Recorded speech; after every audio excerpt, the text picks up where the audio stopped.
Yi Chuyue, once the master of an ancient martial arts sect and an unparalleled genius of the 21st century, found herself unexpectedly transported to ancient times after a tragic accident. She awoke to discover she had become a forsaken woman despised by the crown prince. Covered in blood and lying on the ground, her head throbbed with pain. During a mission, she had been betrayed and pushed from the 30th floor by a teammate, convinced she was destined to die. Yet, against all odds, she survived. The air was filled with chaotic voices, accusing the fool from the Yi family of deliberately disrupting the crown prince's wedding by jumping off the city wall. When she lifted her head and took in her surroundings, she froze in shock. The crowd around her was dressed in traditional, antiquated clothing, their faces filled with anger or mockery as they pointed at her. In front of the city gate, a grand wedding procession in brilliant red had come to a halt. A strikingly handsome man in ceremonial robes sat atop a red steed, glaring down at her with eyes as sharp as blades, as if she were his mortal enemy. At that moment, a melodious voice emerged from the bridal sedan, asking why the procession had stopped. The man, known as Shenwu, responded in a calm yet dismissive tone, saying there was merely a dead dog in the way. The woman in the sedan let out a soft gasp of disgust, calling it unlucky and urging him to clear the road quickly. Suddenly, unfamiliar memories surged into Yi Chuyue's mind. She realized she had taken over the body of the third daughter of the Yi familia, once brilliant prodigy, betrothed to the crown prince of Shenwu. However, 5 years prior, she had been caught in a scandal for allegedly having a child out of wedlock, which led to her fall from grace. Spiraling into madness, she became a laughingstock, frequently causing scenes at the crown prince's residence, only to be thrown out each time. On this day, the original owner of the body had tried to end her misery by leaping from the city wall, inadvertently crashing into the wedding procession. Shenwu looked at her with utter contempt before signaling his guards to deal with her. 2 armed guards, swords gleaming coldly, approached her menacingly. Slowly, Yi Chuyue rose to her feet, her blood-soaked white dress a shocking sight that left the onlookers stunned and speechless at her resilience.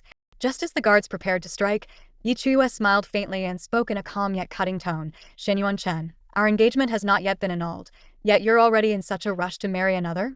So the crown prince thinks himself above all worldly conventions. A heavy silence fell over the crowd, punctuated only by the sound of collective gasps. Her words were a sharp reminder, one that no one had dared to voice, that the engagement still legally bound them. Shenwu froze for a moment, then his gaze sharpened, blazing with fury as he roared, "Are you courting death? What nonsense are you spouting?" His voice thundered like a storm, causing a stir among the surrounding crowd. At the city gate, Yi Chuyue stood quietly, her gaze calm and tranquil, yet tinged with a hint of mockery as she stared directly into Shenwu's furious face. Her unflinching demeanor only fueled Shenwu's anger. His brows knitted tightly, and he gripped his sword, pointing its sharp edge directly at Yi Chuyue. In a cold and threatening voice, he declared, "Do you believe I won't kill you right here and now?" Yi Chuyue remained unfazed. Her voice, hoarse but steady, carried a composed tone. "If you're going to do something, you should see it through to the end. Don't you agree, Your Highness?" As she spoke, she took a step forward, causing the swords of the guards behind her to inch closer. Then, she abruptly stopped, raised her hands, and grabbed the royal banner from the wedding procession. With a sharp tug, she tore it down. Shenwu's gaze never wavered from her, and the onlookers held their breath, unsure of her intentions. With blood-stained fingers, Yi Chuyue wrote a few bold characters on the pristine white banner. Then, lifting her head, she spoke with icy composure. "Shenwu, from this day forward, we go our separate ways. Men marry, women wed, our paths no longer cross." Her words sent a ripple of shock through the crowd. The citizens whispered in disbelief. Yi Chuyue had intercepted the wedding procession to break off the engagement? And what astonished them even more was that the woman once rumored to be a simpleton now displayed a commanding presence completely at odds with those rumors. Shenwu's face turned crimson with rage upon hearing her declaration. His eyes burned with fury as he bellowed, "Yi Chuyue, 5 years ago, you committed adultery and bore a bastard child. Do you think someone like you is even worthy of discussing marriage with me?" His voice was laced with contempt, as though he couldn't fathom how this woman dared challenge him so brazenly in public. Yet Yi Chuyue remained unperturbed. Instead, a seemingly innocent smile graced her lips. Then, raising her voice, she cupped her hands and said mockingly, "Congratulations, Your Highness, on your marriage. May you be blessed with infertility and a house full of heirs." Her tone was lighthearted, but her words pierced like needles, striking Shenwu to his core. With that, she flung the banner toward Shenwu and turned to walk into the city gates. Shenwu glanced down at the banner, and his eyes landed on 2 large, striking characters, "Divorce Husband." His fury erupted like a wildfire as he tore the banner to shreds, roaring, "Divorce Husband? Preposterous." Yi Chuyue, How dare you?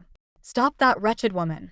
At his command, the sharp clang of swords echoed as the royal guards unsheathed their weapons. Blades gleamed coldly as they surrounded Chuyue, their tips pointed at her from all directions. Her frail figure stood alone, yet she showed no sign of retreat.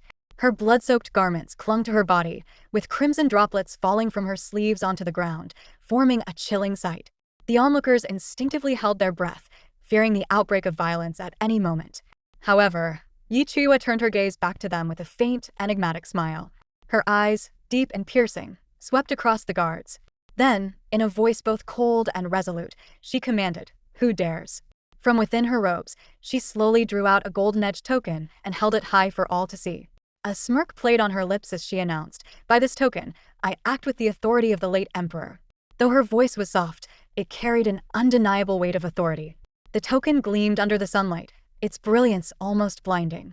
At once, the crowd fell to their knees in reverence, and even the royal guards exchanged uncertain glances, unsure of how to proceed. Their weapons wavered as they turned to Shenwu for guidance. Mounted atop his fiery red steed, Shenwu froze in place, his eyes fixed on the token. For a moment, he was utterly stunned. His gaze shifted to Yuchu's scarred yet resolute face, but it was her clear, mocking eyes that struck him the hardest, as though ridiculing his helplessness. "Kneel." Yuchu's voice was calm yet thunderous, like an unyielding decree. Shenwu clenched his teeth, his fury consuming him like a blazing inferno. Yet, in the presence of the late emperor's token, he had no choice but to comply. With a face as dark as storm clouds, he dismounted his horse and knelt, his expression filled with humiliation and rage. All around, the crowd followed suit, bowing low to the ground. Meanwhile, Chuyue stood tall and unyielding, her bloodied figure a stark contrast to the sea of kneeling people. She lowered the token, shook her head slightly, and dragging her weary body, walked step by step into the imperial capital. Shenwu remained kneeling, his bloodshot eyes fixed on her retreating figure. Veins bulged at his temples as his anger threatened to consume him entirely. The murmurs of the crowd began to rise. Did the third Miss Yi just divorce the crown prince? And she used the late emperor's token to do it. Who said Chuyue was a fool? A fool couldn't pull off something like this. Wasn't she hopelessly in love with the crown prince? Why would she? You don't understand. This is a classic case of playing hard to get. But then again, could someone who truly loves the prince have an illegitimate child with another man? A woman like that shameless and immoral deserves divine punishment. The chatter grew louder, but Yuchu's figure disappeared into the shadows of the city gates, leaving behind a stunned crowd and a crown prince consumed by wrath. Chuyue straightened her back and walked in the direction of the Yi residence. The blood-stained hem of her dress fluttered gently in the breeze. Along the streets of Chang'an, every step she took left a vivid, bloody footprint on the stone pavement. Her body was on the verge of collapse. She needed to return home to tend to her injuries as soon as possible. Yet, what troubled her even more was the unexpected revelation this boat's original owner had left her a child. Worse still, there were no clues about who the father might be. At the mansion's gate, a small figure had just stepped over the threshold when he spotted Chuyue. His eyes lit up instantly, and he shouted excitedly, "Mother." His tender voice rippled through the air like a stone dropped into a calm lake, spreading warmth. The little boy ran toward Chuyue on his short legs, looking up at her with wide eyes. He nervously tugged at her sleeve, his voice trembling with a hint of a sob. "Mother, you're hurt. Are you going to abandon Xiaobao?" His bright purple eyes, resembling amethysts, glistened with unshed tears, making him look pitiful and helpless. Yet, his delicate face carried an air of nobility that clashed with his coarse clothing, as if he were destined to stand apart. Chuyue frowned slightly, a complex emotion stirring within her. During the years when the original owner of this body had been mentally unwell, it was this child who had taken care of her. Yet instead of gratitude, the original owner had vented her resentment on Xiaobao, beating and kicking him daily. Tragically, in the Yi household, Xiaobao's status was even lower than a servant's, and he was scorned as an unwanted bastard child. Her gaze rested on Xiaobao, and a faint trace of pity flickered in her eyes. This poor child, battered by fate, had learned to be strong far too early. Mother, Xiaobao called out softly again, his voice cautious. "Did I do something wrong?" Chuyue sighed lightly. Under Xiaobao's bewildered gaze, she gently took his small hand in hers. Without a word, she led him toward the residence. Xiaobao froze in disbelief, his purple eyes widening. He glanced down at their joined hands, and a bright smile slowly spread across his face. This was the first time his mother had held his hand, the first time she hadn't pushed him away. "Mother!" Xiaobao exclaimed joyfully. "What?" Chuyue glanced back at him, her tone laced with impatience. She even rolled her eyes, silently grumbling to herself. I've lived 2 lives, and I've never even had a man. Now I've somehow ended up with a child to take care of. This world is truly unfair. You're so kind.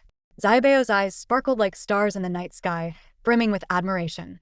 Chuyue paused, her heart giving a faint tremor, though she showed no outward reaction as she continued walking. Under her breath, she muttered, "Kids are the most annoying thing." Yet despite herself, her gaze flicked to Xiaobao, and a thought crossed her mind.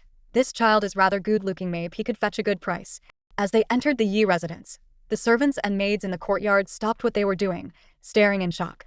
Chuyue had always been erratic and unstable, and her disdain for Xiaobao was well known. She had never shown him even a shred of kindness, let alone held his hand. "You disgraceful, shameless wretch. How dare you show your face here?" A sharp, shrill voice suddenly pierced the air, shattering the brief silence.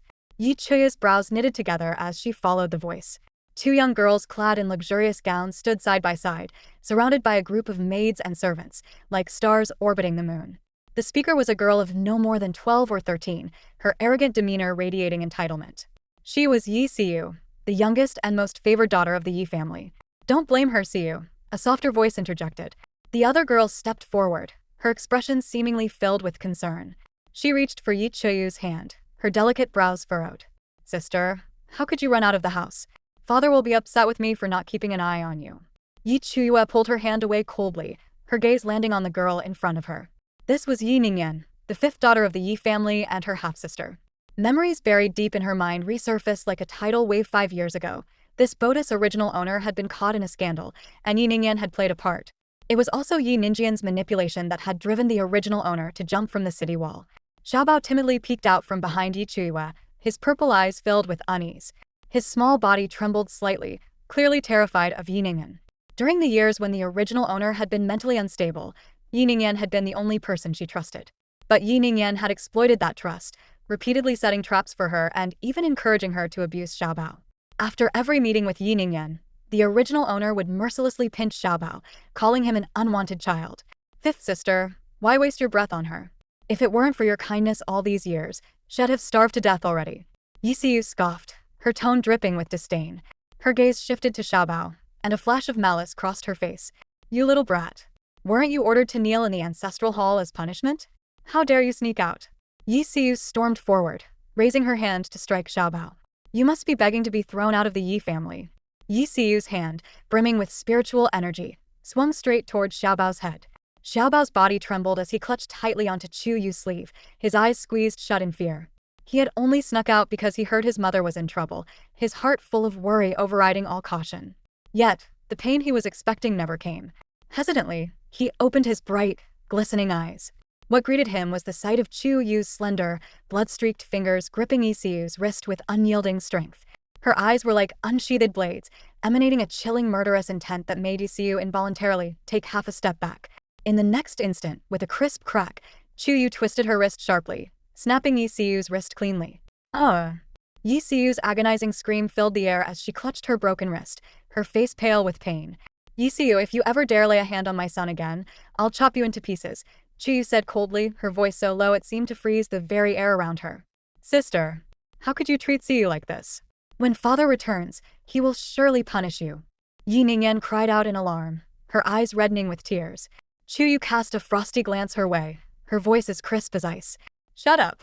Her deep purple eyes, as cold and unfathomable as a winter lake, swept over Yi Ningyan, silencing her instantly. Her heart pounded violently, and an icy chill ran down her spine. The surrounding servants were all dumbfounded, staring in disbelief at the scene before them. This woman, once deemed the disgrace of the Yi family a fool, had suddenly become so fierce and formidable? Xiaobao gazed up at Chuyue, his eyes wide with awe. Though still a child, he could sense that something about his mother was different now. Yi Ningyan's mind was in turmoil, unable to make sense of the situation. In just one day, Yi Chuyue seemed to have undergone a complete transformation, no longer the silly, clueless person she used to be. "What are you all standing around for? Seize this wretch. I'll have father skin her alive." Yi Siyu screamed, her face twisted with rage and pain as she clutched her broken wrist. The servants and guards began to move forward, but Chuyue remained composed, lifting her chin slightly. She held up an imperial token from the late emperor, her voice icy and commanding. "Do you dare?" Yi Ningyan's almond-shaped eyes widened in shock, her lashes trembling as she froze in place. The dozen or so servants and guards halted immediately, hesitating, not daring to take another step forward. Yi Xiu gritted her teeth in fury. Yi Chuyue, you're nothing but a discarded piece of trash. When father returns, he'll make sure there's not even a trace of you left. Sister, this is your fault to begin with. Just apologize to see you. Yi Ningyan pleaded urgently, trying to defuse the situation. Besides, you've ruined the alliance marriage between our countries. The emperor and the crown prince won't let you off. Chuyue raised an eyebrow and let out a cold laugh. Won't let me off? Or won't let you off? It only takes a little digging to uncover your bribe to the city guards. Instead of putting on this act, you should start thinking about how to save yourself. Without waiting for a response, she took Xiaobao's tiny hand and walked away without looking back. That idiot. She's just trying to frame you. Yi Xiu spat through gritted teeth, her voice venomous with anger. But Yi Ningyan was already panicking, her heart sinking into a pit of despair. Beneath her sleeves, her hands clenched so tightly her nails dug into her palms. She bit her lip hard, her bloodshot eyes fixed on Chuyue's retreating figure, a wave of fear crashing over her. Could it be that the fall from the city wall had truly addled Yi Chuyue's mind? Still, her words were a stark reminder she needed to erase all evidence of bribing the guards immediately. On the narrow path leading away from the estate, Xiaobao tilted his head and looked up at Chuyue, his voice filled with curiosity. Mother, why did you warn her? Chuyue's lips curled into a faint smile, her tone light yet chilling. To destroy her. Anyone who schemes against me has only one destination, the underworld. Xiaobao blinked, a shiver running through him. Then, noticing the bloodstains on Chuyue, he couldn't help but ask, Mother, you're bleeding so much. Does it hurt? I won't die, Chuyue replied nonchalantly, casually brushing her chin. A glint of calculation flashed in her eyes as she began to contemplate the wealth left behind by the original owner of her body, wealth that had been seized by the Yi family matriarch for far too long. It was time to take it all back. Xiaobao pressed his rosy lips together, hesitant to speak. His little mind was full of questions. His mother seemed to have changed, yet he found himself liking this version of her. She no longer scolded him or hit him. Instead, she held his hand and protected him. The northern wing of the Yi estate stood in the most desolate corner of the property, less suitable even than the servants' quarters. Its eaves were dilapidated, leaking on rainy days. The window paper was tattered beyond repair. In winter, the cold wind pierced through, and in summer, the stifling heat was unbearable. When storms came, this place became a veritable prison of suffering. Yet, this was the dwelling where the original mistress and her son clung to each other for survival. Chuyue stood before the door of the northern wing, her cold gaze fixed on the creaking, weathered wooden door as the wind pushed it back and forth. Her brows furrowed slightly, and her mind churned with turbulent thoughts.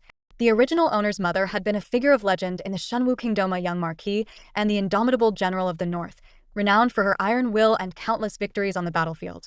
She had dedicated her life to the defense of her country, ultimately falling in a fierce border skirmish.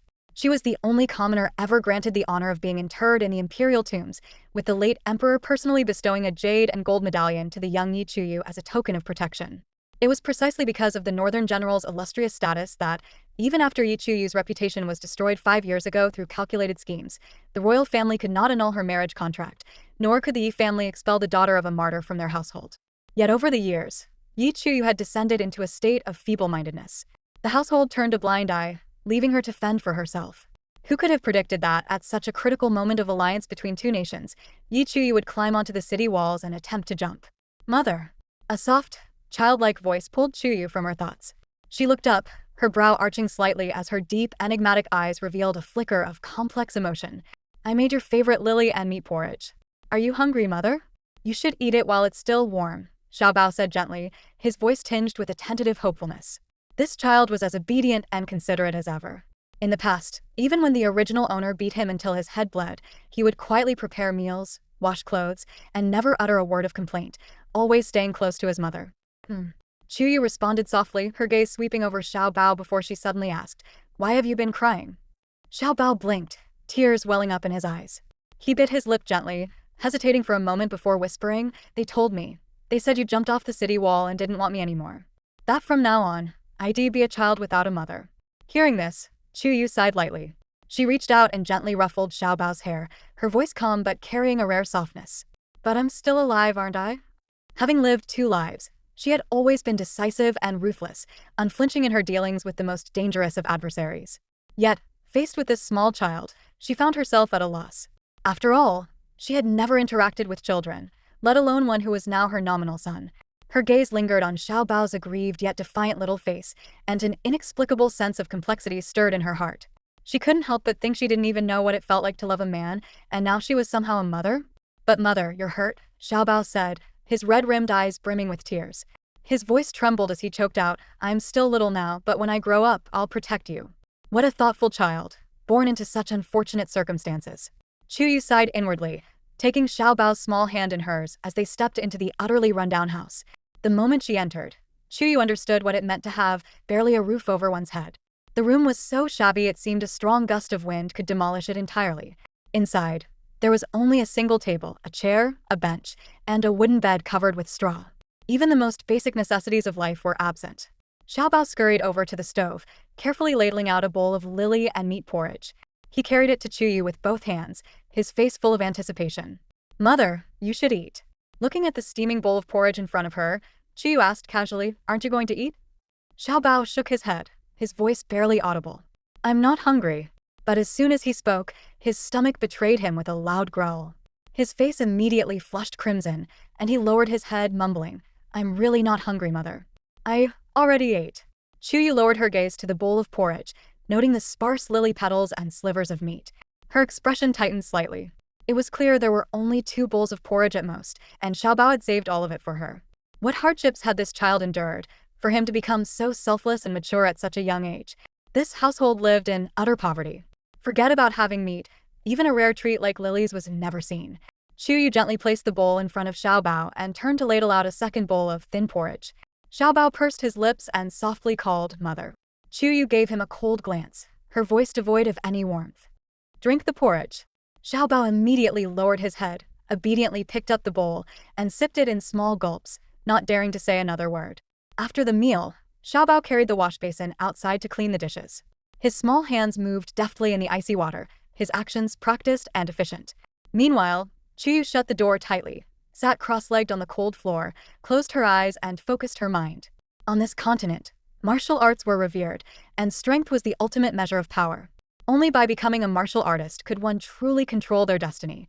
The dantian and martial roots, essential to every martial artist, were the foundation of martial cultivation, and intriguingly, these had intricate connections to the ancient martial arts she had practiced in her previous life. Chuyue, known as Yi Chuyue in her past life, was born under extraordinary omens, the sun and moon shining simultaneously, and the cries of dragons and phoenixes echoing in the skies. Her birth was considered a divine blessing. The royal family of Shenwu hurriedly arranged a marriage between her and Shenwu. She lived up to all expectations, displaying unparalleled talent, divinal-level martial roots, and a top-tier dantian, shocking the 4 nations, and earning the title of Shenwu Kingdom's greatest prodigy. Yet, fate took a cruel turn. After her mother, the Marquis of Zhenbei, fell in battle, her dantian was secretly shattered, and her martial roots were brutally stolen. From the pinnacle of glory, she plummeted into despair, and to this day, the perpetrator remained unknown. Chuyue slowly opened her eyes, assessed her current physical state, and frowned slightly, murmuring to herself, this is terrible. If only the Shenwu ring were still with me. The Shenwu ring, an ancient martial treasure passed down from the legendary Shenwu, possessed miraculous healing powers. Just as she was deep in thought, a sudden sharp pain radiated from her left hand. She looked down to see her skin splitting, blood welling up, and then, out of nowhere, a radiant holy light burst forth. Chuyue froze in shock, her gaze drawn to her finger. There, a blood-red jade ring engraved with the pattern of a red spider lily slowly embedded itself into her bone, merging seamlessly with her flesh. Her eyes lit up with excitement, and a wave of joy surged in her heart. It's the Shenwu ring, she exclaimed. Without hesitation, she extended her consciousness and entered the ring. A soft, milky white glow emanated from the ring, enveloping her entire body and rapidly healing her internal and external injuries. Chuyue felt a long-lost warmth spreading through her, and the corners of her mouth lifted ever so slightly into a faint smile. Meanwhile, outside the house, Xiao Bao had finished washing the dishes and neatly placed them aside. He sat on the doorstep, resting his cheeks in his hands, a childlike smile on his face as he thought to himself, will mother always treat me this way? But as memories of her cold demeanor resurfaced, his smile faded, and his eyes grew dim. Suddenly, a loud crash shattered the peaceful silence of the courtyard. Bang! The gate was violently kicked open. Several burly servants barged in, led by a middle-aged man dressed in black with a prominent black mole on his left cheek. He was Su Hu, the steward in charge of the Yi family's storeroom. Su Hu's sharp gaze locked onto Xiao Bao like a blade, and he roared, Yichin. You've got some nerve. stealing the young lady's precious thousand-petal lily from the storeroom. His fury was nearly palpable as he continued. That was painstakingly dug up from the western sea mountains, and there's barely enough to nourish the young lady. And you took all of it? You've got a death wish. His thunderous voice echoed through the courtyard. Before Xiao Bao could utter a word, Suhu sneered and added, as expected from a little bastard with a mother but no father, good for nothing but petty thievery. Men, teach this brat a lesson, then take him to the madam and let her decide what to do. The servants obeyed immediately, raising their wooden sticks as they closed in on Xiao Bao. His small face flushed red, his eyes full of defiance. Clenching his fists, he stood his ground and shouted, "My mother needs it too." "Your mother?" Suhu scoffed, his tone dripping with disdain. "A worthless woman abandoned by everyone. A disgrace to the Yi family." "My mother is not worthless. She's not a disgrace." Xiao Bao suddenly stood up, fury blazing in his eyes. He charged at Suhu, wrapping his arms around the man's leg, and bit down hard with all his might. Suhu let out a muffled groan, his face contorting in pain as his features twisted into a grimace. His complexion flushed a deep red, resembling the color of a cooked liver. Xiao Bao clung to his leg with all his might, his small teeth sinking deeply into the flesh. No matter how hard Suhu pummeled his frail back with his fists, the boy refused to let go. His eyes burned with a bloodshot intensity, and his childlike voice rang out with stubborn determination. "Mother, Xiao Bao can protect you." Suhu's fury erupted as he turned to the stunned servants nearby and roared, "What are you standing there for? Beat this little brat to death already." His gaze was so ferocious it seemed as though flames might burst forth from his eyes. The servants snapped out of their daze, grabbing wooden sticks and mercilessly raising them to strike Xiao Bao. Just then, the creaking sound of the door opening echoed through the courtyard. A cool breeze swept in, carrying with it a chill that made the air feel heavier. A few embroidered needles shot through the air like streaks of silver light, piercing the servants' ankles with precision. In an instant, they froze in place, their raised sticks suspended midair as if they had been turned to stone. Suhu's eyes turned bloodshot, his rage giving way to a primal desperation. He whipped his head around toward the old, creaky door now ajar. Standing in its frame was a woman, her figure leaning casually against the doorpost. She wore a blood-stained garment, her arms crossed over her chest. Her sharp, icy gaze was as cold and cutting as a blade, carrying an air of lethargy that somehow made her even more terrifying. A tremor ran through Suhu's heart as his eyes met hers. For the first time, fear crept into his expression. He tried to speak but found his throat tightening, rendering him mute. "Xiao Bao, come here," the woman said, her voice cool and steady. Hearing her call, Xiao Bao released his small teeth from Suhu's leg, looking up at her with a dazed expression. But no sooner had he let go than Suhu's palm, now glowing faintly with spiritual energy, came crashing down towards Xiao Bao's head. The force was enough to shatter the boy's skull. In that fleeting moment, a suffocating aura of killing intent spread through the courtyard. The woman's figure vanished from the doorway like a wraith, only to reappear behind Suhu in the blink of an eye. A sharp hairpin pressed against his neck, its icy touch biting into his skin, freezing him in place. His body stiffened, and his pupils dilated in terror. "Do you want to die?" she asked, her voice low and deadly, laced with a chilling menace. Suhu's Adam's apple bobbed as cold sweat dripped from his forehead. He stammered, his voice trembling, "Chuyue, how dare you? I belong to the madam." "Is that so?" Chuyue's lips curled into a cold smile, the scent of blood emanating from her making Suhu's stomach churn. With a slight flick of her wrist, the hairpin pierced his neck just enough to draw a bead of crimson blood. "No." Suhu's voice rose in a panicked shriek, his eyes wide with terror.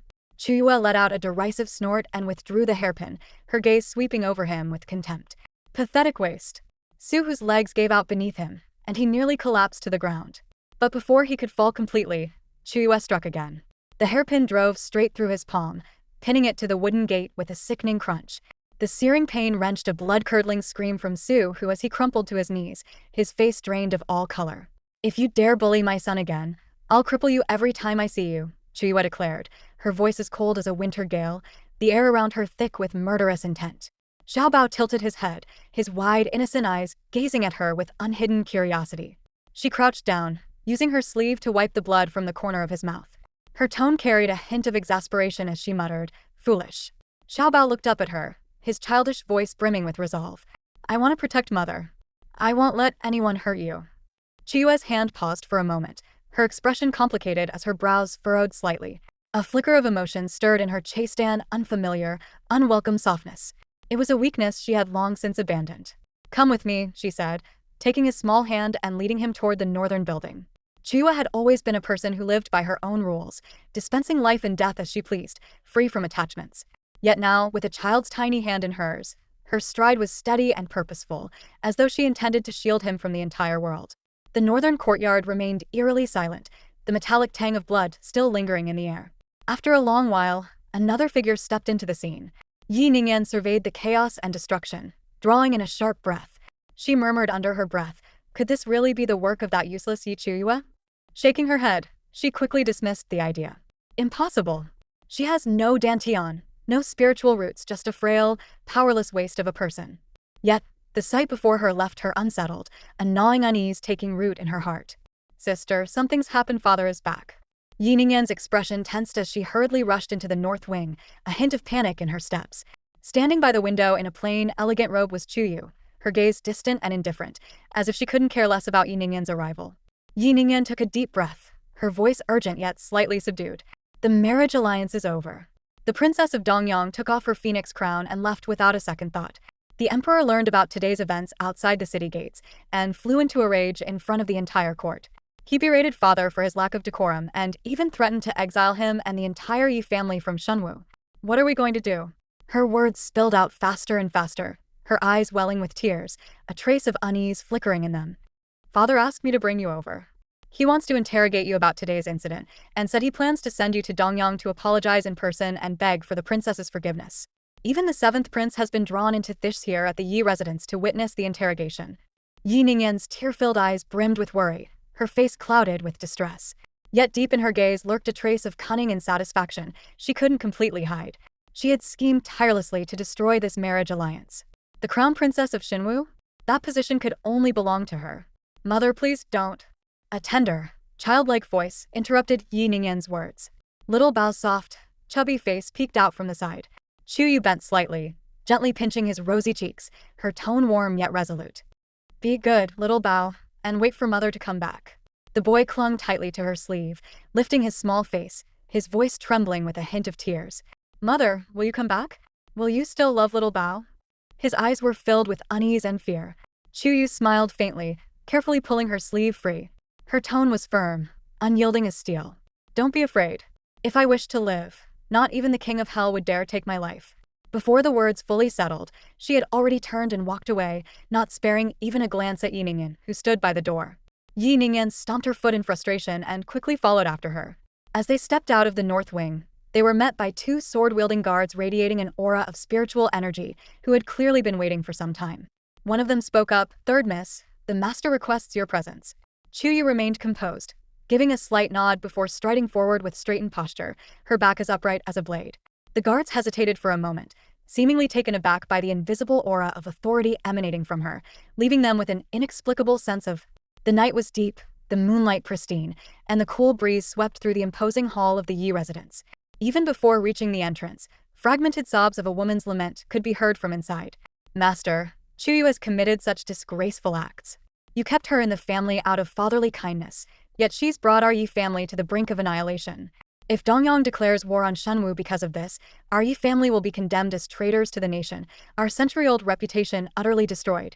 Seventh Prince, we never imagined she would dare do something so brazen and treacherous." Inside the hall, the woman sobbed as she cast a resentful glance at the man seated in the main chair. His features were strikingly handsome, his every gesture exuding a noble and refined demeanor. He raised a white jade teacup, taking a leisurely sip, his voice calm and smooth. "The third miss of your esteemed family is, after all, the daughter of the late Marquis of the North. Ultimately, it is Chen'er who has wronged her." Bang! Yi Haipeng, the head of the Yi family, slammed his palm against the table, causing its surface to tremble. His calloused hands clenched into fists, his face twisted with fury as he glared at the elegant man. His voice boomed like thunder. "Rest assured, Your Highness.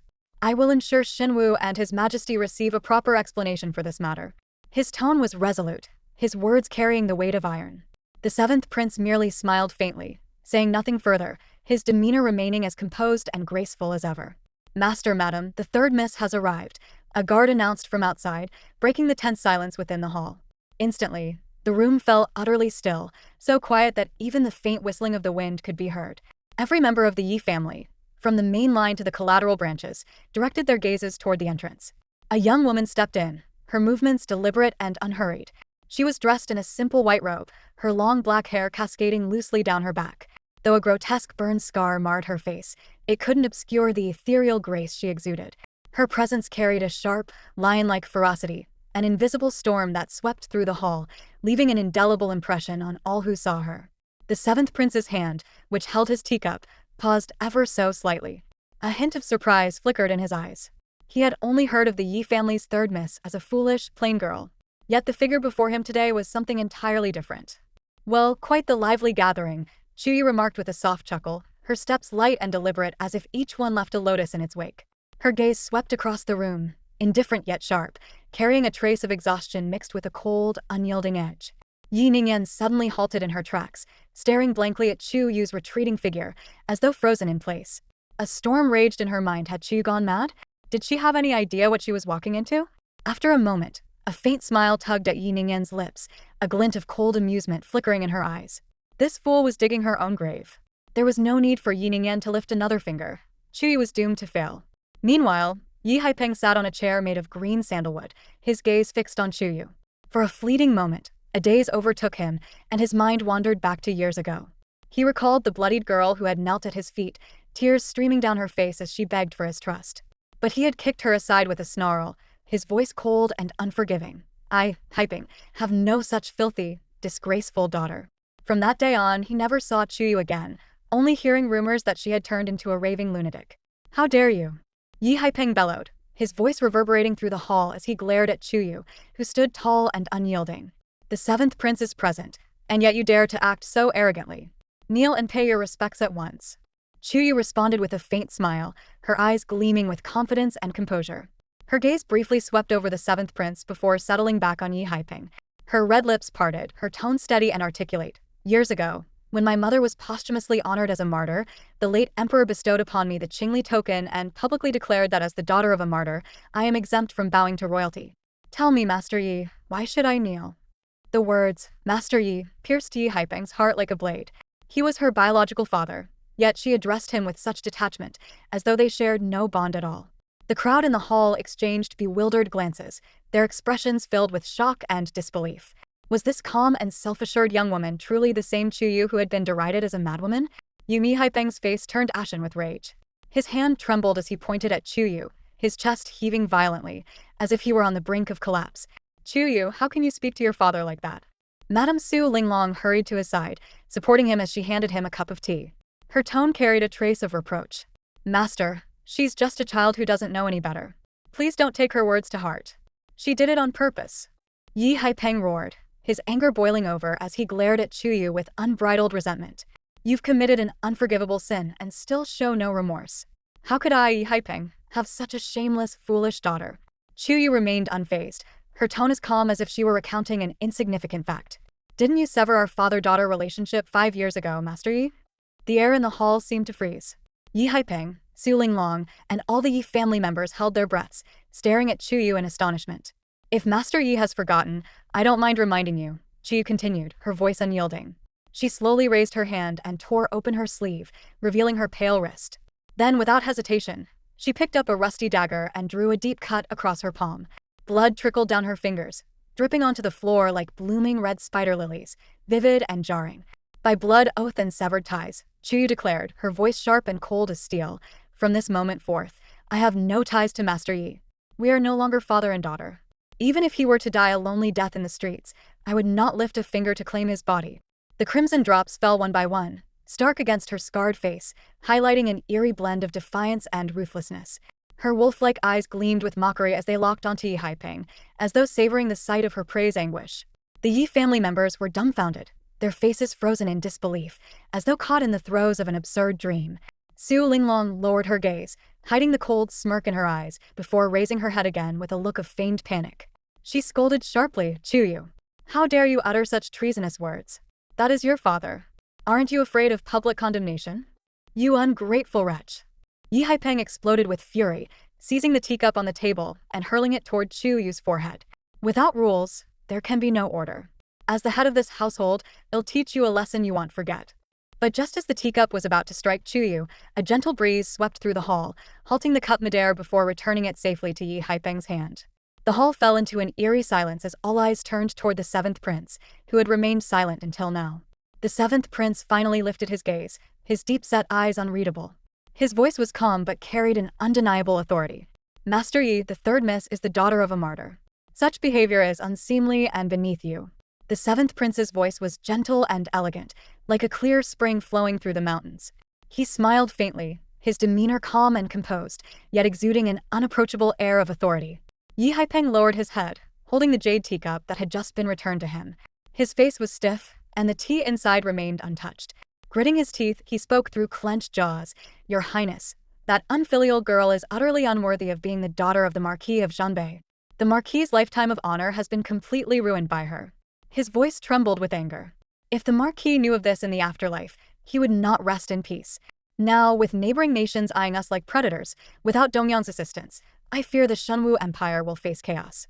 And the root of all this lies in that ignorant girl. Only by sending her to Dongyang can we quell the princess's fury. The seventh prince paused in thought, his gaze as clear as glass resting on Chuyue. He asked, Third miss, why did you sabotage the alliance between the two nations? Yi Haipeng furrowed his brows, his face filled with confusion. Chuyue's motives seemed obvious, yet he couldn't understand why the seventh prince would ask something so apparent.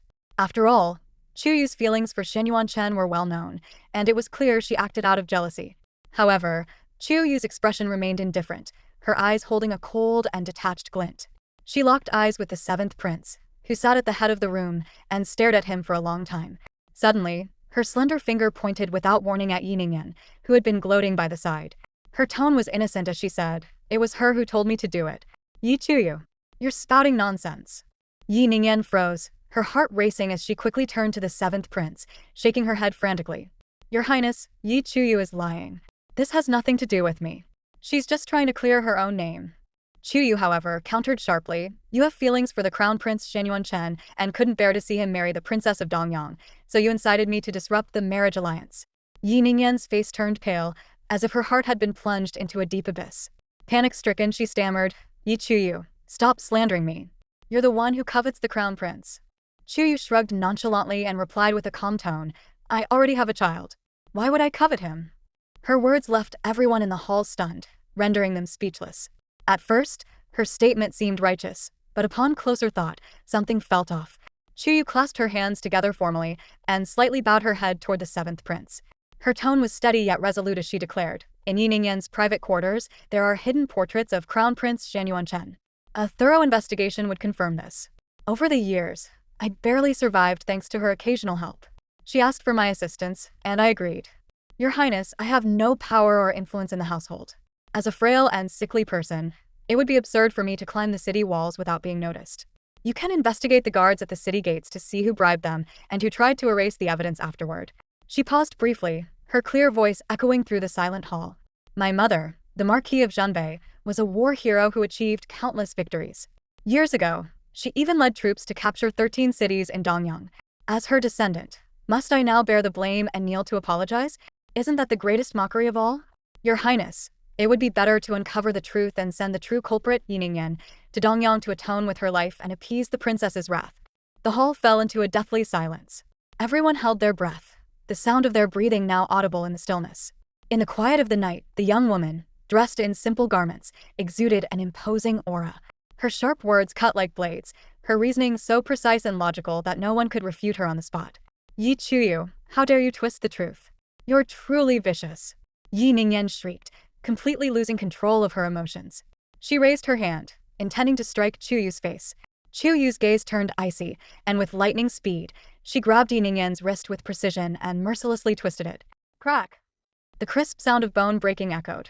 Yi Ningyan's wrist was dislocated in an instant. The excruciating pain caused her to burst into tears, her body collapsing to the ground. Chuyue stared down at her coldly, her tone slow yet laced with a chilling mockery. What's the matter? Losing your temper now? Her voice was soft, but it carried an eerie undertone that sent shivers down everyone's spine. A young girl in a simple white dress stood quietly at the center, her expression calm and indifferent, yet a hint of sinister malice flickered in her eyes, as if she were a Shura emerging from the depths of the underworld. The surroundings were deathly silent, and everyone was too stunned by the scene before them to utter a word. Yi Haipeng's sword-like eyebrows furrowed deeply, his eyes filled with disbelief. Yi Chuyue, the woman regarded as a useless outcast, whose dantian and martial roots had been completely destroyed, how could she possibly render Yiningyan, a cultivator at the third stage of body refinement, incapable of fighting back? He focused his senses to investigate but was shocked to find no spiritual energy emanating from Yi Chuyue at all. Could it all be purely her physical strength? In the crowd, Su Linglong suddenly let out a sharp scream. Her eyes slightly reddened, her tone brimming with anger and accusation. Yi Chuyue, Ningyan is your younger sister by blood. How could you treat her like this? Yi Chuyue still held Yi Ningyan's hand tightly, a faint smirk playing on her lips, her gaze full of mockery as she coldly looked at Su Linglong. Her voice was sharp and cutting. By blood? She's just an illegitimate child and dares to call herself a trueborn? If my mother, the Marchioness of the Northern Frontier, were still here, how would any of you dare to seize control of the Yi Manor and act so presumptuously? A concubine is just a concubine. Each word she spoke was like a razor-sharp blade, piercing straight into Su Linglong's chest. Su Linglong's face turned ashen in an instant. Her hands, hidden within her sleeves, clenched into fists, her sharp nails digging deeply into her palms. For years, she had lived under the shadow of the Marchioness of the Northern Frontier, a woman who was a legend in the Shenwu Empire, someone she could never surpass in her lifetime. Yi Chuyue finally released her grip, and Yi Ningyan collapsed to the ground like a broken doll, her shoulders trembling as she sobbed bitterly. Father, Your Highness, you have to believe me, Her words dissolved into incoherent cries, but Yi Chue's cold voice cut through her sobbing with ease. Your Highness, I request a thorough investigation into this matter. The seventh prince's gaze was deep and unreadable. After a moment of silence, he nodded and gestured with his hand. The royal guards outside the door swiftly entered, bowing as they received their orders and departed. Yi Ningyan's breathing grew ragged, and her entire body turned cold, as if she had been plunged into an icy abyss. Before long, the guards returned, carrying several paintings and dragging a man dressed in black. Kneeling, one of the guards reported, Your Highness, these paintings were found in the 5th Mrs. Chambers, all depicting the Crown Prince. He then pushed the black-clad man to the ground, forcing him to kneel. This man is Zhang Quan, a city guard on duty today. We apprehended him while he was trying to flee the outskirts of the city. Among his belongings, we found the 5th Mrs. Jade pendant. Su Linglong's expression changed drastically, her brows furrowing as her sharp gaze turned to Yi Ningyan, filled with fury as if she wished to devour her daughter whole. Known for her intelligence and cunning, she had never imagined giving birth to someone so foolish. Yi Ningyan was completely panicked. The color drained from her face as she stammered incoherently in her defense. No, that's not how it is. I thought Yi Chuyue would be the scapegoat, so I left those things behind. Who would even pay attention to a fool? The kneeling Zhang Quan, desperate to save himself, immediately spoke up, Your Highness, it was the 5th Miss who instructed me to do this. She said all I had to do was lure Yi Chuyue to take a look. Yi Ningyan frantically shook her head, crawling over to Yi Haipeng on her knees, clutching his leg and crying hysterically as she pointed at Yi Chuyue. Father, it's not true. It's her. Yi Chuyue set me up. You must believe me. Yi Haipeng's face was ashen, his eyes blazing with fury that could no longer be contained. He glanced at the 7th prince, who stood silently observing, his heart trembling before he lashed out with a kick, sending Yi Ningyan flying backward to crash heavily on the ground. Blood trickled down her forehead. With all this evidence, you still dare to deny it? Yi Haipeng roared, his voice thunderous. The reputation of the Yi family was nearly destroyed by you, you disgraceful daughter. With a cold wave of his hand, he commanded, Take this wretch away, give her 40 lashes, and send her to Dongyang Kingdom to atone for her sins. Yi Ningyan lay sprawled on the ground, her face smeared with blood, her eyes filled with despair and disbelief. She looked up at the father who had always doted on her, her voice trembling. Father. But Yi Haipeng's gaze was icy, devoid of even a trace of compassion. The Yi family guards, upon receiving the order, swiftly stormed into the spacious hall and pinned Yi Ningyan to the ground. She sat there, pale as a ghost, trembling with fear, her wide eyes filled with terror. Her voice quivered, unable to form a complete sentence. Father, please don't. Her desperate plea echoed like a cry into an abyss, met with no response. Take her away, Yi Haipeng commanded coldly, waving his hand with an air of indifference, his tone devoid of any emotion. Yi Ningyan struggled in despair, her cries like the desperate grasp of a drowning person clinging to a straw. Mother, help me. Save me. Her pleading gaze turned to her mother, filled with hope and anguish. Su Linglong bit her lip, her eyes flickering with a complex mix of emotions, bitterness at her daughter's foolishness and a deep, helpless sorrow over the cruelty of fate. In the end, she spoke in a low voice, Yenner, you've been so foolish. How could you do such a thing behind my back? For the sake of the Yi family's reputation and the peace of Shenwu, You must go to Dongyang to atone for your sins. Yi Ningyan froze as if struck by lightning, her eyes widening in disbelief as she stared at her parents. Yet her protests were in vain. The guards mercilessly dragged her away. As she was being taken, she passed by Yi Chuyue. Lifting her head abruptly, her gaze burned with hatred. She clawed her fingers like talons, intending to scratch Yi Chuyue's face, but her actions were restrained by the guards. She could only scream in vain. Why? Why does Yi Chuyue remain unscathed while I am punished? Yi Chuyue, you wretched woman. You'll go to hell. You'll die a miserable death. Her venomous curses pierced the stillness of the night, her voice shrill and filled with hysteria. The radiant moonlight filtered through the lattice windows, casting a cold glow upon Yi Chuyue. Her amber-like eyes remained calm, unruffled by the chaos, while a faint smile lingered on her lips, exuding the composure of a victor watching her opponent's futile struggle. Go to hell? Yi Chuyue arched her brow slightly, letting out a cold laugh. Inwardly, she thought, little does she know, I've already crawled out of hell once. Why would I fear going back? At the head of the room, where the faint aroma of tea lingered, a distinguished and elegant man observed the scene with gentle eyes. He was the seventh prince, a royal renowned throughout the Shenwu Empire for his wisdom and benevolence. Breaking the silence, he spoke steadily, Master Yi, now that the truth has come to light, it is time for me to return to the palace and report to His Majesty. Your Highness, please wait, a clear voice suddenly interrupted, halting the seventh prince in his tracks. Yi Chuyue stood in the middle of the hall, her presence commanding and unyielding, exuding an aura as immovable as a mountain. The seventh prince paused, turning back gracefully with a flick of his sleeve. His gaze was calm as it settled on her.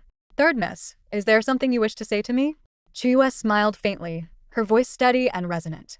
It is said that the seventh prince is a man of integrity, devoted to justice and the welfare of the people. I have a matter in which I humbly seek your judgment and support. Su Linglong's expression shifted drastically, a foreboding sense of dread creeping into her heart. She hurriedly interjected with a forced smile, His Highness is a busy man. If you have any concerns, it's better to discuss them with your father instead of troubling His Highness. Speak freely, the seventh prince replied, ignoring Su Linglong. He raised his teacup with an air of indifference, his demeanor calm. Yi Chuyue clasped her hands in salute, her tone resolute. When the late emperor was alive, my mother, the Marchioness of Zhanbei, was awarded the Shenwu Warrior Medal for her outstanding military achievements. In recognition of her service, the late emperor commissioned the construction of the Zhanbei Marquis estate and the Yi residence. Within the Yi residence, he designated the Chuyue Pavilion as a place of cultivation and harmony, a feng shui treasure built specifically for my mother. From the day I was born, my mother ensured that I resided there. However, 5 years ago, the pavilion was taken by the eldest daughter of the Yi family, Yuruoshua, and has not been returned. I, the daughter of a hero, have since been relegated to the most remote and dilapidated part of the northern wing. Today, I implore your Highness to uphold justice for me. Her words were sharp and powerful, each syllable carrying the weight of her determination. Her faint smile belied the frost in her gaze as she met the seventh prince's eyes directly, unyielding. Yi Chuyue, you insolent girl! How dare you! Yi Haipeng's face darkened, his furious shout cutting through the air, only to be interrupted by the seventh prince's icy tone. Master Yi, the prince's gaze hardened, his voice laced with unyielding authority. Is what the third miss claims true? Yi Haipeng hastily attempted to explain, his tone betraying his unease. Your Highness, 5 years ago, she brought disgrace upon the royal family. As the crown prince's betrothed, she engaged in immoral behavior. How could someone like her be worthy of residing in the Chuyue Pavilion? If she is unworthy, then no one is, the seventh prince replied, his expression darkening as his voice turned cold. By the end of today, I expect to see the third miss reinstated in the Chuyue Pavilion. Do not forget, Master Yi, that the Yi family's current prestige and the peace of Shenwu are owed to the bravery of the Marquis of Zhanbei. The third miss is his only heir, and she deserves the honor that is rightfully hers. The seventh prince's voice was calm and clear, like the crisp chime of jade striking jade, yet imbued with the unmistakable authority and chill of royalty. His words were resolute, echoing through the hall and plunging it into a deathly silence. No one dared to voice a rebuttal. Su Linglong's hand trembled slightly as she held her teacup, her face betraying a trace of unwillingness, yet she still attempted to argue, Your Highness, Revai is exceptionally gifted. Even the elders of the Shenzhen Academy have praised her. She has always looked up to the Marquis of Zhanbei, training diligently in hopes of one day becoming a pride of the Shenwu Empire. Yuer, on the other hand, has no dantian or martial roots, yet she resides in Chuyue Pavilion, a place meant to cultivate fortune. Isn't that a bit? Your Highness is right, Yi Haipeng interjected, his tone laced with evident pride. But Ruoshua is, after all, the pride of the Yi family. Even His Majesty holds her in high regard. If she could live in Chuyue Pavilion, her cultivation would surely progress by leaps and bounds. Given time, she might even become the next Marquis of Zhanbei. As he spoke of Chuyue, his face radiated pride, his expression making it clear that he regarded her as the brightest jewel of the Yi family. The seventh prince's gaze grew colder, though his tone remained composed. If she is truly as gifted as you claim, then it doesn't matter where she lives, she will find her way to Shenshan Academy. He paused, letting his sharp gaze sweep over the crowd, his voice growing even icier. Patriarchy. Though the Marquis of Zhanbei has passed, her followers are spread across the land. If they were to learn how her child is treated in the Yi household, are you not afraid of becoming the target of public outrage? Yi Haipeng opened his mouth but found himself unable to utter a single word. His face turned from red to pale, utterly defeated and without a retort. Patriarchy, take care. The seventh prince gently placed his teacup down and turned to leave. His steps were unhurried, but each one carried an imposing dignity that was impossible to ignore. As he passed by Chuyue, he suddenly stopped, turning to gaze at the young woman with eyes that were deep and unreadable. The descendant of the Marquis of Zhanbei is no ordinary person. I look forward to seeing the transformation of the third miss.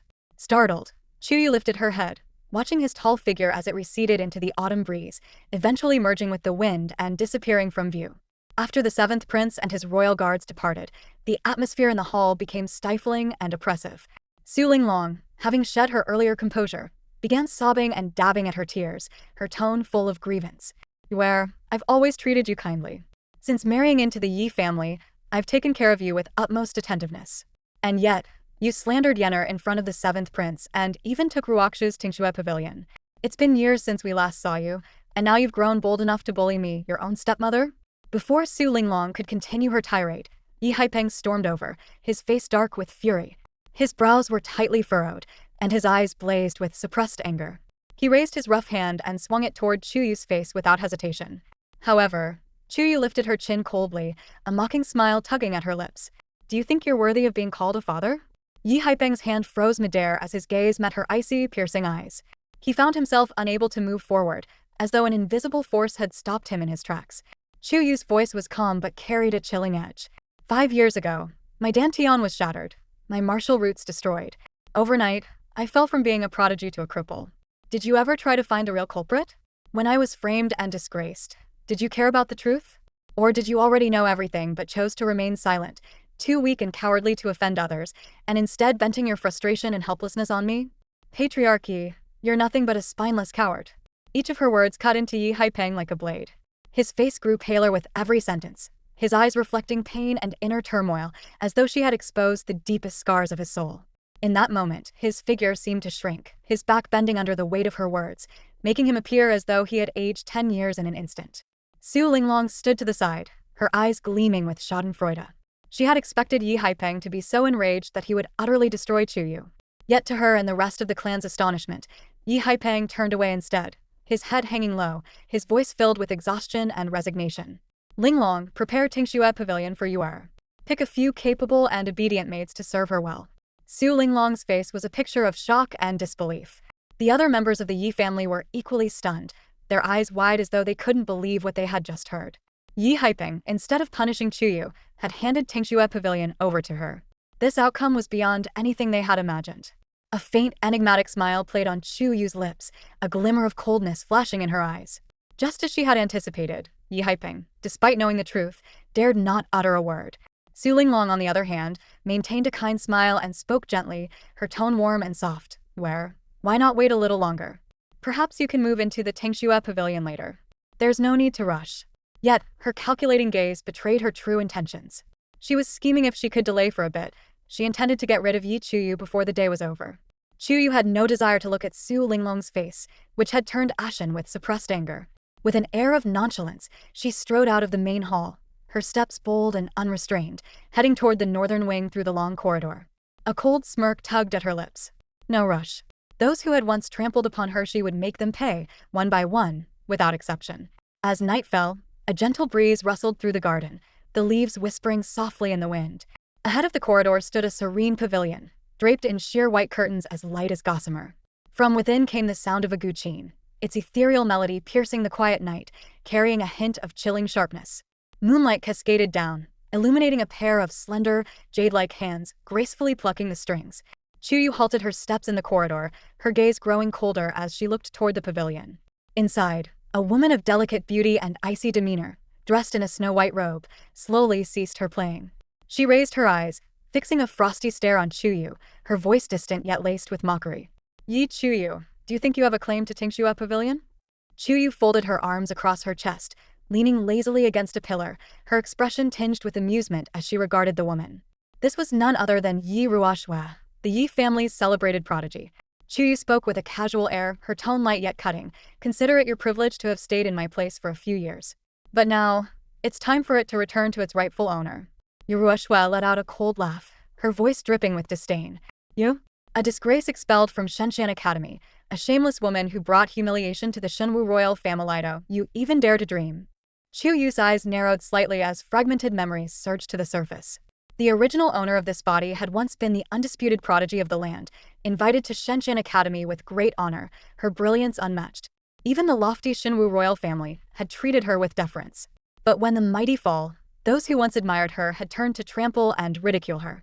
Cast out by the academy, abandoned by the royal family, her engagement annulled without a second thought, she became a target of schemes, her life reduced to mockery and betrayal. A faint smile curved on Chuyue's lips, her tone lazy yet laced with biting sarcasm. "If Lady Yi has any objections, feel free to take it up with the 7th Prince. This is an imperial decree, after all. Disrespecting royal authority is a crime punishable by the extermination of one's entire family. Are you ready to bear that consequence?" Leaning casually against the pillar, her posture exuded a quiet confidence, every word pressing Yi Ruoxue into an impossible corner. Yi Ruoxue glared at Chuyue, her cold gaze unwavering. After a long pause, she let out a sharp laugh. "So, you've been feigning madness for the past 5 years, biding your time. Yi Ningyan is such a fool to think she had you under control." Her tone turned icy, carrying an undercurrent of menace. "It seems I was too merciful 5 years ago, leaving you alive. Remember this, stay away from the 7th Prince. Otherwise, the mass grave outside the city will be your final resting place. You are no match for me, so you'd best behave like the obedient dog you are." A sneer twisted Ruoxue's pale face, her eyes brimming with contempt and malice. Chuyue's composure remained unshaken, her calm exterior radiating an unsettling chill.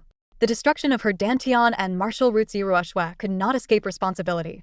Faded memories revealed that the original owner of this body had trusted no one but Yi Ruoxue. Yet, Yi Ruoxue had betrayed her, conspiring with Shenshan Academy to ruin her future and steal her glory.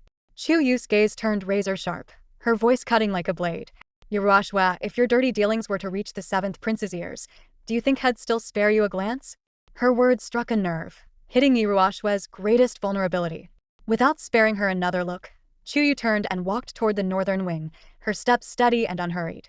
Behind her, Yi Ruoxue's face twisted in fury, her anger threatening to consume her. She shouted harshly, "Stop right there." Chuyue didn't even flinch, as though Ruoxue's existence was beneath her notice. "You're courting death." Yi Ruoxue snapped, her anger boiling over. With a sharp motion, her hands struck the guqin strings, and 2 crimson sonic blades shot forth, tearing through the air with deadly intent, aimed directly at Chuyue's back. Chuyue kept walking, untouched by the attack. A soft, milky white glow emanated from the Shenong ring on her finger. The sonic blades struck her back but dissipated without leaving a trace, as if swallowed by an invisible force. How is this possible?" Yi Ruoxue's eyes widened in disbelief, her pupils contracting. "Is that all you've got?" Chuyue's voice was low, her tone dripping with icy mockery. Before Yi Ruoxue could react, the 2 sonic blades reversed their course, hurtling back with even greater force. They struck Yi Ruoxue, sending her sprawling to the ground along with her guqin. Deep gashes marred her collarbone, and 2 of her ribs were fractured. Yi Ruoxue lay in a disheveled heap, her face twisted with rage as her clenched fists trembled. Her eyes burned with bloodshot fury, her teeth grinding in frustration. Chuyue, however, didn't look back. Her elegant, composed steps carried her into the shadows of the night, her figure vanishing into the darkness. "Swear." Su Linglong's face changed drastically when she saw Ruoxue collapsed on the ground. She quickly rushed over, fumbling to help her onto a stone bench nearby. With a face full of worry, she asked anxiously, "What happened?" "Yi Chuyue." "Kill her." Yi Ruoxue's voice was icy and chilling, her frosty eyes cold as winter. Her delicate face was shrouded in a sinister killing intent. "Her." Su Linglong gritted her teeth, disbelief flashing in her eyes. "Isn't she supposed to have no martial roots? How could she possibly be your match? All those years of idiocy just an act." Yi Ruoxue let out a cold laugh, her tone tinged with resentment and unwillingness. We underestimated her. Su Linglong's brows furrowed tightly, her voice laced with worry. Then what about your sister? Are we really going to send her to Dongyang Kingdom? Yi Ningyan has to go. She's made too many mistakes. Yi Ruoshue's voice was as frigid as a winter breeze. If we don't sever ties with her in time, she'll drag us all to our deaths. As she spoke, Yi Ruoshue's gaze turned toward the vast night outside the pavilion. The killing intent in her eyes grew even more intense. It seems I need to write a letter to Shenshan Academy. The mother and daughter spoke in hushed tones under the pavilion, completely unaware of the tall figure standing silently atop the courtyard wall nearby. The man, clad in a regal purple robe, exuded an air of noble elegance and innate authority. With his hands clasped behind his back, he stood like an emperor surveying his domain, taking in every word and action within the pavilion. This was the seventh prince, a figure veiled in mystery and intrigue. In the northern courtyard, moonlight poured down like liquid silver, bathing everything in a gentle glow. As Chuyue stepped through the gate, she immediately spotted Xiaobao. The boy, dressed in simple, coarse clothing, sat on a worn stone stool just outside the gate. His elbows rested on his knees, and his small face was propped up by his hands. His gem-like violet eyes were filled with anticipation as he gazed down the path leading to the Yi family's residence. The moment footsteps echoed from the path, Xiaobao's eyes lit up. In the next instant, when he recognized Chuyue's figure, his small body shot up, and his eyes brimmed with uncontainable joy. However, as if realizing his reaction was too forward, he quickly reined in his emotions, worried she might find him bothersome. In a cautious tone, he asked, "Mother, you're back? I made soup for you." The boy's thoughtfulness and maturity caused a faint tremor in Chuyue's heart. For years, she had lived alone, carefree and unrestrained, walking a path drenched in blood and danger. She never imagined that one day, she'd have a tagalong by her side, a tagalong who, in the simplest of ways, warmed her heart. "The wind is strong. Why wait outside?" Chuyue stepped forward, taking Xiaobao's cold little hands in hers, her brows furrowing slightly. "I wanted to see you sooner, mother," Xiaobao replied with a pure, radiant smile. A soft tremor rippled through Chuyue's heart, as though the most tender part of her had been gently touched. Creak, the courtyard gate opened, and the rich aroma of soup wafted out. As soon as Chuyue entered, the familiar scent greeted her. Despite his young age, Xiaobao had remarkable cooking skills. Without him, Yi Chuyue might have long perished in some desolate corner from starvation. Yet amidst the soup's fragrance lingered a faint, metallic scent of blood. Chuyue's eyes narrowed as she followed the scent to the doorway, where a small basket lay. Inside, a wounded purple fox rested, its fur a stunning yet haunting violet hue. The fox's body was marred with scars, each one a stark reminder of its suffering. "What is this?" Chuyue asked, her brows knitting together. "Mother, I found it earlier." Xiaobao lowered his head, his voice tinged with unease. "It was dying. I thought it was pitiful, so I brought it back." His expression betrayed a hint of nervousness. He still remembered the last time he brought home an injured rabbit. His mother had whipped him with a bamboo stick for an entire afternoon. Chuyue walked over to the basket, crouching down. With two slender fingers, she lifted the barely conscious fox and dangled it before her eyes. The purple fox, its head spinning from the motion, slowly regained a sliver of awareness. Its eyes fluttered open, locking onto Chuyue's face. Her face loomed large in its vision, and the purple fox froze for a moment. Then, in a weak voice, it muttered, "Ugh, what an ugly woman." Chuyue paused briefly, then raised an eyebrow, her gaze filled with intrigue. In a low voice she remarked, "A talking beast, huh?" Night Motion, renowned as the divine Vane Emperor and the chosen one of the heavens, found himself in the humiliating position of being held by a woman, only to be insulted as an animal. Fury boiled within him, yet he had no strength to retaliate. At this moment, he felt as though he'd suffered the greatest humiliation of his life. If not for falling victim to a treacherous scheme and ending up in such dire straits, this woman's skull would have long been shattered by him. Yet now was sealed, unable to move. What truly shocked Yi Mohan was that this woman could actually hear his voice. Only those who had shared physical intimacy with him could hear him. Narrowing his fox-like eyes, he fixed his gaze on Chuyue's grotesque face. A storm raged in his mind, disbelief swirling within him. Impossible. He had always lived with self-discipline. How could he have stooped so low for a woman like this? Chuyue casually lifted the purple fox in her hand, shaking it slightly as if weighing it. At that moment, Xiaobao tilted his head curiously and asked, "Mother, can it talk?" Evidently, Xiaobao hadn't heard anything. Chuyue grinned, her teeth gleaming white, her smile as radiant as the first sunlight of spring yet chilling to the bone. "Tonight, we're having a feast. Meat's back on the menu." Yi Mohan's fur bristled all over, a chill running down his spine as dread washed over him. The meat was him. Chuyue muttered to herself. A creature this spiritual must surely grant immortality if eaten. She turned to Xiaobao, her tone light but laced with an icy edge. Go get the knife. Steamed would be best more nutritious. You need to strengthen yourself. Xiaobao cast a pained glance at the purple fox but obediently ran off to fetch the knife. All he wanted was to please his mother. Yi Mohan trembled with anger, his internal fury blazing. He growled low, how dare you? You think you can eat me? Chuyue ignored his enraged outburst and instead pondered aloud. Actually, I could steam half and make soup with the other half. As Chuyue began sharpening the knife, Yi Mohan's patience snapped. He mustered what little strength he had left to resist, but the seal's power rendered him nearly immobile. In the end, he could only lift a bloodied paw feebly, struggling in vain. Chuyue crouched down, her smile so gentle it sent shivers down one's spine. Don't worry, I'll be very gentle. By then, Xiaobao had returned with the knife, holding it out with both hands. He kept his head down, avoiding the purple fox's gaze, just eager for his mother to act swiftly. Chuyue took the knife, her delicate brows arched in a beautifully sinister curve, the blade glinting coldly under the light. Just as the knife was about to descend, a deep magnetic voice suddenly rang in her ears. Woman, I can help you restore your martial root. Chuyue's hand froze midair, her eyes narrowing slightly. Oh, is that so? Her dantian could be repaired with the Shenwu ring, but her stolen martial root was beyond recovery. If she could restore both her dantian and martial root, she could once again embark on the path of cultivation, concentrating her spirit, forging her martial body, and ultimately attaining immense power. Speak clearly. Chuyue pressed the rusty kitchen knife closer to Yi Mohan's silky purple fur. Suppressing his humiliation, Yi Mohan spoke with a trace of pride in his voice. In return, you must serve me well. Chuyue's gaze turned icy, and the knife pushed a fraction closer to his fur. Her tone was frosty. You're in no position to bargain. Speak or die. A flicker of anger passed through Yi Mohan's amethyst eyes. How could such a cruel woman exist? He swallowed his fury and said slowly, you need to find 3 ingredients. Shenhan iron, Shanling grass, and 6-vein orchid. Once my strength recovers somewhat, I can help you restore your martial root. What he didn't reveal was that a 4th ingredient was also necessary for the process. Moreover, his strength recovery wasn't actually required. But faced with this ruthless and unpredictable woman, he chose to withhold the truth to buy himself some time. Chuyue slowly lowered the knife, a cold smirk playing on her lips. If you dare deceive me, steamed fox meat will be your fate. Yi Mohan stayed silent. To think he, a being of such stature, was now being threatened by a woman devoid of any spiritual energy. It was utterly humiliating. If the people of the sacred realm ever found out, how could he still command the respect of millions of sacred soldiers? Mother, are we not eating the little fox anymore? Xiaobao blinked innocently, his tone tinged with confusion. Yi Mohan, now calmer, involuntarily turned his gaze to Xiaobao.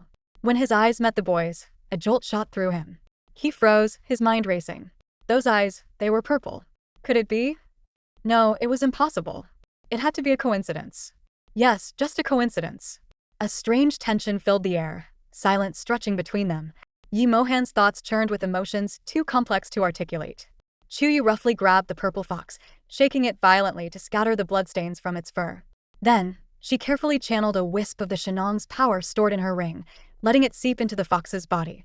A soft, milky white glow enveloped the small creature, as gentle as the warmth of spring sunlight, soothing its wounds and swiftly healing the surface injuries. Standing nearby, Yi Mohan's bewitching purple eyes narrowed slightly in surprise. Could this be the ancient power of Shenong? In a small nation like Shenwu, there exists a descendant of Shenong? His gaze lingered on Chuyue for a moment before a thought flashed through his mind, his own sealed restrictions and old injuries. If he could harness the power of Shenong, perhaps there was hope for a breakthrough. A flicker of complexity appeared in his eyes as the idea took root. The little fox slowly opened its eyes, glancing at Chuyue with a newfound respect and admiration. Meanwhile, Xiaobao was already dancing around Chuyue with excitement, his laughter crisp and clear like the chime of silver bells. Amazing, he exclaimed joyfully. Chuyue withdrew the Shenong power and handed the purple fox to Xiaobao, her tone indifferent. Be good. Play gently. The fox's mouth twitched in irritation, barely holding back its indignation. It couldn't believe it had been reduced to a plaything for some random wild child.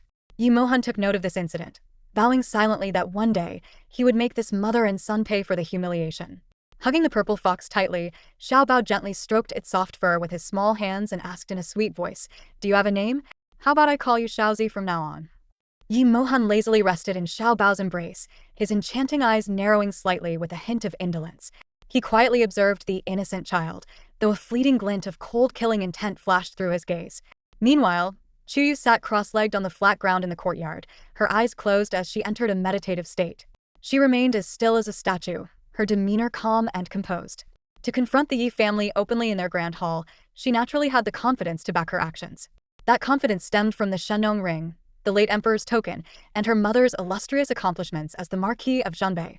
Though she couldn't cultivate spiritual energy like ordinary people, the power of the Shenwu ring allowed her ancient martial arts skills to rival those of any skilled practitioner. The moonlight bathed her figure in a silvery glow, her plain dress gently fluttering in the night breeze, painting a serene and picturesque scene. The purple fox nestled comfortably in Xiao Bao's arms, its eyes half closed, though its gaze occasionally flickered toward Chuyue, a thoughtful expression crossing its face. The power of Shenwu, gentle yet undeniable, coursed through Chuyue's body, eventually pooling in her dantian. However, that dantian had long been shattered, leaving her unable to cultivate and burdened with a chronic, incurable condition. Yi Mohan shifted his position, reclining lazily in Xiao Bao's arms, propping his head up with one paw as if intrigued. His gaze sharpened as he observed Chuyue meditating under the moonlight. He had noticed immediately that her dantian was entirely broken and not naturally, but by deliberate, ruthless means. Whoever did this had been utterly merciless. He couldn't help but wonder what kind of powerful figure she had offended. But in the next moment, Yi Mohan's eyes widened in astonishment. He watched as Chuyue guided the gentle yet potent Shenwu power, steering it with unwavering determination to completely obliterate the remnants of her damaged dantian, leaving nothing behind. As her dantian was destroyed, her body trembled slightly, and blood spilled from her lips. Yet her expression remained calm, devoid of pain or hesitation, as though she was entirely detached from the sensation. Yi Mohan tilted his head, a glimmer of curiosity flashing in his mind. How could she maintain such composure, as if pain had no hold over her? What baffled him even more was her decision. Destroying her dantian entirely meant there was no chance of recovery or reconstruction. How could someone without a dantian possibly survive in this world? Just as he was lost in thought, the spiritual energy of heaven and earth suddenly surged like a tidal wave, rushing toward Chuyue and converging into her body. Yi Mohan's pupils contracted slightly, a rare look of shock crossing his face. He watched as the blood-stained corners of Chuyue's lips curved into a faint smile, radiating sharp confidence. Destruction before rebirth, breaking through limits to find a new path. She had chosen to destroy her dantian entirely, undergoing a complete transformation. While others relied on their dantian to store spiritual energy, she was using her entire body as a vessel, directly merging with the ethereal energy of the world. It was a bold and reckless method, one that few would even dare to imagine. Yet, she had succeeded. Yi Mohan's gaze lingered on Chuyue for a long time, a complex emotion flickering in his eyes. He suddenly realized that this woman was far more extraordinary than he had ever anticipated. The moonlight hung like ink, and the autumn breeze carried a slight chill. Spiritual energy surged through the night, weaving through the heavens and earth as if drawn by an unseen force, converging steadily upon Chuyue, who sat cross-legged in the courtyard. Her body was surrounded by a steady flow of energy, a powerful force seemingly brewing within her. Suddenly, her eyes snapped open, sharp and piercing like an unsheathed sword, radiating a chilling intensity that seemed to pierce straight through the soul. Moments later, she raised her delicate hand, her fingertip flicking ever so slightly. A burst of invisible energy shot forth, streaking toward the rock garden outside the courtyard. A deafening boom echoed as the solid rock formation shattered instantly, sending shards flying in all directions. Standing nearby, Yi Mohan's violet eyes narrowed slightly, a glimmer of intrigue flashing within them. His gaze remained fixed on Chuyue, his mind churning with disbelief. Chuyue had only just begun her cultivation journey, barely reaching the first stage of body refinement, yet she had achieved such an extraordinary level of power. It was utterly unfathomable. Even the so-called prodigies of Shenshan Academy, with all their arrogance, seemed insignificant in comparison to her. Nestled in Xiaobao's arms, the small purple fox tilted its fluffy little head, a glint of amusement flickering in its eyes. It seemed to marvel silently at how this seemingly insignificant realm, the small nation of Shenwu, could truly be a place teeming with hidden talents. Meanwhile, Xiaobao's face flushed with excitement as he affectionately stroked the fox's soft fur, his eyes brimming with joy. Little foxy, look. Mother can cultivate now. No one will ever dare to insult her again. He waved his arms and danced with glee, completely oblivious to the fox's exasperated expression as it endured his overly enthusiastic petting. Chuyue, however, remained seated, unfazed by the commotion. She focused intently on channeling the core of her Shenwu energy to her lower abdomen, aligning it with her body. With the flow of spiritual energy, she exhaled a long breath, her eyes closing softly as a clear goal took root in her mind. She was determined to refine her body into the Shenwu physique through the power of the Shenwu ring, ultimately becoming immune to all poisons. Within her body lay a toxin that had once robbed her of her sanity, the very source of her misfortune. Yet now, the Shenwu ring's power not only offered a way to expel the poison, but also brought countless other benefits such as healing the scars and burns that marred her face, restoring it to its original state. Chuyue adjusted her breathing as the Shenwu energy coursed gently through her. A soft, milky white glow enveloped her, warm and tender like the sunlight of spring. As the light flowed and shimmered, the disfiguring marks on her face vanished at a visible pace, replaced by a stunningly beautiful visage, radiant and otherworldly. When the glow finally faded, her appearance was like that of an ethereal goddess stepping out of a painting. Xiaobao stared at Chuyue in wide-eyed amazement, his large, glistening eyes filled with disbelief. "Mother, you're so beautiful," he exclaimed, standing up so abruptly that he accidentally dropped the little fox onto the ground. Ignoring the fox's indignant glare, he dashed to Chuyue's side, clinging to her leg and nuzzling affectionately. "From now on, I'm going to call you beautiful mother." Then, tilting his head up with innocent curiosity, he asked, "Mother, will you ever leave me behind?" Chuyue froze momentarily, gazing down at Xiaobao's pure, unblemished face. A rare softness stirred within her heart, something she had never felt before. She had always been cold and self-serving, never intending to take this child with her. Yet, under the gaze of those hopeful eyes, she found herself whispering against her own instincts. "No, I won't." Hearing this, Xiaobao's joy was boundless. He spun in circles around Chuyue, his face beaming like a flower in full bloom. He leapt over to Mohan, scooped up the little fox, and planted a big kiss on its cheek. "Little foxy, did you hear that? Mother said she won't leave me. I'm the luckiest kid in the whole world." Mohan frowned slightly, a flicker of impatience crossing his eyes. "Annoying brat, you're too noisy." Yet his gaze involuntarily returned to Chuyue. In that fleeting moment, he had sensed an indescribable desolation and sorrow emanating from her. Chuyue's heart trembled faintly as fragments of memories from her past life surfaced. It was an early morning in a distant time. Her gentle mother had held her hand, guiding her to a bustling street. At the train platform, her mother had softly said, "Wait here like a good girl. I'll be back soon." But that farewell was final. Her mother never returned. From then on, she wandered the streets, living as a beggar for years until she rose to prominence as the master of an enigmatic martial arts organization. Returning to the present, Chuyue's eyes dimmed slightly. Mohan's confusion deepened as he studied her. He could not fathom how this woman could possess such unparalleled brilliance while carrying an undercurrent of profound loneliness and melancholy. At dawn the next day, the soft morning light filtered gently through the lattice windows, casting a warm glow inside the room. Chuyue stirred awake to find the little boy, Xiaobao, curled up by her side, sleeping soundly. His tiny lips moved ever so slightly with each breath, resembling a well-behaved kitten. However, sprawled unceremoniously across her was a fluffy, furry creature, limbs splayed out in complete disregard for grace. Chuyue rubbed her temples helplessly, a faint headache creeping in as she contemplated the challenges of her future life. Just then, a commotion of hurried footsteps echoed from the northern wing, followed by a polite knock at the door. "Third Missy, I am from the 7th Prince's residence. I've been sent to help pack your belongings and move you to Chuyue Pavilion," a respectful voice called from outside. Chuyue's eyes turned cold for a moment, but a faint, enigmatic smile curved her lips. She murmured to herself, "How interesting.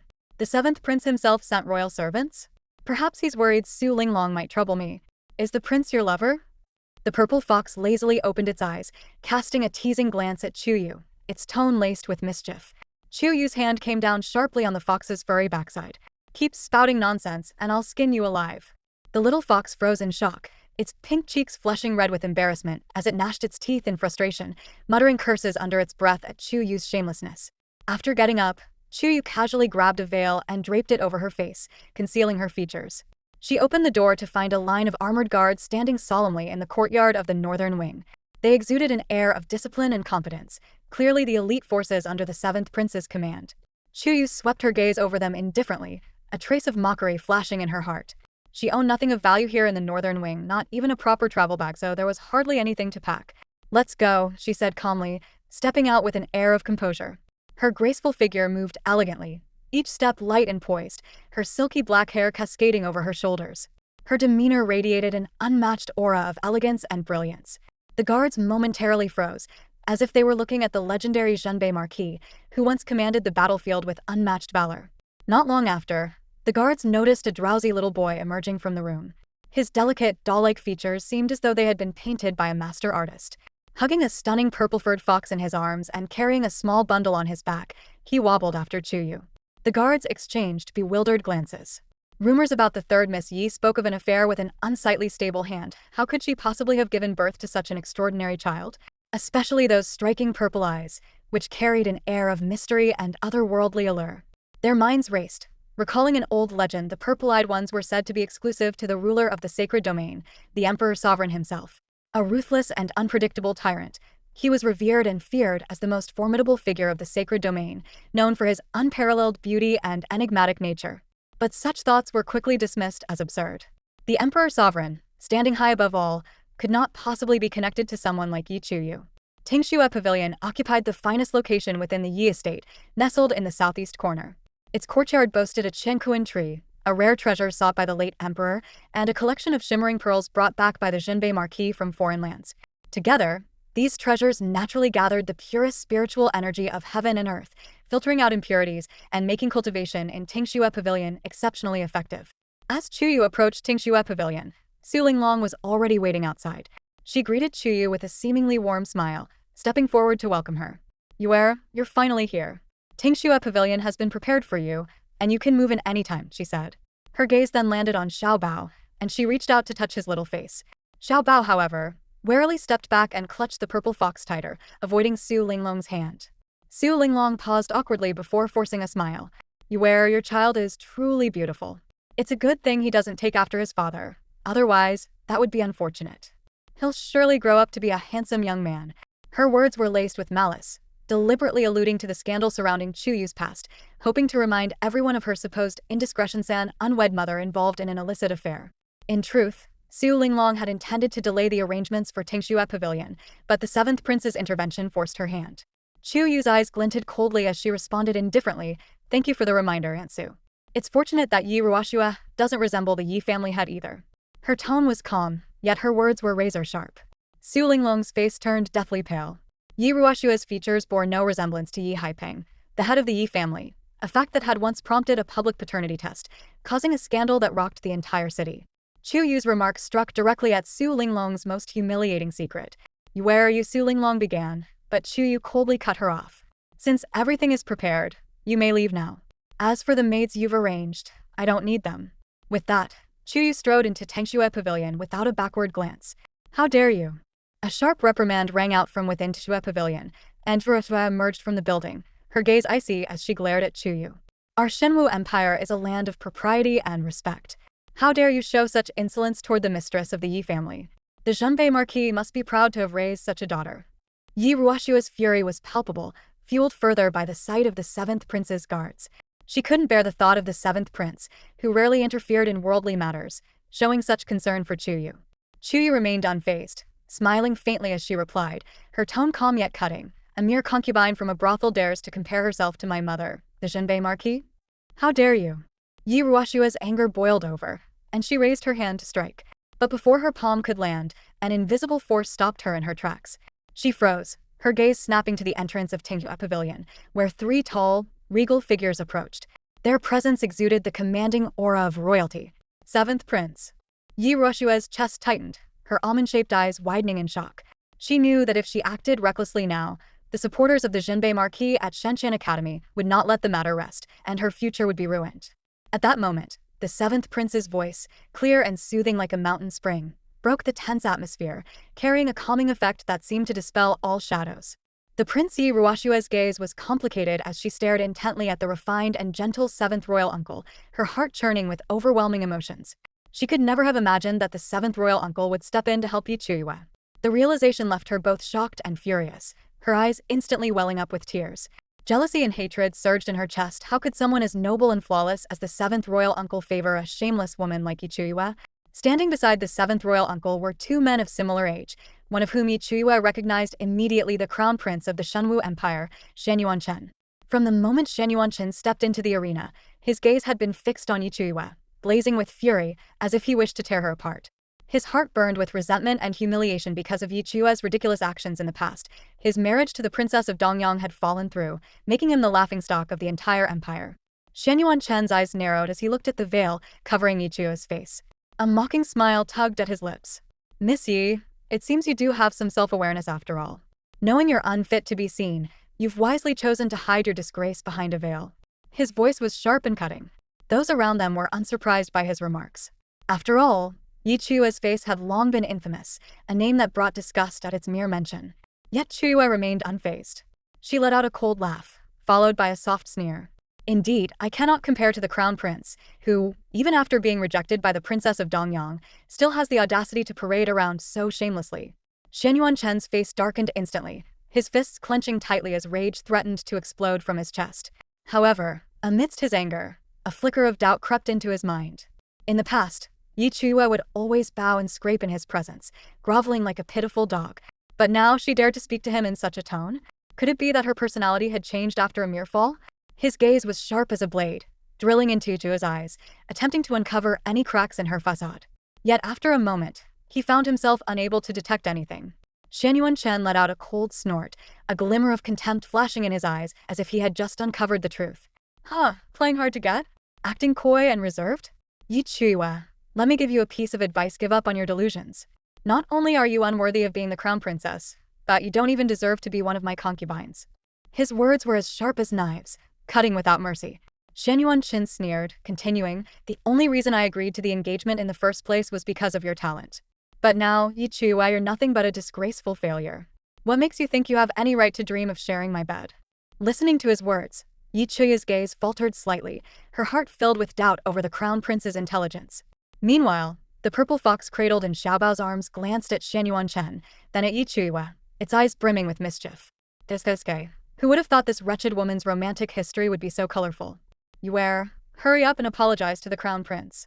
Su Linglong suddenly barked, her tone stern and disapproving, her face filled with feigned severity. The matter with the princess of Dongyang was clearly your fault. Besides, 5 years ago, the crown prince treated you well, yet you brought him nothing but shame. After finishing her rebuke, Su Linglong's face shifted into a sycophantic smile as she turned to Shenwu Chen. Your Highness, Yue admires you so deeply that she acted foolishly. Please, show mercy and spare her this time. Every word out of her mouth was laced with deliberate mockery, as if determined to publicly drag Chuye's past humiliation into the light and trample her into the mud. Her intentions were clear: to make every talented young man present despise Chuyue, thereby highlighting her own daughter, Chue, as superior and exceptional.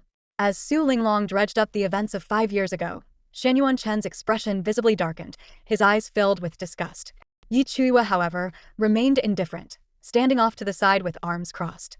Her plain attire only added to her air of detachment, while the veil obscured her stunning beauty, leaving only her deep, ink-black eyes visible. She quietly observed Shenwu Chen, her gaze profound, as if she could see through everything. For a brief moment, Shenwu Chen felt a strange sense of disorientation. He had to admit that without the sight of that repulsive face, Chuyue seemed less detestable. But as the memory of his cancelled marriage and the ridicule it brought him resurfaced, his anger reignited. Chuyue. Shenwu Chen's voice was cold, carrying a hint of mockery. If you kneel now and kowtow 3 times, begging me, perhaps I'll be generous enough to take you in as a lowly servant. A wicked smile played on his lips, his tone dripping with contempt and derision. Yet Chuyue acted as though she hadn't heard him, not even sparing him a glance. She turned her head slightly and beckoned Xiaobao with a calm voice. Xiaobao, come here. Little Bao cradled the fluffy little purple fox in his arms, a simple bundle slung over his small shoulders. With his tiny legs, he ran over to Chuyue's side. Tilting his head slightly upward, his large, watery eyes sparkled with pure anticipation as he asked in a soft, childish voice, Beautiful mother, will I live here from now on? Chuyue smiled faintly, crouching down to gently ruffle little Bao's soft hair. However, her gaze shifted to Shenwu Chen standing nearby, a glimmer of mockery flashing in her eyes. Of course, little Bao. This will be your home from now on. But her tone shifted, laced with a hint of mischief. You must study hard and cultivate diligently. Otherwise, when you grow up, don't end up like this strange uncle here, with a brain that's lacking. Got it. Little Bao understands. Little Bao nodded emphatically, his young voice filled with earnest determination. Though Chuyue's words seemed casual, they pierced Shenwu Chen's pride, leaving his face alternating between shades of red and green.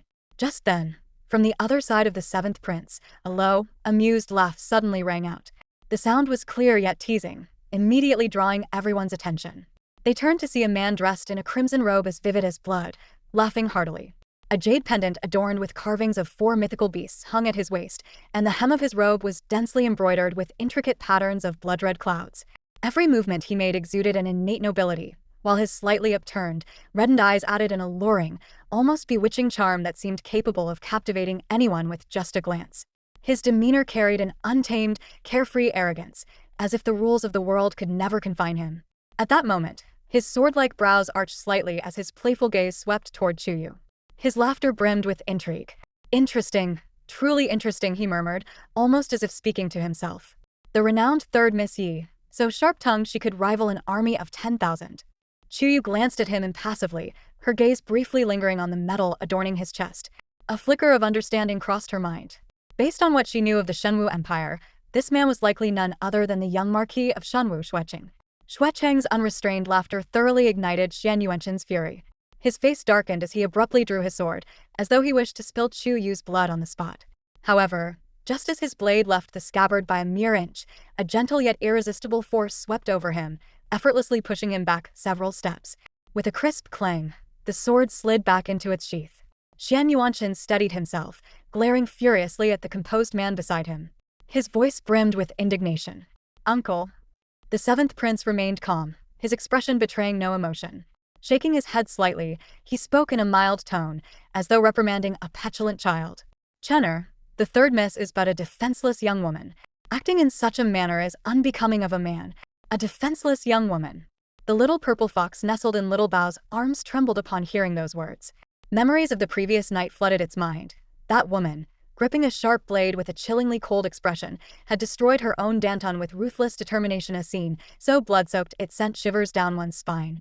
The little fox shuddered involuntarily, silently cursing. This seventh prince must be lying through his teeth. Doesn't he fear being struck by lightning? Xianyuanqin was still seething with rage, his brow furrowed with anger. However, with the seventh prince present, he dared not let himself lose control completely. The seventh prince spoke up again, defending Chuyue, which caused a flash of jealousy to pass through Uroshua's eyes as she clenched her jaw tightly. "Third miss, this evening someone brought back a 5th-tier spirit beast from the 7-kill mountain range to the martial hall. Would you be interested in taking a look?" The seventh prince's tone was calm, but his gaze carried a hint of meaning. "A 5th-tier spirit beast?" Uroshu looked at the seventh prince in disbelief. Chuyue, on the other hand, let a faint smile grace her lips and responded softly, "All right." Her indifferent attitude left everyone stunned. The seventh prince held a position second only to the emperor in the Shenwu Empire, yet Chuyue remained so composed, showing no intention of currying favor. Uroshua's eyes reddened with anger, as though they were about to ignite. The seventh prince maintained his usual calm demeanor as he said, "I will send someone to the Yi residence to escort you." Chuyue nodded slightly, her expression steady and free of any flattery. Xuecheng, who had been watching silently, suddenly chimed in with a playful tone. "Third miss, I've heard that the Marquis of Zhenbei can drink endlessly without getting drunk. I happen to have a fine jar of Beauty's Intoxication, a premium-grade strong wine, prepared for you at the martial hall." Chuyue smiled faintly and replied softly, "I would be honored to accept." Dressed in striking red, Xuecheng exuded an air of boldness and confidence. His smile carried a trace of mischief as his gaze swept over Chuyue before finally landing on Xiaobao. His eyes lit up with surprise. The child was strikingly handsome, with an especially captivating pair of violet eyes. The purple fox nestled in his arms radiated an extraordinary aura of intelligence. "Child, what's your name?" Xuecheng asked curiously. "Yichen," Xiaobao replied, his young voice polite and respectful. The name, though humble in its meaning, was deeply cherished by Xiaobao because it was chosen by his mother. "That's a beautiful name," Xuecheng said with a smile. However, Xianyuanqin let out a cold snort, his tone dripping with disdain. "Do you even know who your father is? He's nothing but a stable hand in this estate, a lowly servant. With such blood running through your veins, you're destined to be a worthless slave." Xuecheng's brows furrowed, clearly displeased with Xianyuanqin's words. Regardless of the truth, taking out one's grievances on a child was despicable. As if possessed, Xianyuanqin took a step forward, glaring at Xiaobao with menacing intensity. His voice grew sharper. "Your mother is nothing more than a shameless woman who bore you out of wedlock, tarnishing the Marquis of Zhenbei's reputation and disgracing the Yi family. And you? You're just a filthy little bastard. Do you even know what a bastard is? It's something lower than a pig or a dog." Xiaobao clutched the purple fox tightly, his eyes brimming with tears as he stepped back, shaking his head. His voice trembled as he cried out, "No, that's not true. My mother is the greatest woman in the world." Tears streamed down his face, falling onto the soft fur of the purple fox. Filthy bastard. Illegitimate child. You shouldn't even exist in this world. Yuanyuanking's face twisted with malice, his words cutting like knives. Xiaobao, his face streaked with tears, held onto the purple fox as if it were his last lifeline. A cold light flashed in Chuyue's eyes, and a wave of killing intent surged within her. Her sleeve shifted slightly as several embroidery needles slipped silently into her fingers. Yuanyuanqing might have been a 10th-tier body refiner, but Chuyue had already made up her mind. Even if she couldn't defeat him, she would make him pay. Just as she was about to strike, a loud crash shattered the tension. A massive boulder suddenly fell from the sky, landing squarely on Yuanyuanking's head. He staggered backward, blood streaming down his forehead, barely able to stay on his feet. Then from the bamboo grove, a small green snake shot out like lightning, sinking its fangs into Yuanyuanking's thigh. Yuanyuanqing screamed in agony, his face pale as a sheet. Xueqing moved quickly to intervene, but the green snake clung on with a death grip, refusing to let go. In the end, it was the 7th prince who calmly raised his hand. A gentle breeze swept through the air, and the snake instantly lost its vitality, falling lifelessly to the ground. Yuanyuanqing collapsed to the ground in a wretched state, his head bleeding and his leg wound gruesome. His teeth clenched in fury. He scanned the area and roared, Who dared to attack me in secret? The crowd looked at one another in confusion, none of them knowing who had orchestrated the scene. Only the purple fox in Xiaobao's arms seemed unfazed, lazily crossing its legs and letting out a smug little huff. Chuyue's gaze shifted subtly to Yimohan. She noticed that his complexion had grown even paler, and his breathing seemed weaker than before. A flicker of doubt arose in her mind. Why had he intervened? Find whoever is behind this and bring them to me. I'll tear them apart. Yuanyuanqing bellowed in rage, his voice hoarse. Chuyue narrowed her eyes. With a flick of her sleeve, several embroidery needles shot out like meteors, piercing into the wounds on Yuanyuanking's leg with precision. Yuanyuanqing writhed in pain, rolling on the ground as his face turned ashen. The 7th prince cast a brief glance at Chuyue but said nothing. He merely waved his hand and ordered, Take the crown prince back to the estate for treatment. As Xueqing prepared to leave, he twirled his folding fan and let his red robe flutter in the breeze. Smiling, he said to Chuyue, Third miss, don't forget to visit the martial hall. In the distance, Su Linglong had been observing the entire scene. Her heart was filled with questions. Why did both the 7th prince and Xueqing regard Chuyue so differently? Yuanyuanqing had always taken pride in her beauty and talent, but now she felt as if she had fallen into an icy abyss. Glancing around, she realized no one seemed to notice her presence. Most painfully, her beloved 7th prince whom she admired with all her heart had not even spared her a single glance. This realization pierced her heart like a sharp blade. Clenching her teeth, Yuanyuanqing's gaze followed the 7th prince's retreating figure, filled with anguish and unwillingness. Her eyes shifted to Chuyue, brimming with icy disdain and a fleeting spark of fury. Chuyue, it's been years, and your skill at seducing others has certainly improved. Her voice was low, laced with cold sarcasm. Chuyue held Little Bao's hand, her eyes sweeping indifferently over Yuanyuanqing, showing no intention of backing down. Yuanyuanqing suddenly stepped closer, her voice dropping to a chilling whisper. I warn you, if you dare lay a finger on the prince, I'll make sure you and that little brat meet a grisly end. Her tone was as dark as a ghostly curse, carrying a sinister shadow. Yet Chuyue merely raised an elegant brow, her expression calm and detached as she replied with a faint smile, Oh really? Then I'll look forward to it. But before that, shouldn't Madame Su settle the accounts of the assets my mother left behind? She turned her gaze towards Su Linglong, her tone dripping with mockery and scorn. Su Linglong's face turned ashen, as if all the blood had drained from it. Chuyue continued, her voice steady but cutting like a blade. When my mother passed away, I was too young to manage her estate. But now I can take over personally. As far as I know, my mother owned the Marquis of Zhenbei's residence, which housed countless rare treasures bestowed by the imperial family, as well as exotic valuables she brought back from foreign lands. The royal family has a detailed inventory of these items. I expect them to be returned intact, Madame Su. Su Linglong froze in place, her lips dry and pale as she stammered. Where, you're still young and don't understand many things. The estate's assets have always been under my care and… Enough with the excuses. Chuyue cut her off coldly. You have 3 days to present me with a detailed account. Otherwise, I'll personally invite the 7th prince to intervene. Her tone was commanding, leaving no room for argument. Flustered, Su Linglong hastily replied, Chuyue, this is a matter within the Yi family. There's no need to trouble the prince. It would be most inappropriate, don't you think? I'm done talking. You may leave now, Chuyue said mercilessly, issuing a firm dismissal. Su Linglong stared at Chuyue in shock, her mind swirling with unease. How had this girl changed so much? The timid child who was once bullied by everyone had now become so sharp and unyielding. Meanwhile, little Bao ran into Chuyue Pavilion, clutching his purple fox tightly. His face lit up with a bright smile as he exclaimed, "Little Foxy, we've moved into a new home." Yi Ruoshua's gaze involuntarily landed on the purple fox, her heart filled with astonishment. Such a beautiful spirit beast. A flicker of greed flashed in her eyes as she seemed to lay claim to it in her mind. Clenching her teeth, she turned and left, though her reluctance was palpable.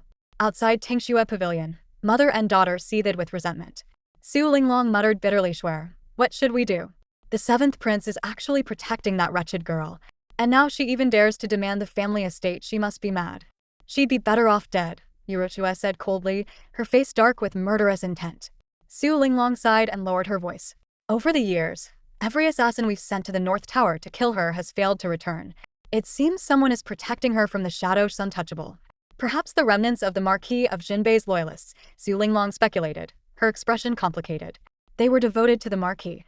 It's possible they're secretly aiding her." Yi Ruoshua, however, let out a mirthless laugh, her gaze unfathomable, as though she had a plan in mind. Noticing her daughter's expression, Su Linglong hesitated before leaning in closer. "Swear, are you thinking of someone from Shenshan Academy?" Yi Ruoshua didn't answer directly. Instead, she offered a cryptic smile, her eyes gleaming with an eerie light. Her voice was icy as she said, "Anyone who dares to touch the seventh prince's woman deserves to die. Mother, send word to the one in the southern part of the city. Tell them the daughter of the Marquis of Jinbei will appear at the Martial Hall." Su Linglong's eyes widened in realization, a glint of malice flashing in them. The famed Chuyue Pavilion, a structure renowned across the vassal states, rests in the southeast corner of the pavilion grounds, where a luminescent Jiaozhu pearl emits a soft, ethereal glow. This priceless pearl was once acquired by the Marquis of the northern frontier from the southern seas of the Endless Ocean, a treasure of unmatched value. Meanwhile, the Kunlun tree within the pavilion, imbued with the spiritual energy of heaven and earth, was a precious gift sought by the late emperor himself from the ghost forest of Mount Sia for the Marquis. The emperor held the Marquis in the highest regard, and on his deathbed, he personally decreed that the Marquis descendants, upon reaching adulthood, must be granted a royal title, no less than that of a princess. Furthermore, the decree explicitly stated that no descendant of the Yi family, regardless of their transgressions, could be sentenced to death as long as they held the Qingli token. The Qingli token, the royal title, and the emperor's decree became the three protective charms of Yi Chuyue. However, the former Yi Chuyue had been fixated solely on Shenwu Empire, neglecting these blessings and failing to walk the right path. Now, her life was just beginning to unfold a new chapter. "Xiaobao," a tender voice called out, accompanied by the sound of hurried little footsteps. Xiaobao dashed into Yi Chuyue's arms, his soft, childlike voice exclaiming, "Xiaobao loves it here." His innocent face lit up with a radiant smile, his eyes sparkling with joy. On top of a nearby sandalwood cabinet, a small purple fox lay lazily on its side, one paw propping up its head in a human-like gesture, its demeanor utterly relaxed. In stark contrast to Xiaobao's excitement, Yi Maxian cast a cold glance at the boy, his eyes filled with disdain. "What a sheltered little child," he muttered. "Hey, woman. Are you after that fifth-tier spirit beast?" The fox suddenly spoke, its tone laced with arrogance. "I can help you." Yi Chuyue, gently ruffling Xiaobao's soft hair, raised an eyebrow and glanced at the fox. Memories from her past life surfaced in her mind. Back then, at the age of just 15, she had already mastered ancient martial arts, beast taming, and the Shenwu medicinal arts. She had ventured alone into the depths of a tropical jungle, tamed a ferocious wolf, and ridden it out, leaving everyone in. From that moment on, she had developed a keen interest in beast taming. Naturally, the fifth-tier spirit beast of the Martial Hall became her next target. She wondered if the beast-taming techniques of this era held unique secrets. To ensure success, she decided to bring the fox along. "Mother," Xiaobao suddenly tugged at Yi Chuyue's sleeve, looking up at her with wide eyes. "They all say my father was a stable hand who was beaten to death and thrown into a pauper's grave. Is that true?" Yi Chuyue's expression remained unchanged as she casually replied, "Your father is Yi Maxian, the emperor of the sacred domain." Her tone was calm and natural, her face betraying no emotion. In truth, she had no idea who Xiaobao's father was, but she was certain it wasn't some stable hand. Claiming it was the emperor was simply a way to comfort Xiaobao, as both shared the same violet eyes. However, a sudden thought crossed Yi Chuyue's mind. What if she sold Xiaobao to the emperor? Could she get a good price for him? She stroked her chin, a sly glint flashing in her eyes as she began to scheme about heading to the sacred domain, causing a scene, and extorting a fortune before disappearing to live freely. Just then a loud thud echoed through the room. The little fox, momentarily distracted, had slipped off the cabinet and landed in a rather ungraceful heap. Xiaobeo's eyes lit up with excitement. Really? He asked eagerly. But his expression soon dimmed, and he asked in a small voice, "Then why hasn't father come to find me?" "Maybe he's dead," Chuyue replied nonchalantly, her tone light and indifferent. Her thoughts, however, were already preoccupied with planning her trip to the sacred domain and how to execute her plan flawlessly. Xiao Bao let out a soft "oh" and slumped to the side, resting his chin on his hands, looking utterly dejected.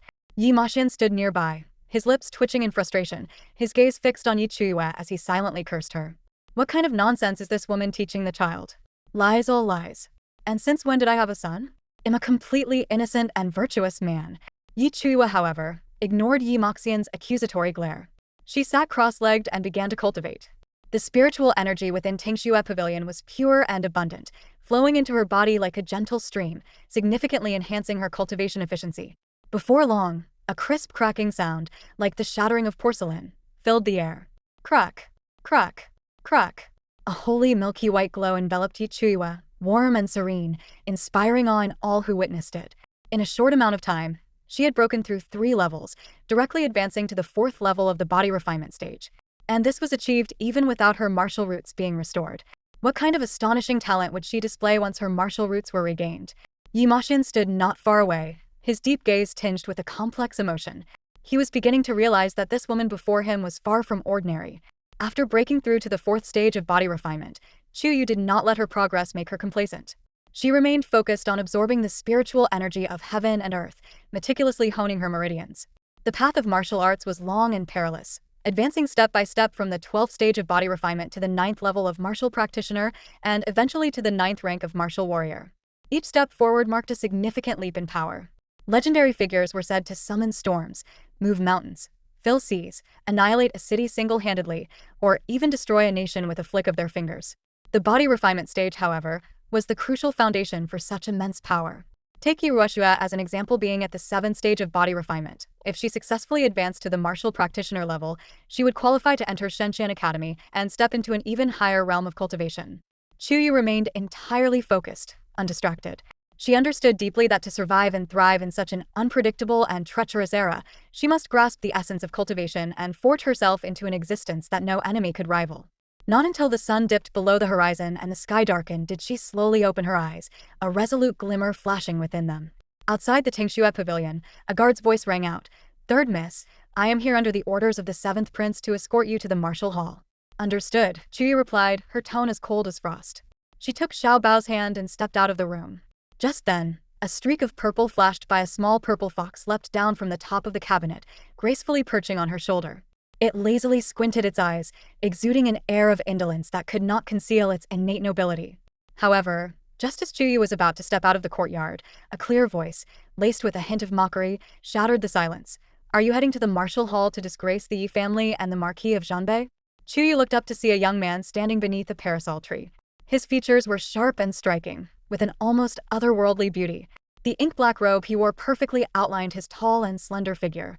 Leaning against the tree trunk, his sword-like brows furrowed slightly in apparent displeasure. He was Shan Qingfeng's orphan the Marquis of Zhanbei had picked up from the battlefield years ago, now a member of the Yi family. Despite his young age, his strength was extraordinary. After the Marquis of Zhanbei fell in battle, Shen Qingfeng left the Yi family to live alone in the Marquis residence. Gaining the favor of the 7th Prince, he had since become a disciple of Shenshan Academy. The martial hall is a gathering place for martial experts. Do you, with your useless body, dare to flaunt yourself there? Shen Qingfeng's gaze was icy, his tone resolute. You are forbidden to go. I don't care if you humiliate yourself, but I will not allow you to tarnish the name of the Marquis of Zhanbei. His words were cold and dismissive, his eyes sharp as blades directed at Chuyue. The Marquis of Zhanbei had spent a lifetime fighting on the battlefield, achieving countless military victories, only to become the butt of jokes because of a so-called worthless daughter like Chuyue. Shen Qingfeng would not tolerate anyone sullying the Marquis legacy, even Yi Chuyue herself. Chuyue's expression remained calm, her gaze steady and silent, as if Shen Qingfeng's accusations were nothing more than a passing breeze. At that moment, the sound of footsteps echoed along the cobblestone path. Su Linglong and her daughter approached, their faces lighting up with schadenfreude as they eagerly seized the opportunity to add fuel to the fire. "Brother," Yuruoshua called softly, her tone carrying a hint of flattery. "You're back?" Shen Qingfeng replied curtly, his demeanor indifferent. Yi Ruoxu's eyes flickered as she tried to curry favor. She knew Shen Qingfeng was exceptionally gifted and had limitless potential, a person worth aligning with. However, her tone abruptly turned cold as she looked at Chuyue, her voice sharp and commanding. Ichiwa, didn't you hear what my brother said? Go back immediately. But Shen Qingfeng's expression darkened in an instant, a shadow of menace flashing across his brows. He cast a sidelong glance at Ichiwa, his voice as cold as winter's frost. Is this how you speak to her? Yi Ruoxu froze, clearly not expecting Shen Qingfeng to defend Chuyue. She is the orphan of the Marquis of Zhanbei, his only daughter, Shen Qingfeng said, his tone low but filled with an undeniable authority. Even if she were to make a mistake, it is not your place to reprimand her. Brother. Yi Ruoxu faltered, attempting to explain, but Shen Qingfeng interrupted her coldly. This will not happen again. Yura bit her lip, lowering her head in frustration as she murmured, barely audible, understood. Though young, Shen Qingfeng was ruthless and cunning, his aura chilling enough to unsettle others. In his presence, Yi Ruoxu could only swallow her anger, not daring to utter another word. Throughout the entire exchange, Chuyue remained an impassive observer, as if watching an irrelevant drama unfold. A faint smile tugged at the corner of her lips, as though she found the scene amusing. Without haste, she turned and walked away, leaving behind a courtyard steeped in silence. If you dare step out of the Yi residence and disgrace the Marquis of Zhanbei at the Martial Hall, he'll break your legs. Shen Qingfeng's voice was as cold and unyielding as iron, his gaze sharp as a blade fixed on the slender figure ahead. His tone carried an unquestionable authority, yet his words fell into silence, like a stone sinking into a bottomless sea, eliciting no response. Yi Chuyue paused briefly before turning around. Her pitch-black eyes, calm and unfathomable like an ancient well at midnight, emanated a chilling indifference, as though capable of piercing through one's soul. The moment Shen Qingfeng met her gaze, an uncontrollable chill ran down his spine. That look seemed to freeze all his anger and authority where they stood. By the time he snapped out of it, Yi Chuyue had already walked away, her figure growing smaller in the distance. Her steps were steady and resolute, a far cry from the timid and helpless girl she had once been. Shen Qingfeng stood rooted to the spot, his brows furrowed in deep thought, confusion swirling within him. Before coming here, he had heard rumors that Yi Chuyue was no longer the same as before, but only now did he truly realize this person had changed. Nan, even I don't know what's gotten into you. It's as if someone cast a spell on her, Su Linglong said softly from behind Shen Qingfeng, her tone laced with a mix of helplessness and reproach. She's caused Ning Yan so much suffering, tried to seduce the seventh prince, and even wants to seize the Yi family's inheritance. You must do something, or she'll only grow more brazen. Shen Qingfeng frowned slightly and asked coldly, isn't the Yi family's inheritance hers to begin with? How can it be called seizing? His words left Su Linglong speechless, her expression stiffening momentarily before she quickly masked it with a meek and compliant demeanor, lowering her head without another word. Nearby, Iroshua spoke up in a soft, worried voice. Brother, the martial hall is filled with many of the Marquis of Zhanbei's former subordinates, as well as people from the Shao family, the protectors of the nation. Over the years, the Shao family has been secretly opposing us. If Yi Chuyue goes to the martial hall, won't it give them a chance to humiliate us? Su Linglong immediately chimed in, exactly, Qingfeng. Because of the Dongyang princess incident, Master has been targeted by the Shao family in court. In recent years, they've grown increasingly arrogant, showing no regard for our Yi family. Yue is pushing us to the brink. You must take control of her. Shen Qingfeng remained silent, his cold gaze fixed in the direction Yi Chuyue had disappeared, his eyes smoldering with suppressed fury. The protector Shao family had been the sworn enemies of the Marquis of Zhanbei during his lifetime, constantly tripping them up in the shadows. Now, with the Marquis of Zhanbei's heroic death, the Shao family had risen to prominence, dominating the scene and suppressing the Yi family at every turn. The thought of it made Shen Qingfeng clench his fists tightly, his knuckles turning white. Standing to the side, Su Linglong noted Shen Qingfeng's dark expression and subtly lowered her head, hiding the fleeting trace of smugness that played on her lips. As long as Shen Qingfeng didn't stand by Yi Chuyue's side, the Yi family would remain firmly under her control. As dusk fell, the setting sun bathed the land in a crimson glow, resembling spilled blood. To the east of Shenwu Empire's imperial capital stood a grand and ancient structure, towering with an imposing presence, like a slumbering giant beast. Above its entrance hung a plaque inscribed with two powerful and spirited characters, Wu Dian Martial Hall. This was an entity that surpassed even the royal family in status.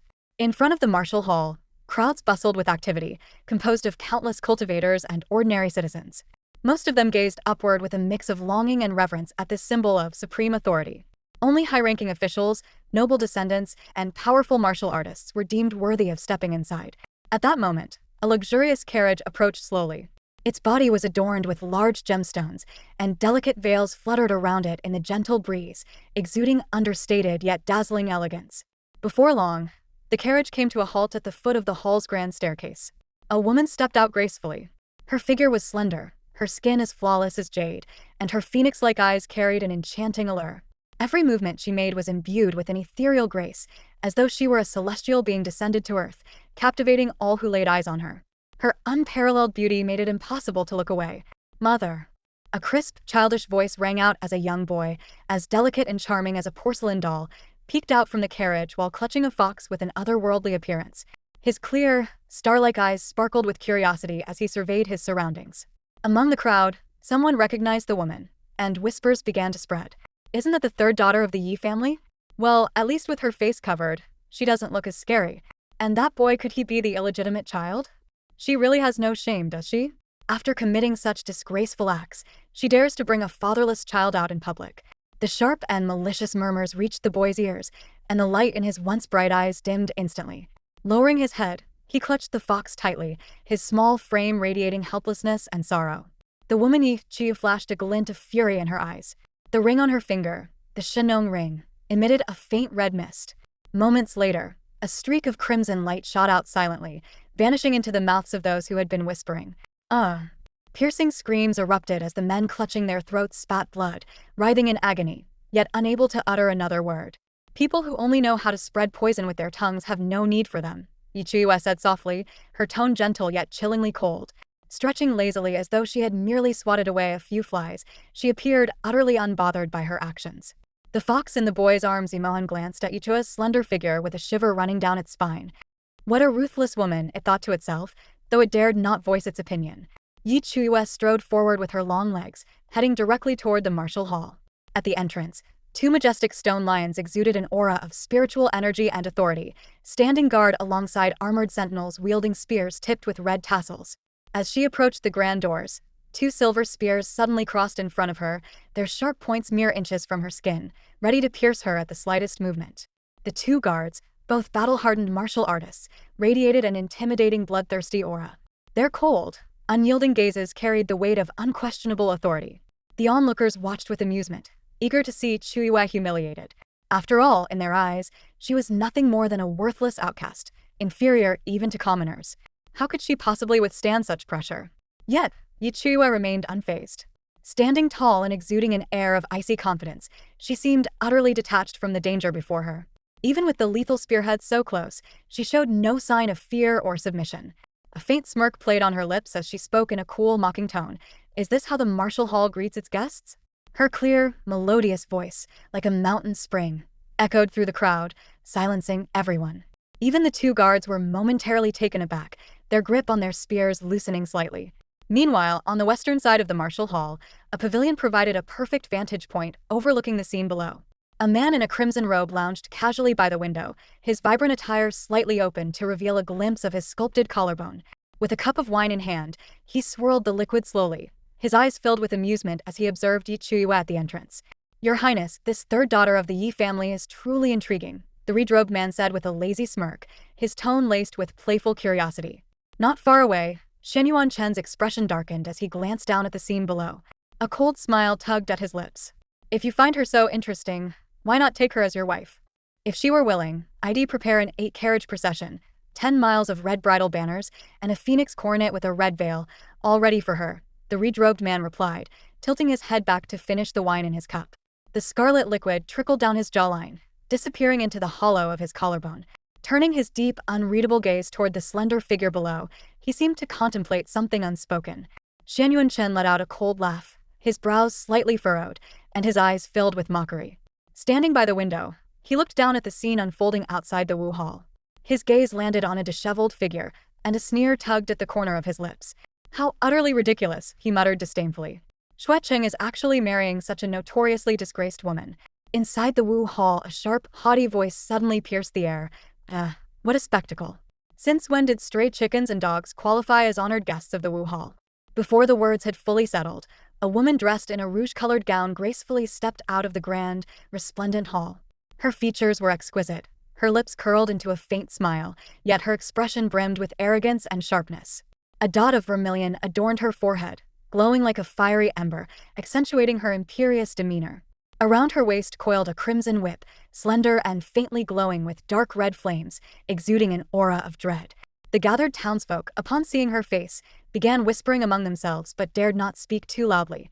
Fear was evident on every face, for this woman was none other than Qin Qianqian, the beloved daughter of Grand Duke Qin of the Wu Hall. Pampered since childhood, she was known for her domineering nature and had a close bond with Chuyue. Learning that Chuyue had dared to seize Ruoshua's Tingxue pavilion, Qin Qianqian was furious, itching to teach this worthless fool a lesson.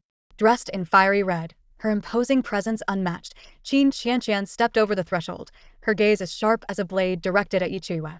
The Wu Hall guards quickly withdrew their silver spears and bowed respectfully. "Your Grace." Qin Qianqian gave a cold nod before turning to Chuyue, her eyes filled with contempt and provocation. "Chuyue, the Wu Hall is a sacred place, a sanctuary for divine martial cultivators. How dare someone as worthless as you set foot here? Your presence is nothing short of a disgrace." Her gaze then shifted to the small child standing beside Chuyue, her tone growing even harsher. "And this must be the little brat born without a father, right? Chuyue, you truly have no shame. You may not care about your reputation, but the late Marquis of the Northern Frontier certainly does." Hearing these words, the boy clutched the fox in his arms tightly, lowering his head as a hint of sorrow flickered in his eyes. His existence seemed to bring endless trouble to his mother. In a soft, almost apologetic voice he said, "Mother, I'm so tired. I just want to go home." His tender voice carried a mixture of grievance and guilt. Turning away, he began to walk off, each step heavy with hesitation. He fought back tears, not wanting to embarrass his mother further. Yet deep in his heart, he made a solemn vow. He would grow stronger, protect his mother, and never let her endure such humiliation again. Every step he took felt like walking on the edge of a blade, the cruel words swirling endlessly in his mind. He forced a smile for his mother, but his trembling hands betrayed his emotions. Nearby, Yi Mohun stood silently, watching the small figure burdened with pain. A sudden surge of agitation rose within him, along with an overwhelming urge to crush everyone who had wronged the boy. "Xiaobao," Yuchia's voice rang out then, cool and resolute. The boy stopped, turning to look at her with tear-filled eyes, his face full of grievance. Yuchia's gaze, cold as frost, swept across the crowd before settling on Qin Qianqian. Her tone was low but carried undeniable authority. "Stand aside and watch carefully." The crowd froze, baffled by her words. Even Xiaobao looked up at her, his eyes filled with confusion. But Chuyue remained composed, taking a step forward. Her deep gaze locked onto Qin Qianqian, her voice sharp and unyielding. "I've heard that in the Divine Martial Empire, there's a rule. Within the Wu Hall's grounds, cultivators may issue life-and-death challenges. In staking everything my mother, the late Marquis of the Northern Frontier, left behind including Illegitimate Pavilion, the Marquis estate, and the honors bestowed by the late Emperor on a bet against you." Her declaration left the entire street in stunned silence. The onlookers exchanged glances before erupting into a frenzy of chatter. "She's insane. She must have lost her mind. They say Chuyue hit her head. Looks like it's worse than we thought. What a disgrace. The Marquis of the Northern Frontier must be rolling in his grave. Qin Qianqian is at the 10th level of body refining, not to mention she has a 3rd-tier spirit beast and an Earth-grade spirit weapon. What does Chuyue have to fight with? This is practically a death wish." Voices of mockery and pity rose in waves, but Chuyue remained calm and unwavering, as if standing in the eye of a storm unshaken. Her gaze, sharp as a blade, bore into Qin Qianqian like a dormant beast slowly awakening. In front and behind the martial hall, the air was filled with incessant murmurs, each voice laced with mockery and disdain toward Chuyue. How dare she gamble against Qin Qianqian? It was sheer arrogance and folly. Among the crowd, some shook their heads in regret, others sneered in derision, and even passing children cast scornful glances her way. At that moment, a dark navy carriage quietly came to a halt in the distance. The curtain, adorned with pearls and jade, was lifted, revealing a strikingly handsome face with a hint of menace. Shen Qingfeng squinted slightly, gazing coldly at Chuyue in the center of the scene, a trace of doubt and curiosity flickering in his eyes. He thought to himself, has Chuyue lost her mind? Qin Qianqian possessed formidable strength and was merely 2 steps away from becoming a martial artist. And yet, with her frail and powerless body, Chuyue dared to challenge her in a life-or-death gamble at the martial hall? It was nothing short of seeking her own destruction. Standing nearby, Yerushua furrowed her brows slightly before breaking into a cold smile. She had been troubled by the lack of an opportunity to get rid of Chuyue, and now this fool had delivered herself on a silver platter. Even more laughable was that Chuyue had wagered the entire family fortune, dragging the Yi family down with her. A sneer crossed Ruoshue's face as she thought to herself. This time, she would watch as Chuyue fell into eternal ruin. She's absolutely insane, came a crisp feminine voice from the left. The speaker was a girl of about 13 or 14, dressed in a light blue gown. Her delicate features were tinged with displeasure. She was Yi Haipeng's youngest and most cherished daughter, Yisiu. Pouting, she clung to Shin Qingfeng's arm and whined, "Brother, look at her, she's trying to gamble away our entire family fortune." Her right hand was still wrapped in soft cloth, a clear sign of a prior injury. As she clung to him, her tone grew increasingly bitter. "She just wants to make our lives miserable. Yesterday at the estate, she not only broke my hand but also sent Yiningyan to Dongyang Kingdom and even took over Sister's Tingxue Pavilion. Mother was so infuriated that she cried herself to exhaustion and has barely eaten or drunk anything since. Brother, we can't let her get away with this." Shen Qingfeng remained silent for a moment, reaching out to ruffle Yisiu's hair. Yet his eyes darkened slightly. He would never allow the wealth of the Zhenbei Marquis to fall into the hands of outsiders. At the same time, curiosity gnawed at him what gave Chuyue the audacity to act so boldly. Meanwhile, in the loft of the martial hall, Xian Yuanshan leaned against a sandalwood table, sipping tea. Upon hearing Chuyue's words, a twisted smirk of satisfaction spread across his haughty face. His lips curled into a mocking smile as he glanced at Xue Qing beside him and remarked pointedly, "Young Marquis Xue, after today, Chuyue will surely become the laughingstock of the entire city. The fortune that the Zhenbei Marquis fought for with his life is about to fall into the hands of the Qin family of the martial hall. What a ridiculous turn of events." Xue Qing remained nonchalant, stroking his chin as he drained a flask of strong wine in one gulp. Laughing recklessly, he said, "Maybe she'll surprise us and defeat Qin Qianqian." Xian Yuanshan, as if hearing the most absurd joke in the world, laughed so hard tears welled in his eyes. "Defeat Qin Qianqian? With what? Her deceased father, the Zhenbei Marquis? Don't make me laugh." His tone dripped with scorn. Xue Qing, however, refrained from further argument, instead turning to the silent man beside him. "Your Highness, what are your thoughts?" The man was none other than the seventh prince. With an air of elegance and composure, his jade-like features bore a faint trace of detachment. He offered no comment, merely raising his teacup to take a sip, a subtle smile playing at his lips. Outside the martial hall, the silver-armored guards exchanged glances before erupting into raucous laughter. Qin Qianqian froze momentarily, then let out a sharp, exaggerated laugh. Her gaze, cold and filled with contempt, locked onto Chuyue. "A worthless nobody like you dares to challenge me to a life-or-death duel? What, are you expecting me to wager my entire family fortune against you?" "That won't be necessary," Chuyue replied coldly, her voice as icy as frost. Her piercing gaze fixed on Qin Qianqian as she spoke slowly. "If you lose, all you have to do is kneel before my son, Yi Chen, and apologize for your actions with 3 kowtows. Additionally, you must hand over the Qin family's treasured 6-vein Ganoderma to me." Little Bao froze at her words, his violet eyes wide with shock. He had never seen his mother so resolute and commanding before. A warm feeling stirred in his heart. Was his mother standing up for him? "Mother." Little Bao took a step forward, but Chue's cold voice stopped him in his tracks. "Don't move." Turning to look at him, her gaze softened but remained steadfast. "Little Bao, listen to me. You are a person of dignity, my son, and the grandson of the Zhenbei Marquis. You are more noble than most in this world. They envy you, resent you, and try to belittle you because they cannot compare to you. But remember, you must never bow your head, nor should you ever be afraid." Hearing the words, Xiaobao stood frozen in place, unmoving. His amber-like, crystal-clear eyes stared fixedly at Chuyue, as if he wanted to etch every word she said into the depths of his heart. Over the years, no one had ever spoken to him in such a way. A ripple seemed to stir within him, though his face remained calm and composed, like still water. Beside him, the little purple fox lay lazily curled up, its gaze playful as it scrutinized Chuyue. This bold woman, only at the 4th level of body refinement, dared to challenge a 10th level powerhouse. It was truly astonishing. "Qin Qianqian, are you afraid?" Chuyue spoke again, her voice sharp and commanding, filled with an overwhelming aura. Her gaze locked onto Qin Qianqian, unwavering. "Afraid of a so-called useless person? Do you really think that's possible?" Qin Qianqian's eyes narrowed slightly. In her heart, she had long coveted the wealth of the Marquis of Zhenbei's household.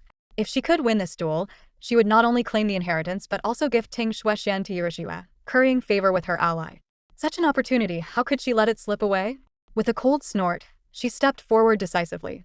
Raising her hand, She swiftly drew the blazing flame whip coiled at her waist. The fiery red whip gleamed coldly under the sunlight before being fiercely lashed into the air. The whip's tail sliced through the atmosphere with a deafening crack, its momentum shocking the crowd. The onlookers couldn't help but gasp in awe. This was the power of a 10th-level body refinement expert, inspiring both fear and respect. A trace of smugness flashed in Qin Qianqian's eyes as she glanced arrogantly at Chuyue. Her voice was icy as she declared, "Since this is a life-and-death challenge, let's follow the rules. Sign your name on the challenge scroll, there's no backing out." "No problem," Chuyue replied calmly, her tone steady yet imbued with an unyielding determination. Moments later, an attendant from the martial hall brought forth the challenge scroll. It was a sacred artifact, glowing brilliantly with a golden light, hovering solemnly in midair. Qin Qianqian strode forward without hesitation, biting her finger and using her blood to write her name on the scroll with swift precision. She turned to look at Chuyue, her lips curling into an unconcealed sneer of contempt and excitement. "Your turn." Chuyue took the dagger without a word, slicing her fingertip with an indifferent expression. Blood dripped onto the scroll as she wrote her name, stroke by stroke. In an instant, the contract was sealed. A semicircular golden light burst forth from the artifact, enveloping both Chuyue and Qin Qianqian. The onlookers held their breath, their gazes fixed on the radiant light. Once the battle stage was formed, it would remain sealed until a victor emerged. No one could enter or exit before then. If someone were to perish on the stage, it would be nothing out of the ordinary. Qin Qianqian stared at the dazzling golden light, her eyes filled with a mix of fervor and bloodthirsty madness. She let out a cold laugh, her voice dripping with disdain. "Draw your weapon. Don't say I didn't fight you fairly." "I don't need a weapon to deal with you," Chuyue replied coolly. Before the words had fully left her lips, she suddenly tore off a strip of cloth from her robe. The crowd was momentarily stunned, murmuring among themselves in confusion, unsure of what Chuyue intended to do. But when she used the white cloth to blindfold herself, an uproar broke out. Shock, bewilderment, and disbelief spread rapidly among the onlookers. "She's blindfolding herself?" someone exclaimed incredulously. Inside a nearby carriage, Chuyue's eyes widened in astonishment as she gasped softly, "Has Chuyue gone mad? She couldn't possibly defeat Qin Qianqian, even if she gave it her all, and now she's blindfolding herself." Chuyue frowned, her mind involuntarily recalling Chuyue's strange behavior at the Qingliang Pavilion the previous night. Meanwhile, Shen Qingfeng's face was filled with disdain as he let out a cold snort. That Chuyue truly an incompetent fool who only knows how to make things worse. On the battle stage, Qin Qianqian's expression darkened completely, her fury nearly erupting from her eyes. "Are you mocking me?" she hissed through gritted teeth, her voice trembling with suppressed rage. Chuyue, however, closed her eyes, seemingly shutting out everything around her. Her world turned to darkness, but within this void, her senses grew sharper. She knew Qin Qianqian was powerful, she couldn't afford to let her guard down. Blindfolding herself was a deliberate choice to block out external distractions and fully unleash her potential. "Enough talking. Come and fight," Chuyue commanded sharply. As her words fell, she unleashed the boundless spiritual energy stored within her. The overwhelming force surged out like a tempest, leaving the crowd utterly stunned. From the front of the martial hall to the upper levels of the surrounding pavilions, everyone stared wide-eyed, their faces filled with disbelief. Chuyue could cultivate? But her dantian had been shattered long ago. She was supposed to be a cripple. All eyes were now fixed on the battle stage, anticipating the earth-shattering duel that was about to unfold. 4th level of body refining. Even if Chuyue had the ability to cultivate, everyone present knew she was no match for Qin Qianqian. Qin Qianqian had already reached the 10th level of body refining, just one step away from breaking through to the martial artist realm. What's more, Chuyue's eyes were blindfolded. Under such circumstances, going up against Qin Qianqian was nothing short of courting death. Standing on the battle platform, Qin Qianqian's eyes flickered with a trace of surprise, which was quickly replaced by a surge of fury. The fiery whip in her hand lashed out suddenly, aimed directly at Chuyue. Her voice was sharp and laced with disdain and hatred as she shouted, "Chuyue, you're nothing but a loser beneath my feet. You're heartless and have committed countless sins. Since neither the heavens nor the royal family will punish you, I'll do it for your dead mother and teach you a lesson." With a graceful step that seemed as light as a cloud, Qin Qianqian moved, her fiery whip whistling through the air. Flames roared along its length, like a ferocious beast unleashed, as scorching heat waves swept across the entire battle platform. The blazing fire engulfed the space, causing the temperature to rise dramatically, as though molten lava was surging. The whip's shadow, carrying the oppressive heat, charged straight at Chuyue, lifting her simple white dress in the forceful wind.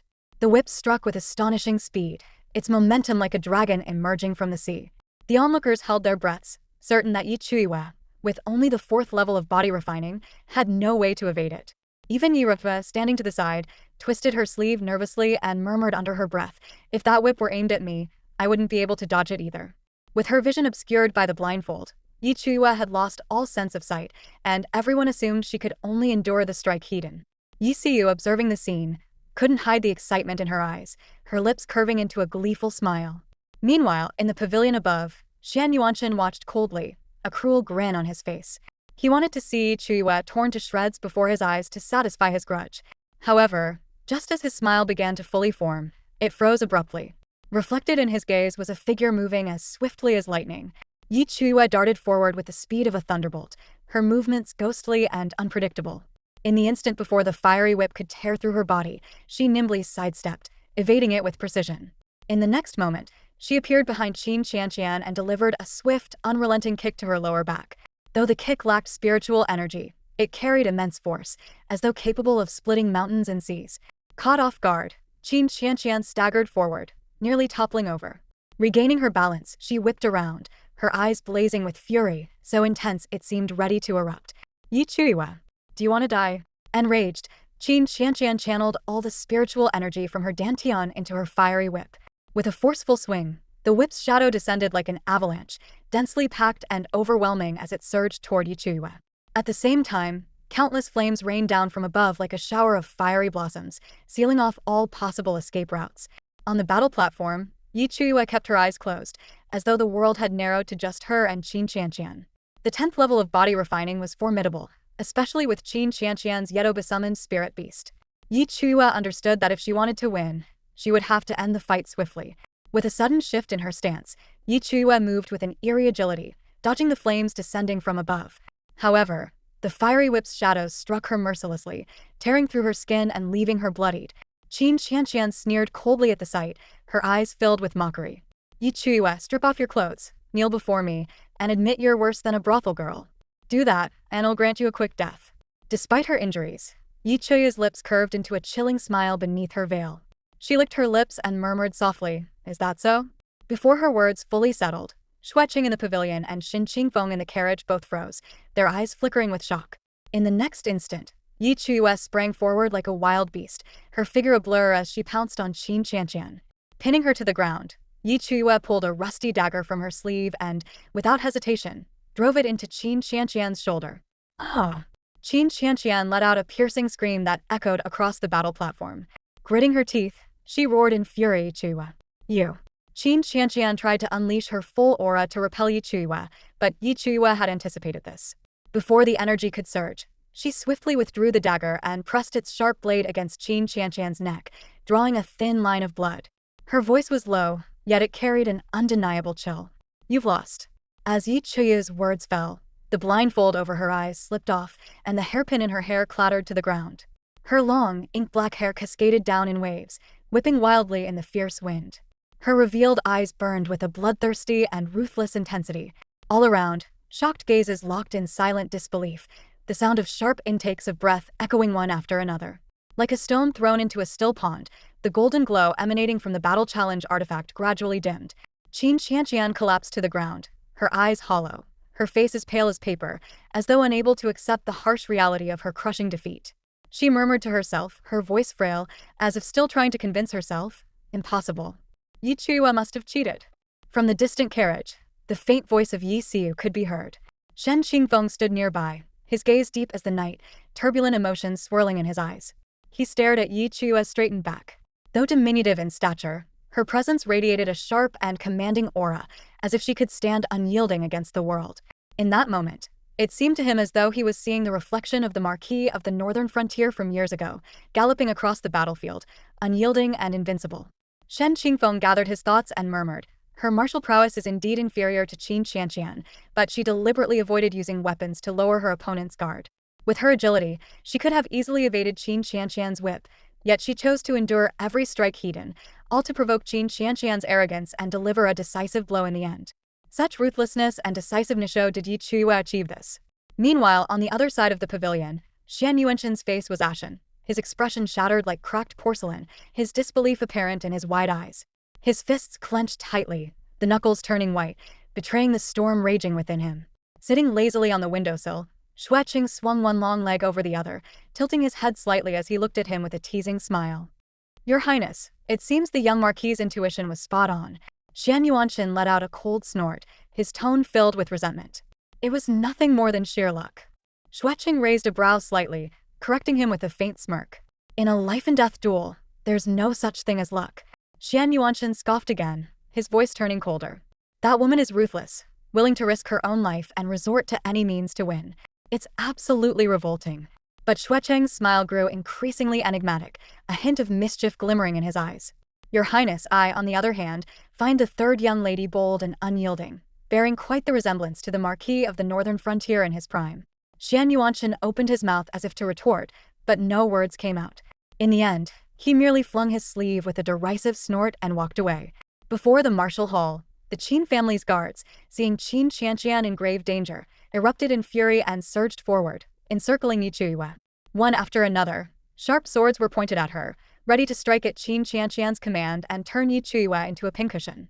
Chuyue, release our young lady at once, or don't blame us for being merciless, the lead guard threatened coldly. Chuyue knelt on Qin Qianqian, her dagger pressed against the latter's neck. Instead of retreating, she leaned in further, a bold and icy smile curving her lips. Then let's see whose weapon is faster, your swords or my dagger. The cold blade's touch sent a chill deep into Qin Qianqian's bones, and a thin line of crimson began to trickle down her neck. Her face turned even paler, sweat pouring down her forehead as terror coiled around her like a venomous snake, gripping every nerve. For the first time, she felt death's breath so close. Qin Qianqian dared not move a muscle. She knew Chuyue would not hesitate to kill her. You lost, Chuyue said coldly, pressing the dagger slightly deeper. Humiliation and fear intertwined as Qin Qianqian trembled uncontrollably. Finally, she shut her eyes tightly and forced out the words through gritted teeth, I lost. Chue's smile bloomed like a flower as she slowly stood up and withdrew her dagger. But just as she turned to leave, Qin Qianqian suddenly grabbed the fiery whip. The whip transformed into a blazing, razor-sharp sword, slashing horizontally toward Chue's waist, a strike that could easily cleave her in two, spilling blood on the spot. At the critical moment, Chuyue spun and leapt out of harm's way. At the same time, she channeled her spiritual energy into a kick that landed squarely on Qin Qianqian's knee with devastating force. Crack! Crack! The sound of bones snapping echoed eerily in the stillness of the evening. The Qin family's guards raised their swords once more, prepared to charge, but Chue's icy voice stopped them in their tracks. Take one more step, and I'll cripple her other leg. She'll spend the rest of her life in a wheelchair. No. Qin Qianqian screamed, her voice laced with sheer terror. Her face turned even paler, cold sweat dripping from her brow as pain and fear surged through her, leaving her utterly exposed and vulnerable. In that moment, the world seemed to hold its breath. A heavy silence fell over the scene, even the wind pausing as if in reverence for the chilling spectacle unfolding before it. Chuyue stood clad in a white dress, now stained with blood. The dagger in her hand dripped crimson droplets onto the ground. Her foot pressed mercilessly on Qin Qianqian's knee, ready to snap it at any moment.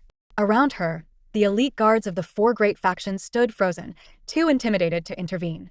They could only stare in shock at the girl who resembled a demon from hell. Was she even human? In Shen Qingfeng's eyes, a dark glint flickered.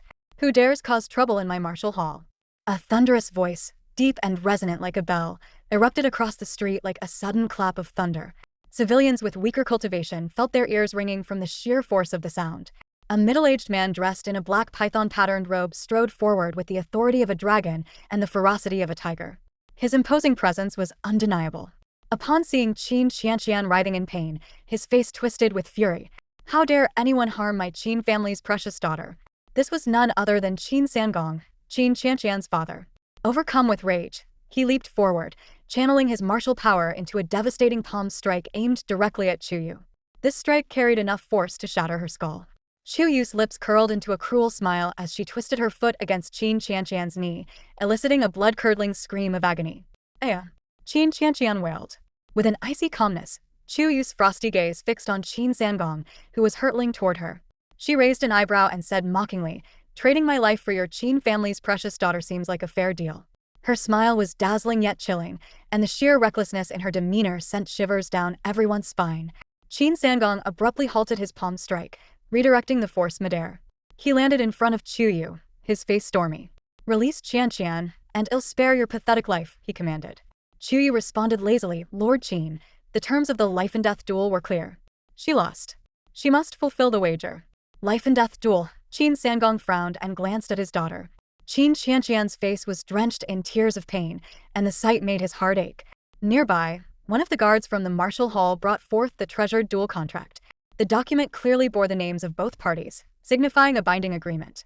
Yi Chuyue. Qin Sangong's eyes narrowed at the name. For a moment, he was puzzled. Wasn't this the so-called good-for-nothing from the Northern Marquis household? How could she have defeated his proud and talented daughter so thoroughly? It was widely known that Qin Sangong, a martial arts fanatic of divine skill, was also a man of fairness and integrity. Chuyue spoke with unwavering confidence. What's this, Lord Qin?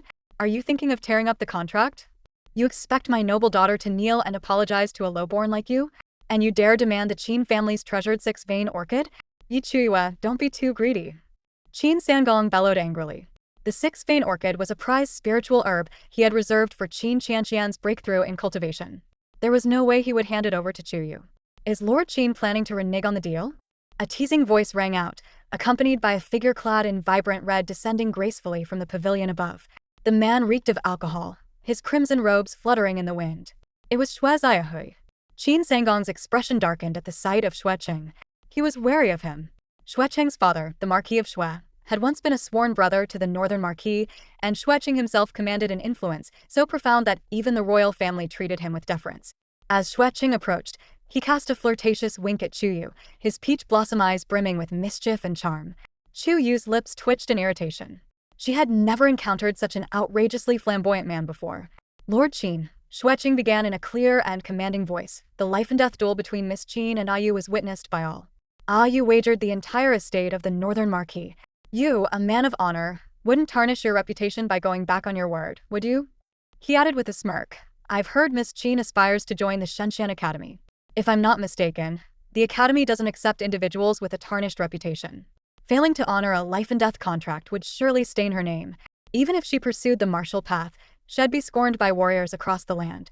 Shuecheng's words made Qin Sangong fall into deep thought. Qin Qianqian was his carefully nurtured daughter, destined for great achievements, and poised to reach the pinnacle of martial arts. However, Qin Sangong gritted his teeth, glaring angrily at Yi Chuyue. He said, I can give you the six veins orchid, but kneeling and apologizing?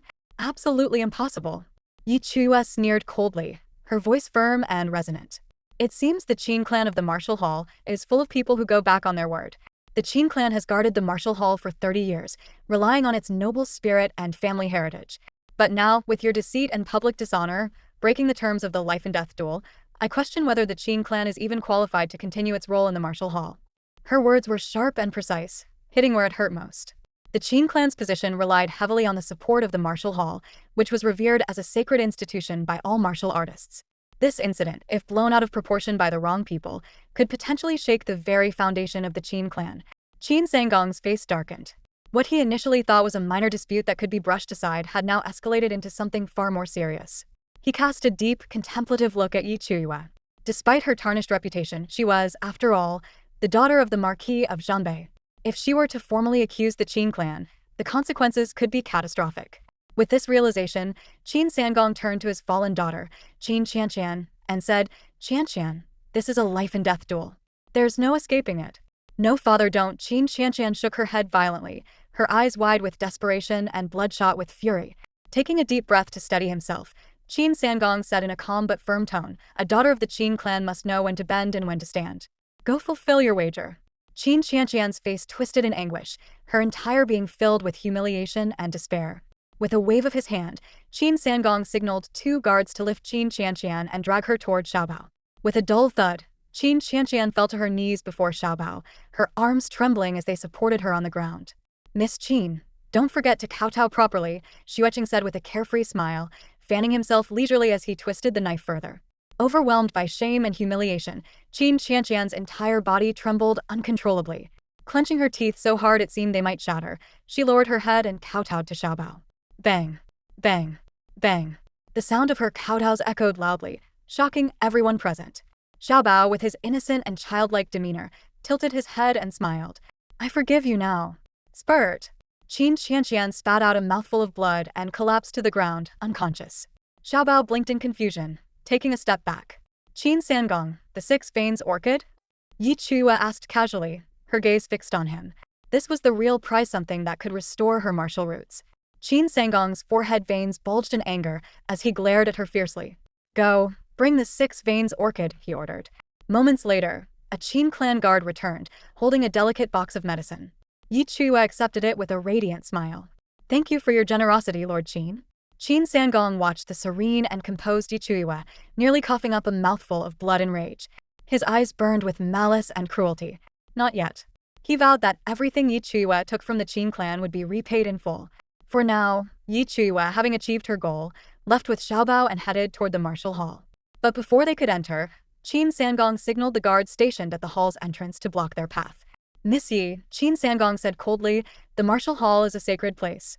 We do not welcome those who are unclean. The onlookers erupted into laughter.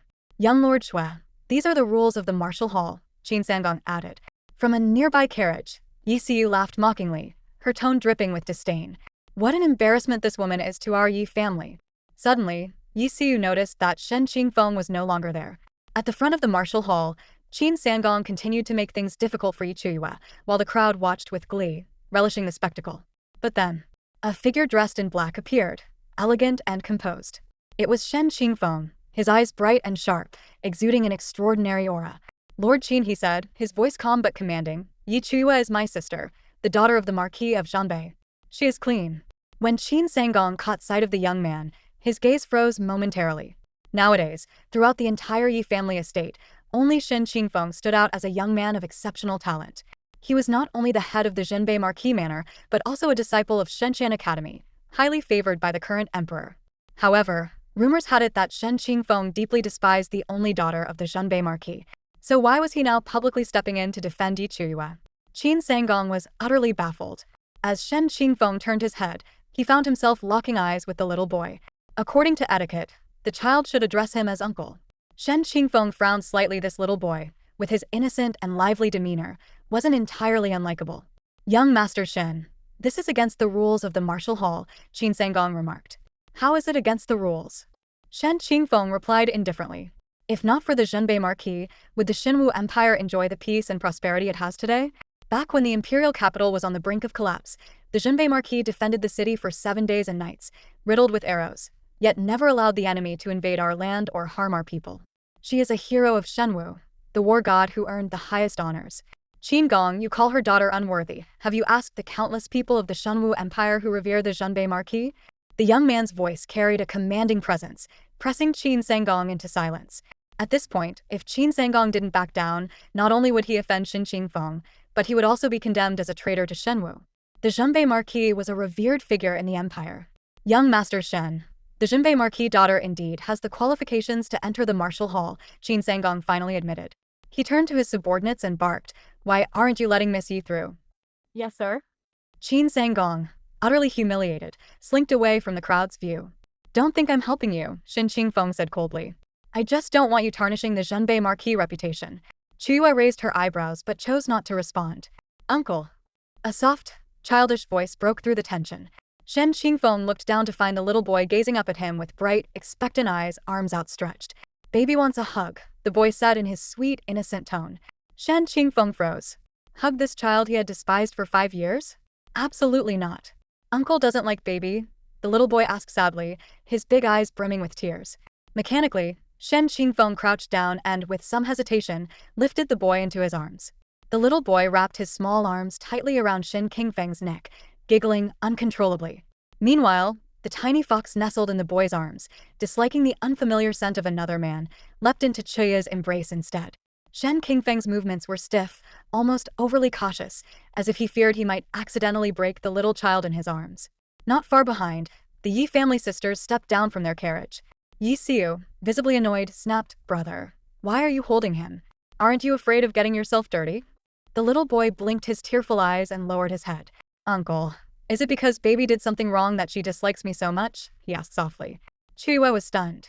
She hadn't realized this boy was such a masterful little manipulator. No, you're fine, Shen Qingfeng said gently, unable to bear the boy's sadness. Then turning to scold Yi Siyu, he added, Siyu, Xiaobao is just a child. Don't scare him.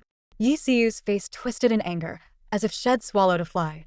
She glared at the little boy furiously, but every time she did, The boy would shrink his neck and cling tightly to Shen Qingfeng, as though he were facing some terrifying monster. Even the famously stern and cold Shen Qingfeng felt his heart melting. Watching from the side, Chuyue and Yi Maxian were left dumbfounded. Suddenly, they began to wonder if they needed to reevaluate Xiaobao entirely.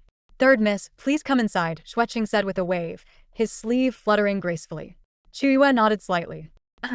Stepping into the martial hall, the first sight that caught the eye was a statue woman clad in cold iron armor, wielding a 9-foot-long blade over her shoulder. She was none other than the Northern Marquis. The news of Yi Chuye's life-or-death battle with Qin Qianqian, where she crippled Qin Qianqian's leg, had already spread like autumn leaves scattered by the wind. Inside the martial hall, nobles and powerful cultivators couldn't help but turn their gazes toward Yi Chuyue. Memories of the past surfaced. Yi Chuyue had become a martial artist at the age of 3, shocking the entire Lingtian continent. And now, after 5 years, she had the courage to step into the martial hall once again. "Uncle, I want some peanut candy." Little Bao stared pitifully at the candy on Yi Siyu's table, then turned his gaze towards Shen Qingfeng. Shen Qingfeng glanced at Yi Siyu, who reluctantly handed over her favorite candy to Little Bao, shooting him a glare as she did so. "Eat it if you dare," she muttered. Little Bao bit into the candy, smiling sweetly. "Uncle, you're the best." Shen Qingfeng's expression shifted. Chuyue noticed something peculiar. Shen Qingfeng's ears had turned an embarrassing shade of red. Who would have thought Little Bao had such a knack for this? At that moment, the grand doors of the martial hall opened once more. A commanding group marched in from outside, their presence overwhelming. Leading the way was a woman dressed sharply in black, draped in a dark cloak, her high ponytail swaying slightly, with the tips of her hair curling upward. The hall erupted in excited chatter. Cultivators' eyes burned with fervor as their gazes locked onto the woman. "It's Xiao Li of the Protectorate Xiao clan. I heard she recently hunted down a 3rd-tier magical beast in the Demon Abyss Mountains and is on the verge of becoming a martial artist. Truly a case of like father, like daughter. She's surpassed the old generation. Unlike someone from the Yi family, who's nothing but a good-for-nothing with questionable morals. Don't compare just anyone to Our Lady Xiao. She's virtuous and highly skilled in martial arts, far beyond the reach of some shameless, ordinary woman." Chuyue rubbed her chin, feeling a bit disoriented. Was she just collateral damage? Could these people not finish a conversation without dragging her into it? "Your reputation is truly awful," a little fox muttered sarcastically. "One more word, and I'll strip you of all your fur and throw you onto the streets of Chang'an," Chuyue retorted, lifting the little fox and giving its backside a sharp smack. The fox bristled, its paws protectively covering its rear as it glared at Yi Chuyue. The moment it regained its strength, it vowed to take revenge on this insufferable woman. This was going too far. Just then, Qin Sangu personally arrived to escort Xiao Li to her seat. "Lady Xiao, I presume you're here for the 5th-tier spirit beast, the ghost cry bloodwolf? Word has it that your beast taming skills are unmatched. This spirit beast is surely as good as yours." "You flatter me, Qin Gong," Xiao Li replied, glancing indifferently at Chuyue as she passed by. More guests arrived at the martial hall one after another, and only when the doors finally closed did an elderly man with frosty brows and snow-white hair step forward, his expression kind yet commanding. Behind him, several strong men carried a blood-stained iron cage into the hall. The cage was placed at the center of the martial hall. The cage itself was made of a special material known as Shenhan iron. Chuyue touched her nose, deep in thought. She needed to find a way to get her hands on that Kujia. It was one of the materials she required to rebuild her martial foundation. Inside the Shenhan iron cage lay a wolf, its body battered and bleeding profusely. The creature curled up with its eyes shut. At the elder's command, one of the men poured a basin of salt water over the wolf, causing it to flinch in pain and open its eyes. Unlike other wolves, this one had a pair of brilliant, sapphire blue eyes. The moment Chuyue saw those eyes, her breath hitched. It was her wolf. Her wolf from her past life, the one she had tamed in the tropical jungle. The blood-stained wolf in the cage, covered in scars, remained unusually calm. When it opened its ocean blue eyes, exuding an air of regal majesty, everyone in the martial hall gasped in shock. The blood wolf gazed at Chuyue from a distance, its eyes filled with sorrow. Yi Siyu murmured under her breath, "Such beautiful eyes. I almost want to dig them out and preserve them as specimens." "This wolf is the Ghost Cry Blood Wolf, a 5th-tier spirit beast hunted from the 7-Kill Mountain range," said an old man with white hair, stroking his beard with a satisfied smile. "According to the rules of the martial hall, whoever can tame it and pay the reward of 100,000 gold coins can claim it as their own." Hearing this, the onlookers grew eager to give it a try. A 5th-tier spirit beast, and a rare blue-eyed one at that. Selling it alone could fetch millions. Qin Sangong asked with a sly smile, "So, who would like to try?" His gaze casually landed on Xiao Li of the General Protectorate. This ghost cry blood wolf was the result of a secret agreement between the Qin clan and the Shao family. In truth, the wolf was already prearranged to belong to Shao Li. The Shao family had discreetly paid millions of gold coins to the Qin clan in the martial hall to ensure Shao Li's rise to fame in one fell swoop. The crowd buzzed with excitement, but no one dared to step forward recklessly. Among those present, no one could match Shao Li's skills in beast taming. "I'll do it." Shao Li stood from her seat, her demeanor confident and dignified. "I've heard that Miss Zhao's beast taming skills are unparalleled in the Shenwu Empire. This ghost cry blood wolf is destined to be yours," Qin Sangong said with a smile. Shao Li nodded politely and strode toward the cage. Closing her eyes, she pressed her palm against the cold iron bars of the cage, emanating a dark cyan glow. Beast taming relies on spiritual power, which boils down to two key elements: communication and dominance. Shao Li clearly intended to subdue the wolf through sheer willpower. Winds swirled, and light surged. Qin Sangong and the white-haired elder exchanged approving nods. As expected of the Shao family's prodigy, leaning against Chuyue's shoulder, Chuyue fanned himself leisurely and said, "Phew, do you want to give it a try?" Yiciu glanced over with a condescending smirk. "That's a rare ghost cry blood wolf, a fifth-tier beast. Only a true beast tamer could handle it. Look at yourself, do you even have what it takes?" Chuyue remained silent. Boom. A loud noise erupted, drawing everyone's attention to the center of the hall. The white-haired elder exclaimed with delight, "Shao Li, you've succeeded in taming it. Quickly, open the cage." Qin Sangong ordered the attendants to unlock the cage. The ghost cry blood wolf stepped out, its imposing aura sending shivers through the crowd. Shao Li's lips curved into a faint smile as she cast a cold glance toward Chuyue in the crowd. "Congratulations, Miss Shao," Qin Sangong said. "To tame a ghost cry blood wolf in such a short time, it's truly impressive." "It's just a fifth-tier spirit beast," Shao Li replied with arrogance. Taming it wasn't much of a challenge. The crowd looked at Shao Li with envy. A fifth-tier spirit beast, a force to be reckoned with, seemed like mere child's play to her. Such was the power and influence of the Shao family. At the thought of the protectorate Shao family, many couldn't help but glance at Chuyue, a young girl with whip scars covering her body. Their gazes were filled with disappointment. The once legendary lady of the North Marquis, who had overshadowed the Shao family during her time, was now gone. And her daughter? A useless, wasteful girl who wasn't even worthy of carrying Shao Li's shoes. Howl! Suddenly, a piercing wolf's cry echoed, jolting everyone's senses. The once docile ghost cry blood wolf erupted with overwhelming power, pouncing on Shao Li and sinking its teeth into her shoulder. Chaos ensued as panic swept through the crowd. A sudden, shocking scene unfolded. Qin Sangong, the white-haired elder, and the guards of the martial hall exchanged bewildered glances. By the time they reacted, they all rushed forward to surround and hunt down the ghost howl blood wolf. Shao Li collapsed to the ground in excruciating pain, completely powerless under the suppression of the beast. Roar! Another furious roar echoed, causing the entire martial hall to tremble. The overwhelming aura of the ghost howl blood wolf sent Qin Sangong and the guards flying backward, crashing to the ground in disarray. The white-haired elder's face turned ashen. "How could this be? It's actually a seventh-tier spirit beast." "No," he gasped in horror. "It's even stronger than that." The sheer power unleashed by the ghost howl blood wolf was utterly terrifying. Its sharp fangs, dripping with blood, released Shao Li's shoulder. "Now, take it down," Qin Sangong bellowed, waving his hand.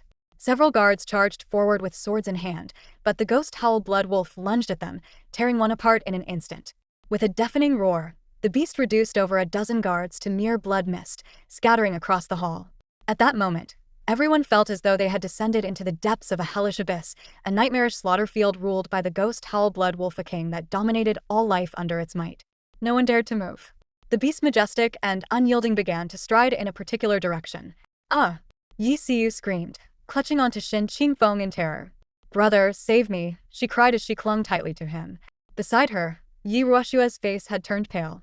The ghost howl blood wolf was clearly heading in their direction. But as it walked, the crowd began to realize its true target. The beast was heading straight for Chuyue. In the West Pavilion, a man in a purple robe with chiseled features, known as the Seventh Prince, sipped tea leisurely.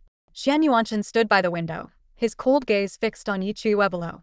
Shen Qingfeng noticed the danger Chuyue was in and attempted to move toward her, but Yiciu clung desperately to his arm. "Brother, I'm so scared. It's terrifying," she sobbed, refusing to let him go. In Shen Qingfeng's arms, the young boy Xiao Bao, his large violet eyes filled with worry, whispered, "Mother." Shen Qingfeng raised a hand to shield Xiao Bao's eyes from the scene. The people around Chuyue scattered in panic, retreating to the edges of the martial hall. She stood alone, slender and frail, appearing utterly insignificant before the ghost howl blood wolf. As the beast closed in on her, Chuyue stepped forward without hesitation, placing himself between Chuyue and the wolf. His expression was resolute as he spread his arms, shielding her protectively. "Miss Yi, go now." "I'll hold it off," Chuyue said firmly. "Young Marquis Chuyue, that ghost howl blood wolf is a 7th-tier spirit beast in a berserk state. You'll lose your life." Yi Xiu exclaimed anxiously. With a sharp snap, Chuyue closed his fan and raised an eyebrow, a playful yet determined smile on his lips. "I can't stand seeing this beast bullying our dear Ayu." Yi Chuyue furrowed her brows. "Since when did I become part of his family?" "Step aside," she said coldly. Chuyue turned to look at her. "It's dangerous." "I know," she replied, her gaze icy. "Young Marquis Chuyue, I'll remember this favor of yours, but please step aside." "Ungrateful," Yi Xiu muttered. "Young Marquis, do you see it now? You're risking your life to save her, but she doesn't even appreciate it." Chuyue glanced at Yi Chuyue, hesitated for a moment, but under her resolute demeanor, he eventually stepped aside. The ghost howl blood wolf drew closer, its terrifying aura making everyone tremble with fear. It seemed inevitable that the girl would be devoured in the next moment. Yi Ruoxue raised her chin slightly, anticipation gleaming in her eyes as she awaited the sight of Yichue's demise. Yi Xiu clung tightly to Shen Qingfeng, terrified that he might act impulsively and try to save Yi Chuyue. If Yi Chuyue were gone, there would be no one left to compete with them for the family estate. The vast martial hall was packed with people, yet the area around Yi Chuyue remained an open, empty space. One girl, one fox, one blood wolf. The little purple fox crossed its legs and sneered. "Woman, beg me, and I might save your life." Yi Chuyue ignored it entirely. The fox huffed, waiting to see her plead for mercy. Though he knew she stood no chance against the ghost howl blood wolf, he wouldn't let her die. She carried the power of Shenwu, which was far too valuable. Still, he wanted to wait, to see her crumble in fear. But as the ghost howl blood wolf approached, its oppressive aura bearing down on her, Yi Chuyue showed no sign of retreat or terror. Instead, a fiery determination burned in her eyes. The little fox tilted his head, puzzled. Does this crazy woman not fear death? The tension mounted as the beast drew dangerously close. Yi Xiu and the others, eager to witness Yi Chue's demise, stared unblinkingly, afraid to miss a single moment. Yi Xiu's expression turned sinister as her lips moved silently. "Godino." The ghost howl blood wolf was now within reach. Roar. Its ferocious roar shook the heavens and earth. Just as everyone thought the beast would devour Yi Chuyue, it suddenly knelt before her, bowing as if paying homage to a sovereign. A deep magnetic voice echoed in Yi Chue's mind. "Long time no see, my master." It was the voice of the little wolf. How is this even possible? Yi Xiu was dumbfounded, questioning reality itself. That ghost cry blood wolf, was its brain kicked by a donkey? Why hadn't it swallowed Yi Chuyue whole by now? Everyone else stood frozen in shock. They were witnessing the ghost cry blood wolf, the terrifying beast that shook the martial hall, kneeling before the infamous Yi Chuyue. Had they gone mad, or had the wolf itself lost its mind? Yi Ruoxue's eyes were blank with disbelief. Shen Qingfeng, stunned, slowly lowered his hand from covering Xiaobao's eyes. The little one looked over with concern, then blinked in wonder. Wow, mother is so cool. In the center of the martial hall, the massive, crimson-furred, blue-eyed blood wolf knelt before a girl. Her body bore lash marks, her face was veiled with a blood-stained cloth, and her presence exuded an unyielding aura. A gentle breeze drifted in from outside the hall, lifting her long, black hair. She smiled faintly, raising her hand as though greeting an old friend. Her fair, delicate fingers lightly ruffled the ghost cry blood wolf's head. To the others, this fearsome wolf, once a nightmare, was now nuzzling her palm obediently, its striking blue eyes narrowing in comfort. Not far away, an elderly man with white hair rubbed his eyes and opened them again, doubting his own vision. In his lifetime, he never imagined he'd witness such a scene. Tears welled up in his eyes, his emotions overwhelming him. The Spirit Beast clan had always been proud, choosing death over servitude. Among wolves, the Ghost Cry lineage was the most noble. Yet even such a creature would submit to a human? Hurry! Find out who this girl really is. The old man exclaimed, his voice trembling. Luo Sangong's mouth twitched before he replied. Elder Liang, she's the daughter of the Marquis of Northward Defense Yi Chuyue. Yi Chuyue. Elder Liang's expression twisted as if he had swallowed a fly. Yi Chuyue's notorious name was well known throughout the capital of Shenwu. Never in his wildest dreams did Elder Liang think that this extraordinary girl could be the same Yi Chuyue infamous for her misdeeds. His weathered face involuntarily twitched. Bang! In the elegant pavilion above, Xian Yuanqing slammed his fist onto the windowsill. How could this happen? Was the ghost cry wolf bewitched? The seventh prince, standing nearby, gazed out the window with an unreadable expression. The ghost cry blood wolf whimpered softly, rubbing its head against Chuye's palm in an almost pleading manner. Those watching were so stunned their jaws nearly hit the floor. Just moments ago, the wolf had turned a dozen guards into nothing but blood mist. Who could have imagined it had such a contrasting side? Chuyue lowered her gaze, her eyes softening as she looked at the wolf. The arrival of this old companion eased some of the alienation she felt in this world. Meanwhile, perched proudly on her shoulder, a tiny purple fox wore an unusually serious expression. This Chuyue, is she a woman, or some kind of monster? It was a question worth pondering. Aiwa. Xuecheng called out in excitement. How did you tame it? And not just tame it, you made it submit. It's unbelievable. The crowd, eager for answers, perked up their ears. Even Xiaoli, who was being helped up despite the wounds on his shoulder, listened intently. She also wanted to know what exactly Chuyue had to offer, what kind of capability or background she possessed, to be able to tame the ghost cry blood wolf in existence that had shaken the entire martial hall. Chuyue gently rubbed the wolf's head, stroked her chin, and after a moment of serious thought, replied with an air of solemnity. Could it be that it surrendered to my beauty? Xuecheng and the crowd fell silent, their faces blank with disbelief. This was the same Chuyue, who had once been labeled the ugliest woman in the capital. Did she have no sense of shame? Those who had been unfortunate enough to see Chuyue's face beneath the veil recalled her appearance, and their stomachs churned immediately, some even dry heaving on the spot. At that moment, Liangbo and Luo Sangong approached Chuyue. Liangbo spoke kindly but firmly. Miss Yi, since you've tamed the ghost cry blood wolf, you'll need to pay 100,000 gold coins to take it with you. Chuyue blinked. Gold coins? That kind of extravagant thing, did she even have any? If she did, why would she still be living in the dilapidated North Wing? The onlookers couldn't hold back their smirks, waiting to see how this would play out. Everyone knew Chuyue was penniless. Without the 100,000 gold coins, even if she had tamed the blood wolf, she wouldn't be able to keep it. 100,000 coins, this was no small amount. It was only a matter of time before this third miss of the Yi family became the laughingstock of the city once again. Taming a spirit beast in the martial hall but being unable to afford it, such a joke could only happen to Chuyue. Cough cough cough. Xuecheng cleared his throat awkwardly, casting meaningful glances at Chuyue. His expression practically screamed, hurry up and cling to me. I'm a wealthy young marquis after all. But Chuyue merely glared at him in return. After a long pause, she turned and walked toward a young man. Shen Qingfeng froze as the girl suddenly appeared before him. Tilting her head slightly, she flashed a grin, her eyes shimmering with an unexplainable allure, captivating and almost otherworldly. Then, with complete confidence, she extended her delicate hand toward him and said, give me money. Shen Qingfeng stiffened entirely. Was this girl asking him for money? And so boldly too? Did they even know each other that well? Brother Dcu clung to Shen Qingfeng's arm, glaring warily at Chuyue. Chuyue, don't you have your own money? No, Chuyue replied directly, her gaze fixed on Shen Qingfeng. She even added matter-of-factly, I'm really poor. Shen Qingfeng was speechless. For some strange reason, this Chuyue, whom he had always found detestable, suddenly seemed a little endearing. Brother, look at her, Dcu pouted in protest. Ignoring her, Shen Qingfeng stood up with a sigh, cradling the little wolf pup in his arms. He tossed a spatial pouch toward Liangbo and said, there are 100,000 gold coins in here. After Shen Qingfeng paid the bill, Chuyue's eyes curved into crescents as she beamed brightly, her smile radiant and dazzling. For a moment, Shen Qingfeng was utterly stunned. Was this truly Chuyue? She didn't seem nearly as annoying as he remembered. Chuyue frowned, her slender brows arching like willow leaves, as she watched Shen Qingfeng step forward with 100,000 taels to resolve the situation for Chuyue. Brother, Dcu stomped her foot, pouting with visible displeasure. Uncle is the best. Little Bao exclaimed, clinging to Shen Qingfeng's neck, waving his hands in delight. Shen Qingfeng raised a fist to his lips, letting out a dry cough, and cast a cold glance at Chuyue. Don't overthink it. This money belongs to the Marquis of Zhenbei's household. You're entitled to it. Chuyue, uninterested in any further conversation, turned and walked away. Shen Qingfeng opened his mouth as if to speak, but no words came out.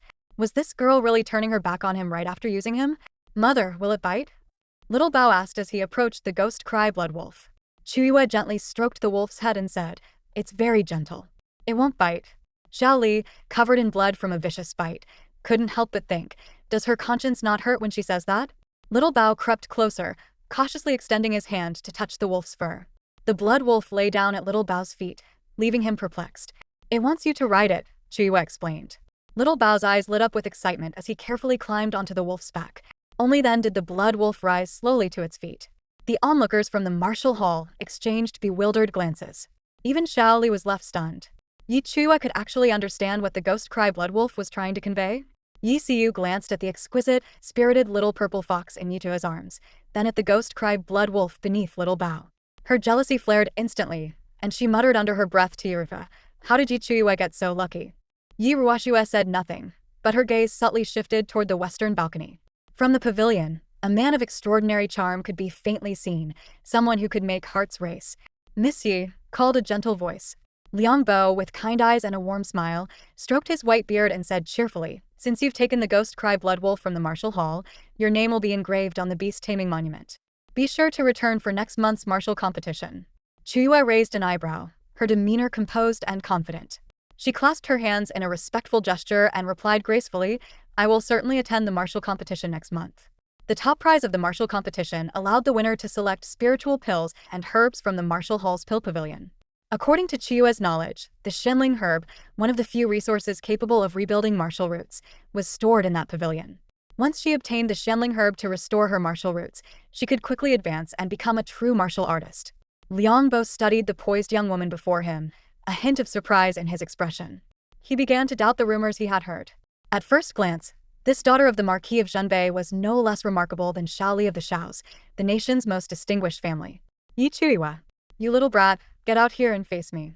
A thunderous voice suddenly erupted, as loud as a bell at dawn, shaking the entire imperial city like a bolt of lightning. The deafening roar reverberated through the ears of cultivators nearby. Chuyue frowned, turning toward the source of the commotion. At the end of the martial hall's gilded double doors, a menacing one-armed man was striding forward. The man was bare-chested, with a red cloth tied around his waist. His muscular physique was imposing, his body rippling with solid strength. Around his neck coiled a red snake, its tongue flicking in and out with a chilling hiss. The sound alone was enough to send shivers down one's spine. His face bore several vicious scars, evidence of a man who had survived countless battles and emerged alive from piles of corpses. When his eyes landed on Chuyue, they burned with bloodlust, as if he wanted to devour her whole. "Cheng Hongshan from the southern city," Xue Cheng said gravely. Why would Cheng Hongshan come to the martial hall? Nearby, Yi Ruoxue's lips curved into a faint smirk as she cast a sidelong glance at Chuyue. Like a predator savoring its triumph, she looked down at her prey, who seemed destined for doom. Cheng Hongshan, a former subordinate of the Northern Marquis, once one of his most trusted and accomplished officers. He had accompanied the Northern Marquis in countless battles over the years. However, in a moment of misguided ambition, he committed an unforgivable crime. Riding recklessly through the streets, he was punished by the Northern Marquis, who severed his left arm with a single strike and banished him from the Northern Army. In the years since, Cheng Hongshan has been living on the outskirts of the southern part of the imperial capital. There, he was often seen drowning himself in alcohol at taverns, drunkenly declaring his intent to one day dismember Yi Chuyue to vent his pent-up rage. "Ayu, let's go," Xuecheng whispered. He's a 5th-level martial artist, and he has a 7th-tier spirit beast, the Crimson-Maned Spirit Python. Cheng Hongshan's goal is clear as here to kill Yi Chuyue. Cheng Hongshan strode forward, laughing maniacally. "It was right here on this very street in front of the martial hall that your mother, the Northern Marquis, crippled me by taking my arm. Today, I'll grind her daughter into dust. This little harlot, shameless and despicable today, will be doing the world a favor, delivering justice on behalf of the heavens," he sneered. "Master Cheng, this is sacred ground of the martial hall. You mustn't act recklessly," Liang Bo said softly. "Liang Bo, I still remember the meal you once gave me when I was starving." "I owe you for that," Cheng Hongshan replied. "I don't want to put you in a difficult position, but Yi Chuyue's life is mine to take. Even if I have to destroy my Dantian and forfeit my life, I'll drag this wretched girl to the 18th level of hell. She deserves nothing less than fire and eternal damnation." Cheng Hongshan's eyes burned red as he roared with fury. All around the martial hall, the crowd was filled with mixed emotions, some watching with excitement, others with dread. All eyes were fixed on the young girl in the white dress, as though she were already a corpse. Cheng Hongshan was a ruthless man. If he destroyed his Dantian, his strength would multiply several times over, even at the cost of his own life. To eliminate Yi Chuyue, he was willing to sacrifice everything. Shen Qingfeng frowned, puzzled. Cheng Hongshan seemed to have known in advance that Yi Chuyue would appear at the martial hall. Who leaked the information? The distance from the southern outskirts to the martial hall was considerable. If someone hadn't deliberately passed on the news, Cheng Hongshan wouldn't have shown up at this exact time and place. With rage boiling over, Cheng Hongshan let out a few wild laughs, unleashing an overwhelming aura. He had once been a blood-soaked deputy general, clad in armor and commanding the battlefield. The bloodlust and pressure emanating from him were enough to force anyone below the level of a martial artist to their knees. At that moment, all of Cheng Hongshan's oppressive energy focused directly on Chuyue, aiming to crush her will. Chuyue stood in the grand center of the martial hall. As the pressure bore down on her, it felt like she was being swallowed by a deep ocean, with a mountain of weight pressing on her shoulders. Her legs trembled uncontrollably, her bones seemingly on the verge of breaking. Her knees slowly bent, inching closer to the ground. "Ayu," Chuyue called out in a worried tone. The invisible pressure of a martial artist's aura was something he couldn't help her resist. "Mother!"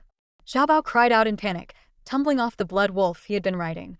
His violet eyes filled with tears as he sobbed uncontrollably. "No. Mother, no. Don't hurt my mother.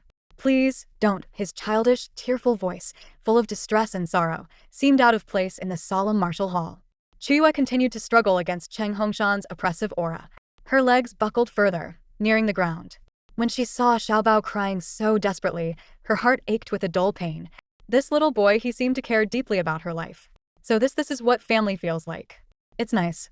Despite her body being covered in whip marks and her forehead drenched in sweat, at that moment, she smiled a bold and carefree smile. The crowd looked on, stunned and bewildered. Why was she smiling? "Xiaobao," she said firmly. "A real man stands tall, protects his family, and defends his country. He bleeds, but he does not cry. Wipe your tears." "Mother," Xiaobao stared at her in shock. "Ai Chuyue will not raise a son who is nothing but a crybaby," she declared. No, Xiaobao wants mother." Xiaobao cried out loudly, running towards Cheng Hongshan. "You big bully. Don't hurt my mother." "Shen Qingfeng." Chuyue's voice was cold and commanding. "Take Xiaobao away." Shen Qingfeng froze for a moment. Was Chuyue ordering him? But before he could think further, he darted forward, grabbing Xiaobao. "Xiaobao, stop moving," Shen Qingfeng said sternly. Xiaobao wiped his tears and looked up at him. "Uncle, they're all bullying my mother.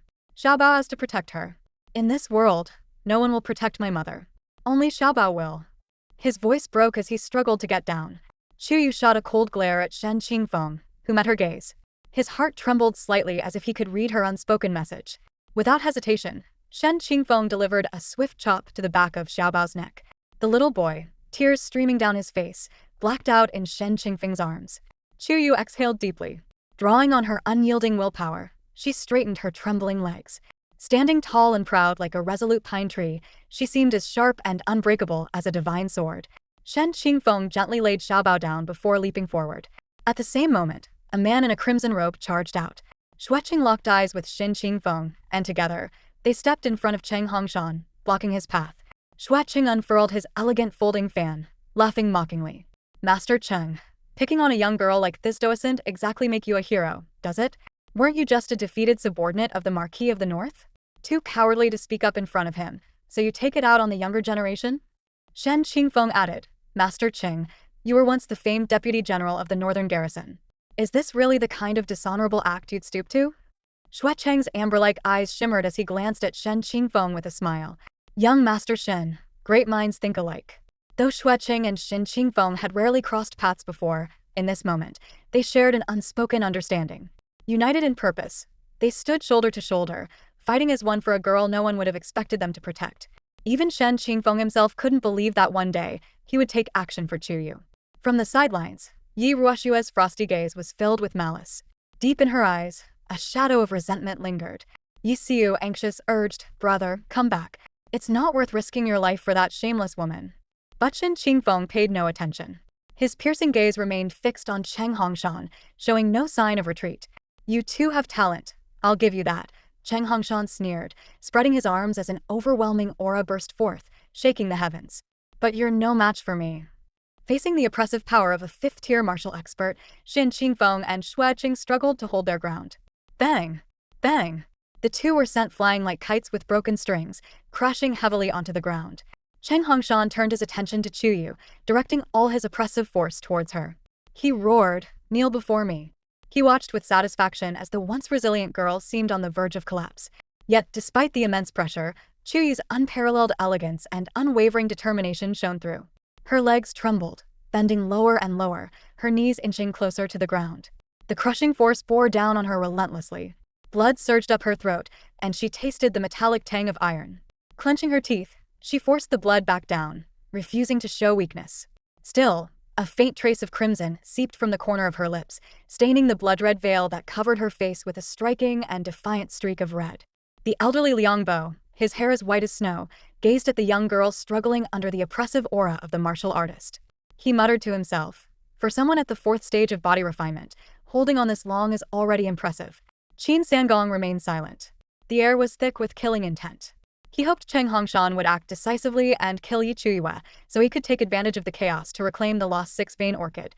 A spent arrow, just the futile flailings before death, Qin Sangong sneered dismissively. Liang Bo said nothing. Inside the martial hall, countless eyes turned toward Chuye's knees. It seemed inevitable that, in the next moment, they would be forced to touch the ground. Shen Qingfeng and Xue Qing stood up, their gazes fixed on her. Chuyue gritted her teeth. Just as she was about to kneel, her right hand swiftly pulled out a rusty dagger and stabbed it into the unyielding ground. She hunched over, letting out a chilling laugh. "TSK, is this all the famed Deputy General of the North Suppression Army is capable of? How utterly boring." As she finished speaking, amidst the stunned gazes of the crowd, the young girl slowly straightened up. Her knees, which had been bent under the pressure, gradually straightened as well. She stood tall and proud, her gaze unwavering. Chuyue raised her chin, her brows radiating confidence. When her eyes met Cheng Hongshan's, she chuckled softly. In an instant, an overwhelming bloodthirsty aura erupted from her. It was feral, cruel, sinister, and ruthless. Her hands had been stained with countless lives. The blade she wielded had cut down thousands upon thousands. If death and carnage had a name, it would be hers. If she wasn't the queen of killing intent, then who could dare claim the title? Her oppressive aura spread like a demon from the depths of the underworld. The chilling, murderous glint in her eyes was more ferocious than a wolf's. Cheng Hongshan met her gaze, and his heart skipped a beat. A bone-deep coldness swept through him, as though he had fallen into an icy abyss. This girl? Cheng Hongshan was deeply shaken. Her aura was boundless. Yet Chuyue remained fearless. Under the crushing pressure, she began to walk forward slowly, deliberately, step by step. Each step left a bloody footprint in her wake. Her white dress was soaked in blood, transforming into a crimson garment more mesmerizing than the flames of a fallen kingdom. Courting death. Cheng Hongshan roared, and the crimson-maned spiritual python coiled around his neck launched itself toward Chuyue. The little purple fox lazily glanced at the crimson-maned python and let out a sound only Chuyue could hear. "Scram! You insignificant creature. Even your ancestors wouldn't dare act insolently before me, and you think you can touch someone under my protection?" The crimson-maned python, which had been flying toward her, suddenly froze in terror. It trembled uncontrollably and collapsed to the ground. Gasps echoed throughout the hall. A 7th-tier spirit beast. This week? Cheng Hongshan's face was full of confusion. "What happened to my crimson-maned python? Are you filled with hatred?" The girl's cold and indifferent voice rang out, drawing Cheng Hongshan's attention back to her. She looked at him with a teasing gaze, her eyes brimming with pity. "You dream of roaming the world with your sword, of waging wars on the battlefield. That is your destiny, your mission. Yet here you are, trapped in this tiny corner of the world. Do you hate the Marquis of Northern Suppression for this? Or do you hate yourself? I have the protection of the late Emperor's guards. If you kill me, you won't survive either. You, a Deputy General of the Northern Suppression Army, have the courage to throw your life away. Here, why don't you have the courage to pick up your weapon again and return to the battlefield to drink the blood of your enemies?" Since the Marquis of Northern Suppression passed, the Shenwu Empire's standing has declined day by day. As someone who once stood tall with pride, doesn't that pain you, Deputy General Cheng? You want to kill me?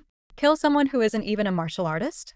Kill the daughter of the Marquis of Northern Suppression, the very man who once recognized your worth. Well then do it. Kill me. Chuye's eyes glimmered with a faint redness, her voice sharp and defiant. Each word rang out like a hammer, reverberating through the martial hall and beyond. The hall fell into an eerie silence. Not a sound could be heard save for the breathing of those present. Every word from the young woman struck Cheng Hongshan's heart like thunder. His iron fists clenched tightly, his bloodshot eyes filled with veins of fury. His entire presence exuded a suffocating pressure, like a violent storm bearing down on Chuyue. "Kill her! Kill her!" From the depths of Cheng Hongshan's soul emerged a ferocious demon, roaring relentlessly. The oppressive aura he exuded was terrifying beyond words. In an instant, the martial hall seemed to transform into an apocalyptic hellscape. The overwhelming force of Cheng Hongshan, a 5th-level martial artist, shook everyone to their core. Given Chuyue's current level, it seemed she would be utterly crushed by his sheer presence. Yet, to everyone's astonishment, the young woman did not falter. With a resolute expression and an unyielding spirit, she moved forward, her steps heavy but determined. Her voice, clear and commanding, echoed throughout the martial hall. Do you despise the powerless man you've become? You, who once stood tall and proud, a valiant deputy general of the northern frontier, now reduced to this state of destitution. Today, you can neither defend your country nor roam the world with sword in hand. You've chosen to vent your years of frustration and failures on the Marquis of the northern frontier. But deep down, you know the truth it is your own incompetence, your own cowardice, your own failure. Beneath her veil, her lips curled into a bold smile, and the taste of blood lingered in her throat. She was gambling, putting everything on the line. From her memories, she knew Qing Hongshan to be a hot-blooded broody, a man driven by raw emotion and physical strength, but with little else. In simpler terms, a man with more brawn than brains. If he were to destroy his own Dantian and sacrifice his life in a final act of desperation, no one in the martial hall would step forward to save her. Even if Xue Cheng and Xin Qingfeng joined forces, they wouldn't be able to protect her. To survive, she had to take a risk, to turn the tables by putting herself in a seemingly hopeless position. Like a predator in the jungle, her blazing eyes locked onto her prey. If she could bring Qing Hongshan under her command, her path forward would become far smoother. At the very least, she could ensure her safety until she broke through her martial route. From the Shenong ring, a faint red light flickered and disappeared into the space between Qing Hongshan's brows. The power of Shenong began to erode his will, pushing him to the brink of collapse.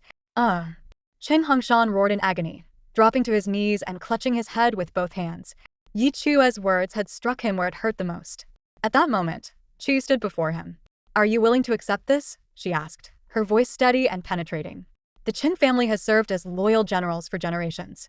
When you descend to the Yellow Springs, how will you face your ancestors? Follow me, and I will help you reclaim the glory of the Deputy General of the Northern Frontier. I will give you the strength to guard the divine martial lands once more. As her words echoed, faint chuckles of disdain rippled through the crowd. Qin Sangong and others looked at her with mockery and contempt. After all, who in the world didn't know that the Marquis of the Northern Frontier's daughter was a complete fool? Following her would be less dignified than hanging oneself. To them, Chuyue's words were nothing more than an attempt to provoke Qing Hongshan into killing her faster. Qing Hongshan slowly lowered his hands and raised his head. A gentle breeze swept through the hall. The young woman's brows were as elegant as distant mountains, her eyes as luminous as the moonlight. Her dark hair fell naturally, framing a face so stunning that it seemed almost otherworldly. In his dazed state, Qing Hongshan found himself transported back to years ago. Amid a battlefield littered with corpses, a woman on horseback extended a hand to him from the blood-soaked river. Come with me, she had said. I will make you the most valiant man in this land. His eyes turned bloodshot. This Yi Chuyue, she was utterly insane. Yi Siyu sneered, curling her lips in disdain. If Master Qing spares her life, it must be thanks to her ancestors' blessings. And yet, she dares to spout such nonsense. Yi Ruoxue let out a cold laugh. She's just a broken jar, smashing herself to pieces. From the western pavilion, Xian Yuanqin glanced at the silent seventh prince and remarked, Uncle, she's either a fool or an arrogant fool. Under countless watchful eyes, Qing Hongshan slowly stood up.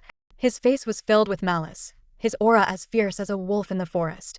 Those piercing, predatory eyes locked onto Chuyue with deadly intent. There was no doubt Yi Chuyue was doomed. You can help me regain my glory? Qing Hongshan asked. 1 year, Chuyue replied calmly, giving a precise timeline. If you're still in your current state after a year, you're free to kill me. Qing Hongshan stared at her, his eyes wide with disbelief. For a long moment, he wrestled with himself, torn between doubt and hope. Finally, he bent down and bowed to Yi Chuyue, his voice unwavering. Qing Hongshan of the Southern District greets Master Yi. Silence blanketed the scene. Everyone was stunned. Onlookers were thrown into disarray, unable to believe their own eyes. Chuyue's promise of 1 year was clearly just a stalling tactic, yet Qing Hongshan actually believed her? The crowd buzzed with discussion. Many dismissed Qing Hongshan as a reckless brute, all brawn and no brain, and this only solidified that notion. Did he truly believe Chuyue, someone with neither virtue nor ability, could help him rise to fame? Did he think Chuyue was the Marquis of the North? And everyone knew that Chuyue had already offended a prominent figure in the Shenshan Academy. She could barely protect herself, let alone support Qing Hongshan. Madness, sheer madness. Qing Hongshan kept his head lowered, the murmurs around him pouring into his ears. Mad? Perhaps. But in that fleeting moment, something stirred within his heart. While Qing Hongshan was lost in thought, a small, delicate hand landed on his shoulder. Move into the Marquis of the North's estate, Chuyue said. Qing Hongshan's head shot up, his face filled with shock as he looked at Chuyue. He had once been personally expelled from the capital of Shenwu Empire by the Marquis of the North, forced to live in destitution on the outskirts of the southern district. Not even the royal family could bring him back. Yet Chuyue had the authority to do so. Suddenly, tears welled up in Cheng Hongshan's eyes. He quickly turned his head away. A true man does not cry. This turn of events was beyond anyone's expectations. While others whispered among themselves, Yisiu clenched her jaw so tightly that she nearly broke a tooth. She glanced at the unconscious Xiaobao lying nearby and let out a cold sneer. A glimmer of icy light flickered at her fingertips as she aimed directly at the unconscious child. Congratulations! Liangbo and Qin Sangong approached. Liangbo beamed with satisfaction and said warmly, I never thought I'd live to see such a scene. Miss Yi, your courage and boldness are truly admirable. Liangbo glanced at Chuyue and added, I look forward to your performance in this year's martial competition. Rest assured, Liangbo, Chuyue replied confidently. If I'm competing this year, the top spot is mine. Liangbo was taken aback. He hadn't expected such arrogance from this young woman. Never in history had anyone dared to boast so boldly in front of the martial hall. Qin Sangong scoffed. Miss Yi, our Shenwu Empire is full of hidden talents. Among the younger generation, there's no shortage of exceptional individuals. Claiming the top spot won't be as easy as you think. Indeed, Chuyue replied nonchalantly. For your daughter, it must be as difficult as climbing to the heavens. Understandable. Her words instantly darkened Qin Sangong's face. Yi Chuyue. Qianqian is a prodigy of the Qin family, accomplished and brilliant at a young age. She's miles ahead of you, no matter how hard you try. Chuyue looked at him blankly. Qin Gong, why would I need to chase after someone who has already been defeated by me? Qin Sangong was left speechless, his face flushed with anger. After a long pause, he could only grumble sharp-tongued. Xue Qing, leaning against Shen Qingfeng's shoulder, couldn't help but burst into laughter. Shen Qingfeng frowned, glaring at Xue Qing with disdain. Were they even close? Men should maintain proper boundaries. Understood? Chuyue returned to her seat and picked up Xiaobao. Yi Chuyue. As she was leaving the martial hall, a voice called out from behind her. It was Shaoli. She turned her head and saw Shaoli pointing at the purple fox perched on her shoulder. I'm willing to pay 2 million for it, Shaoli said. 2 million was no small amount for Chuyue, who didn't have a single coin to her name. The little purple fox immediately puffed up, glaring fiercely at Chuyue. If this woman dared to sell him, he swore he'd raise the entire Shenwu Empire to the ground. Not for sale, Chuyue replied emotionlessly. The purple fox instantly looked smug, its face brimming with self-satisfaction. 5 million. Shaoli raised the offer again. 5 million, an amount that could nearly bankrupt the general's mansion. The nobles and officials around them gasped, their hearts pounding in their chests. The sheer drama of the situation was almost too much to handle. Chuyue smirked. Miss Xiao, even if you emptied your entire fortune, I still wouldn't sell. With that, she held Xiaobao close and walked away. Ghost Cry Bloodwolf and Cheng Hongshan followed closely behind. Behind them, Yiruzhue clenched her fists so tightly under her sleeves that her nails dug into her palms, yet she didn't feel the pain. She had thought Yi Chuyue would meet her end in the martial hall, but to her shock, even Cheng Hongshan had pledged allegiance to her. Let's go back, Shen Qingfeng said. The carriage stopped at the gates of the Yi residence. Shen Qingfeng paused at the entrance, suddenly stopping in his tracks. Brother, Yiruzhue called out softly from behind him. Smack! Shen Qingfeng turned and slapped Yiruzhue so hard that she stumbled backward, her hairpins scattering to the ground. Yisiu screamed in fright, her face pale with shock. Yiruzhue clutched her reddened, swollen cheek, staring at Shen Qingfeng in disbelief. Kneel. Shen Qingfeng ordered. Yi Ruox's eyes turned red, but she dropped to her knees in humiliation. Brother, what did I do wrong for you to treat me like this? She asked, her voice trembling with grievance. Do you really not know why Cheng Hongshan showed up at the martial hall at just the right moment? Shen Qingfeng stepped closer, his long fingers gripping her chin. Yiruzhue trembled all over, stammering, Don't you hate her? I was just trying to help you get rid of her. No matter how much I hate her, that's my business. It's not your place to interfere, Shen Qingfeng said coldly. He flicked his sleeve and walked away, leaving only his retreating figure behind. Yiruzhue closed her eyes, tears streaming down her face. Yi Chuyue, she hissed through gritted teeth. Don't worry, sister, Yisiu said, a sweet smile spreading across her face. That little wench won't survive the night. In Tangxue Pavilion, Chuyue gently placed Xiaobao on the soft couch. The little purple fox sprawled lazily on the table, even pouring himself a cup of wine and sipping it like a refined gentleman. He looked every bit like an arrogant young noble. Narrowing his striking purple eyes, he glanced sidelong at Chuyue. Why didn't you sell me? He asked suspiciously. Could this wretched woman have fallen for him? After all, who could resist his unparalleled charm? Chuyue raised an eyebrow. Such fine fox meat, why would I let someone else eat it? Yi Maxian. He knew it. Women were the most ruthless creatures of all. This one was always thinking about eating him alive. Ignoring him, Chuyue sat cross-legged and began using the power of Shenwu to heal the injuries she had sustained in the martial hall. At midnight, she changed into a set of nightwear and silently slipped into the martial hall. There was nothing she couldn't get her hands on if she wanted it. Meanwhile, several powerful and mysterious energies descended upon the Shenwu Yi residence into a pavilion, to be precise. Your Majesty. Several supreme experts knelt in submission before the little purple fox, who was lounging arrogantly in his chair. Among them was a woman dressed in a striking red gown, her beauty radiant and captivating. At her waist hung a sword. She summoned a blood-red jade, its rosy mist curling around the small fox, lifting the seal that bound him. From within the blood-colored haze emerged a man clad in a dark robe, his features impossibly handsome yet devilishly enchanting. His figure was tall and elegant, like a flawless piece of jade. His sharp eyebrows framed eyes as piercing as cold stars.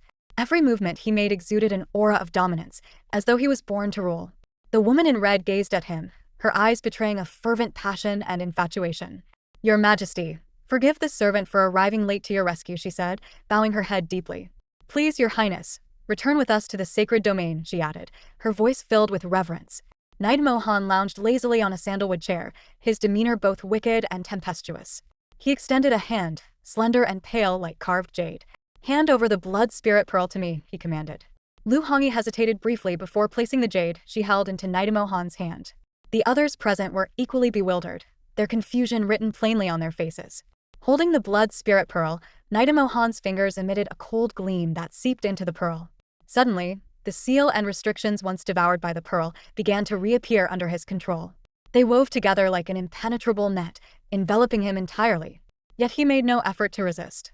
Your Highness, be careful! Lu Hongyi cried out in alarm. Boom! A cloud of blood-red smoke erupted. When it cleared, the enigmatic and regal man was gone, leaving behind only a languid little fox. Your Highness, what are you? Lu Hongyi began, but the words caught in her throat. She had gone through unimaginable hardships to find him and lift the seal, only for him to seal himself once more. She couldn't comprehend his decision. I still have matters to attend to in the Shenwu Empire. You are dismissed, Knight Mohan said flatly. The blood spirit pearl had restored a portion of his strength, but his tone remained indifferent. Lu Hongyi furrowed her brows. Your Highness, the sacred domain is leaderless and countless affairs await your attention, she urged. Outside Chuyue Pavilion, a faint ripple of energy stirred. Yi Chuyue, who had left earlier, was now making her return. The little fox's eyes gleamed momentarily before he concealed his emotions. Leave, he snapped impatiently. Understood, Lu Hongyi replied, reluctantly leading the others away from Chuyue Pavilion. She cast one last lingering glance toward the pavilion, her heart heavy. Suspended under the moonlight, Lu Hongyi gazed deeply in its direction.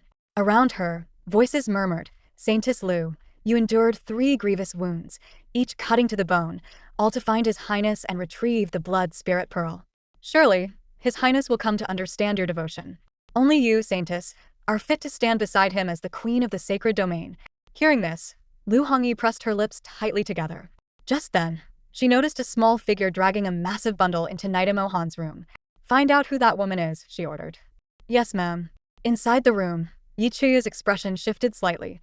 Someone's been here, she muttered, her voice wary. And they're far more powerful than I imagined. Raising her gaze, she was greeted by the sight of a small purple fox reclining lazily, its pose as indulgent as a drunken courtesan. Her lips twitched in disbelief. Even foxes are shameless these days, she thought to herself.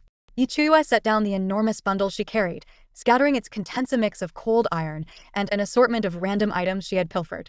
Is this amount of Shenhan iron enough? She asked. Knight Mohan stared at her, dumbfounded. These Shenhan iron pieces there from the cages, aren't they?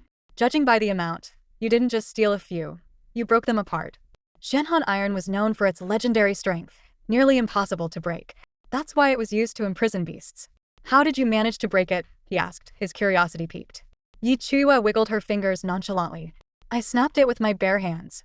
Barehanded, breaking apart. Shenhan iron.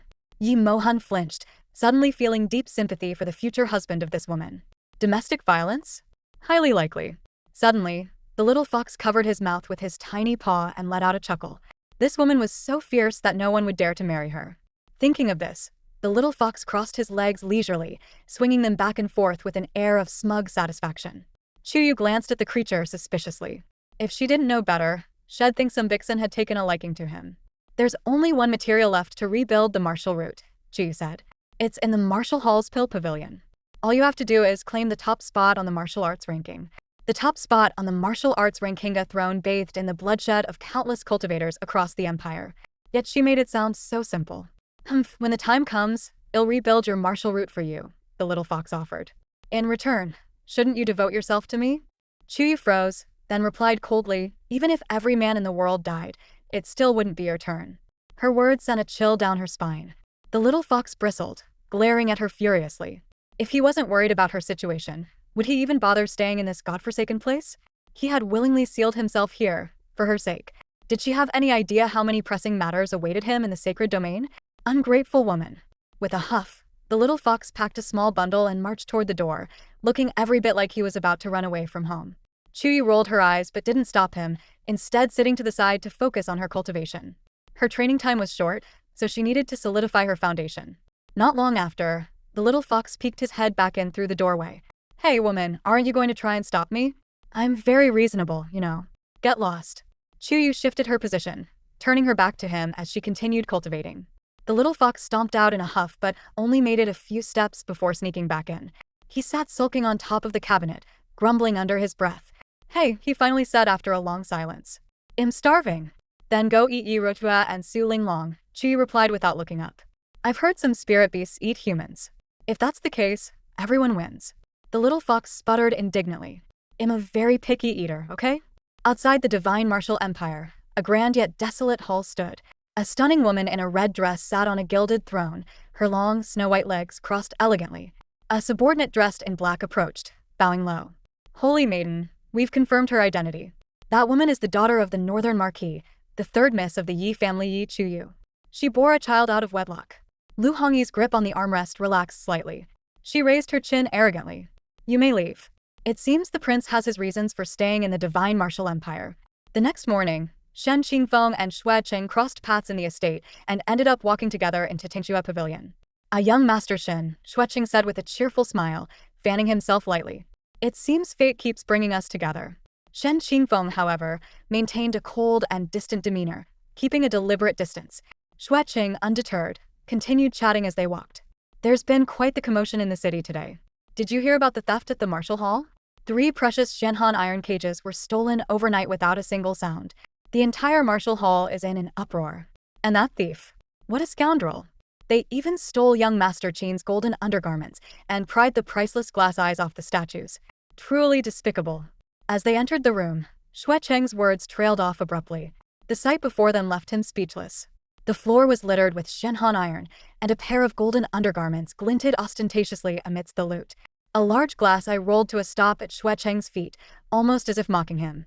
Mechanically, Xue Qing lifted his gaze, only to see Chuyue seated amidst the pile of treasures. She smiled at him. Brother Xue, you flatter me, you really do. Xue Qing's eyes nearly popped out of his head. Did this girl have some fundamental misunderstanding about compliments? Even someone as composed as Shen Qingfeng couldn't help but twitch at the corners of his mouth and have his eyebrows furiously twitching.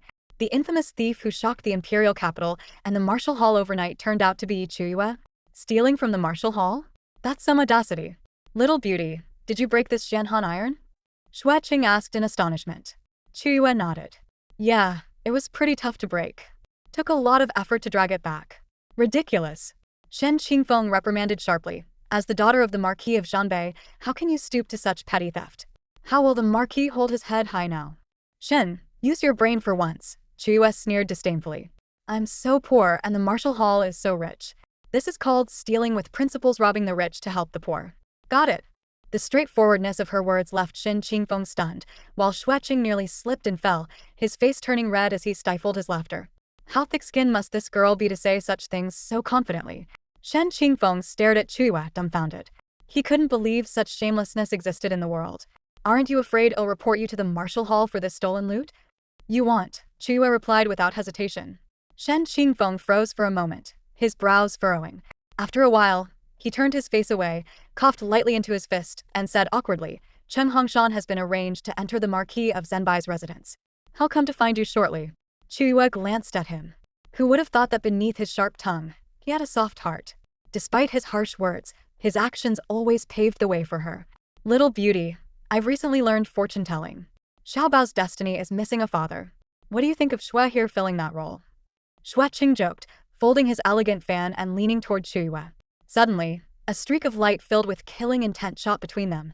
A small purple fox perched on Chuyue's shoulder glared viciously at Shueqing. Bah! Shameless scoundrel! Shueqing froze, wide-eyed. Was it his imagination, or did this fox seem downright hostile toward him? As Shueqing pondered, the little fox shifted its position, turning its backside toward him in a clear gesture of disdain. Shueqing, the famous young Marquis Chuyue of the imperial capital, had just been challenged by a fox? Xiaobao, time to get up, Chuyue said softly, approaching the small bed and giving Xiaobao a gentle nudge. Ever since Shen Qingfeng knocked him unconscious at the martial hall, Xiaobao had been in a deep sleep, showing no signs of waking. After trying a few more times, Chuyue noticed something was wrong. Xiaobao's entire body was cold, his skin icy to the touch, with patches of bluish discoloration on his neck and face. A chilling fear gripped Chuyue as her limbs turned cold and her body trembled. She had thought Xiaobao was just a burden, someone she could discard at any time. But now, faced with the possibility of losing him, her heart felt as though it had been frozen solid, and an uncontrollable fury surged within her. Forcing herself to calm down, Chuyue pressed her fingers against Xiaobao's philtrum, channeling the gentle healing power of Shenong into him. Xiaobao, be good. Wake up now, don't scare your mother, all right? Her voice, for once, softened with an unfamiliar gentleness. Noticing the unusual situation, Shen Qingfeng and Shueqing rushed over.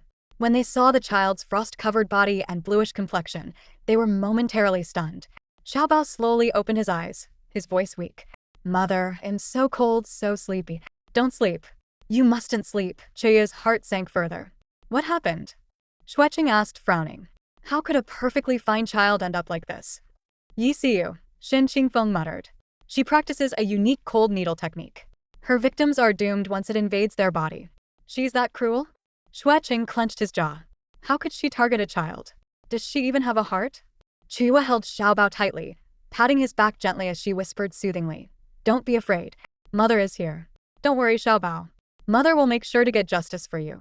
Her last 4 words were pronounced with such weight and thunderous determination that they carried an almost tangible killing intent. The power of Shenong would take some time to fully heal Xiaobao. From that moment on, Chuyue placed Xiaobao on a soft couch, carefully covered him with a brocade quilt, and then briskly strode out of Tingshu Pavilion with an imposing aura. Shueqing and Shen Qingfeng followed her in sync. Inside the pavilion, the little purple fox gazed at Xiaobao with a complex expression. For some reason, seeing the child in such agony made its heart ache as though it, too, was being torn apart. Father, is it because Xiaobao did something wrong that you haven't come to see me for so long? Xiaobao murmured weakly, his body alternately burning hot and chilling cold, his lashes damp with tears. Sighing softly, Yumashin looked on as the blood spirit pearl hovered midair. Amidst the blood mist, a man of demonic allure, both dignified and slightly melancholic, sat beside the bed. Gently pressing his fingertip to the center of Xiaobao's brow, he channeled his recently recovered spiritual power into the boy's fragile body. Perhaps he had truly lost his mind. Otherwise, why would he do something so utterly irrational? You little rascal, he muttered. Why were you born so adorable? It makes it impossible for me to harden my heart against you. The Yi residence. East Wing Main Hall. Over the past few years, Yi Chuyue had been relegated to the desolate North Wing, living a life of solitude and hardship, often struggling to even secure regular meals. Meanwhile, the rest of the Yi family enjoyed 3 meals a day in the East Wing's grand dining hall, a picture of familial harmony. Today, however, the atmosphere was unusually lively. 7th Royal Uncle had taken a seat at the table, dining with the Yi family. Su Linglong beamed with delight and remarked, I've heard that 7th Royal Uncle is a master of Xianmen swordsmanship. If you have the time, you must give our Roshue some guidance. Yi Xiu chimed in, yes, our eldest sister has admired 7th Royal Uncle since childhood. It's because of him that she took up swordsmanship in the first place. 7th Royal Uncle, refined and composed, offered a faint smile. Yet, his expression carried an unintentional hint of aloofness. Yi Roshue kept her head lowered, cheeks flushed, though her sidelong glances were entirely focused on the man. 7th Royal Uncle rarely visits the estate. Don't disturb his peace, Yi Haipeng admonished. Yi Xiu pouted, Father, we're just expressing our admiration for 7th Royal Uncle. The atmosphere in the East Wing was warm and harmonious until... Bang! The double doors, crafted of sandalwood, were violently kicked open. The entire family instinctively turned toward the entrance, only to see a slender yet commanding figure standing just beyond the threshold. Backlit by the morning sun, half of the radiant light framed her form, casting an almost divine aura behind her. Her gaze was sharp and menacing, like a wolf from the wilderness, living only to hunt. Tilting her chin upward, she locked eyes with Yisiu, her cold and murderous intent so palpable that Yisiu's hands trembled, nearly dropping her bowl and chopsticks. Su Linglong's face darkened in displeasure as she glared at Chuyue, thinking to herself, this wretched girl just won't go away. She must have heard 7th Royal Uncle was here and came specifically to cause trouble. Suppressing her annoyance, Su Linglong masked her irritation with a kind smile as she rose to greet her. You've come at just the right time. You haven't eaten yet, have you? With a swift and unceremonious motion, Chuyue shoved Su Linglong aside. Though Su Linglong could have easily steadied herself, she deliberately fell to the ground, letting out a pained cry. I know I'm no match for the Marquis of Janbei, but I am still your elder. How could you treat me this way? Su Linglong's eyes reddened, as though years of pent-up grievances had suddenly erupted. Smack! Yi Haipeng slammed his jade chopsticks, intricately engraved with golden patterns, onto the marble table. He glared furiously at Yi Chuyue. Can you go a single day without stirring up trouble? Are you incapable of behaving yourself? He shouted. Su Linglong, supported by her maids, feigned a weak smile. Master Yue is still young. She just needs proper guidance. A nearby maid, however, could no longer hold back. Master, over the years, Madam has shown nothing but kindness and patience toward the third miss, yet she is constantly slandered, insulted, and mistreated by her. The third miss has gone too far. Su Linglong's eyes brimmed with tears, on the verge of spilling over. She waited until her maid finished her frantic and explosive report before responding with a polite yet reprimanding tone. Shinger, do not speak of Yue like that. Chuyue stood with an icy gaze, her expression cold and detached, filled with disdain as she looked at Su Linglong. Behind her, Xueqing and Shin Qingfeng approached side by side. Your father has had a hard time these past years. Don't hold a grudge against him, Su Linglong said, reaching out to take Chuyue's hand. Chuyue, however, pushed her away. Yi Haipeng's rage erupted like a storm. Yi Chuyue, how dare you act so insolently? As your father, I have clearly failed to discipline you over the years. Someone, fetch my bone-quenching whip. Today, I will teach this unruly daughter the rules of the Yi family, he bellowed. The Yi family rules? Chuyue sneered as she took out the late emperor's token. Master Yi, do you dare lay a hand on me? Yi Haipeng froze, clutching the whip handed to him by his attendant. He truly didn't dare to act. Enough. Yi Ruoxue interjected sharply. Yi Chuyue, what exactly are you trying to do? Chuyue strode forward, brushing past Yi Haipeng with an air of unshakable confidence. With a swift and skillful move, she snatched the bone-quenching whip from his grasp. Her delicate wrist turned slightly, and the whip lashed out with a sudden, forceful snap. The next moment, the whip struck Yisiu's face with a resounding crack, splitting her once beautiful features apart, blood spraying everywhere. Yisiu screamed in agony. Trembling, she raised a hand to touch her face, only to recoil as if electrocuted, her palms now drenched in blood. One strike sent shockwaves through the east wing. The family head is right, Chuyue said with a cruel smile, her voice devoid of any warmth. Without rules, there can be no order. It's time to properly discipline those who know neither manners nor morals and dare to harm others. Madness. You've gone mad. Yi Chuyue, you're heartless and ruthless, even to your own blood. You deserve to die 1,000 deaths. Yi Haipeng roared, his face flushed with fury. Yisiu was his most cherished daughter, how could he bear to see her suffer such torment? Master Yi, your words are misplaced, Xueqing interjected, his calm demeanor cutting through the tension like a timely rain. Both the Marquis of the North and the late Emperor publicly declared that the future head of the Yi family and the position of Marquis of the North would belong to the third Miss Yi. She is merely upholding the family's dignity by disciplining the younger generation. Why take offense? Su Linglong, holding the sobbing Yisiu in her arms, turned her tear-streaked face toward Xueqing. Young Marquis Xue, what has our Siu done to deserve such suffering? For a woman, her appearance is everything. How is she supposed to marry now? Yi Haipeng's anger only grew, his glare at Chuyue filled with a hatred that seemed more fitting for an enemy than a daughter. At that moment, Shen Qingfeng spoke, his voice steady. Master Yi, Yisiu used her unique cold needle technique on Xiao Bao, nearly costing him his life. Then came the commanding voice of the seventh prince. Bring Yi Chen here. Yisiu's face turned pale with terror. She frantically shook her head. Father, no, I didn't. Fifth miss, please begin your excuses. Xueqing interrupted coldly, cutting off her protests and leaving her speechless. Brother, Yisiu's voice broke into sobs. See you, Shen Qingfeng said with palpable disappointment. I always knew you were mischievous and playful, but I never imagined you'd be so malicious. Tears welled up in Yi Siyu's almond-shaped eyes. Snap! The bone-quenching whip lashed out again, striking Yi Siyu's body and tearing her flesh open once more. She writhed on the ground in unbearable pain. Su Linglong, overcome with anguish, shouted, Siyu is still just a child. Yi Chuyue, how can you be so cruel and heartless? Yes. Chuyue murmured softly, her voice almost inaudible. She's just a child. Then, raising her eyes, now brimming with a sinister and unholy light, she added with chilling finality, and that's precisely why she cannot be spared. Su Linglong's eyes widened in horror, her heart pounding like a drum. She was consumed with fear and trepidation. Snap! A whip lashed out, and Yi Siyu let out a series of agonized screams. Su Linglong clung tightly to Yi Siyu, but the whip wielded by Chuyue landed squarely on Su Linglong's back. 2 more strikes followed, leaving Su Linglong in a pitiful state. Yi Siyu, you'd better pray that my son is safe and sound.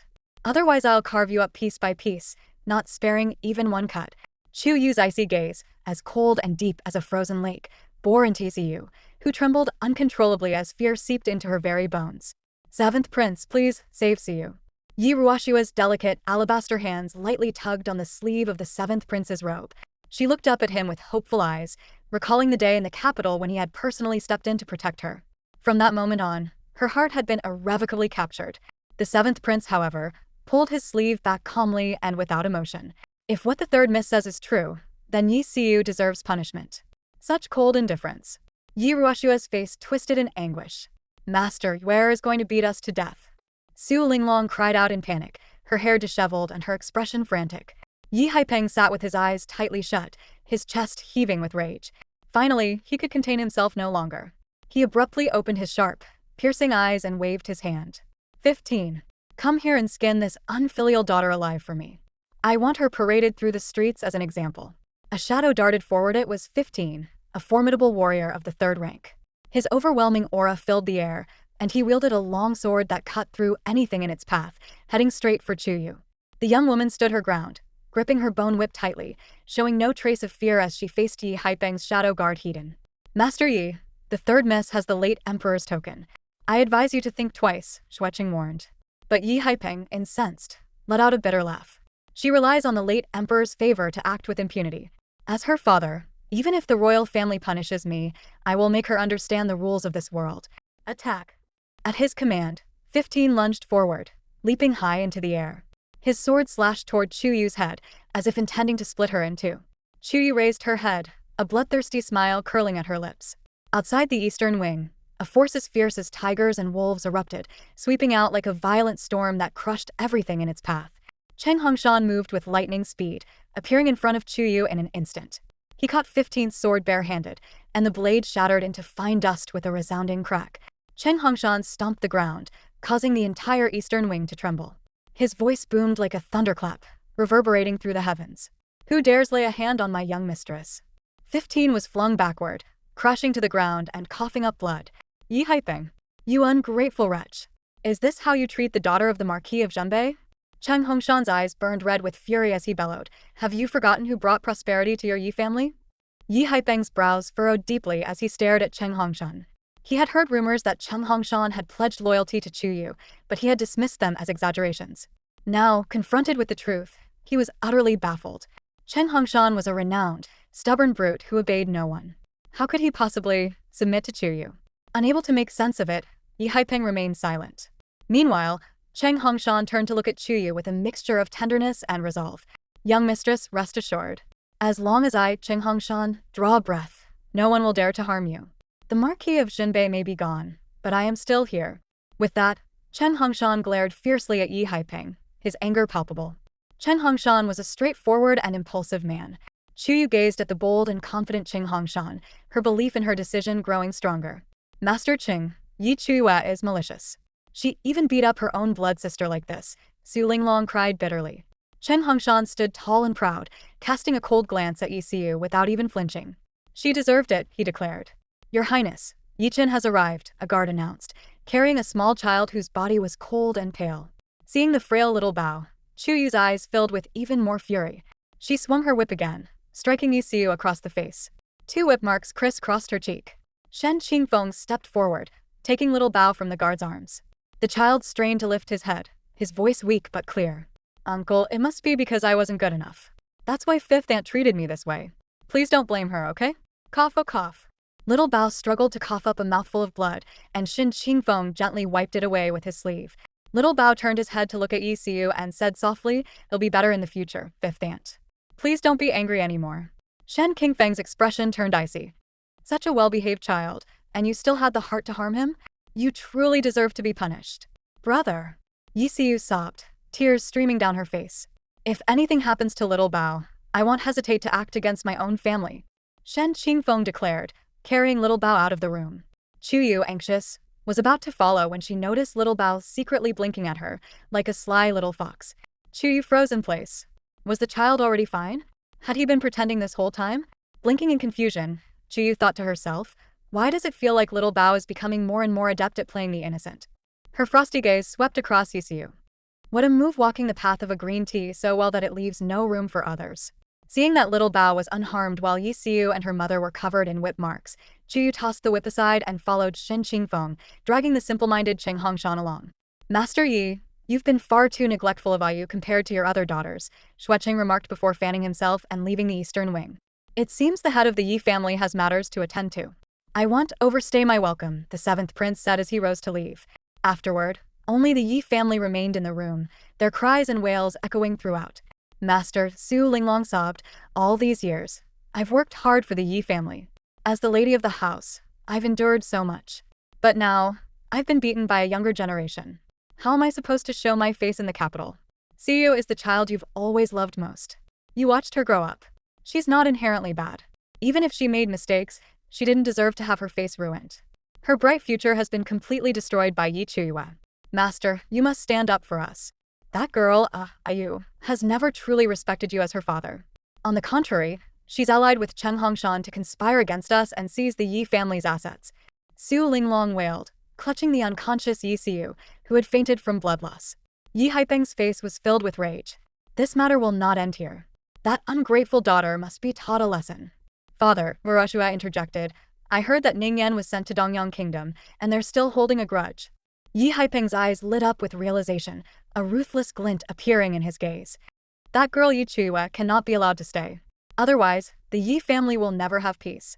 Watching Yi Haipeng's shifting expressions, Wurushua revealed a knowing smile.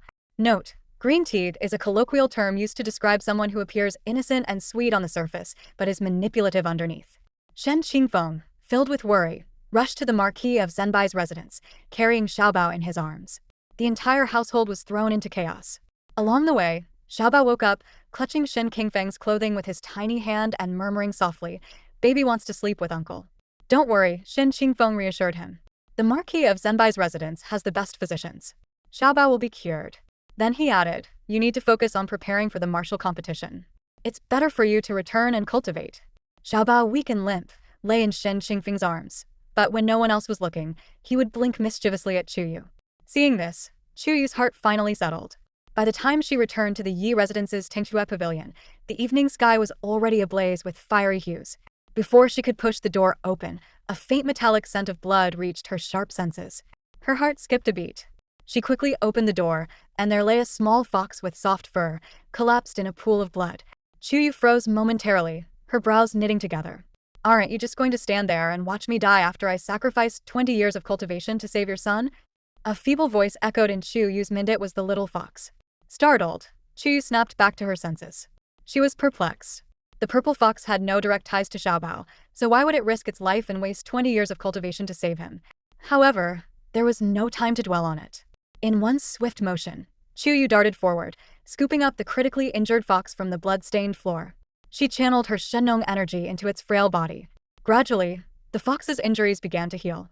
Dizzy and weak, it collapsed into Chuyue's arms. "Cold," it murmured faintly. Chuyue was about to set it aside but paused when she heard its soft voice. Frowning, she held it closer and tucked it into a warm quilt. The little fox, now fast asleep, nestled against her, finding a comfortable position. Its breathing was peaceful and serene. The past 2 days had been exhausting for Chuyue, both physically and mentally. Under the soft glow of the rising moon, she too drifted into a deep sleep. The next morning, in the faint light of dawn, Chuyue vaguely felt a weight pressing against her. Her eyes snapped open, and she was greeted by an enlarged, strikingly handsome face. His features were exquisite, like a painting. Skin smoother than fine jade, lips thin and crimson as blood, and a small tear-shaped mole at the corner of his eye. His lashes were thick and dark, like ink strokes, casting faint shadows under his eyes. His lips rested against the curve of her neck, his warm breath brushing over her collarbone and throat, sending shivers coursing through her entire body as if electrified. One of his long legs was draped over her stomach, and his arms were wrapped tightly around her. Chuyue's expression darkened instantly. She drew a dagger and pressed it against the man's neck. With a slight movement, a bead of blood emerged. "Get off me," she commanded coldly, her voice laced with fury. In her previous life, when she was 13, an older sister had sacrificed herself to save Chuyue, only to be brutally assaulted and killed by a group of thugs. The act was vile and inhumane. The perpetrators roamed free unpunished, until a year later, when Chuyue returned and exacted her revenge, wiping out an entire street in a case that shocked the entire nation. Since then, she had developed an intense aversion to any man approaching her. Now, on the bed, Chuyue's cold eyes gleamed with a dangerous, bloodthirsty light. It was as though the man before her, this devilishly handsome stranger, would become a corpse in the next instant. Sensing the immense killing intent and the sharp pain at his neck, the man slowly opened his eyes, revealing irises as cold and brilliant as stars. Chuyue's heart skipped a beat. Those eyes were an enchanting shade of violet, exuding an otherworldly divinity and an undeniable aura of nobility. "You dare attempt to assassinate me while I sleep?" His voice was deep and magnetic, carrying a chill that seemed to pierce through her soul. The words resonated in her ears like a biting winter wind. Just as the sound reached her ears, in an instant, the man's sharply defined hand clasped her wrist. With a swift movement, he flipped her beneath him, pinning Chuyue down. Her arms crossed above her head, restrained firmly by Yi Mohan's left hand. A few strands of her hair fell loose, soft and alluring in the faint light. Yi Mohan's deep, cold, and dangerously captivating eyes locked onto the girl beneath him. With his free hand, he removed the veil from her face, revealing a stunningly beautiful visage, frosted with an icy expression. There wasn't a hint of panic in her brows or gaze, only a chilling calmness that was almost terrifying. Blood oozed from the wound on Yi Mohan's neck, thick and crimson, dripping steadily onto the girl's delicate cheek. The vivid droplets, like the blooming red spider lilies along the banks of the River of Oblivion, carried a metallic scent that filled the air. The blood trailed down Chuyue's face, its stark color vivid against her pale skin, as if painting a fiery dusk. Yi Mohan's hand traced lightly over the girl's features from her eyebrows to her lips, down to her jawline, and further to her collarbone. His every breath, warm and steady, brushed against the curve of her neck. His long fingers lingered at her collarbone, drawing slow circles before abruptly tugging at her garment, revealing a glimpse of her slender shoulder. Chuyue furrowed her brows, her voice cold and sharp. "I will kill you." Yi Mohan leaned down suddenly, his teeth sinking into her shoulder with a deliberate force, his lips and teeth stained with the taste of blood. The sharp pain that should have followed seemed to leave Chuyue unfazed. She remained as cold as ice, her eyes harboring a deadly intent that was terrifying to behold. In the silence, his voice, now lower and more hoarse, murmured by her ear, "This is your punishment." Suddenly, the handsome man's form was enveloped in a mist of blood.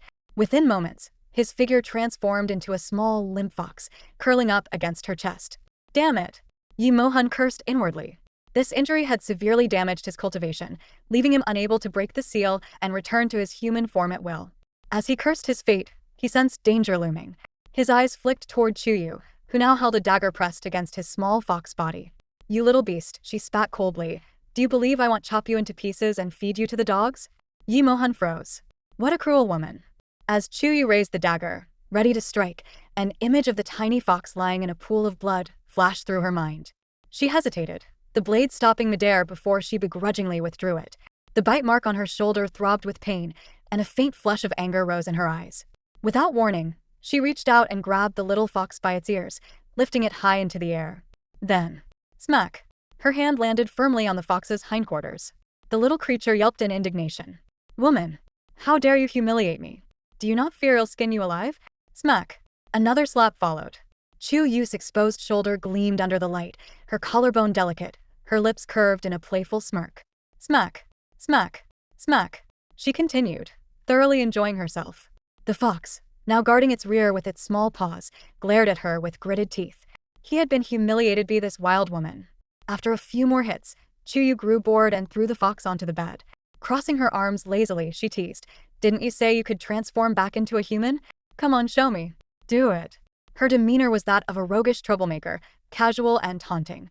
Yi Mohan shuddered, his fur bristling as he muttered, "Are you even a woman? Do you not understand the concept of boundaries between men and women?" Chuyue grinned mischievously, raising an eyebrow. "Don't worry. I'll take responsibility for you." "Ridiculous." Yi Mohan snapped, turning his head away in frustration. Yet, despite his irritation, a strange warmth crept into his chest. A small, secret smile tugged at his lips. This woman, she must have realized his worth, and was now determined to cling to him. "Ah, you." From outside the window of Tingxue Pavilion, the voice of Xue Qing rang out, urgent and alarmed. "Something terrible has happened." The sound of footsteps grew closer, and just as Xue Qing was about to push open the door, the little fox's fur bristled in alarm. Chuyue, her clothes disheveled, a delicate shoulder exposed, lounged lazily against the soft divan. A woman of effortless elegance and allure. The veil that had once concealed her face had slipped onto the divan, revealing a breathtaking visage radiant, exquisite, a beauty that could topple cities. The little fox darted over, swiftly using its tiny paws to place the veil back over Chuyue's face and fasten her open collar, as though terrified that the captivating scene might be glimpsed by some wandering scoundrel. Chuyue, however, remained indifferent, as if entirely unaware of the fuss. The little fox growled in frustration, "If you dare let another man see you like this again, I'll gouge out their eyes myself." Furious, it thought, how could she, a woman, be so shameless? It was enough to drive him mad. Did this woman not understand how utterly bewitching such a sight could be to a man? Especially with Xue Qing, that conniving little snake, lurking about. Was she not throwing herself straight into the lion's den? The more Yi Mohan thought about it, the more he felt his decision to remain in the Shenwu Empire was nothing short of heroic and wise. Creak. The door was pushed open by a slender hand.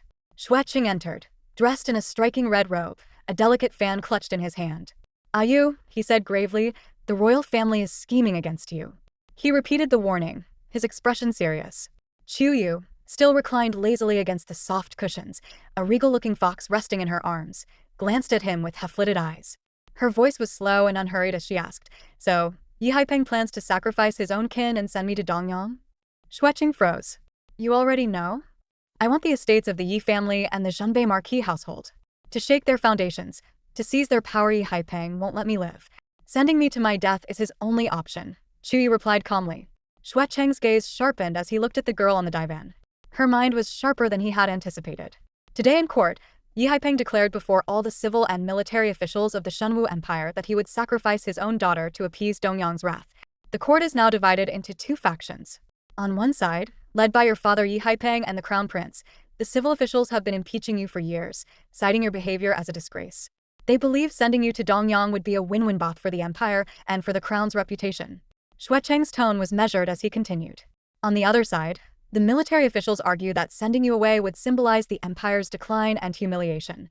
The debate rages on, and the emperor remains undecided. Upon hearing this, I came to warn you immediately.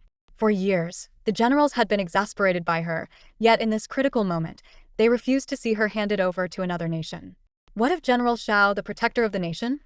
Chuyue inquired. Just yesterday at the martial hall, she had boldly snatched away the ghost cry bloodwolf that Shaoli had intended for himself. The Shao family had a long-standing feud with the Zhenbei Marquis household. General Shao, Xue Qing replied, is willing to stake his position to ensure you remain in the Shenwu Empire. It is precisely because of this that the emperor hesitates.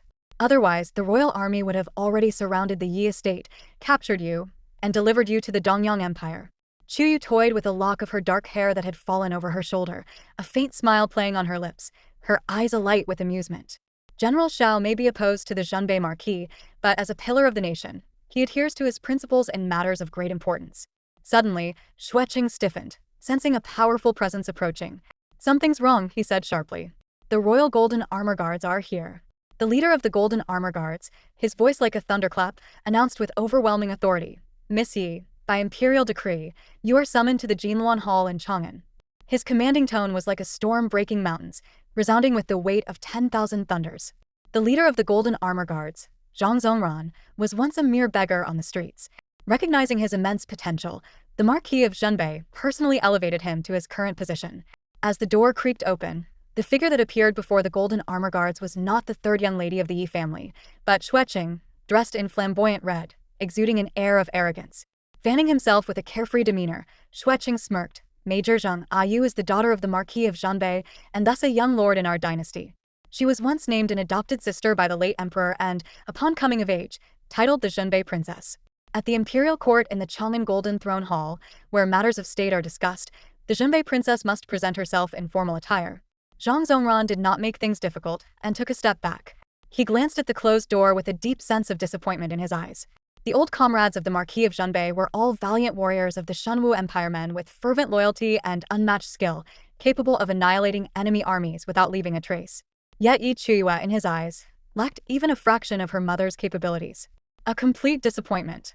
What was once thought to be the rise of the martial dynasty under the Marquis of Zhanbei turned out to be the peak of Shenwu's glory.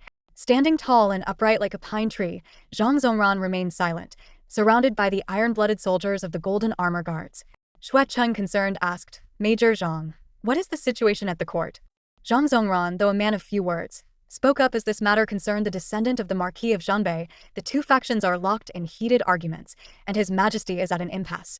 He has decided that the Zhenbei princess must personally make a decision before the entire court. Xue Cheng frowned. Isn't this forcing Chuyue to her death? How could Chuyue possibly decide? The wrath of the Eastern Sun Empire could bring devastation to Shenwu. Can she refuse? Truly befitting of the Emperor of Shenwu's mastery of imperial maneuvering is unparalleled. Major Zhang, the time has come, a subordinate urged. In the Golden Throne Hall of Chang'an, the civil and military officials and His Majesty are all waiting. We must not delay any longer. Zhang Zhongran glanced at the closed door and raised his hand slightly. We'll wait a little longer for the third young lady. But if His Majesty's fury erupts, the subordinate said anxiously. If anything happens, I will take full responsibility, Zhang Zhongran replied. The Marquis of Zhenbei's kindness to me can never be repaid. Though I despised Chuyue before, this is the least I can do for the Marquis. Creak, the tightly shut door opened once more. Xue Cheng turned his head, his fanning motion halting. Zhang Zhongran's gaze froze momentarily. From between the double doors emerged a young girl clad in a crimson gown, her attire opulent and elegant, her black hair partially tied. Her brows were untouched by makeup yet carried a natural grace, her eyes as bright as cold stars, with a hint of ethereal brilliance flowing through them. She stepped forward with long, confident strides, shattering the light that danced across the courtyard. Standing before Zhang Zhongran, she carried herself with composure and dignity, neither servile nor overbearing. Major Zhang, thank you for waiting. Her voice was as clear and refreshing as a mountain spring, as ethereal as a spring breeze. A veil of snowy white fluttered faintly, and beneath her gaze was a subtle trace of red, hinting at a fierce and unyielding spirit. In her arms rested a lazy fox with striking purple eyes, exuding an air of unmatched nobility. Zhang Zhongran was stunned for a long moment before snapping out of his daze. He bowed slightly, cupping his hands in respect. Princess Zhenbei, please. By protocol, given Yuchua's status in the Shenwu Empire, the royal family should have arranged for a sedan chair. However, this time, it seemed to serve as a warning, a humiliation, requiring Chuyue to walk to the royal palace step by step from the Yi residence. Guilt flickered in Zhang Zhongran's eyes. Princess Zhenbei, I must apologize. It seems you will have to make the journey to the royal palace on foot. Walking to the palace was a punishment usually reserved for royal descendants or criminals paraded through the streets. This was a blatant humiliation and a demonstration of the emperor's authority. Yet Chuyue showed no anger. Instead, she walked forward with ease and left behind a single remark. The scenery of Chang'an is picturesque, the cultivators here are robust, and the streets are lively with sword dances. It all speaks of the Shenwu Empire's glory. Walking gives me a chance to admire the peace and prosperity of our great nation. Zhang Zhongran and the soldiers of the Golden Armor Guards watched her with astonishment.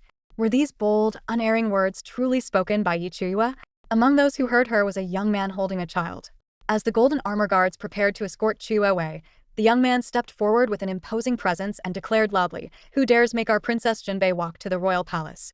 If there is no golden sedan chair or royal procession, the princess of our Yi family has no need to go." Shen Qingfeng, unafraid of the royal family's authority, stopped the Golden Armor Guards with just a few words. "Mother, where are you going?" The little boy held by Shen Qingfeng looked up at Chuyue with worry written all over his delicate face. His beautiful eyes were filled with panic. He hated being so young. Hated his fists being so weak, unable to protect the mother he loved most. Seeing the tears welling up in the child's eyes, Chuyue felt as though her heart had been struck by a heavy blow. "Young Master Shen, this is an imperial decree," Zhang Zhongran said with a tone of respect and admiration. Shen Qingfeng retorted, "Is this how you treat the daughter of the god of war?" He stepped forward, blocking the path of the Golden Armor Guards, standing tall with his blade ready.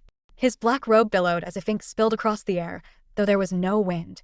I will not allow you to take her away, nor will I stand by as you bully a girl like this. Shen Qingfeng's voice thundered with restrained anger. Nearby, on a cobblestone path lined with pavilions and terraces, Yi Ruoxia's almond-shaped eyes glinted with malice as she glared at the crowd in front of Tinea Pavilion. Su Linglong, on the other hand, looked puzzled.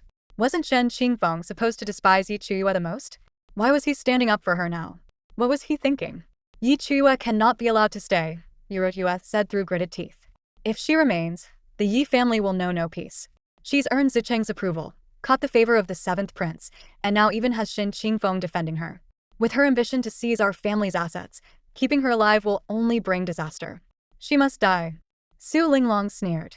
Your father and the crown prince are already accusing Yi Chuyue of countless crimes in court.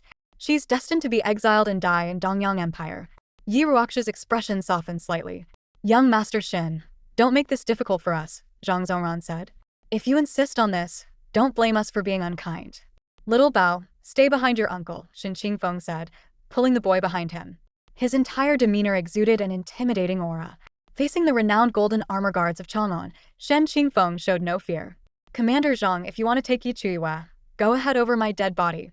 Shen Qingfeng let out a wild laugh, his sharp eyes burning with madness. The young man stood like a deranged yet unwavering sentinel, fiercely defending his beliefs. Zhang Zhongran froze, momentarily speechless. As the leader of the Golden Armor Guards and a former subordinate of the late Marquis of the North, he couldn't help but understand Shen Qingfeng's feelings. No matter how flawed Yi Chuyue might be, she was still the daughter of the Marquis of the North. Even though the Marquis had passed away, they would never tarnish the dignity of that legendary figure's child. Little Bao tilted his head, his bright, curious eyes fixed on Shen Qingfeng's back. In that moment, the boy saw the young man as a towering, heroic figure. The two sides stood at an impasse, tension crackling in the air. Swords were drawn, the atmosphere heavy with foreboding. Alone, Shen Qingfeng blocked the golden armor guards, his defiance unwavering. The soldiers stood ready, awaiting Commander Zhang's orders. Time stretched on, but Zhang Zhongran remained silent, caught in his indecision. Commander Zhang, let's go. A languid yet calm female voice broke the tense silence. Dressed in a red gown, Chuyue stepped forward gracefully, her eyes as serene as the moon. Her words softened the fiery tension in the air. Zhang Zhongran watched her retreating figure with a complicated expression. This girl didn't seem to match the vicious and shameless image painted by rumors. On the contrary, she carried herself with a sense of righteousness reminiscent of the Marquis of the North. Chuyue stopped in front of Shen Qingfeng, meeting his gaze. The wind picked up, lifting a few strands of her dark hair and brushing them against the young man's cheek, leaving a faint tickling sensation. Shen Qingfeng's gaze flickered slightly, as if waking from a dream. His heart seemed to skip a beat, pounding heavily in his chest as he stared at the woman before him in stunned silence. Over the years, he realized he might have never truly understood her. Don't go. Shen Qingfeng's voice was hoarse with emotion. You don't have to endure this humiliation. I'll protect you. No one can take you away as long as I'm here. Brother. Yes, in a way, Shen Qingfeng had always been like a brother to her. Yet, this was the first time he truly acknowledged her, his so-called useless younger sister. On the cobblestone path, Su Linglong and her daughter overheard Shen Qingfeng's words, their faces immediately hardening with alarm and suspicion. Su Linglong sneered. What kind of spell has Yi Chuyue cast on Shen Qingfeng?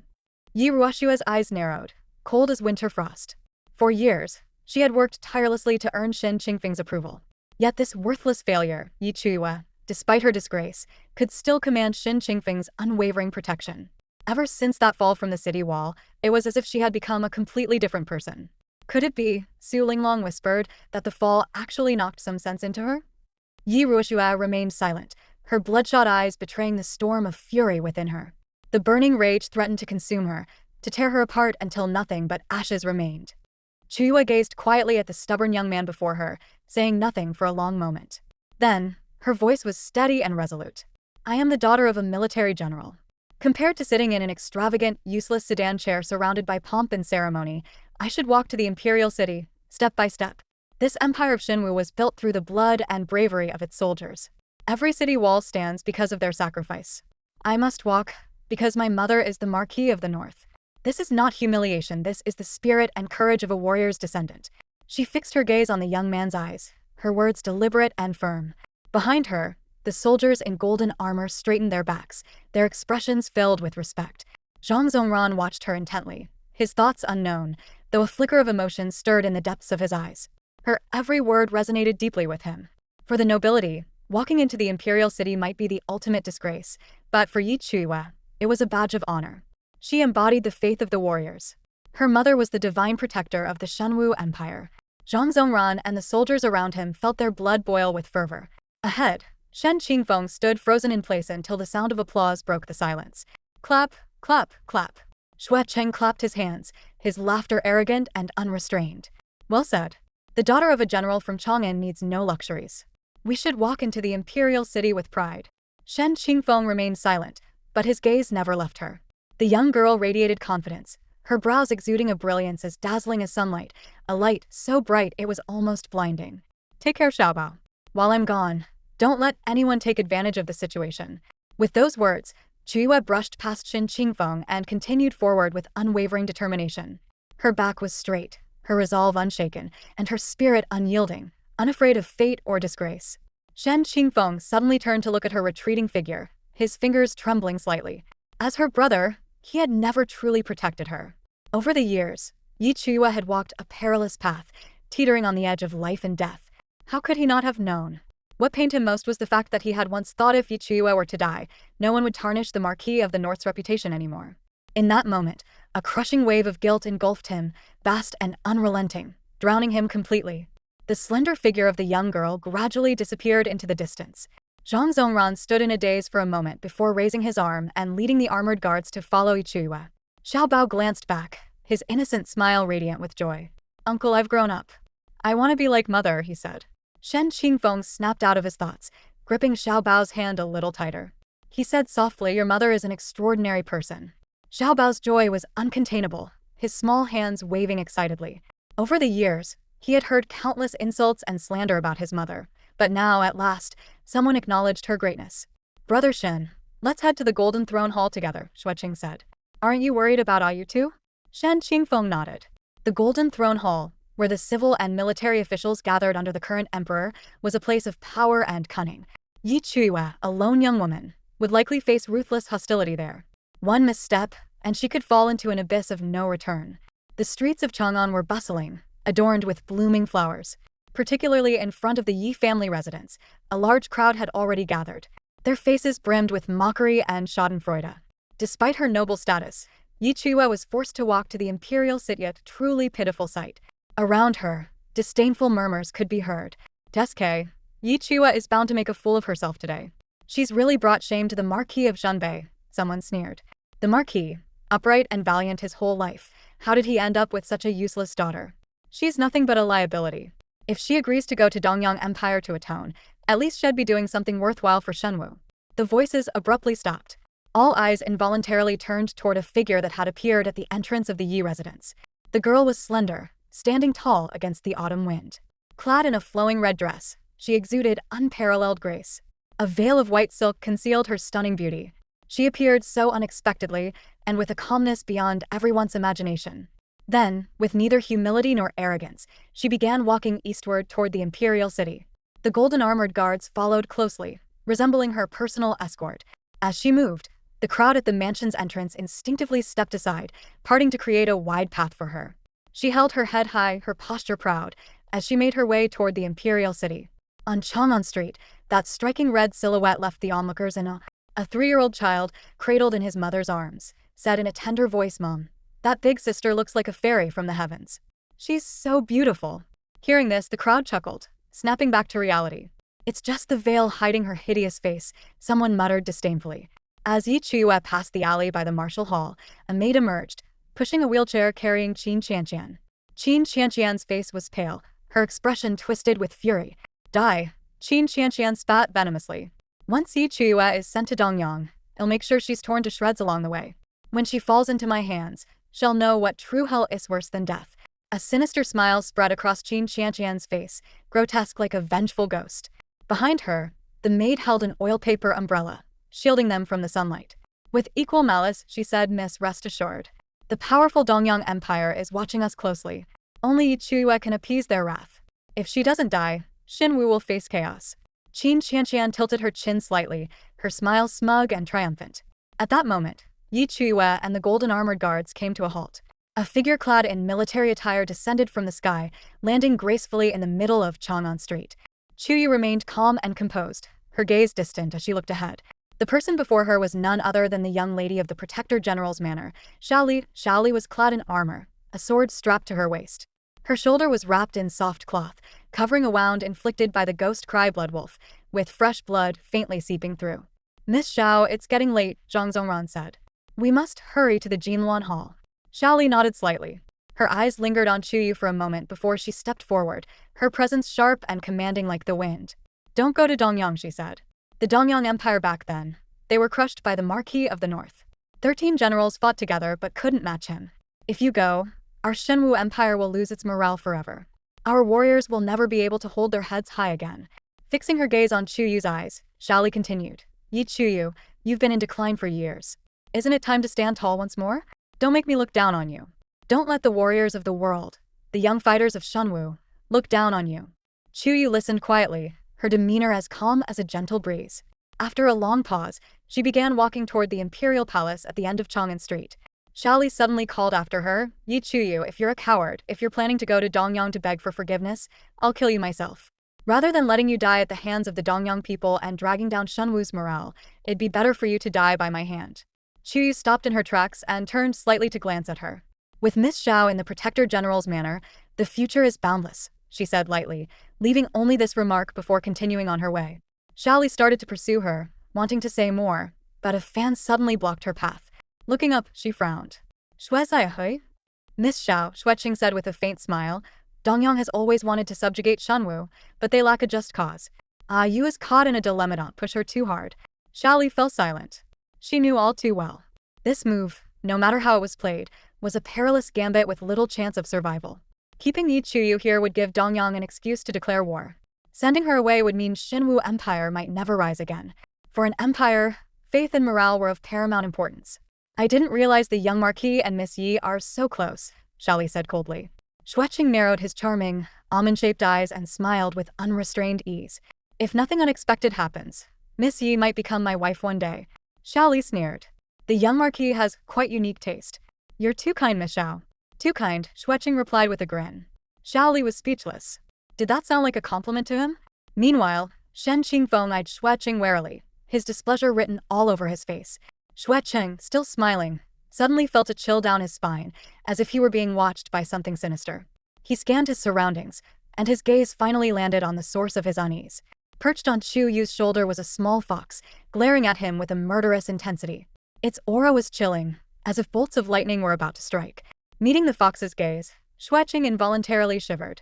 This little creature was astoundingly perceptive. Its expression was as if someone had stolen its partner. Its glare was fierce, brimming with hostility, ready to erupt into a storm. Had his cultivation not regressed by 20 years, the fox might have flayed him alive on the spot. Xueqing felt a wave of unease. He pondered for a long moment but couldn't figure out what he had done to provoke this wild fox. Could it be the fox had taken a liking to him? Xueqing's face was full of suspicion. Stay away from that dog of a man named Xue, the little fox growled angrily. Chuyue, utterly confused, asked, why? Because he's ugly. The young girl cradled a purple fox in her arms as she walked along the streets of Chang'an. The bystanders, mostly common folk, initially looked on with disdain and scorn. Yet, after a moment, their gazes shifted to one of respect and admiration as they watched her delicate figure stride forward with unwavering confidence. She walked toward the imperial palace with a grace and dignity reminiscent of the legendary Zhenbei Marquis, who once returned victorious, clad in resplendent attire, astride a fiery steed. The palace gates opened, exuding an air of solemn authority. The grand golden throne hall stood imposingly, resplendent with gold and jade, a perfect blend of opulence and ancient majesty. On both sides of the hall, rows of civil and military officials stood in their ceremonial robes and hats, each one exuding an innate aura of power and dignity. At the top of the 90-yard steps, seated on the dragon throne, was a middle-aged man wearing a bright yellow imperial robe. This was none other than Shenwu Emperor himself. His presence was commanding and austere, his temples graying slightly. His sharp gaze seemed to carry the force of thunder, capable of shaking the very heavens. An elderly minister stepped forward, bowing deeply. Your Majesty, this Yi Chuyue has shown blatant disregard for the royal family, making the court officials wait for such a long time. This girl is insolent and disrespectful. Yi Haipeng responded, Chancellor Luo, rest assured. When that rebellious girl arrives, I will discipline her properly. Chancellor Luo scoffed. Everyone knows your Yi family has produced an extraordinary daughter. Her reputation has even spread to neighboring states. Yi Haipeng's expression darkened. The rumors of Yi Chuyue's indiscretions had become a laughingstock among the vassal states. Shenwu Chen's face turned grim. Father, permit me to capture that disgraceful woman myself. Just then, a clear, ethereal voice rang out, startling everyone in the hall. What bold words, Crown Prince! All eyes turned toward the source of the voice. From the depths of the grand palace, under the radiant sunlight, a young girl appeared, her every step as graceful as a lotus blooming. Her sleeves fluttered in the breeze, and it seemed as though the vast expanse of the empire unfurled behind her with every step she took. She wore a fiery red dress and a veil that concealed her face, yet her poised and unhurried demeanor was enough to command attention. Standing before the civil and military officials of the Shenwu Empire, she displayed not an inkling of fear. The moment she appeared, countless gazes fixed upon her, unable to look away. From behind her, Zhang Zhongran stepped forward, kneeling on one knee before the dragon throne and cupping his fists. Your Majesty, the third Miss Yi has arrived. So it is you, Iowa, Shenwu Emperor said, his expression softening. The journey must have been exhausting. Chuyue glanced playfully at the Emperor, her eyes narrowing slightly. Shenwu Emperor, a blade that kills without spilling blood, such is the nature of kings, ruthless and calculating. How could it have been tiring? Chuyue replied with a faint smile. The landscapes of Chang'an are picturesque, the people of Shenwu live in peace and prosperity, and beauties abound. It was a delightful journey. The Emperor's piercing gaze faltered momentarily, and the hall fell into stunned silence. The rumors had painted Yi Chuyue as a foolish and plain girl. Could such eloquent words truly have come from her lips? Rebellious girl. In the presence of His Majesty, how dare you not kneel? Yi Haipeng roared angrily. Chuyue raised an eyebrow and smiled serenely. It is not that I refuse to kneel, but when I met the late Emperor, he did not require me to perform such a courtesy. I worry that if I kneel now, it might lead others to believe that our Shenwu Emperor is unfilial, tarnishing His Majesty's reputation. Her words, though seemingly absurd, were sharp and irrefutable. Insolence! Shenwu Chen glared at her darkly, muttering curses under his breath. You. Yi Haipeng was livid, his face flushed with humiliation. The Shenwu Emperor raised a hand gently, his expression calm. Iowa is the daughter of a hero. She need not kneel. Yi Chuyue, you must know why the Emperor summoned you here. Shen Yuanshan broke the silence, his face clouded with anger. Dongyang and Shenwu have long been allies, and were on the verge of forming a union. On the day of my wedding with the Dongyang princess, your reckless actions jumping from the city wall disrupted the ceremony. The Emperor of Dongyang, in his fury, threatened to declare war on Shenwu. However, if you go to Dongyang to apologize, this conflict can be avoided. Yes, Aiwa, for the sake of the empire, you, as the daughter of the Yi family, must consider the well-being of Shenwu's people, Yi Haipeng quickly added. This is the only way to prevent war without shedding a single drop of blood. Once war begins, countless lives will be lost on both sides, something none of us wish to see. Dongyang is a great nation known for its courtesy and principles. They won't be unreasonable. In this situation, you're clearly at fault. All you need to do is go to Dongyang and offer your apologies. I will personally send someone to bring you back safely, and the Emperor will reward you with treasures beyond measure. Xian Yuanshan chimed in, echoing the sentiment. Chuyue's expression remained unchanged, but a cold smile tugged at her lips. These two men spoke as if their intentions were noble, but everyone knew the truth. Going to Dongyang was a death sentence. No one ever returned alive. Iwa, for the peace of Shenwu, I'm asking you to make this sacrifice.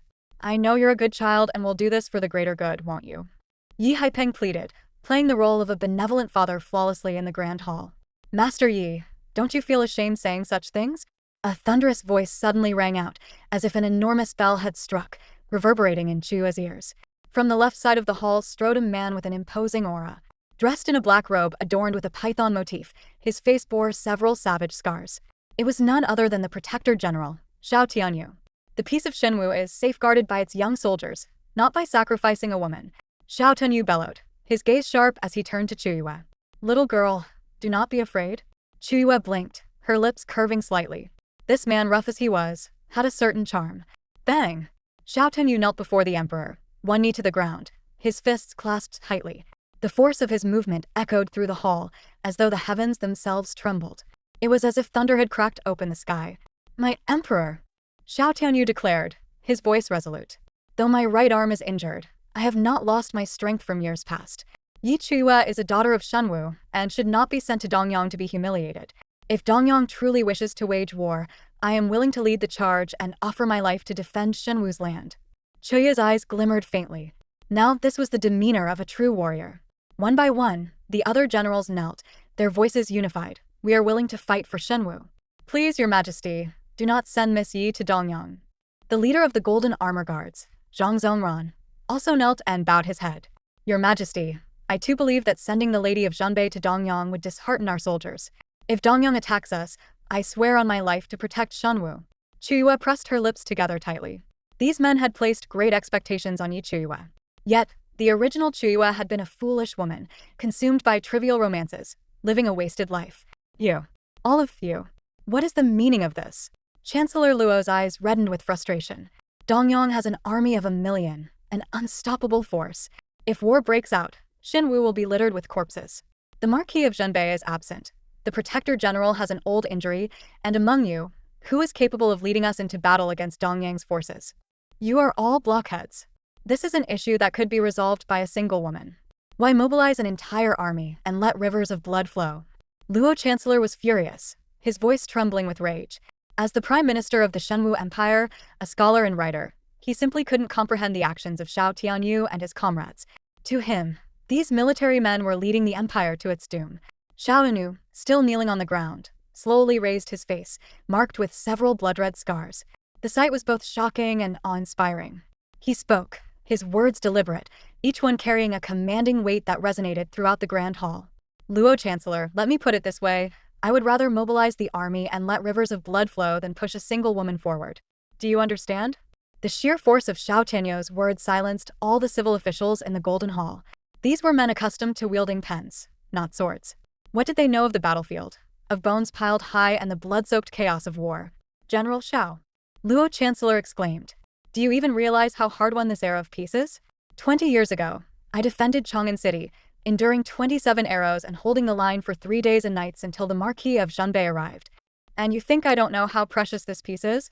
Xiao Tianyu retorted, his voice cutting through the air like a blade. Precisely because I understand, I know this. If today we send off Chuyue, tomorrow, in the name of peace, we might as well hand over half the empire. You know nothing. His voice rose to a shout, his anger erupting as he cursed. Nonsense.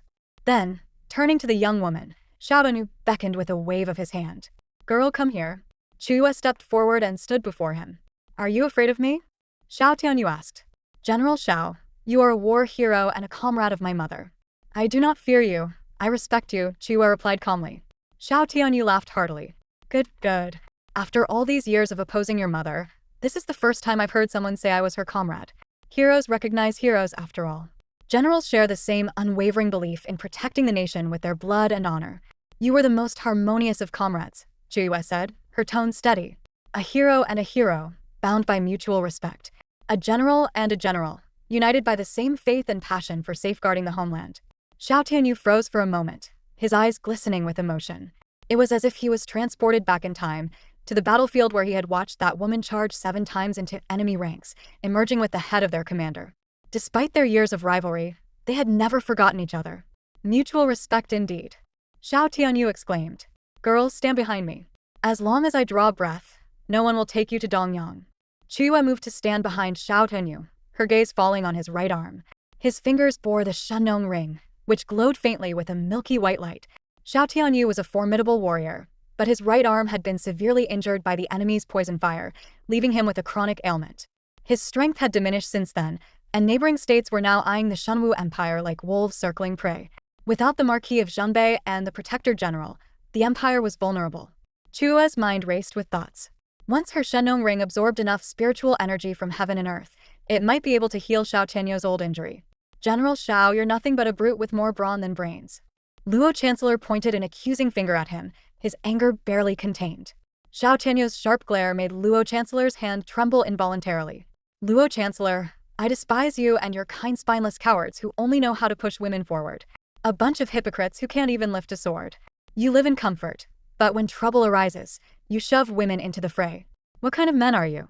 You're nothing but parasites feeding off the empire. Xiao Tianyu's temper was fiery, and he had no patience for the snide, conniving civil officials.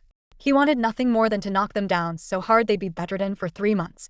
Prime Minister Luo was shouted down by Xiao Tianyu, leaving him too intimidated to speak further. Everyone knew that Xiao Tianyu was a man of unyielding determination. Once he made up his mind, not even 10 oxen could pull him back. General Xiao, we're not trying to harm Chuyue, nor are we showing weakness. We just want her to go and offer an apology, Yi Haiping said cautiously. Xiao Tianyu abruptly turned his sharp gaze on Yi Haiping. Are you even human? Are you even a father? Do you really think it's about offering an apology, or sending her to her death? Do you have no sense of what's at stake? Even a tiger doesn't eat its own cubs, yet you're worse than a beast, aren't you? Yi Haiping's face turned ashen, but he didn't dare confront Xiao Tianyu directly. He muttered under his breath, "I'm doing this for the good of Shenwu." For the good of Shenwu? Xiao Tianyu snapped, his voice brimming with rage. Don't pretend to be noble. This is all for your own selfish gain, isn't it? If that girl dies in Dongyang, the wealth left by the Marquis of Zhenbei will all fall into your hands, won't it? General Xiao Haiping was about to retort when the argument in the court escalated. Enough. Shenwu Chen, the crown prince, interjected. General Xiao, Yi Chuyue is an unchaste woman who bore a child out of wedlock. Such a woman is a disgrace to the Shenwu Empire. Your Highness. Xiao Tianyu retorted furiously. 7 years ago, at the royal banquet, when assassins attacked, that girl, Yi Chuyue, risked her life to shield you and took an arrow for you. She loved you deeply. And now you accuse her of immorality? Does your conscience feel no pain? Shenwu Chen's expression shifted subtly, as if Xiao Tianyu's words had struck a nerve. General Xiao, my loyal ministers, that's enough. Rise. The Emperor of Shenwu commanded, his voice cutting through the tension in the hall. The Shenwu Emperor turned his gaze to Chuyue. Child, tell me, what do you want to do? Your Majesty, she's still young. Such an important decision shouldn't rest on her shoulders, Xiao Tianyu argued. The Emperor said nothing, merely casting a glance at Xiao Tianyu. At that moment, all eyes turned to Yi Chuyue once more. Yi Haiping said gravely, this concerns the stability of the Empire and the peace of Shenwu. You must choose carefully. That's right, Shenwu Chen added coldly. The wrong choice could make you a sinner for all eternity. They were all pressuring her. Outside the grand hall, 3 figures stood silently. Shen Qingfeng, Xuecheng, and Xiao Li. Shen Qingfeng clenched his fists tightly, his eyes red with anger. If Xuecheng and Xiao Li hadn't held him back, he might have stormed into the hall already. They're forcing her to her death. Shen Qingfeng growled. Inside the hall, Chuyue stood tall and calm, her voice steady and confident. Your Majesty, you fear that Dongyang will march south and attack our Shenwu Empire. But there's no need for such concern. Prime Minister Luo cast her a sidelong glance, snorting derisively. The Dongyang Empire's mighty army grows stronger by the day. Taking Shenwu would be a simple matter. What does a little girl like you know about the chaos of war? How dare you speak so boldly in this grand hall? Chuyue turned to him, undeterred. Then, Prime Minister Luo, have you ever wondered why, despite Dongyang's million-strong army, they haven't yet attacked Shenwu? Why? Luo sneered, eager to see what kind of argument this girl could muster. Shenwu lies between the Dongyang Empire and the Nanming Empire. Dongyang and Nanming are evenly matched in strength. Shenwu's land is rich in resources and strategically advantageous, easy to defend, hard to conquer. If Dongyang were to annex Shenwu, Nanming would never stand idly by. Both empires are ambitious. If Dongyang takes Shenwu, Nanming will be next. That's why Dongyang dares not break the delicate balance. Standing in the grand hall, her demeanor poised and composed, Chuyue spoke with eloquence and conviction. Her words left the court officials, both civil and military, utterly astonished. In the end, Dongyang's actions were nothing more than an attempt to humiliate Shenwu. Chuyue's sleeves fluttered slightly as she spoke softly. The instigator of the commotion before the city gates was Yi Ning'an. She has already been sent to Dongyang, yet their anger remains unappeased. Do you truly believe I can quell it? Dongyang dares not send troops southward for another crucial reason. The old retainers of the Northern Marquis now roam across the vast lands of the world. Though they scattered after the Marquis' death and have no intention of returning to Shenwu, Dongyang cannot guarantee that, in Shenwu's hour of peril, they will not rise as one to retaliate and destroy Dongyang instead. Chuyue paused briefly and then smiled faintly before continuing. Moreover, among the vassal states, there are countless powers that rival Dongyang. Over the years, the overt and covert struggles among them have never ceased. Over time, this has created a delicate balance. Should Dongyang send its troops, as long as Shenwu does not yield, Dongyang would suffer heavy losses. And once Dongyang's military strength, finances, and national power are drained by Shenwu, do you think the other vassal states would sit idly by? Dongyang's mines are abundant, and those states would be eager to claim a share of the spoils in the chaos of war. The grand and majestic Golden Throne Hall echoed solely with the clear, melodic voice of the young woman. She stood amidst the court officials, unflinching as she faced the sovereign, her smile radiant yet concealing sharp wit.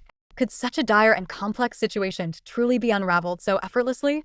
What was even more astonishing was her insight into the shifting dynamics among the vassal states, surpassing even the understanding of these seasoned civil and military officials.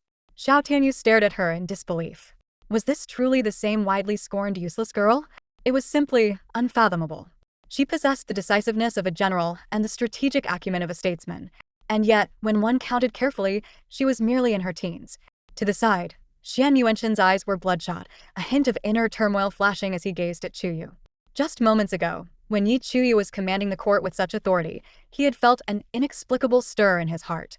It brought back memories of years past when Chuyue had risked everything, even her life for him. She had revolved around him constantly, yet for his own selfish reasons, he had destroyed her innocence. Outside the Golden Throne Hall, a young man stood tall and resolute, the breeze brushing past his sleeves. In the depths of his dark, profound eyes, the solitary and ethereal figure of the girl reflected. Shen Qingfeng suddenly let out a silent laugh, a single tear sliding down his cheek. He tilted his head back and closed his eyes. He was truly beyond redemption for all these years. He had failed to protect her, leaving her to endure a life worse than that of an animal. Nearby, Xueqing, resplendent in his red robe, smiled as he twirled his fan. No wonder she's the future wife of the young marquis. Suddenly, both Shen Qingfeng and the little fox on Chuyue's shoulder turned to glare at him with equal wariness and indignation. Xueqing blinked innocently. Huh. A soft chuckle rang out. Xiaoli crossed his arms, lifted his chin slightly, and fixed his gaze on the girl in the hall. Deep in his eyes, a spark of fervor ignited. Now this is the demeanor and intelligence befitting the daughter of a general of Shenwu. Xiaoli murmured, his voice low but resolute. Chuyue, show the world what you're capable of. Gazing at the sky from the bottom of a well is the business of fools. Inside the hall, a wave of astonishment rippled through the court. The civil and military officials were left dumbfounded, each slowly digesting the young woman's words. Xiao Tianyu burst into hearty, boisterous laughter. Well said. Brilliantly put. Excellent. He then turned to glare at Prime Minister Luo. Luo, you're the Prime Minister of this court, a man who's read thousands of books. How is it that you forgot to bring your brain to the morning assembly today? Even a young girl understands what you clearly do not. General Xiao Tianyu, renowned for his fiery temper since his youth, was a name feared across the lands. Aside from the Northern Marquis, no one dared to challenge him. He once publicly humiliated Prime Minister Luo in front of the entire court, scolding him harshly. Dressed in his official robes, Prime Minister Luo turned livid with rage, his teeth clenched in fury. Before Luo could even respond, Xiao Tianyu sneered. If I were you, old man, I'd resign immediately and find some secluded spot to live out my days in peace. Xiao Tianyu, you've gone too far. Prime Minister Luo retorted angrily. Every word I've spoken has been for the good of Shenwu. Bah! You shameless old fool. Xiao Tianyu spat disdainfully. You're nothing but a coward, always pushing women forward to solve problems. You're unfit to be a prime minister. You're a disgrace to the nation. You should step down and let someone more capable take your place. Even Ayu here would do a better job than you. Isn't that right, Ayu? Turning the conversation abruptly, Xiao Tianyu smiled at Chuyue, who awkwardly rubbed her nose, clearly at a loss for how to respond. She could hardly handle Xiao Tianyu's explosive temperament. After all, a general's tongue often knew no restraint. To openly suggest in front of the emperor and the entire court that she replaced the prime minister was beyond bold. Prime Minister Luo, his face red with anger, pointed a trembling finger at Xiao Tianyu. Overcome with fury, he nearly fainted on the spot. Chuyue coughed lightly to break the tension and said, Prime Minister Luo is a pillar of the nation. The Luo family has served Shenwu loyally for generations, dedicating themselves to 3 emperors. For 30 years, Prime Minister Luo has governed with integrity, remaining humble and steadfast. He has risked his life multiple times to aid those suffering in the borderlands. Under his leadership, the Luo family has upheld a tradition of frugality, using their resources to build a refuge for orphans on the outskirts of the capital. When the Northern Marquis passed away and the Shenwu Empire faced a crisis, General Xiao defended our borders with his troops, while Prime Minister Luo maintained order at home, offering his 5 strategies for governance. Together, they safeguarded the stability of our empire. With General Xiao in battle and Prime Minister Luo in council, the Shenwu Empire commands respect and deters its rivals. What I've said today is merely a humble contribution to the discussion and cannot compare to the great deeds of Prime Minister Luo. Her eloquence not only elevated Prime Minister Luo but also appeased General Xiao and impressed the entire court. Prime Minister Luo, who had nearly fainted from Xiao Tianyu's insults moments ago, was now studied by nearby officials. Hearing Chuyue's words, his anger subsided, and a deep sense of shame washed over him. He opened his mouth to speak but found himself at a loss for words. A moment later, His face was filled with regret and self-reproach. He had advocated for sending Chuyue to the front lines to ensure temporary peace, driven by his disdain for her, believing her to be immoral and unworthy. Yet, the very girl he had nearly condemned to death stood there, recounting his accomplishments with sincerity and respect. General Xiao is right, Prime Minister Luo sighed, his voice heavy with sorrow. In an instant, he seemed to age decades. A deep weight pressed on his heart.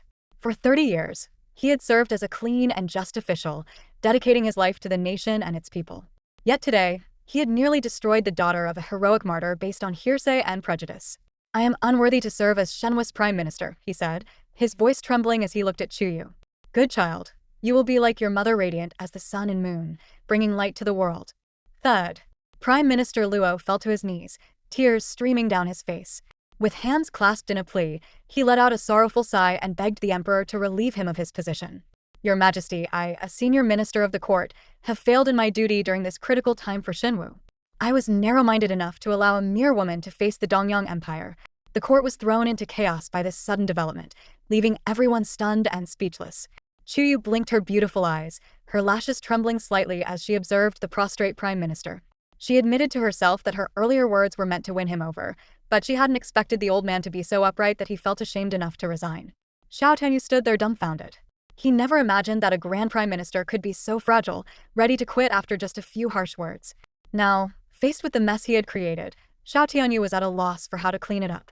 Chuyue furrowed her brows, cupped her hands respectfully, and bowed slightly. Your Majesty, Prime Minister Luo is a pillar of the nation. His proposed 5 strategies for governance could ensure a century of peace for Shenwu.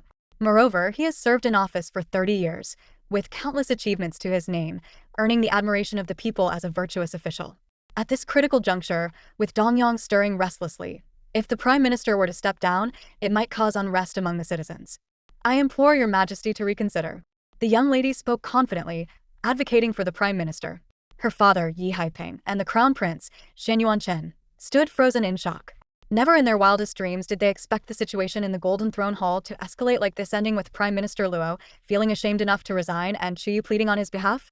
The twists and turns of the incident left everyone's hearts racing. Prime Minister Luo turned to look at Chuyue, sighing deeply. Third Miss, you are both virtuous and wise, truly an outstanding rising star. Chuyue responded with a humble smile. Not at all, Prime Minister Luo. You are a man of noble character and firm principles, a true pillar of the state whose name will go down in history as a great official. Third Miss. Prime Minister Luo. The ministers exchanged bewildered glances. Are these two putting on a double act in the Golden Throne Hall? How did they suddenly start praising each other? We weren't prepared for this at all. Xiao Tianyu's eyes widened in disbelief, his thoughts swirling in confusion. Ahem. The emperor, seated on the dragon throne in his resplendent golden robe, cleared his throat lightly. With that, Chuyue and Prime Minister Luo ceased their mutual admiration. The old and the young seemed to share a newfound camaraderie, as if they had met too late in life. They looked as though they might clasp hands and continue praising each other to the point of absurdity. Luo Qing'ayu is right. These are troubled times, and as a pillar of the nation, you cannot resign, the emperor declared. Prime Minister Luo, tears streaming once more, replied, as long as I live, I will dedicate myself entirely to Shenwu, sparing no effort, even unto death. Your Majesty, the wrath of Dongyang should not be resolved by offering up the third miss, the Prime Minister added. The emperor asked, Luo Qing, tell me, how should we handle the matter of Dongyang? Prime Minister Luo hesitated, momentarily lost for a solution that would satisfy all parties. There's no need to act rashly. I, your humble servant, have a plan that will compel Dongyang to send emissaries to Shenwu to seek peace, Chuyue interjected. Oh. The emperor's interest was piqued. You do tell? Send envoys to the Nanming Empire, making the mission as grand and ostentatious as possible, Chuyue suggested with a sly smile. Within 3 days, Dongyang will undoubtedly send representatives here. Nanming and Shenwu have always kept to themselves. Such a move might jeopardize our friendly relations with the Dongyang Empire, the emperor said with a frown. Ridiculous! Yi Haiping exclaimed. How can a mere woman speak out so boldly in court? Yi Haiping, let her speak, Prime Minister Luo countered. Xiao Tianyu shot a glare at Yi Haiping. Do you have a death wish, Yi Haiping? Yi Haiping was left speechless. How is it that both the Protector General and the esteemed Prime Minister were siding with Chuyue? He was utterly baffled, feeling as though he were lost in a fog. Chuyue cast a light, fleeting glance at Yi Haiping before stepping forward. Facing the Emperor of Shenwu, She clasped her hands in salute and said, "The tides of the world's power rise and fall. Long periods of division are inevitably followed by unification, and vice versa. Between empires, there are no eternal allies, only intertwined interests. Shenwu Empire is rich in resources. The reason we've been able to safeguard these resources lies in 4 factors. First, our emperor's wisdom and valor. Second, Chancellor Luo's exceptional governance. Third, the general of the nation's unmatched reputation. And fourth, the enduring influence of the former forces of the northern frontier across all regions. It is precisely because of these strengths that others envy our resources, but dare not act recklessly against us." With this statement, she managed to praise the entire imperial leadership in one breath. Xiao Tianyu couldn't help but feel a tinge of pride at the compliments. Chancellor Luo, on the other hand, looked increasingly abashed, while a glimmer of approval flashed in the emperor's eyes. Chuyue continued confidently, her voice steady and resonant. "Sending envoys to Nanming is nothing more than a tactical maneuver. To forge a true alliance, it cannot be built on dependency but must arise from genuine equality. The resource extraction period is approaching, and as long as Dongyang puts in the slightest effort, they wouldn't dare confront us to the bitter end. Among the feudal states, empires are countless. If we seek alliances, missing one Dongyang Empire would hardly matter." She raised her brows slightly, her tone firm and uncompromising, every word landing with weight. The grand hall of the Jinluan Palace fell into a deep silence for a long moment. "Your Majesty, this old minister believes that the third lattice strategy is indeed feasible," Chancellor Luo finally exclaimed, his voice trembling with excitement. "What's most critical is that I've heard the third lady defeated a prodigy from the Qin sect of the martial hall, leaving him bedridden. This demonstrates not only her martial prowess, but also her ability to present strategies with composure and clarity. She is truly extraordinary in both courage and intellect. As a descendant of the Marquis of the Northern Frontier, should she rise to prominence, rallying the former forces of the Northern Frontier would be but a matter of time. When that day comes, Shenwu will surely reclaim its former glory and once again stand atop the feudal states." Cough, cough, cough. Chancellor Luo became increasingly impassioned as he spoke, but his age and frailty caught up with him, causing him to clutch his chest and cough uncontrollably. Yet, his face glowed with fervor, as if envisioning a resurgent Shenwu Empire and its brilliant future. And the catalyst for all of this? The unflinching young woman standing in the hall. Xiao Tianyu dropped to one knee. "Your Majesty," I echo Chancellor Luo's heartfelt sentiments. The court officials were momentarily stunned. For years, Xiao Tianyu and Chancellor Luo had been at odds in the Jinluan Palace, their exchanges bristling with tension. Yet today they shared a common stance, all because of one person. All eyes turned once again to the young woman at the center of attention. Her blood-stained red dress shimmered like the evening sky, the dappled light falling on her hair like a celestial being descended from the heavens. The Emperor of Shenwu gazed at the girl in the center of the court for a long moment, a cryptic smile flickering in his eyes. As Chancellor Luo suggests, let us proceed with Yu's proposed strategy. My lords, you are dismissed. The elderly eunuch, hunched and deferential, stepped forward to assist the distinguished Emperor of Shenwu as he exited the Jinluan Palace. After the court session, Chancellor Luo approached Chuyue. "Miss Yu, you must have been startled today. Why not come to my residence for a cup of tea?" "Tea? Nonsense." Xiao Tianyu cut in, grinning broadly at Chuyue. "Yu, come to my general's manor instead. I've got the finest aged peach wine there. Don't bother with this old man, his place is as barren as a desert." "General Xiao, you are gravely mistaken," Chancellor Luo retorted. "The tea at my residence is none other than the Yunyan tea bestowed by the late emperor himself, a treasure worth its weight in gold." Yi Haipeng gasped audibly. The late emperor's Yunyan tea was a rare treasure indeed, so prized that even the 7th prince had failed to secure any from Chancellor Luo. And now he was offering it up for Chuyue? Xiao Tianyu sneered. "At my general's manor, we have 100-year-old peach wine, a true delicacy brewed from peach trees planted by the late emperor in his youth. Yu, come have a drink at my place." Xian Yuanshan swallowed hard. That 100-year-old peach wine, even the current emperor couldn't get his hands on it. Had everyone lost their minds over this girl, or was he the one going mad? The Protector General and the Prime Minister of the court exchanged subtle glances, each silently competing with the other, yet both looked expectantly at Chuyue. After a brief moment of contemplation, Chuyue finally spoke. "General Xiao, Prime Minister Luo, there are children at home who require my care. If I have the opportunity in the future, I will certainly visit your residences to express my gratitude." Xiao Tianyu and Prime Minister Luo were momentarily stunned, gazing at the youthful and inexperienced girl before them. In their minds, she was still just a child. "Then we shall not trouble you, little Yu," Xiao Tianyu said with a warm smile. Prime Minister Luo added, "Miss Yu, the Yunyan tea of the Luo residence is always at your service." Chuyue nodded slightly, then turned and walked toward Xue Cheng and the others. Xiao Tianyu watched her retreating figure and sighed. This child is no ordinary fish in the pond. I fear her future achievements will rival those of the Marquis of Zhenbei. Prime Minister Luo stroked his graying beard and nodded in agreement. Suddenly, the two men exchanged a glance, and with a simultaneous huff, they turned on their heels, their robes sweeping dramatically as they left the imperial city. Ayu, your performance today was truly astonishing. You've made everyone see you in a new light. Xueqing exclaimed excitedly in front of the Golden Throne Hall, moving as if to throw an arm around Chuyue. Before he could, however, a small purple fox leaped between them, glaring at him with eyes full of fiery hostility, as though he were its mortal enemy. Xueqing froze, staring at the fox with a thoughtful expression. He began to suspect that this little creature might become a major obstacle in his personal life. He started plotting perhaps one day, when Ayu wasn't paying attention, he could quietly get rid of it. The purple fox nestled on Chuyue's shoulder, its violet eyes casting a sharp glance at Xueqing. A dangerous glint flickered in its gaze as it silently vowed. Once its powers were restored, its first priority would be to eliminate this man. Congratulations, you dodged a bullet, Xiaoli remarked, leaning casually against a gilded pillar. Her chin tilted slightly upward, her demeanor exuding the gallantry of a warrior. They all say the third miss of the Yi family is a useless nobody. Seems like the rumors aren't so reliable after all. Miss Xiao, Chuyue replied, her tone calm and indifferent. You should understand one thing. What matters is not what others say about someone, but how you choose to see them. Xiaoli was momentarily taken aback, her thoughts briefly scattered. Tired. Shen Qingfeng approached, his demeanor as gentle as that of an ordinary elder brother. He reached out to smooth the stray strands of hair near Chuyue's temples. Ayu, let's go home. The young man's sharp, sword-like eyes, often filled with mischief and defiance, now held only warmth and tenderness. Chuyue gazed at him for a long moment before her lips curved into a smile, her eyes forming crescent moons that glimmered softly like starlight. In that instant, Shen Qingfeng was stunned.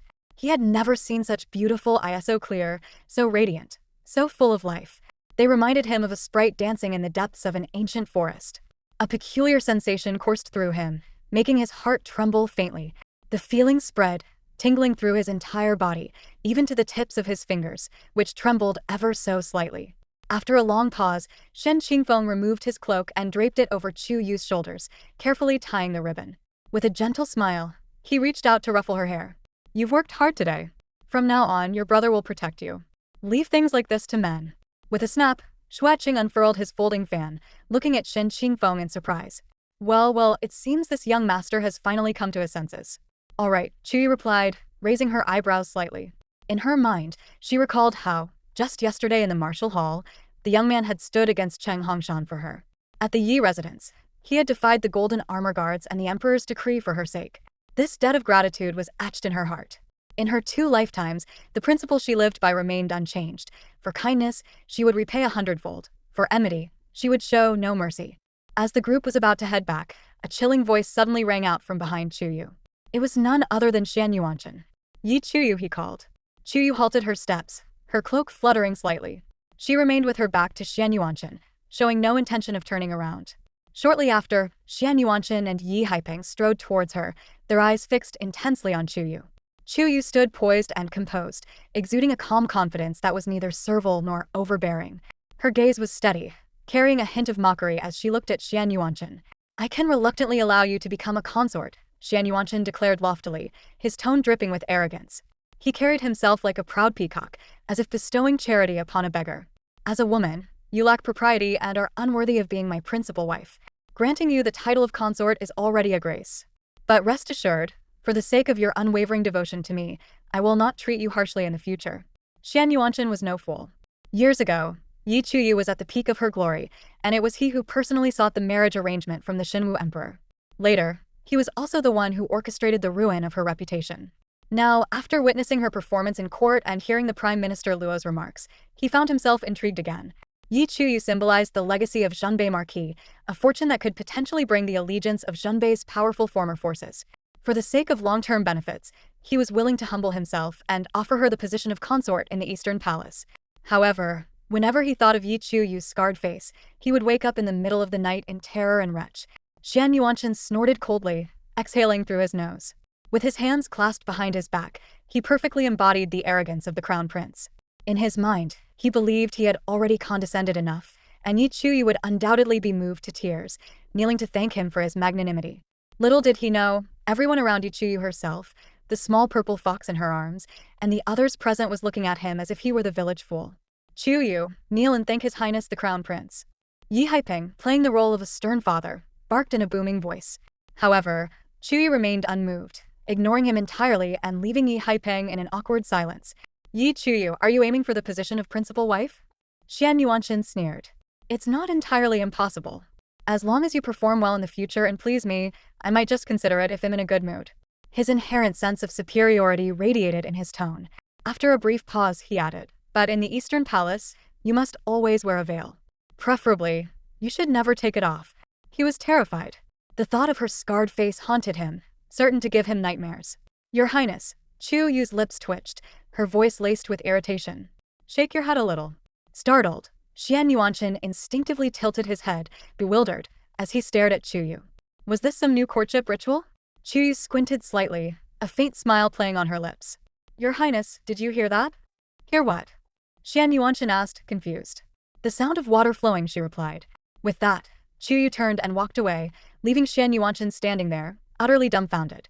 Shueqing couldn't hold back and burst out laughing.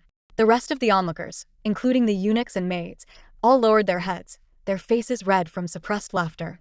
Even Yi Haiping twitched at the corners of his mouth, unable to stop himself from glancing away awkwardly. Xian Yuanshan, still perplexed, turned to Shueqing. Brother Shue, what does Yi Chuyue mean by that? Shueqing coughed lightly to clear his throat and replied, Your Highness, Yu is saying, your brain is waterlogged. After finishing his words, Shueqing burst into laughter in front of the golden throne hall, completely ignoring the dark expression on Xian Yuanshan's face. He laughed so hard that tears streamed down his face. It took him a while to straighten up, holding his waist, before apologizing, Your Highness, please don't take offense. I just couldn't hold it in. Hearing this, Xian Yuanshan's face turned even darker. His fists clenched tightly like iron, veins bulging on his neck and hands, consumed by rage. Yi Chuyue. How dare she humiliate him? Your Highness, Shen Qingfeng stepped forward and said calmly, If Yu chooses never to marry, I will take care of her for the rest of her life. If she does marry, it will only be as someone's wife, not as a concubine. As for what you said today, Your Highness, I suggest you refrain from bringing it up again in the future. Forget about the position of a secondary consort even if you offered her the title of crown princess, you wouldn't spare at a glance. Now Your Highness, I take my leave. Shen Qingfeng then followed Chuyue's steps, leaving Shen Yuanshan behind. Shen Yuanshan glared furiously at the departing siblings as they exited the imperial city, nearly spitting blood from sheer anger.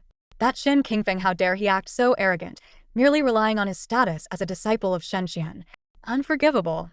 Your Highness, Shen Qingfeng's personality has always been like this. Don't take it to heart, Shueqing tried to console him.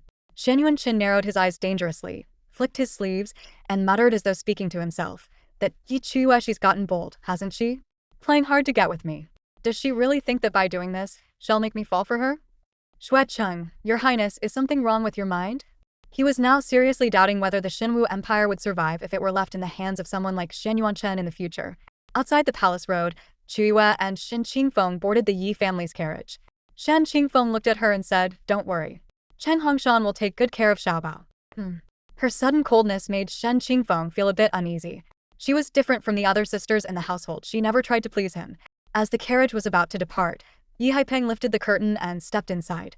With an awkward smile, he looked at Chuyue and said, Chuyue, don't take what happened in court to heart. I had no intention of impeaching you. I was merely going along with the crown prince's wishes. Within a single day, Yi Chuyue had cemented her position in Chang'an City. The head of the Yi family was impartial, as he should be. Chuyue's response was deliberately distant. Of course. Yi Haiping opened his mouth, but no words came out. The girl who used to cling to him all the time was now as cold as ice, utterly unfamiliar. The carriage moved slowly toward the Yi residence. Chuyue, are you angry with your father? Yi Haiping asked, his tone softening. For so many years, I've been too busy to consider your feelings. But you can't sever the bond between father and daughter. I am your father after all. At the very least, in public, you should call me father. Otherwise, people will accuse you of being unfilial and disloyal. Chuyue stroked the soft fur of the little fox in her arms, her previously irritable expression easing into a faint smile. Such a nice texture. The little fox, clearly enjoying the attention, narrowed its eyes in delight and even rolled over, inviting Chuyue to rub other spots. Her small hands roamed carelessly over the fox. Suddenly, the little fox's entire body stiffened, and its face, all the way to the tips of its ears, turned a deep, embarrassing red. This shameless woman. How dare she touch me there? That spot touching it means she has to take responsibility. Chuyue blinked, perplexed. Why did the little fox suddenly seem so coquettish? Chuyue, am speaking to you. Yi Haipeng's voice rose sharply. What's done is done. We are father and daughter, bound by blood. That's something you can't change. Where, as your father, I know I've neglected you over the years and failed in my duties as a parent. But you have always been in my heart. You don't blame me, do you? Yi Haipeng spoke earnestly, pleading with emotion, as if desperate to reason with her and appeal to her feelings. You're so noisy, a lazy voice interrupted. The young girl cradled a small fox in her arms, her long lashes casting shadows like fans, dark as the night. Her tone was calm, but in that instant, the atmosphere inside the carriage turned heavy with silence. Yi Haipeng seemed to choke on his words, unable to utter another syllable. When he glanced at Chuyue again, a chill ran down his spine. At the gates of the Yi residence, Su Linglong stood waiting with her daughters, their eyes fixed expectantly on the approaching carriage. Yi Siu, wrapped in bandages, bore 2 bloody scars slashed across her face. A maid cautiously supported her, but as the carriage stopped, Yi Siu shoved the maid aside and hobbled forward. Father, that wretched woman, did you send her to Dongyang? Yi Siu shrieked, her voice sharp with fury. I want her dead. Dead with no burial. I want her to suffer eternally in the 18 levels of hell. She lunged toward the carriage, yanking open the curtain in a frenzy, only to meet Chuyue's deep, unfathomable gaze. She froze. You're still alive? Yi Siu blurted out. Does my survival disappoint you? Chuyue asked with a faint smile. You shouldn't celebrate too soon. Surely the Emperor has only summoned you back to pack your things before sending you to Dongyang. Yi Siu retorted. Chuyue stroked the little fox's fur, then suddenly lifted her leg and, in full view of everyone, kicked Yi Siu square in the face. The impact sent Yi Siu flying backward. Yi Siu screamed, clutching her face as she writhed on the ground. The whip marks on her face had been torn open by the kick, causing fresh blood to seep through her fingers. Chuyue casually dusted off her shoulder and turned to Yi Haipeng. I didn't see clearly. Master Yi, you won't hold it against me, will you? Yi Haipeng was furious but swallowed his anger, his jaw clenched tightly. Siyu spoke out of turn and deserved to be disciplined, he said through gritted teeth. Master Yi is becoming more reasonable. I'm quite comforted by that, Chuyue said with an air of exaggerated wisdom, nodding in mock approval. Shen Qingfeng stood nearby, utterly dumbfounded. This girl really knows how to push her luck. Yi Haipeng glared at Chuyue's retreating figure, trembling with rage. Her tone, if someone didn't know better, they'd think she was the parent, and he was the child. It was outrageous, utterly improper. My Siyu, my poor Siyu. Su Linglong cried as she cradled Yi Siyu, who was still writhing in agony. She had been momentarily stunned to see Chuyue return alive, but now she wailed inconsolably. Chuyue, you've cruelly harmed Siyu and think you can just leave? Come back here. Chuyue, stop right there. Yi Ruoshua shouted angrily. 2 figures stepped down from the carriage. Su Linglong, her face streaked with tears, turned to Yi Haipeng. Husband, look at her. What did our Siyu ever do to deserve this? How could she treat our Siyu like this? Brother, Chuyue is heartless and cruel. She's getting more and more out of control. Aren't you going to do something? Yi Ruoshua pleaded, turning to Shen Qingfeng with urgency. Shen Qingfeng, however, gazed at Chuyue with a gentle expression. Siyu was being unreasonable. As the eldest sister, it's only right for Ayu to discipline her. Yi Ruoshua stared at him, utterly stunned. Discipline? That was outright assault. The commotion drew a growing crowd of onlookers. Father! Yi Ruoxua's eyes reddened as she turned to Yi Haipeng, but he frowned and said, Stop making a fuss. Yue didn't mean it. It wasn't intentional. Yi Ruoshua suddenly lifted her pale face, staring in disbelief at her most respected father. Yi Haipeng's gaze flickered, and after a dry cough, he said, as the eldest sister of the house, you should be more accommodating to Yue in the future. Master, and what about Siyu? Should she just suffer such humiliation for nothing? Su Linglong cried out in despair, holding the bloodied Yi Siyu in her arms. Her wails echoed loudly. Yi Siyu was Yi Haipeng's most beloved child, and even he found it hard to ignore her plight. However, with the ever-changing tides of court politics, the 2 most influential ministers, both civil and military, had shown favor toward Yi Chuyue. Even Emperor Shenyuanchen had offered her the position of a secondary consort to win her allegiance. Yi Haipeng had no choice but to lower his head. Siyu is still young, yet she speaks so crudely. She even cursed her elder sister in front of me and Qingfeng. Isn't this because her mother failed to teach her properly? Like mother, like daughter. I believe you should reflect on yourself behind closed doors, Yi Haipeng said irritably, his patience worn thin by the sobbing. Su Linglong opened her mouth but was too stunned to respond. Her lips trembled, and her eyes were filled with shock. Qingfeng, come with me. I have something to discuss. Yi Haipeng and Shen Qingfeng walked into the Yi residence, completely ignoring Su Linglong and her daughters. Rua lowered her head, murmuring to herself, how could this happen? What on earth is going on? Today was supposed to be Yi Chuyue's death day, wasn't it? Why is father siding with her now? A growing crowd of commoners gathered around, whispering and pointing fingers. Su Linglong felt utterly humiliated. She lowered her head further, biting her lip with all her strength. Before long, a sturdy guard approached and whispered, at the Golden Throne Hall, Yi Chuyue stood alone, debating fiercely against the court officials. In the end, she even won over Chancellor Luo and persuaded the divine martial emperor. The entire court praised her highly. The empress, upon hearing this, is even considering reviving Yi Chuyue's engagement to the crown prince. In just one night, the world had turned upside down. Yi Chuyue's words and actions in the court swept through the divine martial empire like autumn leaves carried by the wind. Su Linglong was left stupefied. Yi Ruoxue furrowed her brows, her expression darkening. On the ground, Yi Siyu's body trembled slightly, unwilling to accept her fate. Crush! The sharp sound of porcelain shattering against the floor pierced through the air. What? Yi Chuyue is still alive? And even Chancellor Luo pleaded for her? How on earth did that wretch get so lucky? Qin Qianqian, seated in her wheelchair, exclaimed in outrage. In her fury, she swept cups and wine vessels off the table, smashing them to pieces. The maid beside her, terrified, knelt down and lowered her head, trembling. Her voice was as faint as a whisper. Miss, they say Yi Chuyue has a talent for cunning debate. She managed to convince all the civil and military officials. Qin Qianqian clenched a piece of translucent jade tightly and hurled it at the maid's forehead. The sharp gemstone left a gash, and blood trickled down the maid's face, splitting into crimson streams that were strangely poignant in their beauty. Qin Qianqian tilted her chin upwards, closing her eyes as her chest heaved with fury. The maid, utterly petrified, dared not even wipe the blood from her forehead.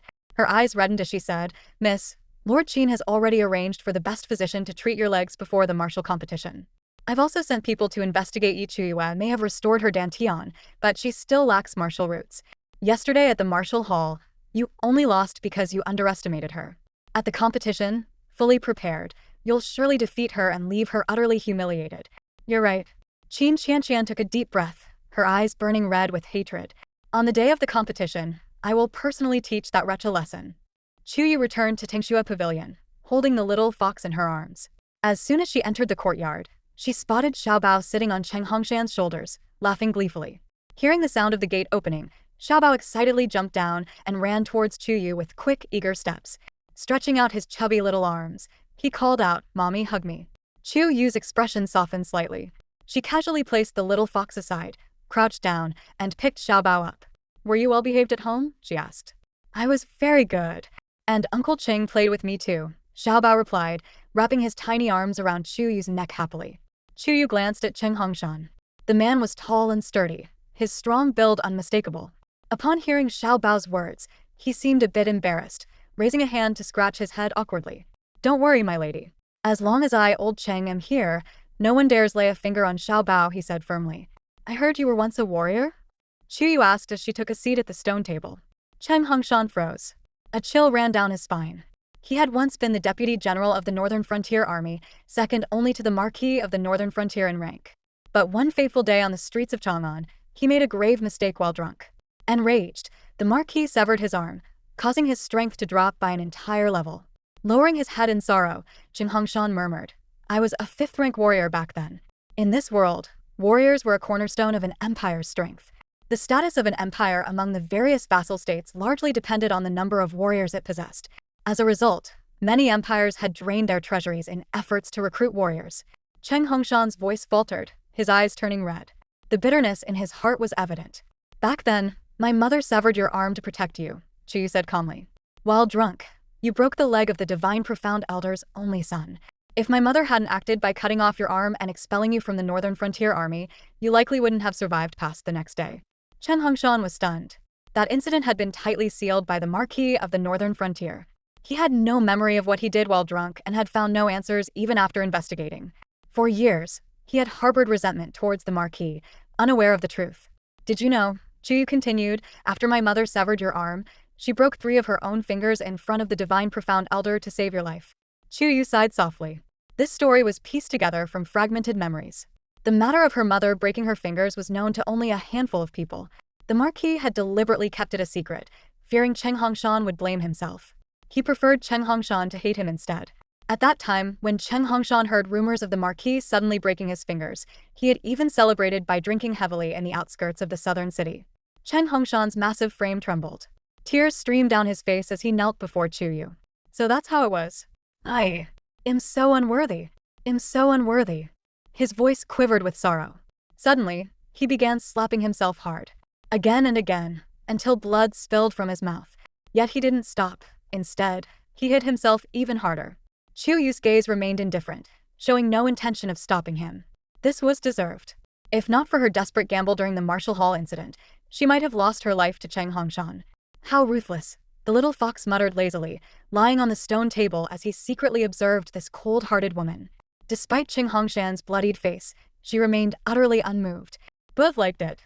The more he watched her, the more he liked her. Chuyue noticed the little fox staring at her with an expression that made her uneasy. She narrowed her eyes suspiciously. This little creature's gaze was unsettling. Maybe she should pluck out his eyes one day. Out of sight, out of mind.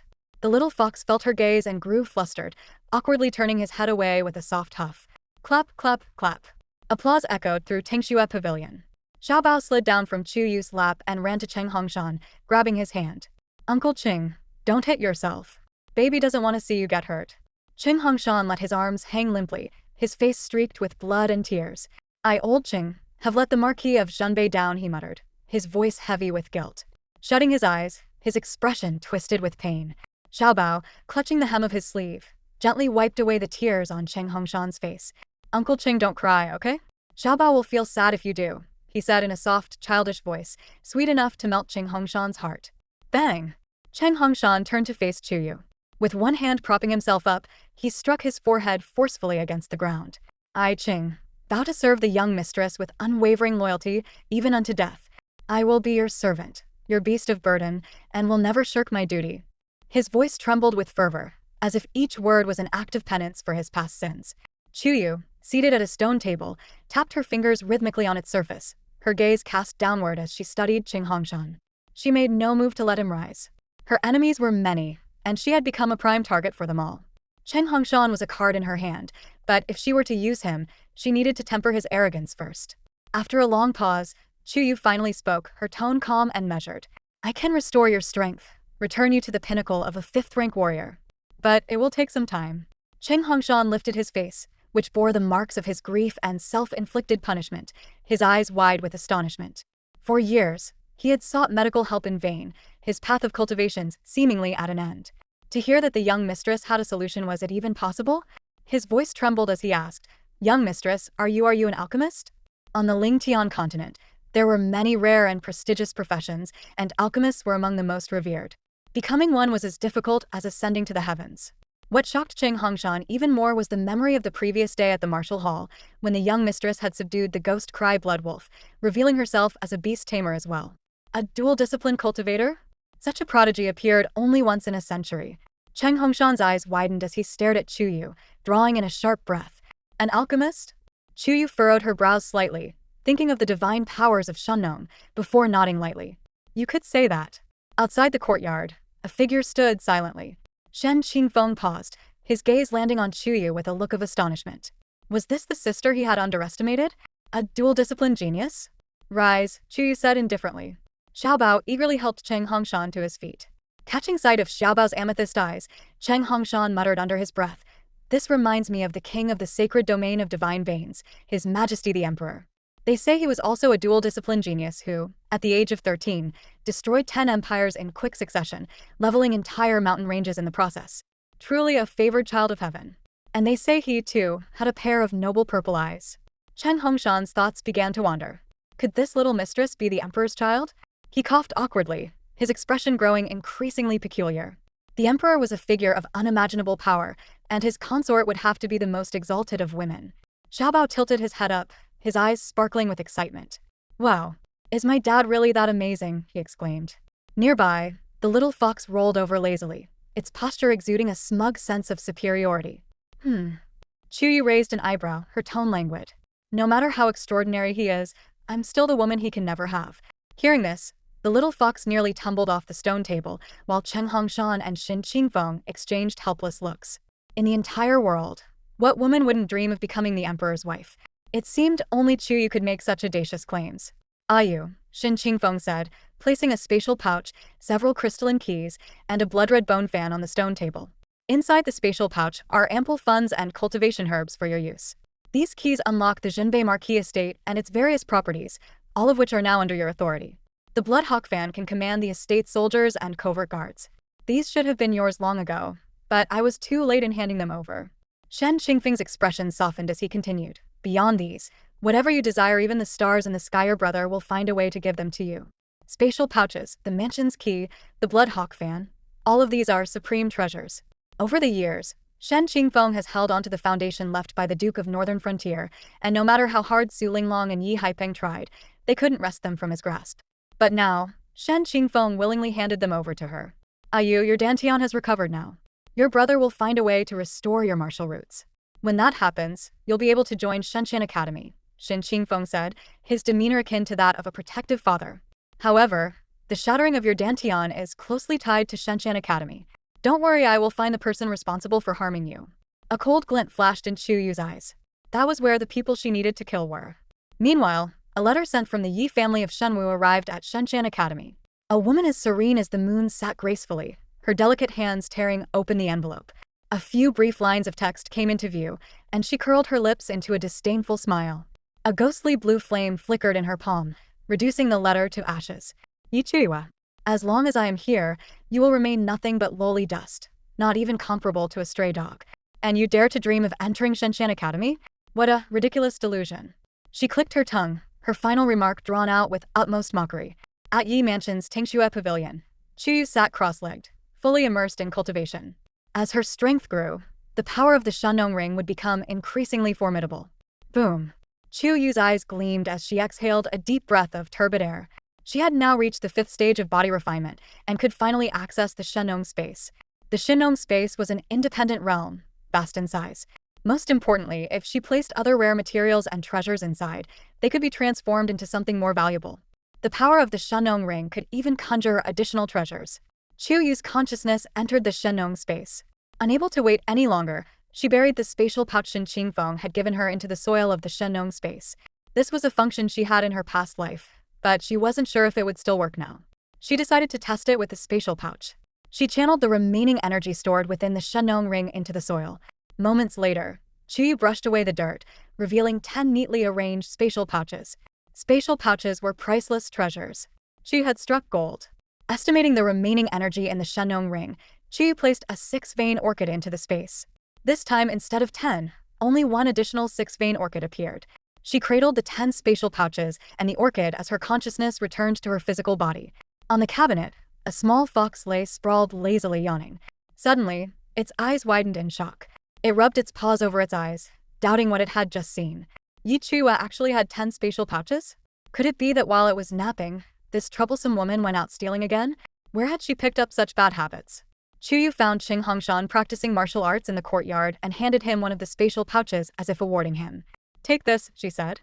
Chen Hongshan knelt down protesting, young mistress, I can't accept something so valuable.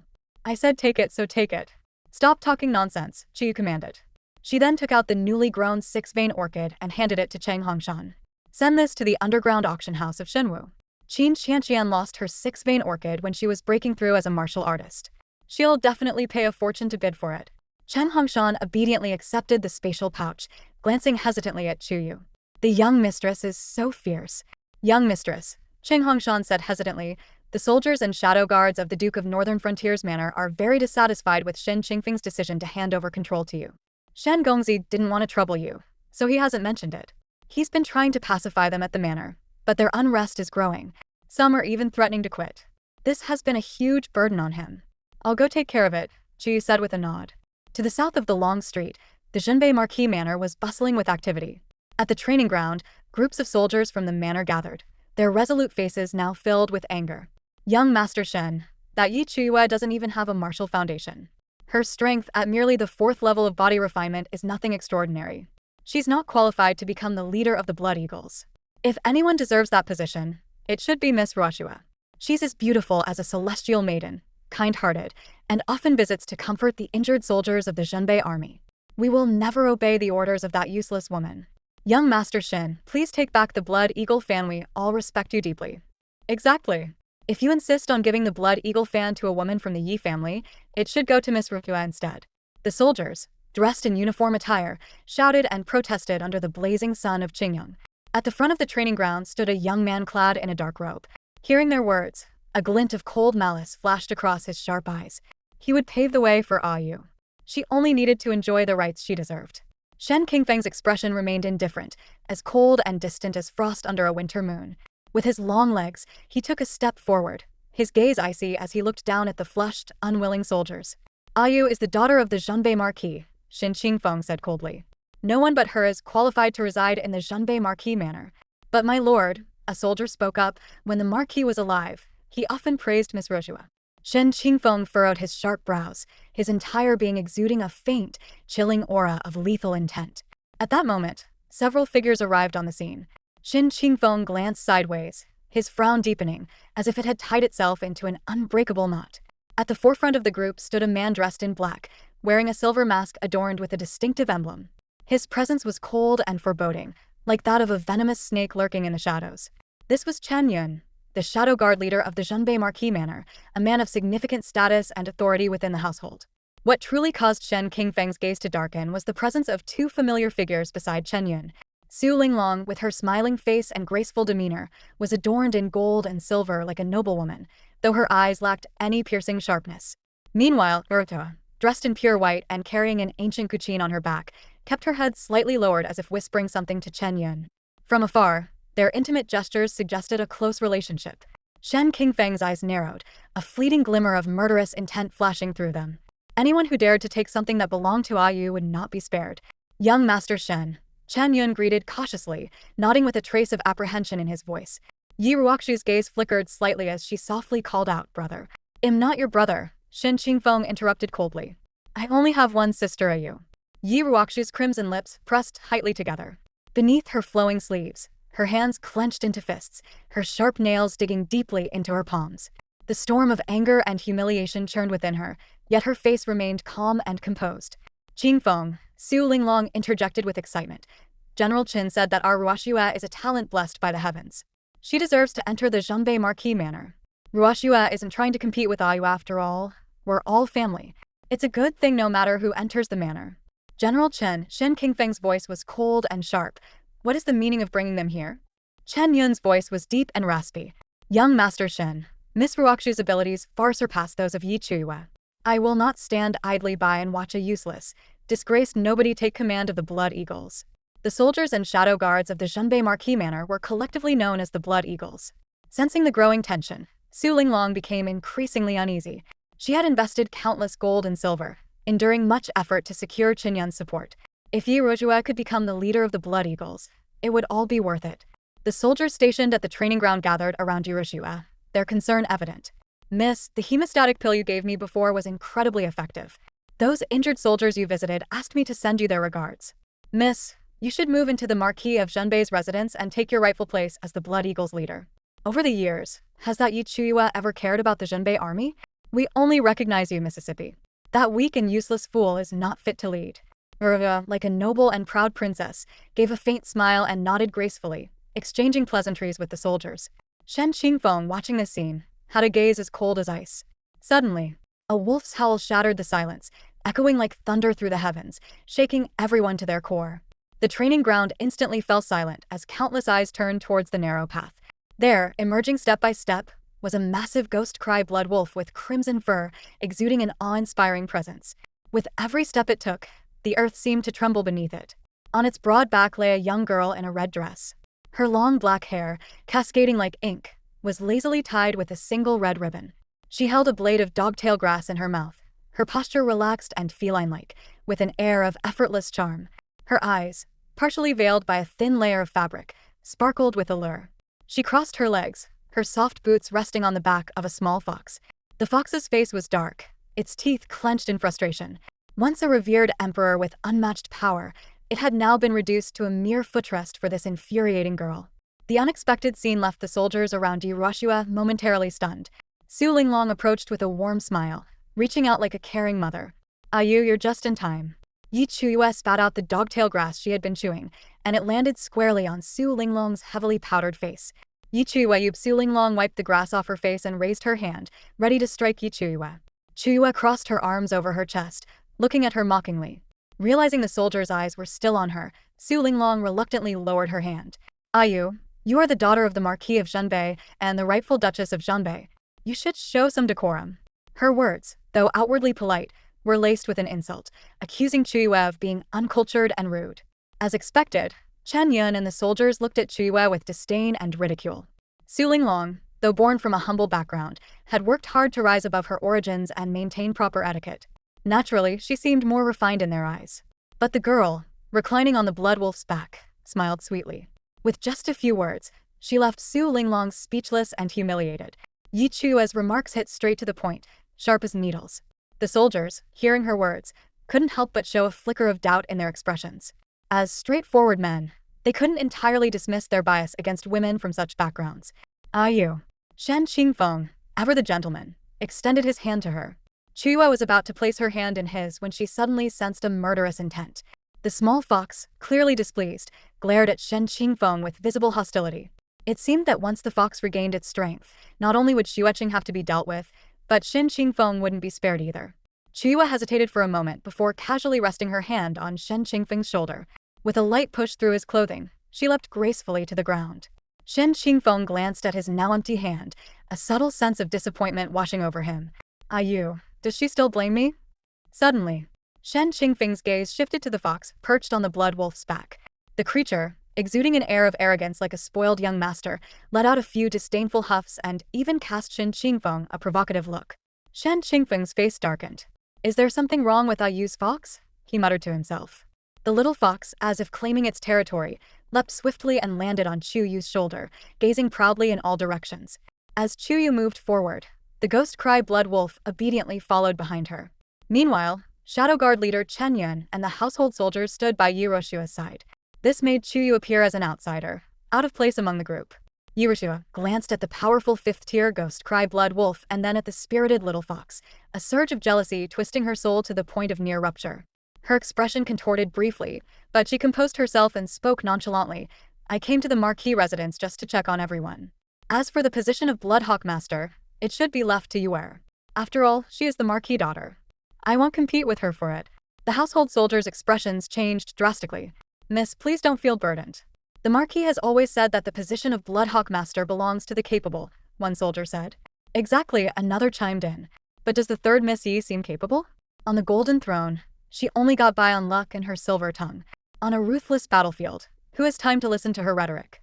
The soldiers grew increasingly fervent, showering Yirifei with praise, as if she were the chosen one, a noblewoman born to lead, while Chuyue was nothing more than dirt beneath their feet. Yiroshua furrowed her brows. Things should be done properly and justifiably, she said. Exactly, Mississippi. Only you can claim the position justly. Anyone else would be unworthy, one soldier replied. Chen Yun, who had been silent for a while, cast a disdainful glance at Chuyue, who was casually playing with the folded Bloodhawk fan. With a cold snort, he remarked sarcastically, the Bloodhawk fan contains spiritual power. Only the true Bloodhawk Master, the chosen one, can open it. Someone with a useless body and no connection to destiny could exhaust every ounce of effort and still fail to unlock it, let alone lead us, the northern frontier troops. Snap! A crisp sound suddenly broke the tension. The soldiers turned their heads toward the source of the noise. Chen Yun mechanically turned to look at Chuyue, his expression frozen beneath his mask. To everyone's astonishment, Chuyue had effortlessly opened the crimson blood hawk fan. She waved it lightly toward the little fox, then looked innocently at Chen Yun, a radiant and seemingly guileless smile on her face. Is this difficult? She asked sweetly. Chen Yun's expression stiffened. Su Linglong and her daughters' faces turned ashen, their disbelief evident as they stared at the scene before them. The soldiers gathered around were utterly shocked, their mouths agape as if they could each swallow an egg. Shen Qingfeng was momentarily stunned before breaking into a wide grin, thrilled beyond measure. Chuyue's ability to open the Blood Hawk fan was beyond his expectations. It seems Yue is destined to be the Blood Hawk Master, Shen Qingfeng said firmly. This proves nothing. Chen Yun retorted after a pause, his voice laced with mockery. The Bloodhawk fan is a spiritual treasure left by the Northern Frontier Marquis. She carries the Marquis blood, so unlocking it is no great feat. If Yuer can open it, then I won't interfere, Yuruashua interjected, her tone calm. Yuer is my sister, and I wish her well. Su Linglong added with a meaningful undertone, Ruashua has always cared for the wounded soldiers, using the family's resources to aid the impoverished among them not for recognition, but out of genuine kindness. This child is cold on the outside but warm on the inside, with a pure heart and a deep desire to protect the nation. Yuer, don't blame your elder sister, Su Linglong said, her tone full of earnestness. She has no intention of competing with you for the position of Bloodhawk Master. Su Linglong's words were spoken with such heartfelt sincerity and impeccable acting that it could move even the most skeptical onlooker. This child is good in every way, except that she doesn't fight for anything and only has a kind heart. Su Linglong sighed deeply. Once Su Linglong finished speaking, Murochua furrowed her brows slightly and said, Mother, those are things I should do. There's no need to mention them. The moment she said that, the guards' eyes lit up with admiration as they looked at Yuruhua with even greater reverence. Their blood boiled with excitement, as if they couldn't wait to pledge their loyalty to her. Meanwhile, the little fox perched on Chuyue's shoulder, looking at them disdainfully. Are these people all idiots? They can't even see through such a simple trick. Chuyue remained calm and composed, her expression unbothered. The guards, who were straightforward and single-mindedly focused on cultivation, couldn't grasp the intricacies of deceit and manipulation. Enough. Shan Qingfeng shouted angrily. Yuruhua, I know exactly what you and your mother are plotting, even if others don't. Now, get out of the Zhenbei Marquis residence immediately. Young Master Shen. They are my invited guests, Chen Yun retorted sharply, meeting him heat-in. Shen Qingfeng's aura flared up like a raging storm, shaking the very air around them. Chen Yun, do you have a death wish? Unfazed, Chen Yun replied in a calm and steady voice. When the Marquis was alive, he decreed that anyone who wished to become the master of the Blood Eagle must withstand 10 moves from me. This morning, the eldest young lady already endured 10 moves on the training grounds. Every single guard here witnessed it. Clearly there was no holding back. Young Master Shen, let me ask you this. Can she, Chuyue, that so-called useless disgrace of the capital, do the same? Can she? Chen Yun's voice suddenly rose, loud and powerful, as if mocking Chuyue. The hundreds of guards present all turned their gazes toward Chuyue. They were certain she wouldn't dare. After all, Chen Yun was the leader of the Shadow Guards, with unparalleled skill. Even though no martial energy was allowed during the challenge, defeating Chuyue would be as easy as crushing an ant. Yuruhua quickly interjected, Commander Chen. Yuer is still young, and her health has been poor since childbirth. I'm afraid she wouldn't be able to endure your moves. At those words, the guards suddenly remembered a scandalous rumor that had once shocked them all. The thought of it made them even more dismissive of Chuyue. Yuruhua looked at Chuyue earnestly and said in a calm voice, I only wanted to see if I could withstand Commander Chen's 10 moves. I had no intention of competing for anything. Enough with the nonsense, a girl in a red dress said lazily, leaning against a tree. After speaking, she took a step forward, stretched her body, her curves accentuated, and her posture radiating confidence. The setting sun cast a golden glow on her figure, making her seem almost divine, noble, and otherworldly. Yet faintly, there was also a sharp, lethal aura about her like the blade of a finely honed sword. Chuyue, what do you mean by this? Chen Yun asked, narrowing his eyes. Chuyue stuffed the little fox into Shen Qingfeng's arms and strode directly to the center of the training grounds. Standing in the middle, she was alone, her fiery red dress blazing against the vast expanse. Her sleeves fluttered in the wind, her eyes shining brightly. She looked at Chen Yun and sneered arrogantly. 10 moves? What's that supposed to prove? Come here, and I'll bet a leg on it. How about that? Everyone around her collectively gasped, their eyes wide with shock as they stared at the audacious and dazzling girl. What did she just say? You.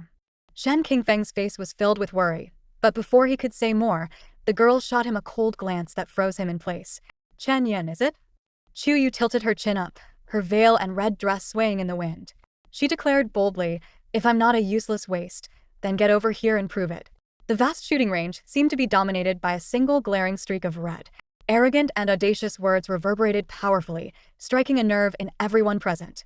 Especially the Shadow Guard's leader, Chen Yun. Chen Yun clenched his teeth, veins bulging on his forehead, his rage threatening to erupt and obliterate the slim girl before him. As the head of the Shadow Guards, when had he ever endured such humiliation? To be openly provoked by a so-called good-for-nothing in front of everyone. A cruel smile spread across his face as he stepped forward, exuding an imposing and menacing aura. Yi Chuyue, he sneered coldly, it seems you'll be leaving this field without one of your legs today. His eyes brimmed with malice as he declared ruthlessly, I won't hold back. With that, Chen Yun tilted his head, cracking his neck a few times. The sharp sound of his joints echoed in the broad daylight, sending chills down the spines of those who heard it. Chen Yun was the undisputed top fighter of the Blood Eagles, a true martial artist. Even Cheng Hongshan wouldn't stand a chance against him. General Chen, the child you are, is still young. Please don't be too harsh, Su Linglong said in a false display of concern. Meanwhile, Yi Ruofu lowered her enchanting eyes, hiding a flash of murderous intent. Yet, her lips unconsciously curled into a smile. She could hardly wait to witness the scene of Yi Chue's blood splattering and her leg being shattered. The mere thought of it made her blood boil with excitement. Nearby, Shen Qingfeng, holding a small fox in his arms, was frozen in place. The fox, on the other hand, seemed utterly terrified, its fur standing on end as it bolted from his grasp. It scampered away to the base of a nearby parasol tree, where it began dry heaving. Shen Qingfeng. After a moment, Shen Qingfeng glanced worriedly at the girl in the center of the field. There was no way he would just stand by and watch as Ayu lost her leg to Chen Yun. In the center of the shooting range, a gentle breeze lifted the hem of the girl's skirt. She stood there languidly, her clear eyes brimming with mischief as she gazed at Chen Yun. Before long, a soldier arrived, carrying a massive piece of dark gray jade stone. This was the Qianquan stone, used to suppress the spiritual energy within cultivators. Martial arts could not rely excessively on the energy of heaven and earth. Thus, the Qianquan stone was often employed in duels. For this reason, Yi Chue's arrogant confidence was not without cause. In this era of survival of the fittest, martial prowess and spiritual energy reigned supreme. But with the Qianquan stone nullifying the latter, it would come down to pure physical combat. And in ancient martial arts, Yi Chuyue was unmatched. Once the Qianquan stone was placed, faint wisps of dark gray smoke began to swirl in the air, ethereal and dreamlike. Yi Chuyue tested the spiritual energy stored in her core and found it completely suppressed weak, with barely a trace to draw upon. She lowered her head, her red lips curling into a smile. Hand-to-hand combat. That was her specialty. Yi Chuyue, considering you're the daughter of the Marquis of Zhanbei, I'll give you 3 moves, Chen Yun declared proudly. He was confident that even after yielding 3 moves, he would still emerge victorious. After all, this was a battle of overwhelming disparity, a foregone conclusion. He simply wanted to end it quickly, unwilling to waste time on a supposed good-for-nothing. A bloodthirsty glint flickered in Chen Yun's eyes. He was determined to cripple Yi Chuyue's leg. After all, a person with a disabled body had no right to become the leader of the Blood Eagles. 3 moves, you say? Yi Chuyue chuckled lightly. Are you sure about that? You're nothing but a weakling. Letting you have 3 moves is no big deal, Chen Yun replied dismissively. But only because of the late Marquis's reputation.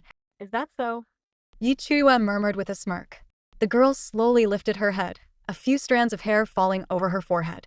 Her blood-red eyes, filled with a murderous glare, flashed coldly like a blade, and a thunderous force seemed to crackle around her. Suddenly, with a swift movement, her foot pressed against the ground, and she launched forward like a swallow in flight, soaring into the air. In that moment, she was like an arrow loosed from a bow, her speed so astonishing that only an afterimage and a biting gust of wind remained in her wake. Chen Yun instinctively looked up, only to see the girl descending upon him with a powerful kick. Her soft boot arced upward, striking his chin with precise force. The strength behind the kick sent Chen Yun, a man of 8 feet tall, staggering backward, unable to stay upright. Blood spurted from his mouth as he clutched his chest in pain. Before he could even process what had happened, the girl's figure vanished before his eyes.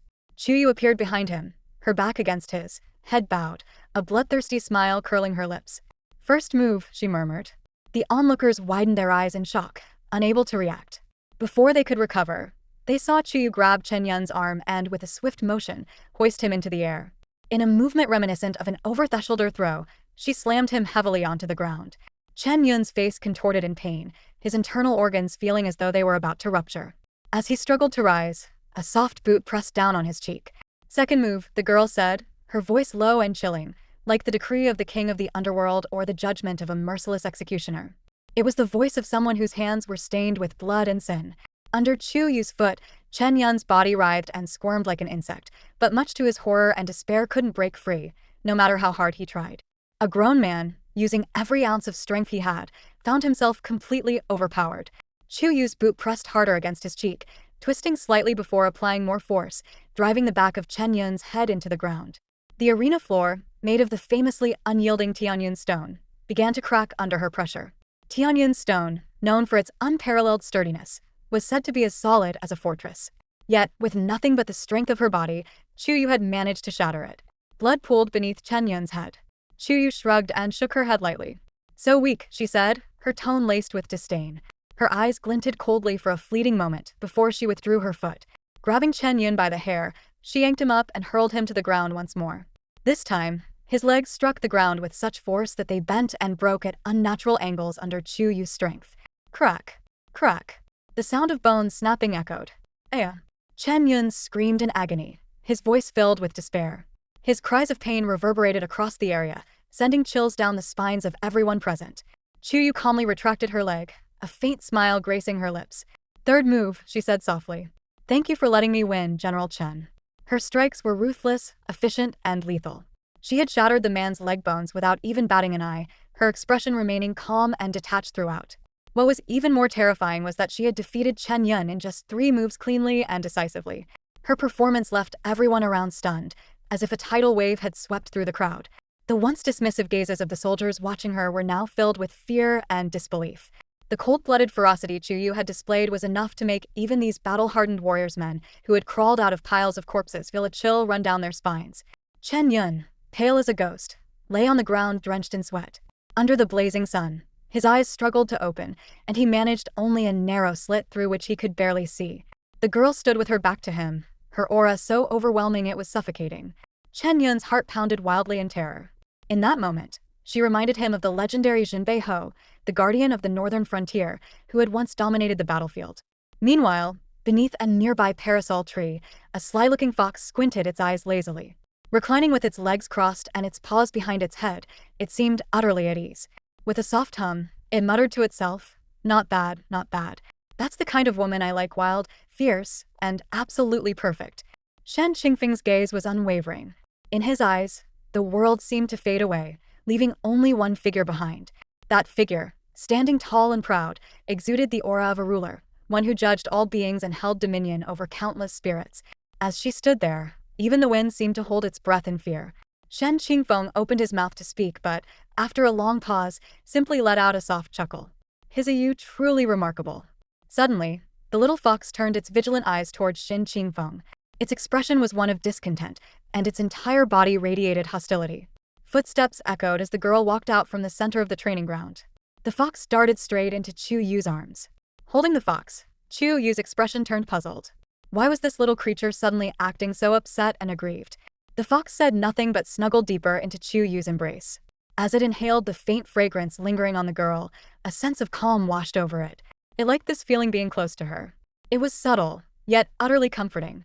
Chuyue smiled faintly, her eyes soft, and reached out to gently ruffle the fox's fur, giving it a thorough petting. "You," Shen Qingfeng called, his voice filled with joy. Even his tone carried a lightheartedness that was impossible to miss. The girl responded lazily, her voice carrying a casual and carefree charm. Shen Qingfeng felt his heart skip a beat as he listened.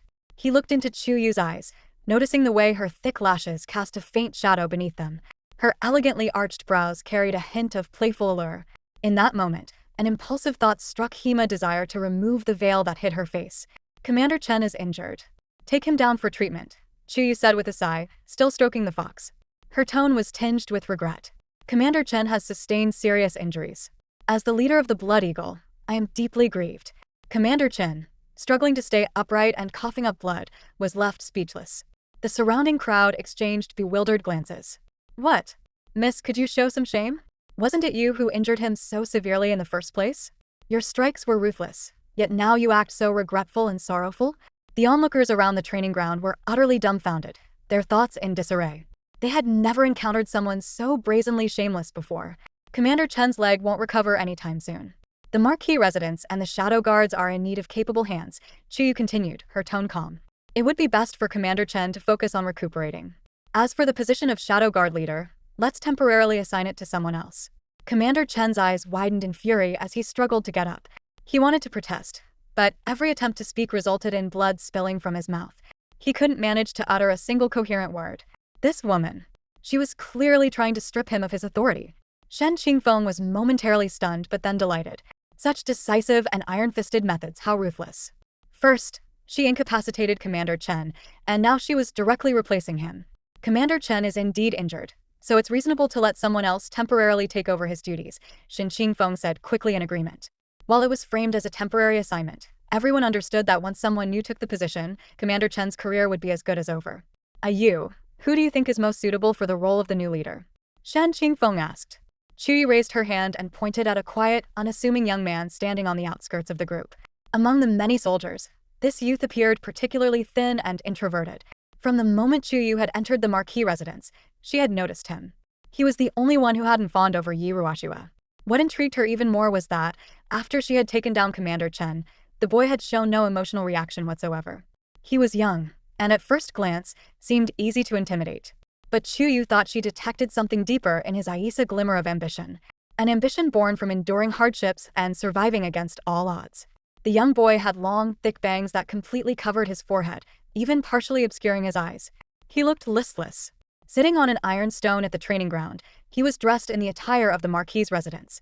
Hearing the voice, he raised his head, his gaze trembling. Shadow Guard leader? Him. The boy swallowed nervously, staring at Chuyue in shock. He had always been like a speck of dust, insignificant, lowly, struggling to survive in this world. Never had anyone believed in him. Come here, Chuyue called out. After a long pause, the boy finally stood up, hesitantly approaching her but taking a few steps back out of caution. What's your name? Chuyue asked. Yi Guqing, the boy croaked, as if he hadn't spoken in years. His voice was hoarse and strained. Guqing, Chuyue murmured, slightly taken aback. In this otherworldly realm, names carried heavy, superstitious weight. The boy's name sounded ominous, ill-fated. He's not suitable, an older guard suddenly interjected, his tone serious. In truth, after witnessing the sparring match between Chen Yun and Yi Chuyue, the guards were no longer as resistant to Yi Chuyue's presence. Why? Chuyue asked. Before the guard could respond, the boy lifted his bangs, revealing his entire face. He was strikingly handsome, almost unnervingly so, with a dangerous allure. His amber-like eyes were clear yet carried the wounded ferocity of a beast, brimming with hatred for the world. What truly made Chuyue's pupils contract sharply was the blood-red character carved cruelly into his forehead. Slave. Because I am a 9th-class slave, Yi Guqing said calmly. I am unworthy of the position of leader. Please, my lady, choose someone else. In the Lingtian continent, society was rigidly stratified into 9 classes. The 8th class was considered less than animals, while the 9th class, the lowest, was the status of slaves, forever condemned to a life of humiliation. Anyone branded with the mark of a 9th class slave would remain a slave for life, subject to the scorn and abuse of all. Lowering his head, Yi Guqing allowed his heavy bangs to fall back, concealing his forehead and his striking, bewitching eyes. He wished he could shrink into a speck of dust, hiding in the shadows where no one could see him. Shen Qingfeng leaned toward Chuyue and whispered, "He is the last prince of the Beihan Empire, its final surviving citizen. He used to be called Yi Jinghong. This name Yi Guqing is one he chose for himself. A lonely city amidst countless graves. Is that why he chose such a sorrowful name?" Chuyue murmured. "Let it be him," she said decisively. There is no law in Lingtian continent or the Shenwu Empire that explicitly forbids a 9th-class slave from taking a position of leadership.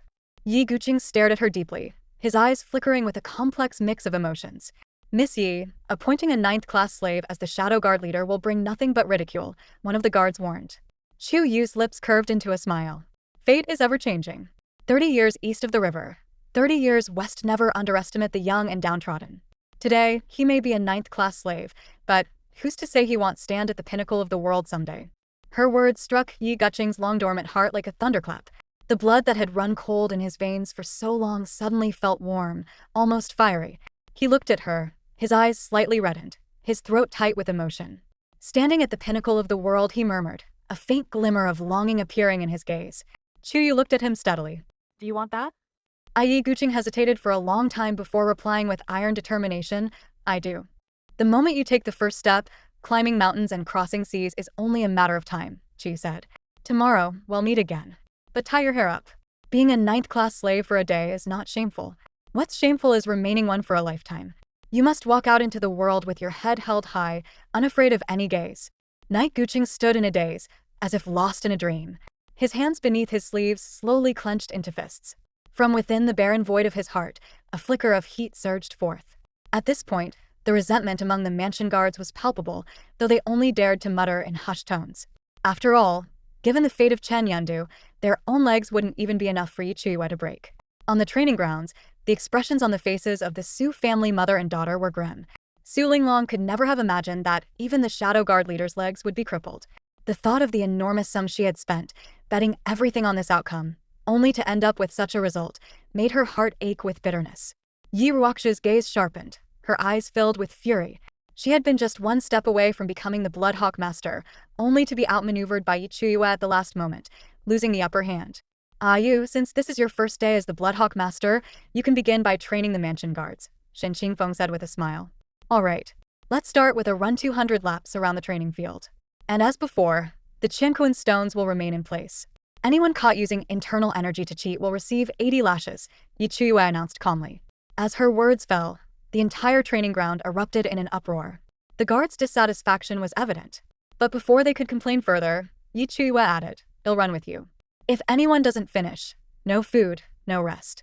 With that, she started running, her movements powerful and graceful. Before long, someone joined her night guching, following close behind, sprinting determinedly. The rest of the guards, though burly and strong, couldn't bring themselves to slack off after witnessing this. They begrudgingly began to run, harboring a shared thought: Yi Chuyue was just a young woman. With the Qianquan stone suppressing her energy, surely she wouldn't last past 2 or 3 laps before gasping for breath. Once she faltered, they'd have a valid excuse to stop as well. But to their astonishment, the young woman seemed to possess boundless stamina, maintaining a steady pace as she ran lap after lap. 1 lap, 2 laps, 10 laps, 50 laps. The guards, drenched in sweat under the setting sun, were visibly exhausted. In stark contrast, Yi Chuyue showed no signs of slowing down, continuing her relentless run. Out of the hundreds of guards, only Night Guching managed to grit his teeth and keep up, refusing to be left behind. Before long, Yi Chuyue completed all 200 laps. She accepted a handkerchief from Shen Qingfeng and wiped the sweat off her brow. "Not bad," she said, her gaze falling on Night Guching, who had just come to a stop. Night Guching lowered his head, a shy smile spreading across his face. The hundreds of guards stared in disbelief. They had reached the limits of their physical strength and could barely stand, let alone continue running. Many were ready to throw in the towel altogether. Just then, Yi Chuyue finished wiping her sweat, crouched down, and rolled up her soft boots. From each ankle, she removed 4 heavy black iron rings. She then pulled back her sleeves, revealing even more iron rings, which she took off one by one. A total of 20 rings, dark and dense, were laid out on the ground. Shen Qingfeng's mouth fell open in shock. You've been wearing Xuanwu black iron this whole time?" Xuanwu black iron was incredibly heavy for its size. Soldiers in training would sometimes wear 1 or 2 pieces to push their limits and break through their physical barriers. But Yi Chuyue had been wearing 20-piece an amount that would render most people unable to take a single step, let alone run. Yet she had not only defeated Chen Yun but also completed 200 laps. What kind of monster was she? The guards exchanged uneasy glances. Looking down at the Xuanwu black iron on the ground, they couldn't help but feel a deep sense of respect. No one dared to slack off anymore. It was as if they had been injected with adrenaline, pushing themselves to the brink to complete the 200 laps. Meanwhile, a small fox lay lazily on the back of the ghost howl blood wolf, its violet eyes glinting with a dark hue. This woman's mind was meticulous, her every move calculated. By revealing the Xuanwu black iron at the end, she had cemented her dominance, earning everyone's admiration and submission. At the same time, she had firmly secured her position as the Bloodhawk Master. She could eloquently debate in the imperial court, defeat Qin Qianqian in battle, and cripple Chen Yun with righteous fury. Beneath the fox, the ghost howl blood wolf's eyes burned with fervor. Its master, no matter where or when, was always the most dazzling presence in the room. The little fox brushed its paw against its chin, its eyes flashing with a dangerous glint as it cast a suspicious glance at the ghost howl blood wolf beneath it. In that moment, the wolf felt its scalp tingle with unease. "If there's nothing else, you two should leave the Zhenbei Marquis mansion," Shen Qingfeng said coldly, his expression devoid of emotion. Yi Ruoxu parted her red lips, as if wanting to speak, but hesitated. Meanwhile, the guards were busy running drills at the training ground, paying no attention to Yi Ruoxu's departure. After a brief struggle, the Su mother and daughter left the mansion in disgrace. Night Lone City's position as the Shadow Guard leader might not win over the others, Shen Qingfeng said in a low voice. Sitting lazily on a stone stool, Chuyue glanced at him and replied indifferently, "Issue the order. Anyone who refuses to comply will be force-fed an aphrodisiac, stripped of their clothes, and thrown onto the streets. Let's see who dares to disobey." Shen Qingfeng. Night Lone City turned his head, casting a deep look at the calm and composed girl. Such a method, only she could come up with something so outrageous. As expected, When the mansion's shadow guards heard that a lowly ninth-rank slave was to replace Chen Yun as their leader, they were outraged. But upon learning of Chuyue's decree, they were left feeling as if they'd swallowed a fly. A slave, well, a slave it is. Better that than running naked through the streets under the influence of an aphrodisiac, right? That night, the moonlight was bright, its pale glow spilling over the training ground. The mansion guards finished their laps one by one, collapsing on the ground, utterly exhausted. Shen Qingfeng announced, Ayu has ordered that once the laps are completed, there will be no rest. Everyone must train for another half hour. The guards glanced toward the girl training on the field, their hearts filled with curiosity. The training ground was surrounded by Qianquan stones, which blocked all spiritual energy from the heavens and earth.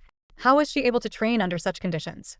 It wasn't until the last guard finished running that the Qianquan stones were removed. Without their suppression, spiritual energy surged in like a tidal wave. The guards sat cross-legged, and within moments, they felt refreshed and invigorated. Training became twice as effective with half the effort. All of this was thanks to Chuyue's 200 laps around the field. Bang! A crisp sound rang out, drawing everyone's attention to the same spot. Under the moonlight, a silver beam of light shot into the sky, adorned with ancient golden runes radiating warm brilliance. Young mistress has broken through to body refinement stage 6. I heard she was only at stage 4 yesterday, someone exclaimed. My second uncle's father, this speed is insane, another guard shouted. Bang! Another sound echoed, and the golden runes grew even more numerous. Body refinement stage 7. The crowd around the training ground gasped, their breathing quickening in astonishment. Breaking through 2 stages in an instant?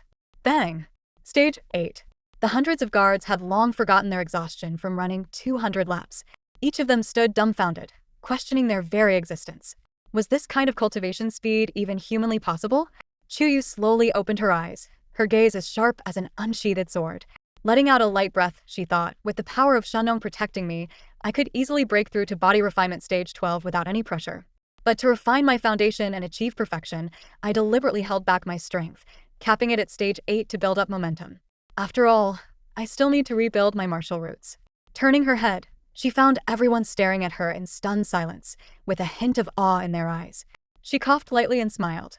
Apologies, I couldn't hold back and accidentally broke through. She wanted to stay low-key, but her strength simply wouldn't allow it.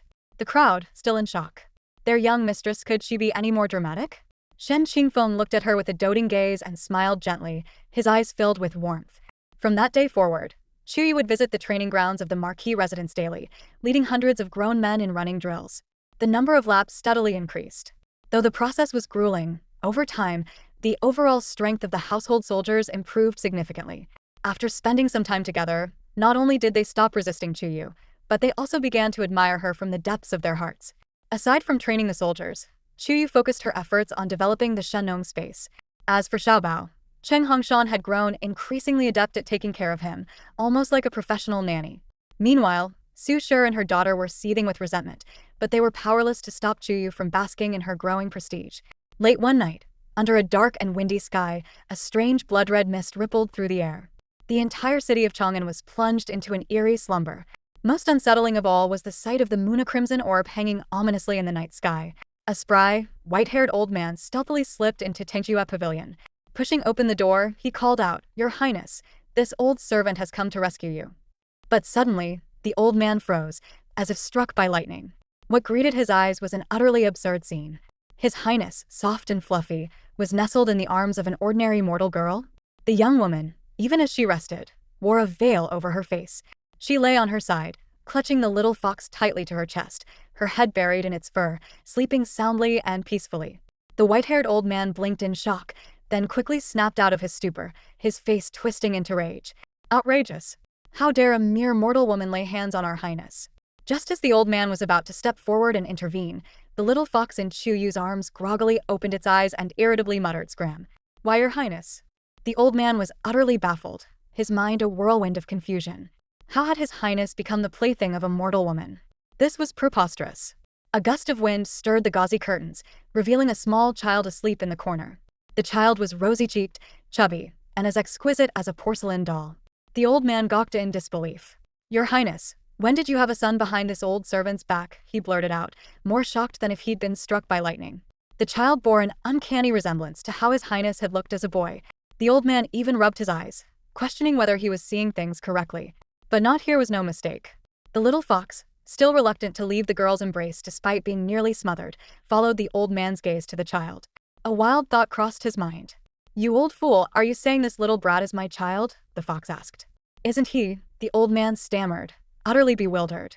"Shouldn't the father know these things better?" The little fox rubbed his chin, his expression contemplative. 5 years ago, there had been a blank period in his memory. No matter what he tried, he couldn't recall what had happened during that time. Could it be that, during those lost memories, he'd somehow lost his innocence? This matter must not be known to a third party. Yi Mohan's voice turned cold and stern. The old man shivered and quickly bowed. "Rest assured, Your Highness. News of your wife and child will not reach the holy domain." "Wife and child? What nonsense!" The little fox's cheeks flushed red, but there was an undeniable glimmer of joy in his eyes. "So 5 years ago that person was her. And Xiaobao's father was him. How wonderful!" The next moment, the little fox grew melancholic again. How had they endured these 5 years? If only he had known earlier, he wouldn't have stood by and watched them be bullied. Old Bai stood in front of the bed, staring at the little fox in stunned silence. One moment he was overjoyed, the next he was overcome with sorrow. How could it be that after just a few days apart, the decisive and resolute Highness now seemed to be lamenting over the changing seasons? "Your Highness, the sanctuary is not at peace.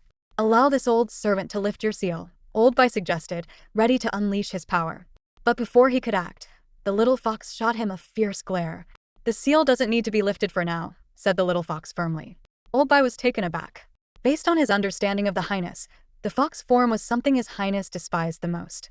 Since childhood, His Highness had been cursed. Whenever the seal was activated, he would transform into a fox. For an emperor of his stature, such a transformation was a humiliating insult. His Highness had always loathed it. Why would he now refuse to lift the seal? Old Bai was utterly puzzled, his cloudy eyes filled with confusion. Could it be that His Highness had developed a masochistic tendency? He had previously heard the holy maiden of the divine veins, Lu Hongyi, mention that His Highness had sealed himself, but he had been skeptical. Witnessing it firsthand now was truly eye-opening. "Do not inform anyone about my presence in the Shenwu Empire. Just say I am in seclusion and will not see any visitors," the little fox said seriously. "Understood," Old Bai replied, casting a peculiar glance at Chuyue. "Your Highness, this girl is unworthy of you," he said, his tone disapproving. "The entire Divine Vein continent is abuzz with talk of your marriage to the holy maiden Lu. Even the ancestor of the sanctuary speaks highly of her." "Lu Hongyi? Who's that?" The little fox frowned, racking his brain but failing to recall anyone by that name. Old Bai was dumbfounded. The woman had risked her life for His Highness, was renowned for her breathtaking beauty, and yet His Highness didn't even remember her? After a moment, the little fox seemed to recall something.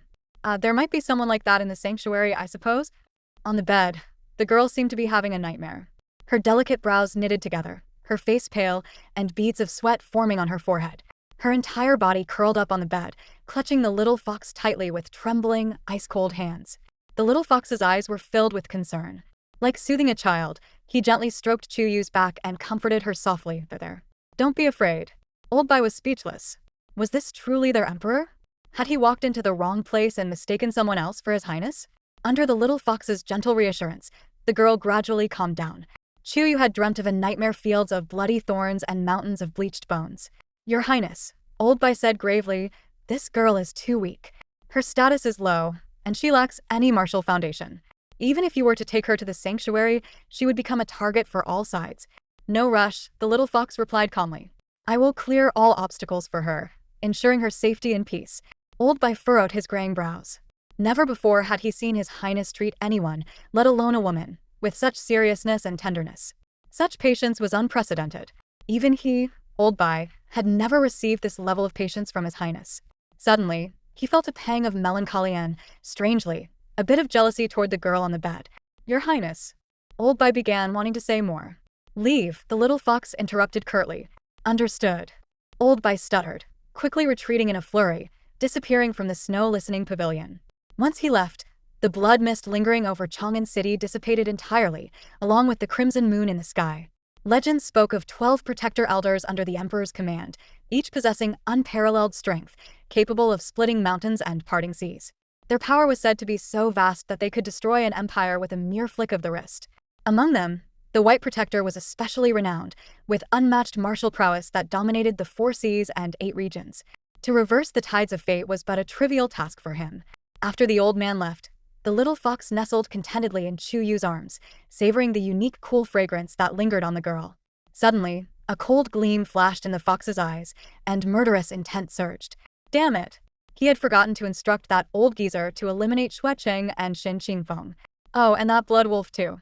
This woman was always so gentle with that wolf. The more the little fox thought about it, the angrier he became. A stinking wolf competing with him for her affection? Ridiculous. The next day, the first rays of dawn's light spilled over the vast empire. When Chuyue woke up, she noticed the little fox behaving unusually well-behaved and considerate.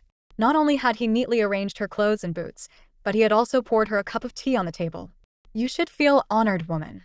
This is the first time I've ever made tea for anyone, the little fox said smugly, crossing his small paws over his chest as he leaned back, looking at her expectantly, as if waiting for praise. Chuyue frowned slightly. Was it just her imagination, or was the way the little fox looked at her strangely ominous? Mother, I want a hug, a soft, sleepy voice interrupted her thoughts. Little Bao groggily climbed out of bed, rubbing his eyes. With his tiny arms and legs working together, he clambered down and ran barefoot to Chuyue, rubbing his small tummy and tilting his chin up stubbornly. Mother, Bao Bao is hungry. In just a few days, little Bao had become much more lively and no longer acted so cautiously around her. This made Chuyue feel a warmth in her heart. However, her eyelashes lowered slightly, and her eyes dimmed. She had originally planned to leave this wretched place once her dantian and martial roots were repaired, and after reclaiming the Zhenbei Marquis's assets. But now, she had to tie a little child as delicate as a crystal dumpling, who seemed to tug at her heartstrings. Stupid brat, the little fox's voice broke into her thoughts. Chuyue snapped back to reality, only to see the fox holding a pair of boots in front of little Bao, glaring at him angrily. The floor is so cold. What if you catch a chill? And you, the fox turned to Chuyue, his tone full of irritation. What kind of mother are you? Don't you care about him at all? Little fox, are you asking Bao Bao to wear shoes? Little Bao's bright eyes sparkled as he obediently put on the shoes the fox had brought. Chuyue, on the other hand, grew increasingly puzzled. Why was this fox suddenly acting so considerate? Anyone who didn't know better might think he was the child's father. She rubbed her chin, narrowing her eyes. Too much kindness with no apparent reason, definitely suspicious. Her gaze toward the little fox suddenly carried a dangerous glint. The little fox, satisfied after tending to the mother and child, clapped his paws together contentedly. What's this? Chuyue's eyes landed on the edge of the table, where she noticed a piece of yellowed rice paper. Before the little fox could stop her, she picked it up and saw several names written on it: Shuecheng, Shin Qingfeng, and even Ghost Cry Blood Wolf. The handwriting was crooked and messy. You wrote this? Chuyue asked, looking at the little fox with suspicion. The fox let out a disgruntled huff. Annoying people go on the list. Next time, I'll hand it over to Elder Bai and have them all dealt with. You're in love with Shen Qingfeng? Or is it Shuecheng?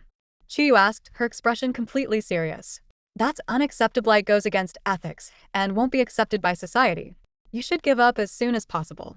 The wolf isn't a bad choice, but it's male, so that's also not ideal. The little fox. What in the world is going on inside this woman's head? Mother, little Bao interrupted, gulping down a sip of water. His big, round eyes shimmered as he said earnestly, I want to train hard with Uncle Cheng. Uncle Cheng said Father Emperor is very powerful. Bao Bao must work hard to become even better, and then he'll go find Father Emperor. All right, Chuyue replied gently. An hour later, Cheng Hongshan took Xiaobao to the Marquis training ground to practice. The guards in the household found it difficult to accept Xiaobao's identity at first. However, Xiaobao, with his delicate, porcelain-like features and well-mannered demeanor, quickly won their hearts. By midday, the guards were all calling him Little Young Master with genuine affection. Meanwhile, Su Shi and her daughter entered the Marquis residence and made their way to the training ground. There, they saw a group of grown men gathered around Xiaobao, doting on him. Yi Ruoxue frowned slightly. This little bastard, Su Linglong sneered through gritted teeth, looks just like her mother. Even at such a young age, she knows how to charm people. Yi Ruoxue lifted her chin slightly and said calmly, no rush. That person from Shenxian won't let her off so easily. True. Su Linglong smirked coldly. Let her be arrogant for a few more days. At the martial arts competition, Qianqian will cripple her. Oh, by the way, news just came from the Penglai Empire. Your second cousin has entered the sacred domain of the divine veins in Jia's territory of the Emperor Sovereign. Overnight, Penglai's status has risen significantly among the vassal states. Then he'll have to work harder, Yuroshua replied. Your second cousin has always doted on you. Seeing you bullied by that Chuyue, she definitely won't sit by and do nothing. Yi Ruoxue murmured softly. Tonight, there's an auction featuring 6 vein orchid grass. Qianqian invited me to go with her. I heard 7th Prince will also be there. Swear, you must seize the opportunity. At the Yi residence in Tingxue Pavilion, Chuyue was deep in focus. Her spiritual consciousness had entered the Shenong space, where she tirelessly cultivated and planted space pouches, star iron, six-vein orchid grass. After relentless effort, she had amassed 30 space pouches, 10 pieces of star iron, and 10 stalks of six-vein orchid grass. Looking at the fruits of her labor piled before her, Chuyue felt a sense of accomplishment. If only her abilities were stronger, she mused, she might even consider planting the Emperor Sovereign of the Divine Veins here. Just imagine having a mighty Emperor Sovereign as her laborer, working under her command. That would be nothing short of impressive. Night fell. The moon was bright, the breeze cool and gentle. Chuyue took a potion Qing Hongshan had bought from the market and dyed the little fox's fur white, even changing its eyes to a deep amber hue. From afar, it resembled a lazy regal cat. She donned a red dress and placed a mask, also purchased by Qing Hongshan, over her face. The mask, golden in color, was intricately engraved with the motif of the otherworldly flower. It covered only half her face, leaving the other half a face of stunning beauty exposed. As she changed, Chuyue showed no concern about the little fox's presence. The fox, on the other hand, turned away in a display of gentlemanly modesty, grumbling discontentedly, "You shameless woman. Don't you know the difference between men and women? Next time, don't change clothes in front of other men." "Are you even a man?" Chuyue asked curiously. The little fox was at a loss for words. He couldn't even respond. Angrily, he turned back to glance at her, only to see her back turned to him as she dressed. Her bare back and snow-white arms were covered in dense, crimson scars, an appalling sight.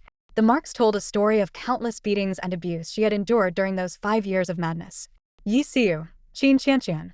Those people had been utterly ruthless. The little fox's gaze instantly turned bloodthirsty. This girl, just how much pain had she suffered? It was all his fault. "I'm sorry. I came too late," came a deep, restrained voice from behind Chuyue. It was Yi Mohan. Chuyue, fastening her belt, turned to look at him in confusion. "From now on," Yi Mohan said, his tone firm and unwavering, "I won't let you suffer ever again. Never. Whoever dared to harm his wife, even by a hair's breadth, would face his wrath. He would crush their bones, annihilate their clans, and even desecrate their ancestral graves." Chuyue lazily gazed at the little fox, silently pondering to herself and murmuring softly, "Could it be foxes also have a mating season? I only know cats do." The little fox, as if understanding her thoughts, seemed to retort in its own way, "You're the one in heat. Your whole family is." In the end, Chuyue held the little fox in her arms, leaped over the wall, and headed straight for the underground market in Chang'an City. This market, located in the eastern part of the city, operated outside the laws of the Shenwu Empire. However, its powerful connections hinted at ties to the imperial family. Because of this, even the Shenwu Empire's Zongfa Hall turned a blind eye to its existence. The underground auction house, a key feature of the market, was deeply entwined with significant economic interests and powerful factions. Tonight, the underground market was packed with people, and the auction house was completely full. Rumor had it that a mysterious figure had brought in 20 spatial pouches for auction, along with rare treasures like the six veins orchid and star iron. Star iron, in particular, was desperately needed by the Martial Hall. After a recent theft of their supply by bandits, the demand for star iron had only grown stronger. Shui Ziahui, young Master Shen. Xianyuan Chen, dressed in elegant robes with his hair tied neatly under a jade crown, nodded as he saw Shen Qingfeng and his companion approach. "Young Master Shen, has Missy not come?" Xianyuan Chen inquired. "My younger sister is quite shy and introverted. This place is too chaotic, so she decided not to come," Shen Qingfeng replied. "Shy, introverted." Xianyuan Chen's expression froze, his face momentarily blank. He couldn't help but recall the same girl who had nearly beaten Yi Xiu half to death and confidently dominated the Golden Throne Hall. His lips twitched slightly. That girl? Shy. She was more like a venomous viper. Xueqing, unable to suppress his laughter, unfolded his fan with a flourish. "I heard you've been spending a lot of time at the Zhenbei Marquis residence lately, young Master Shen. You never seemed interested in the underground market before. What brings you here tonight?" Xianyuan Chen asked curiously. Shen Qingfeng furrowed his brows slightly. "That day, Ayu stole the Martial Hall's star iron. Perhaps she has a particular fondness for it." Having heard that the auction house had acquired a large batch of star iron, Shen Qingfeng brought his wealth to bid on it. "I had nothing better to do, so I thought I'd join the excitement," he replied nonchalantly. "Seventh Royal Uncle," Xueqing asked curiously, "who do you think could be powerful enough to casually take out 20 spatial pouches for auction?" The seventh Royal Uncle, dressed in a deep purple robe, stood with his hands behind his back. His face was cold and austere, his features sharp and finely chiseled, as though sculpted by the hands of a divine artisan. At the mention of this mysterious figure, both Shin Qingfeng and Shen Yuanchen perked up, their curiosity piqued. They too were eager to uncover the identity of this enigmatic individual. Before the seventh royal uncle could respond, a sudden commotion rippled through the crowd, accompanied by gasps of astonishment. All eyes turned to the end of the bustling street, where beneath the floating night pearls, a slender figure slowly emerged. Her jet-black hair was partially tied, cascading like silk, while her crimson dress flowed like flames. The girl who appeared wore an intricate gilded mask. The light from the night pearls cast a dreamlike glow upon her mask, making her appearance hazy and indistinct. Yet beneath the mask, glimpses of her flawless, porcelain-like skin and exquisitely painted features could be seen, a beauty so breathtaking it seemed almost unreal. In her arms, she held a snow-white cat, which surveyed its surroundings with an air of regal arrogance, as though it were the emperor of all it beheld. In the stillness of the night and the quiet of the long street, the girl became the most dazzling and captivating sight, stunning every passerby. One by one, footsteps halted as people stood rooted in place, mesmerized as if they were gazing upon a celestial being descended from the heavens. Chuyue glanced around and spotted Shen Qingfeng at the underground auction house, momentarily taken aback. Shen Yuanchen's eyes burned with intensity, his heart pounding wildly. He hastily whispered to his guards, "Within 15 minutes, I want every piece of information about her." In that moment, he thought to himself, "I've found her. I've found the one to be my crown princess." For the first time in his life, he understood what it meant to fall in love at first sight. How could such an unparalleled beauty exist in this world? The entrance to the underground auction house. Groups of young women, including Qin Qianqian and Chuyue, gathered there in clusters, chatting animatedly. They were all daughters of noble lineage, hailing from prestigious families. "Who is she?" Qin Qianqian, seated in a wheelchair with a cream-colored blanket draped over her legs, narrowed her sharp eyes and spoke coldly. "Is there such a person in Chang'an?" A girl in a green dress, with delicate features, moved her lips slightly and murmured, "She's so beautiful." Her demeanor rivals that of Xia Ruyan. Another girl in a blue dress scoffed, "Xia Ruyan is the most beautiful woman in Chang'an. Who does she think she is? Who knows what kind of hideous face hides beneath that mask?" As they gossiped, a man dressed in white emerged from the underground auction house. Yi Ruoxue smiled warmly as she saw him. Young Master Song. This was Song Su, the second-in-command of the underground auction house. His status and influence made him a target of flattery from countless nobles in Chang'an. Yet, he walked past Yi Ruoxue without even glancing at her, completely ignoring her presence. Before long, Song Su approached Chuyue, bowing politely with his hands clasped. "Miss Yi, you've arrived. I've been expecting you." Chuyue had visited the auction house the day before and briefly met Song Su. She nodded slightly, her tone calm yet ethereal, distinctly different from her usual voice. "Young Master Song, I'm just here to look around." Even the seventh prince hadn't been personally received by young Master Song, so who exactly was this woman? Qin Qianqian's expression turned contemplative. Yi Ruoxue half squinted her almond-shaped eyes, feeling a nagging sense of familiarity with this mysterious woman. "Miss Yi, the auction house is bustling today, and I may not be able to attend to you personally. I hope you can forgive me," Song Su said, gesturing for two guards to accompany Chuyue. "You two take good care of Miss Yi. If anything happens to her, you'll answer to me." "Yes, young Master Song." With a faint smile, Song Su returned to the auction house to handle its many affairs. Chuyue strolled leisurely through the underground market streets, flanked by the two guards who stayed vigilant by her side. As she approached the auction house's entrance, a man blocked her path. "Miss Yi, I am Shen Yuanchen, the Crown Prince of Shenwu. Might I inquire where you reside and whether you are betrothed?" No sooner had Shen Yuanchen finished speaking than the white cat in Chuyue's arms bared its teeth and claws, its eyes blazing with fury as though it wanted to devour him whole. Startled, Shen Yuanchen muttered, "Miss Yes cat is quite fierce." Shen Qingfeng and Xue Qing exchanged knowing glances, both feeling a strange sense of déjà vu. But for the life of them, they couldn't recall where they'd seen such a fiery expression before. Hearing this, Chuyue's lips twitched slightly. "Is this crown prince a little slow?" She replied indifferently. Shen Yuanchen frowned. He was the crown prince, the future ruler of Shenwu. Women usually groveled before him, yet this one was so cold and aloof. "Miss Yi, I've reserved a private suite in the auction house. Would you care to join me?" Shen Yuanchen asked. Chuyue raised an eyebrow. "All right." The more distant Chuyue acted, the more Shen Yuanchen's obsession grew, igniting a burning desire to conquer her. Soon, the group entered the underground auction house and settled into a luxurious private room. Xue Qing sipped his wine and remarked, "I've heard that Xia Ruyan, the most beautiful woman in Chang'an, will be attending as well." "The young lord of the Xue family seems well informed," Shen Yuanchen replied. Speak of the devil, someone exclaimed as a commotion erupted near the entrance of the auction house. It's Xia Ruyan from the Xia family. And beside her is the ninth princess, Shenwu, isn't it? I've heard even the Emperor of the Divine Veins praise Xia Ruyan's beauty 5 years ago. The small fox nestled in Chuyue's arms bristled instantly, its fur standing on end. As if to dissociate itself, it hurriedly whispered to Chuyue, "It's absolutely untrue. These commoners are spreading baseless rumors again. I'm a diligent and honorable prince focused on my duties. Why would I bother with worldly women? I'd bet my life on it, pure slander." A glimmer of amusement flickered in Chuyue's eyes as a faint smile played on her lips. "Interesting," she murmured. The auction house was abuzz with chatter and excitement. Suddenly, a woman gracefully stepped out from between the double doors. She wore a flowing sky-blue gown with water sleeves, her hair adorned with a phoenix-shaped hairpin. Her delicate brows were lightly drawn, her face radiant like a flower under the moonlight, with a striking vermilion mark on her forehead that resembled a glowing sunset. She moved with an air of elegance and composure, like an orchid blooming in a secluded valley, captivating the crowd in an instant. This was Xia Ruyan, the daughter of the Xia family from the Left Path faction, renowned as the most beautiful woman in Chang'an. Over the years, countless suitors had lined up to propose, yet none had captured her heart. It was said that 5 years ago, she had accidentally saved the imperial sovereign and was rewarded with a gift from the sacred realm. Before that, the Xia family had been unremarkable in the vast city of Chang'an, but that one event elevated them to prominence, bringing immense honor and fortune. Nonetheless, despite the admiration of the city's young elites, Xia Ruyan remained indifferent. Everyone knew she was preserving herself for the king of the sacred realm's divine lineage. "Big Sister Xia." A playful, youthful voice rang out.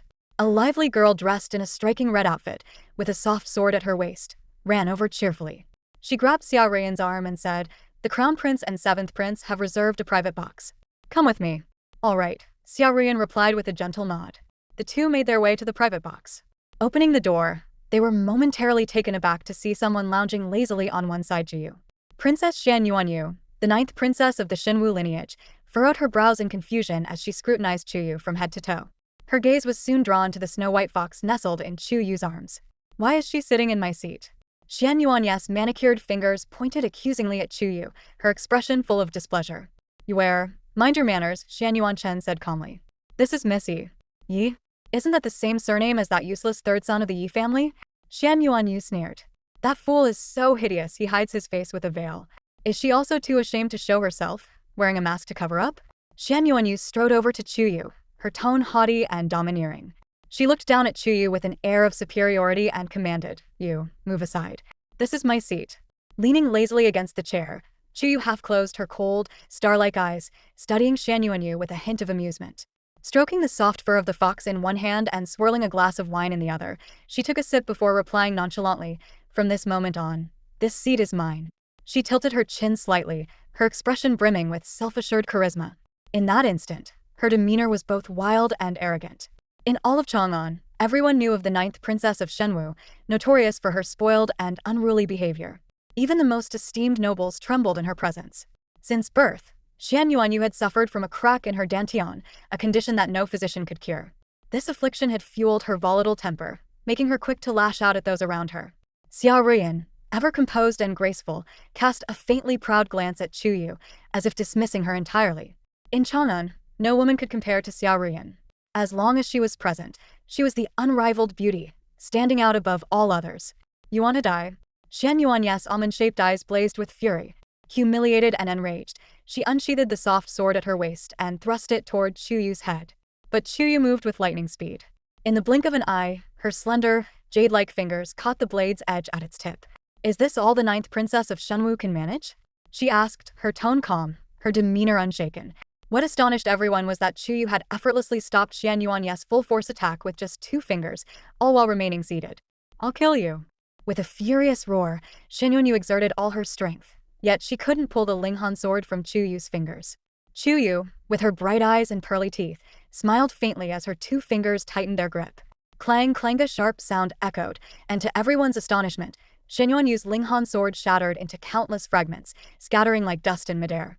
Left holding just the hilt, Shenwu pointed it at Chuyue, looking both disheveled and ridiculous. Chuyue slowly lowered her hand, gently stroking the fur of a small fox, and nonchalantly remarked, "Kill me? Do you think you can? Even with 10 swords, you'd still fail." Her tone was light and casual, yet her words were brimming with arrogance and defiance. "Brother Crown Prince, look at her." Shenwu Yu's eyes reddened as she stomped her foot in frustration. That sword was a birthday gift from father. How dare she? You were in the wrong first. Apologize to Miss Yi, Shenyu Chen said, eager to curry favor with Chuyue. His intentions were plain as day in Chuyue's sharp gaze. I am a princess of this kingdom. How can I apologize to some woman of unknown origin? Shenyu retorted with a cold snort, glaring at Chuyue with a spoiled, haughty demeanor. I want father to execute her, have her sliced into 1,000 pieces and thrown to the wolves in the wilderness. Your Highness, I wasn't aware that the guest consul of the underground auction house could be considered a woman of unknown origin, a deep, gravelly voice interrupted. The wooden door of the private room swung open, and in stepped Song Su, with his sharp brows and piercing eyes, exuding an air of dignified authority. Young Master Song, she's a guest consul of the auction house? Shenyu Yu froze in disbelief. The position of guest consul in the underground auction house had been vacant for decades, as no one had ever been deemed worthy. Shenyu Yu could hardly believe her ears. Your Highness, your disrespect has disturbed the guest consul of our auction house. Shouldn't you, as a princess of a great kingdom, demonstrate proper manners and offer an apology? Song Su's voice was courteous, yet his words carried an unmistakable pressure. Shenyu Yu swallowed hard, her face turning as pale as paper.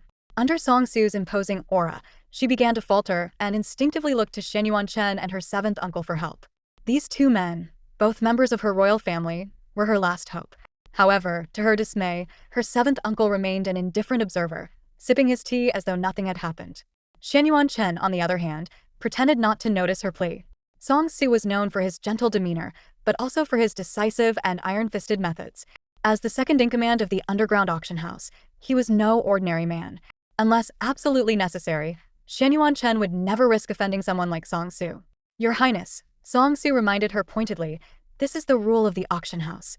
Clenching her teeth in frustration, Shenyu Yu reluctantly muttered, Miss Yi, I was rude earlier. Please don't take it to heart. Chuyue crossed her legs elegantly and took another sip of wine. Not bad. At least you're teachable. Shenyu Yu. Song Su glanced at Chuyue, a flicker of calculation in his eyes. A person who could casually produce 20 spatial pouches was certainly worth his effort to defend. Ladies and gentlemen, the auction will begin shortly.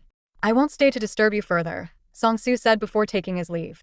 After he departed, Xiao Ruiyan furrowed her delicate brows, her stunningly beautiful face betraying a hint of displeasure. As the most celebrated beauty of Chang'an, she was accustomed to being the center of attention wherever she went. Yet, from the moment she entered the room, neither Shenyu Chen nor Song Su, nor anyone else, paid her any heed. Miss Yi, I am Xiao Ruiyan of Chang'an's Wadao family. Rainey was out of line earlier, so I will drink a cup of wine as an apology on her behalf. Xiao Ruiyan's voice was soft and lilting, like a gentle melody that could evoke a strong urge to protect her. Xiao Ruiyan's delicate hand, soft as if it had no bones, gently held a wine glass. Her frail and pitiable appearance, as though she might drop the glass at any moment, made Chuyue break into a cold sweat, seriously doubting if Xiao Ruiyan even had the strength to hold it. What was wrong with this woman? Drinking wine with such pretense. The little fox couldn't stand watching anymore. She much preferred the sight of his wife whipping ECU, or breaking Chen Yun's leg. Xiajia, why are you drinking wine? Only improper women enjoy drinking. Shenyu Yu snatched the glass away with a pointed look. You're just a mere guest at some insignificant auction house. Our Xiajia is destined to marry His Highness, the Emperor Lord, in the future. Shenyu Yu huffed proudly, her face glowing with excitement. Don't speak nonsense. It tarnishes His Highness's reputation, Xiao Ruiyan said softly. What nonsense? His Highness clearly said he would marry you. You've waited for him for 5 years now. Shenyu Yu shot a disdainful glance at Chuyue. I heard His Highness has been in seclusion for years. Surely when he emerges, it will be to marry Xiajia. By then, I'll get the chance to bask in the glory and visit the sacred domain of divine veins myself. Xiao Ruiyan lowered her gaze, her voice gentle yet resolute. As long as His Highness comes, I am willing to wait for him, even if it takes 5 years, 10 years, or 20. My heart will remain steadfast. Ugh. A sudden retching sound interrupted the moment. All eyes turned toward the source, only to see a small snow-white kitten in Chuyue's arms, dry heaving in an almost comical manner. The little fox looked up at Chuyue with tearful eyes, as though aggrieved. This woman is a fraud. She's just trying to frame me. I, the noble one, have always been pure and virtuous. I would never let her taint me. He hastily defended himself, afraid Chuyue might misunderstand. Chuyue's mouth twitched as she pondered. The little fox's identity seemed to warrant further investigation. Meanwhile, Shen Qingfeng glanced at the fox suspiciously, growing more convinced that this seemingly frivolous kitten bore an uncanny resemblance to that troublesome fox of Ayu's. At that moment, the auction proceeded as scheduled. The night was illuminated by several large luminous pearls, casting the venue in a glow as bright as daylight. At the center stood a stone platform draped in crimson velvet. Surrounding it were rows upon rows of seats, accessible for a modest fee of gold coins. Meanwhile, the private viewing boxes in the surrounding pavilions were reserved for the wealthy and influential elite. A woman of stunning beauty, draped in a sheer, flowing gown, stepped onto the stone platform. This was Yunji, a well-known figure of the auction house, famed across Chang'an for her enchanting allure and captivating charm. A gentle breeze teased her gown, creating rippling folds like waves. The luminous pearls cast their light, revealing glimpses of her graceful and alluring figure beneath the sheer fabric, causing countless men in the crowd to stare, transfixed and breathless. "Ladies and gentlemen," Yunji spoke, her voice dripping with seduction, "the first treasure we will auction tonight is the water-repelling pearl. As you all know, this is an essential item for any journey into the sea. It is a rare treasure, difficult to find even across great distances. The starting bid is 10,000 gold coins." The auction was the playground of the aristocracy. Only those with deep pockets and immense wealth dared to join in the excitement. 10,000, someone called out. 20,000. 50,000. In the end, the water-repelling pearl was sold for 50,000 gold coins to a mysterious young man wearing a bamboo hat. Yunji clapped her slender hands, signaling the guards to approach with a tray. They removed the red cloth covering it, revealing a gleaming piece of iron that caught everyone's attention. Yunji's enchanting eyes scanned the crowd. The second item up for auction is the Shenhan iron. This item was brought to us by our auction house's esteemed guest, Miss Yi. The water-repelling pearl was merely an appetizer. The true treasures began with the Shenhan iron. Countless fervent gazes were fixed on the Shenhan iron, each person filled with determination to claim it. Among them was Qin Qianqian, seated in the eastern private booth. Sitting in her wheelchair, she clenched her sleeve tightly. The Shenhan iron from the martial hall had been stolen by some despicable thief, leaving the hall in urgent need of it. Qin Qianqian had no choice but to secure it at this auction. The starting bid for the Shenhan iron was 50,000. Before Yunji could even finish her announcement, Qin Qianqian eagerly called out, 50,000. Then, without hesitation, 100,000. A cultivator among the seats raised the bid to compete. Qin Qianqian sneered and countered, 200,000. She was determined to acquire these 10 pieces of Shenhan iron, as well as the final item, the six-vein orchid. Perhaps the price had grown too steep, or maybe others were deterred by the prestige of the Qin family in the martial hall. The auction hall fell silent, with no one daring to bid further. Qin Qianqian, whose nerves had been stretched taut, finally relaxed. Securing the Shenhan iron for 200,000 was still within a reasonable range. Meanwhile, Chuyue sat leisurely, stroking her little fox and sipping her drink. Hearing the commotion outside, she couldn't help but smile. "Listen, those are the sounds of money," she mused. "And it'll all end up in my pocket. Tomorrow, I'll treat little treasure to a feast." Miss Qin bids 200,000. "Will anyone go higher?" Yunji asked, her charming eyebrows arching. 1 million. A calm voice interrupted. Chuyue's gaze immediately shifted to Shen Qingfeng, who stood by the window of his private booth, hands clasped behind his back. "Young Master Shen bids 1 million. Miss Qin, would you like to continue?" Yunji asked with intrigue, clearly surprised that someone would offer such a high price for just 10 pieces of star iron. Qin Qianqian glared fiercely at Shen Qingfeng, her fists clenched so tightly she almost toppled from her wheelchair in anger. Fortunately, Chuyue was there to steady her. "You need the six-vein orchid to break through as a martial artist," he whispered. "It can also heal your legs. Perhaps it's better to save the money for that." Qin Qianqian closed her eyes and took a deep breath. "Congratulations, young Master Shen," Yunji announced, gesturing gracefully. The guards then carried away the 10 gleaming, unbreakable pieces of star iron. The third auction item was a high-grade spatial bag, notable for its large capacity and the ability to bind through a blood pact. The starting bid was 70,000. As soon as Yunji finished speaking, bids started flying from all directions. 70,000. 140,000. 210,000. The numbers climbed higher and higher. Chuyue glanced at Xian Yuanyu and declared, 400,000. The bidding gradually quieted. Though a spatial bag was undoubtedly useful, it was still just a convenience item. Only a spendthrift from a wealthy family would dare bid so extravagantly. 500,000. Xian Yuanyu raised her chin proudly, casting a smug look at Chuyue. When it came to wealth, she, the 9th princess, had never lost. This poor woman had no chance of competing with her. 700,000. Chuyue responded without so much as blinking. 900,000. Shenwu Yu's excitement grew, her blood practically boiling with exhilaration. A gentleman does not covet what others desire. Since the princess is so fond of it, I shall yield, Chuyue said with a regretful sigh. People without means should avoid places like this, Shenwu Yu remarked disdainfully. But in her heart, Chuyue was calculating her profits. This round of auctions had far exceeded her expectations. She was making a fortune. She even felt a twinge of gratitude toward the ninth princess for her extravagant spending. It seemed tonight she could reward her little fox with an extra serving of meat after so many days of vegetarian meals. Following her had truly been a bit of a hardship for the poor creature. The auction hall buzzed with excitement. All eyes from the gathered crowd burned with intensity, fixated on Yunji and the treasures being unveiled one after another. Yunji continued to auction off several items, including the low-grade 9th-tier spirit-gathering pill, an Earth-grade treasure weapon, and the sacred feathered scale. Each item fetched astronomical prices, stirring the audience into a frenzy. Every bid carried the unmistakable scent of greed. Then, the final and most anticipated item was brought forth. The audience collectively held their breath, their gazes locked on the enchanting woman on the stone platform. Yunji tilted her chin slightly, her naturally upturned eyes exuding a seductive allure, as if she were a celestial beauty descended to the mortal world. The last auction item, the six-vein orchid. Yunji's voice, rich with an almost hypnotic charm, resonated through the hall. It reminded one of the mythical nine-tailed fox hiding deep in the forest. Starting bid, 100,000 gold coins. The highest bidder shall claim it. Ladies and gentlemen, please.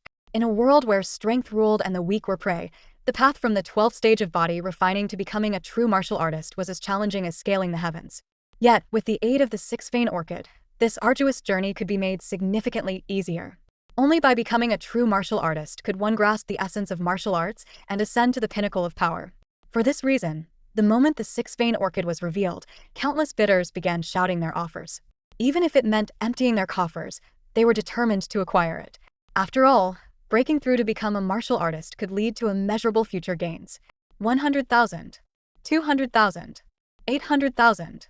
The increasingly heated bidding war left many flushed and breathless. Most of these frenzied bidders were seated in the outer sections of the hall. Those seated in the private boxes, the truly affluent and influential guests, typically waited until the final moments to make their bids. 1 million. A middle-aged man in plain clothes from the general seating area called out. His entire body trembled as he made the bid. To gather that sum, he had likely sold off every heirloom his family possessed. Around him, no one dared to bid further. The six-vein orchid was invaluable, but it required significant resources to compete. From the eastern private box, a soft chuckle broke the silence. Qin Qianqian raised her shadowed face and said coolly, 2 million. Her bid sent shockwaves through the crowd of cultivators. Truly, the Qin family of the Martial Hall lived up to its reputation, effortlessly offering 2 million gold coins in a single bid. The cultivators in the general seating cast envious glances toward her. However, Qin Qianqian's expression was far from serene. Her fists clenched tightly, and her almond-shaped eyes were bloodshot with anger. She ground her teeth as she hissed, that wretched Chuyue. If she hadn't stolen my six-vein orchid, I wouldn't have had to spend 2 million. A voice beside her spoke calmly, you underestimated her last time.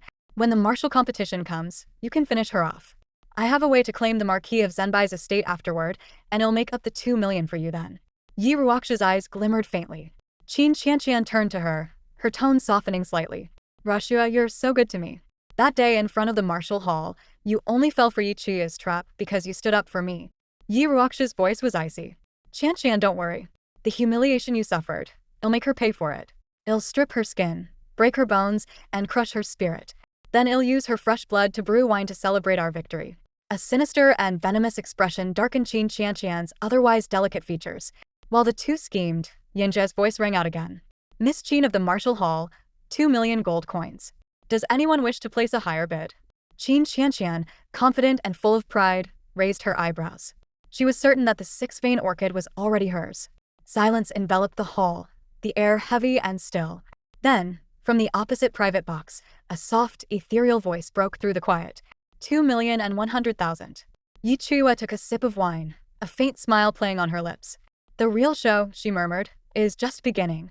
Qin Qianqian's eyes, sharp and predatory like a venomous serpent, pierced through the lattice window, locking onto the elegant seat opposite her. That woman. How dare she try to compete with her? Qin Qianqian closed her eyes, taking a deep breath. 2,200,000. Every bid felt like a stab to her heart. Her father had only given her 3 million before she left. If she exceeded that, she wouldn't be able to take the 6-vein orchid back. 2,300,000. Chuyue, holding a wine glass, tilted her head slightly. The pure gold mask on her face shimmered with a divine radiance. 2,400,000. Qin Qianqian was almost ready to spit blood. Her fists clenched tightly, gripping her sleeves with trembling hands.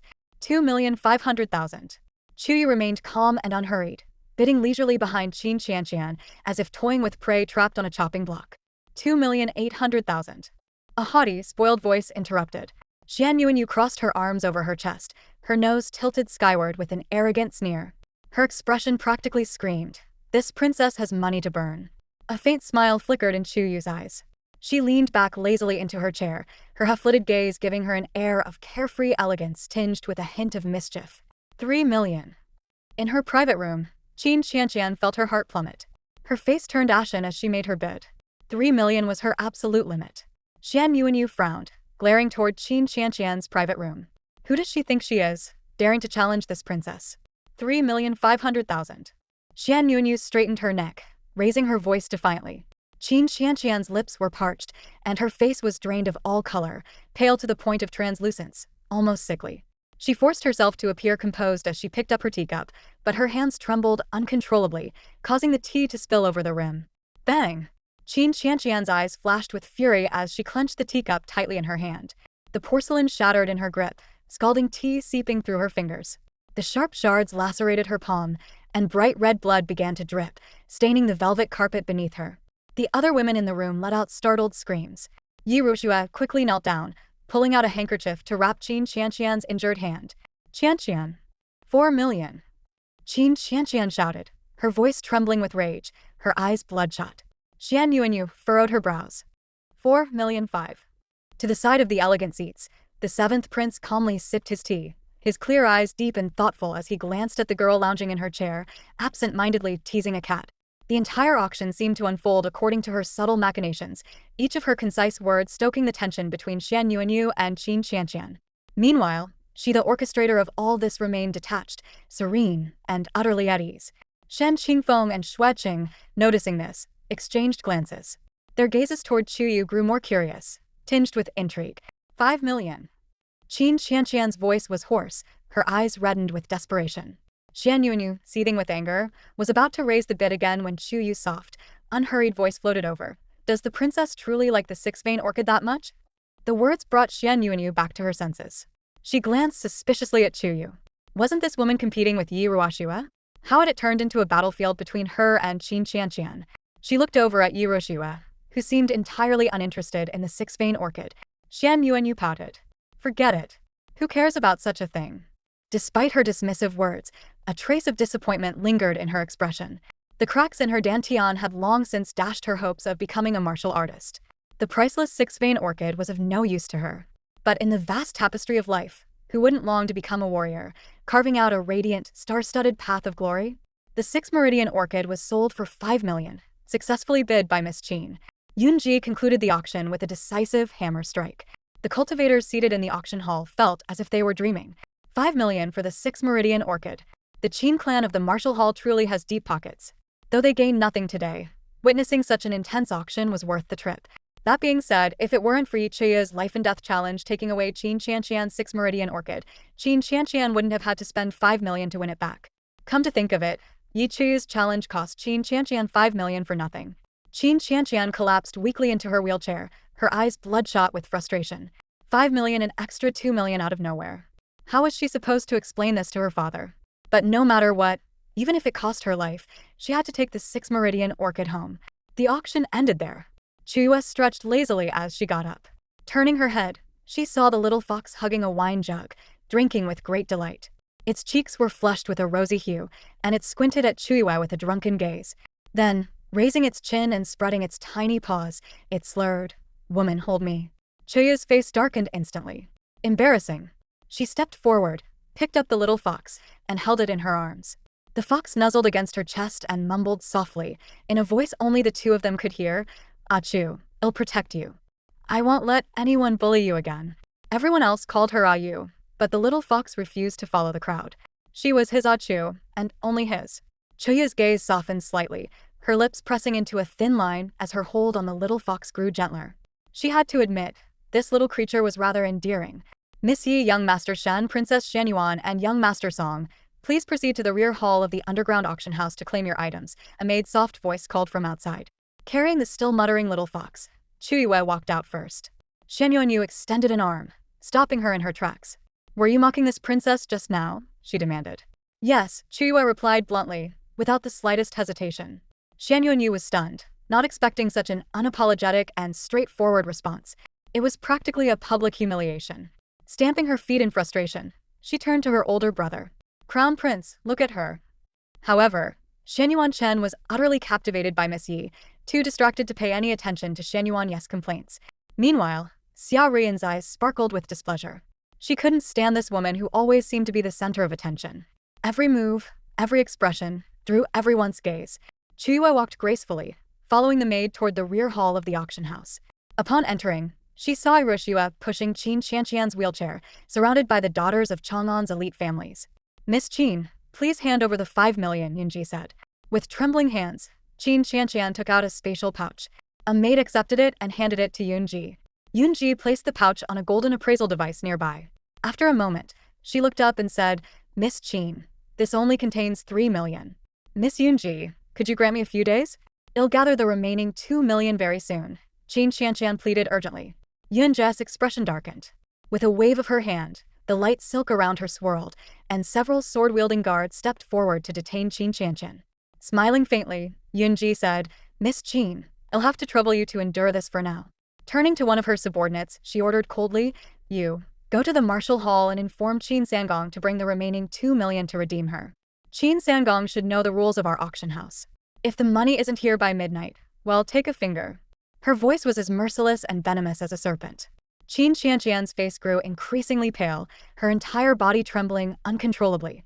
Blood continued to flow from her hand, which had been cut by the teacup. It's all right.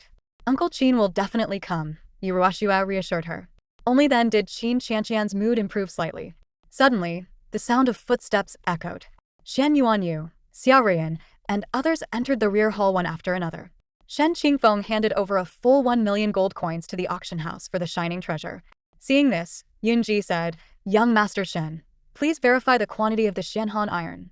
I'll arrange for someone to deliver it to the Marquis of Jinbei's residence shortly. There's no need.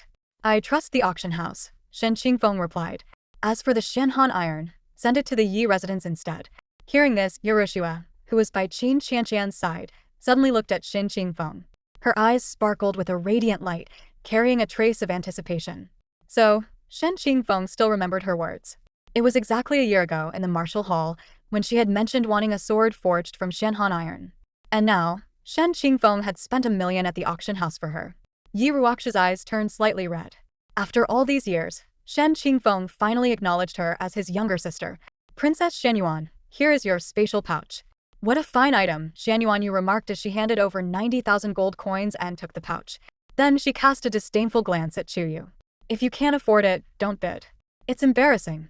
However, before Shenyuan could finish her smug words, Yunji approached Chuyue. Miss Yi, Yunji said, the total price for the 6-vein orchid, the spatial pouch, and the star iron is 6,900,000 gold coins. After deducting the 30% auction fee, the total comes to 4,830,000 gold coins. Once Master Qin sends over the remaining 2 million, it will be handed to you. Shenyuan's triumphant smile froze on her face. The spatial pouch she had just spent 90,000 on it belonged to this woman? In other words, the money was going straight into Yi Qigong's purse? Realization dawned on Shen Yuanyu. She finally understood that this woman had deliberately lured her into raising the bid. Instantly, the spatial pouch in her hands lost all its charm. She even felt an urge to tear it apart. Meanwhile, Qin Qianqian, who had been as dejected as a withered eggplant, suddenly turned her gaze to Yi Chuyue. Her hands clenched tightly in anger. She remembered clearly if not for Yi Chuyue's sudden bid at the critical moment, she wouldn't have gotten into a bidding war with Shen Yuanyu. She could have secured the 6-vein orchid for just 2 million. Taking a deep breath, Qin Qianqian closed her eyes and suppressed the fury threatening to erupt. Qianqian. Qin Sangong hurried into the rear hall of the auction house. At the sight of her father, Qin Qianqian felt a surge of grievance. Her eyes reddened, and she coughed up a mouthful of blood. Qin Sangong quickly supported her, his face filled with concern. What happened? Qin Qianqian, her mouth still stained with blood, was too furious to speak. Tell me what's going on, Qin Sangong demanded anxiously. It's her, Yuroshua said, pointing to Chuyue. She deliberately raised the bid, setting Qianqian up to spend 3 million more than necessary. Qin Sangong glared at Chuyue, his anger boiling over.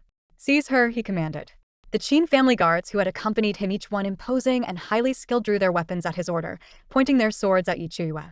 Chuyue, cradling a small fox that reeked of alcohol, remained calm.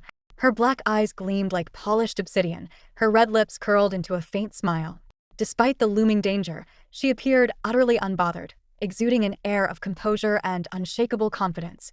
Her demeanor was akin to that of a sovereign, standing above all creation, transcending the heavens, and reigning supreme beyond the 9 celestial layers. Xueqing stared at her intently, unable to look away. This unique aura, he felt, had seen it in someone else before. Attack! Qin Sangong ordered coldly. Qin Qianqian's expression twisted into a sinister grin. Master Qin, a voice rang out, do you intend to kill a guest of the auction house? Or are you declaring war against us? If that's the case, the voice continued, then Song is ready to accompany you to the end. As the gilded palace doors swung open, the light from the luminous pearls spilled forth. A gentle breeze swept through, and a figure emerged. Song Su, with his jade-like face and towering stature, exuded a calm and composed demeanor. Yet beneath that serene exterior lay a terrifyingly lethal aura, sending shivers down the spines of everyone present and striking fear into their very souls. The auction house, guest elder. These words exploded in everyone's ears like a thunderclap. Qin Sangong never expected that the person opposing Qin Qianqian would turn out to be a guest elder of the underground auction house. Despite his status as one of the 3 elders of the Martial Hall, he was well aware of the formidable backing behind the auction house. Even with 10 times his courage, he wouldn't dare to recklessly provoke Song Su. The 2 factions stood in tense opposition, blades glinting, the air thick with killing intent. It seemed as though this magnificent underground palace could transform into a blood-soaked battlefield at any moment. Young Master Song, perhaps there's been some misunderstanding, Qin Sangong said, waving his sleeve and gesturing subtly to his subordinates from the Qin family. Immediately, his men, who had arrived in full force, began to retreat, lowering their sharp weapons as their momentum diminished. Turning to Chuyue, Qin Sangong forced a smile. Young lady, it seems I acted rashly without investigating thoroughly. Please don't take it to heart. Chuyue lazily raised an eyebrow, her gaze sharp yet playful as she looked at Qin Sangong. For someone of your status, Qin Sangong of the Martial Hall, acting without thinking is truly disappointing, she said slowly, her tone dripping with irony. Her words made Qin Sangong's face darken. A man of his stature, accustomed to respect and reverence, had never been humiliated so publicly. She didn't leave him even a shred of dignity. Fury surged within him, and he was about to raise his hand, ready to unleash his overwhelming power like a storm, threatening to crush the slender young woman before him. Qin Sangong. Yunji's voice, cool and ethereal like moonlight, suddenly cut through the tension. Her eyes shimmered with a frosty mist as her tone turned sharp. If even a single hair of our guest elder is harmed by your hand, no one from the Qin family will leave here alive today. You may have walked in upright, but you'll crawl out horizontally. Qin Sangong was deeply shaken. Who on earth was this woman that the auction house would go to such lengths to protect her, even at the cost of severing ties with the Qin family? Qin Qianqian and Yuroshua were just as stunned, unable to fathom how the situation had escalated to such a dangerous and dramatic confrontation. Yuroshua glanced at Chuyue, her delicate brows furrowing. Who is she, really? She wondered aloud. Chuyue, unbothered by the tension, casually stroked the soft fur of the little fox in her arms. Her expression remained calm, with a faint smile gracing her lips. Just yesterday, she had met with Song Su and established a partnership that essentially monopolized the auction house's business. She understood clearly that to survive and thrive in an era teeming with powerful figures, one must possess a strong foundation. The shadow guards and soldiers of the Marquis of Zhenbai's household were a constant source of martial strength. Meanwhile, the underground auction house, with its vast network and resources, complemented by the support of the Shenwu space, would enable her to become the wealthiest individual in Chang'an in no time. In any place, financial strength was the cornerstone of power. Combined with martial prowess, she could one day dominate the world and laugh in the face of her enemies. It was obvious that Song Su had recognized her potential and decided to shield her. Qin Sangong, there is always someone stronger, always a higher sky, Chuyue said softly, her fair hand lightly patting Qin Sangong on the shoulder. Her tone carried the weight of a senior imparting wisdom. Your Qin family's ancestor built the clan from nothing and expanded the spirit of Kinmen's martial arts, gathering countless followers. The Qin family, with its century-long legacy, must not be ruined at your hands. In the future, think thrice before acting. Her words were reasonable, Yet her tone of lecturing a junior was almost comical yet oddly fitting. It felt as if this was exactly how it should be. Qin Sangong was utterly stifled. The head of a household, being chastised by a mere girl? And yet, with Song Su and Yunji watching, he dared not retaliate. The century-old foundation of the Qin family could not be destroyed by his impulsiveness. Xian Yuanyu turned his head to look at Chuyue, blinking in amazement. So pretentious, so fake. Xian Yuanyu scoffed softly. She couldn't stand that pretentious woman. Thinking of this, Xian Yuanyu clung to Xia Reiyan's arm and shook it a few times. Master Song, something has happened.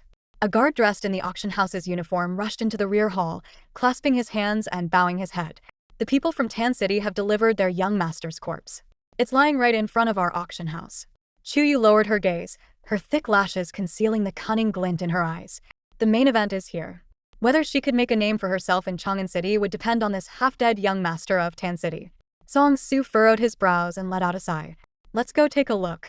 The young master of Tan City was a 13-year-old boy, afflicted by the ice sacrifice poison, with his entire body as cold and rigid as ice. Song Su, once a skilled alchemist, had been gravely injured in the past and saved by the Lord of Tan City. Back then, after accidentally consuming the antidote for the ice sacrifice poison, he had sworn an oath to cure the young master of Tan City. Missy, please rest here in the rear hall. I will accompany Master Song to address the matter of the young master of Tan City, Yunji said with a graceful bow, her voice alluring. I know a thing or two about medicine. Perhaps I can be of help, Chuyue said with a faint smile. Yunji chuckled softly. The boy has been dead for days. What help could you possibly offer? Dig a grave on the spot or arrange for an immediate funeral. Night fell. The autumn wind howled, and frost thickened in the air. Even at midnight, the streets of the underground market were bustling with people, lively as ever. In front of the auction house, the crowd was so dense that not even a drop of water could pass through. A corpse lay on the marble-paved ground. Frost had crystallized over the body, even over its face, making this small area feel as cold as the dead of winter. An elderly servant, his hair white as snow and his age well past 70, knelt on the ground, tears streaming from his clouded eyes. My poor young master, only 13 years old. If it weren't for someone consuming your antidote by mistake, you would still be full of life and ambition. The servant wept bitterly, his voice heavy with grief, every word a sharp rebuke aimed at Song Su. The onlookers murmured among themselves, their tones filled with pity. How tragic, only 13 years old, such a young life lost. I heard the young master of Tan City was a genius, renowned among the feudal states before he was poisoned. He was even admitted to Shenshan Academy under special consideration. What a pity. Heaven truly envies the talented. If there's anyone to blame, it's that Master Song. Song Su strode forward, his expression darkening slightly as he heard the whispers. He approached the elderly servant and tried to help him up. Uncle Zhang, I will give Tan City an explanation for this matter. Please rise. Uncle Zhang shook off Song Su's hand. Master Song, you are a man who breaks his word. This old servant dares not believe your promises. I only lament that my young master died such an unjust death. From a carriage in the rear emerged a middle-aged man dressed in a robe embroidered with a python design, his bearing proud and imposing. Lord Tan, Song Su greeted with a nod. Lord Tan's eyes were swollen, with heavy dark circles beneath them, a clear sign of his exhaustion over the past days. Song Su, my son is dead. Is this your so-called explanation? Lord Tan's voice was filled with anger. If I had known my son would meet such a tragic end, I would never have saved an ungrateful wretch like you and brought you into my home. Song Su lowered his head, guilt evident on his face. He had no grounds to refute Lord Tan's accusations. Despite his expertise in alchemy, he was powerless against the strange and deadly ice sacrifice poison. Lord Tan, I am truly sorry. My medical skills are simply not advanced enough. Huh. City Lord Tan let out a cold laugh, took a step forward, and pointed between his legs. Song Su, he said, this is what you owe the Tan family. My son is dead. If you feel even a shred of guilt, kneel before me and kowtow 3 times, then crawl beneath my legs. If you do that, we'll call it even. From this day forward, the Tan family will no longer trouble you. City Lord Tan, with his thick eyebrows and commanding presence, stared straight at Song Su, his expression steely and unyielding. The humiliation was his way of venting the searing anger in his heart. Do you know what it feels like, he continued, for a parent with white hair to bury a child with black hair? You can't possibly understand. He was my only son. He should have been the brightest star in the martial world. Song Su, do you know how kind-hearted he was? Even in his final moments, his last words to me were to plead that I not seek vengeance against you. I'm not here to make trouble for you. But as a father, I cannot let this go. Song Su, you're a man of honor.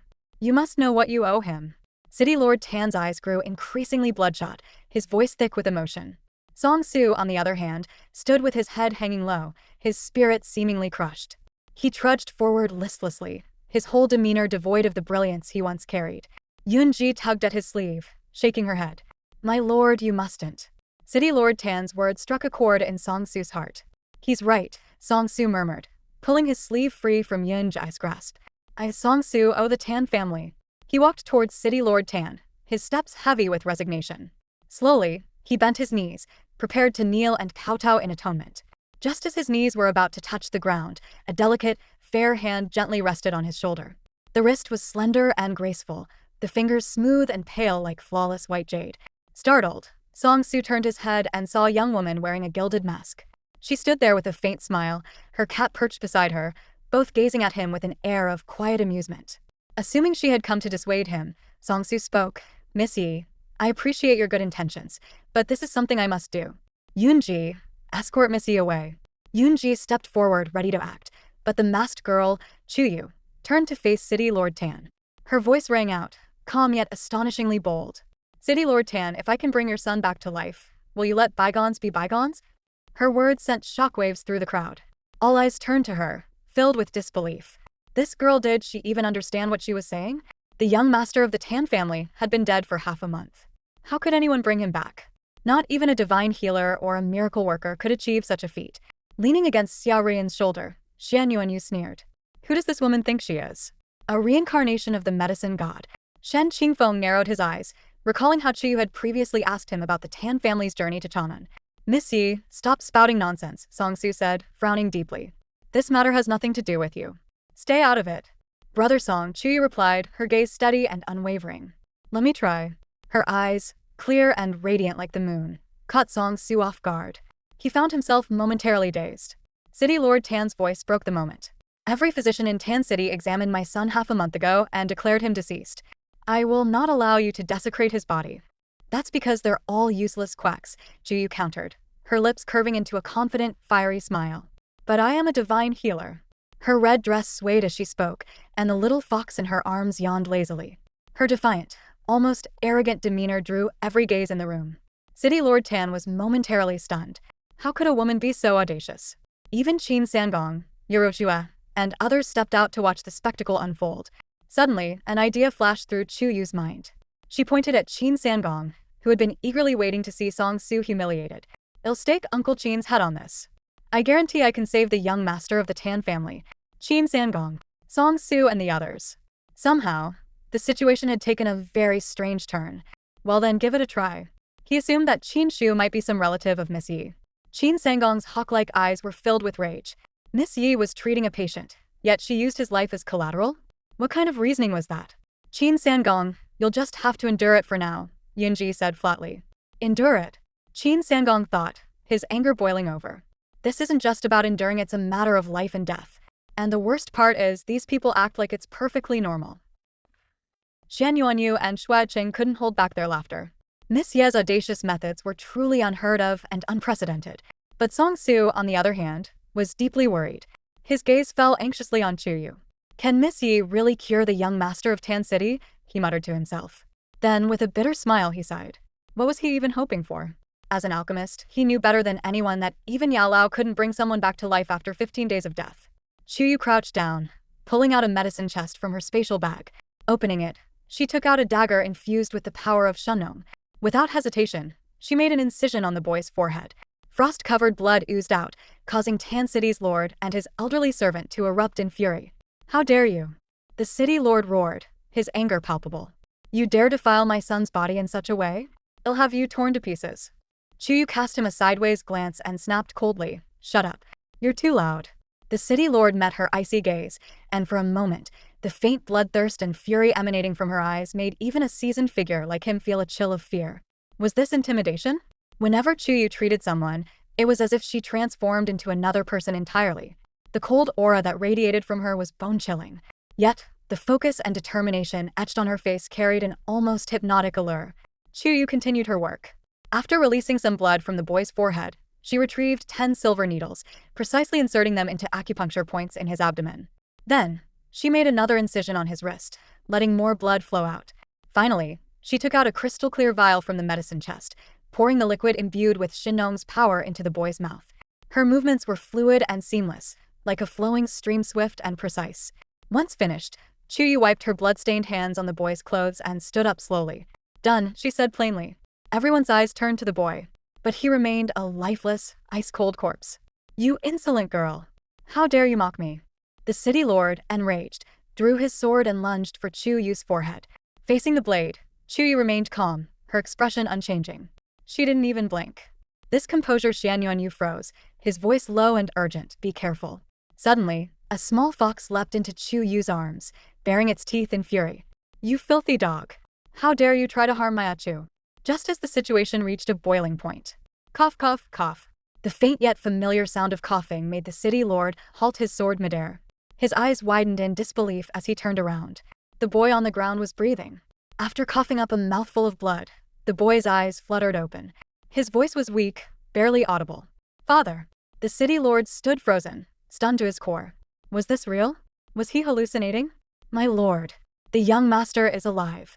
It's real, he's alive." The elderly servant sobbed with joy. Only then did the city lord snap out of his shock.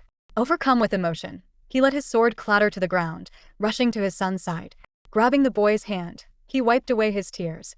"Xiao Xi, am I dreaming? I can hear you calling me father again." His voice quivered with overwhelming relief and happiness. Chuyue smiled faintly. The outcome was satisfactory. Meanwhile, Xueqing cast a glance at Chuyue, his gaze lingering on her medicine chest. Was it just his imagination? Why did it feel like everything in that chest had been prepared specifically for Tan City's young master, Tan Beisai? "Sire, my sir."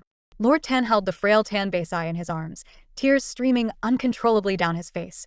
He could never have imagined, even in his wildest dreams, that Tan Beisai would return from the dead. Suddenly, as if struck by a thought, Lord Tan turned his gaze to the radiant young woman standing nearby. He hurriedly set his child down. Thud Lord Tan dropped to his knees, his head tilted upward as he looked at Chuyue. "Divine healer. I owe you my son's life, and I have no way to repay you." He pressed his palms to the ground and kowtowed 3 times in succession, each bow so forceful that his forehead split open, blood trickling down. "Tan is willing to serve you with all my might, to the very end of my days. If not for you, my son would already be a lifeless body beneath the earth. The physicians of Tan City, as you said, are nothing but a group of quacks. But you, young lady, you are worthy of the title Divine Healer." Lord Tan's words were filled with sincerity, his gaze brimming with gratitude. Song Su's expression stiffened as he stood frozen in place, staring in disbelief at Chuyue. How had she done it? So the legends were true, bringing the dead back to life, healing with miraculous handset all existed. Xueqing opened his fan with a flourish, a faint smile on his lips. "To witness such a scene in my lifetime. I, Xue, have not walked the world in vain." On both sides of the underground street, the gathered townsfolk erupted into a frenzy after a long, stunned silence. "Divine healer. Miss Yi is truly a divine healer. Then, does this mean she could also cure the old injuries of our nation's General Shao? If she could, our Shenwu Empire might once again return to its former glory. Divine healer Yi! Divine healer Yi!" The crowd chanted fervently. Among them, Shenyu Chen's eyes burned with admiration, his heart pounding uncontrollably. Yunji's expression shifted slightly. Such fervent adoration and worship could easily cause anyone to lose themselves in pride. Yet, in stark contrast, Miss Yi remained calm and composed, her demeanor unchanged, as though she were a mere bystander. What remarkable self-discipline! Lowering her gaze, Yunji couldn't help but feel a chill run through her. So young, yet so poised, truly a rarity. Countless eyes were fixed on Chuyue, their focus unwavering. In comparison, Xia Rian, standing at the auction house entrance, seemed utterly overshadowed. She despised the stark contrast. After all, she was the most beautiful woman in Chang'an City, meant to be the center of attention, radiant like the moon and stars, the fireworks lighting up the night sky. "Princess, don't let her bother you," Xia Rian whispered, attempting to comfort Shenwu. "Though she may have the skill to save lives, her heart lacks kindness, and her conduct is far from the grace and dignity of a noble lady." But before Xia Rian could finish, Shenwu pushed her aside and rushed toward Chuyue. "Divine healer Yi, can we be friends?" Shenwu asked hesitantly. She knew she had provoked Chuyue several times at the auction and felt genuinely remorseful. Her head hung low, her ears flushed crimson with embarrassment. "Sure," Chuyue replied. Hearing this, Shenwu's eyes lit up with excitement. She instinctively moved to hug Chuyue but froze in her tracks as a small fox snarled at her, forcing her to retreat. The little fox glared, baring its teeth. No one touches my Achu. Shenwu calmed herself and locked eyes with the little fox, her gaze softening. What an adorable little creature.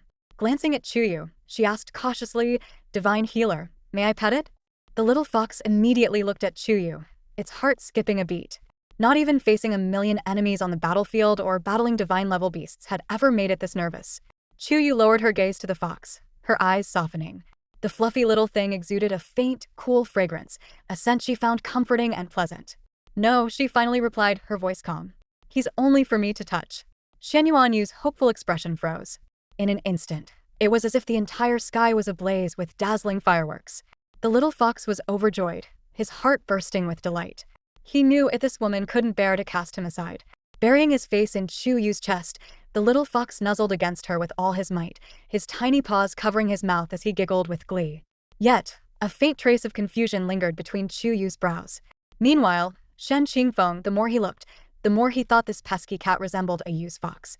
All right then, he muttered. Shenwu appeared dejected for a moment before brightening up and asking excitedly, Divine Healer Sister, Tan Xiaozhu has been dead for half a month. How did you bring him back to life and cure the ice sacrifice poison? Song Su immediately turned to look, and everyone else perked up their ears, eager to listen. I didn't cure the poison, Chuyue replied calmly. I merely helped him master it. She continued. I researched the ice sacrifice poison extensively. Those afflicted by it typically succumb to the backlash, with their internal organs ravaged by the ice toxin. If this issue can be resolved, it's possible to achieve what you call resurrection. However, if the best window for treatment is missed, no medicine can save them. Earlier, I sealed over a dozen of Tan Xiaozhu's acupoints to block his heart's pulse, then performed bloodletting to circulate the poison. With the aid of my medicinal solution, I enabled him to harness the power of the ice sacrifice poison. A hush fell over the crowd. Everyone was both eager to learn and utterly dumbfounded.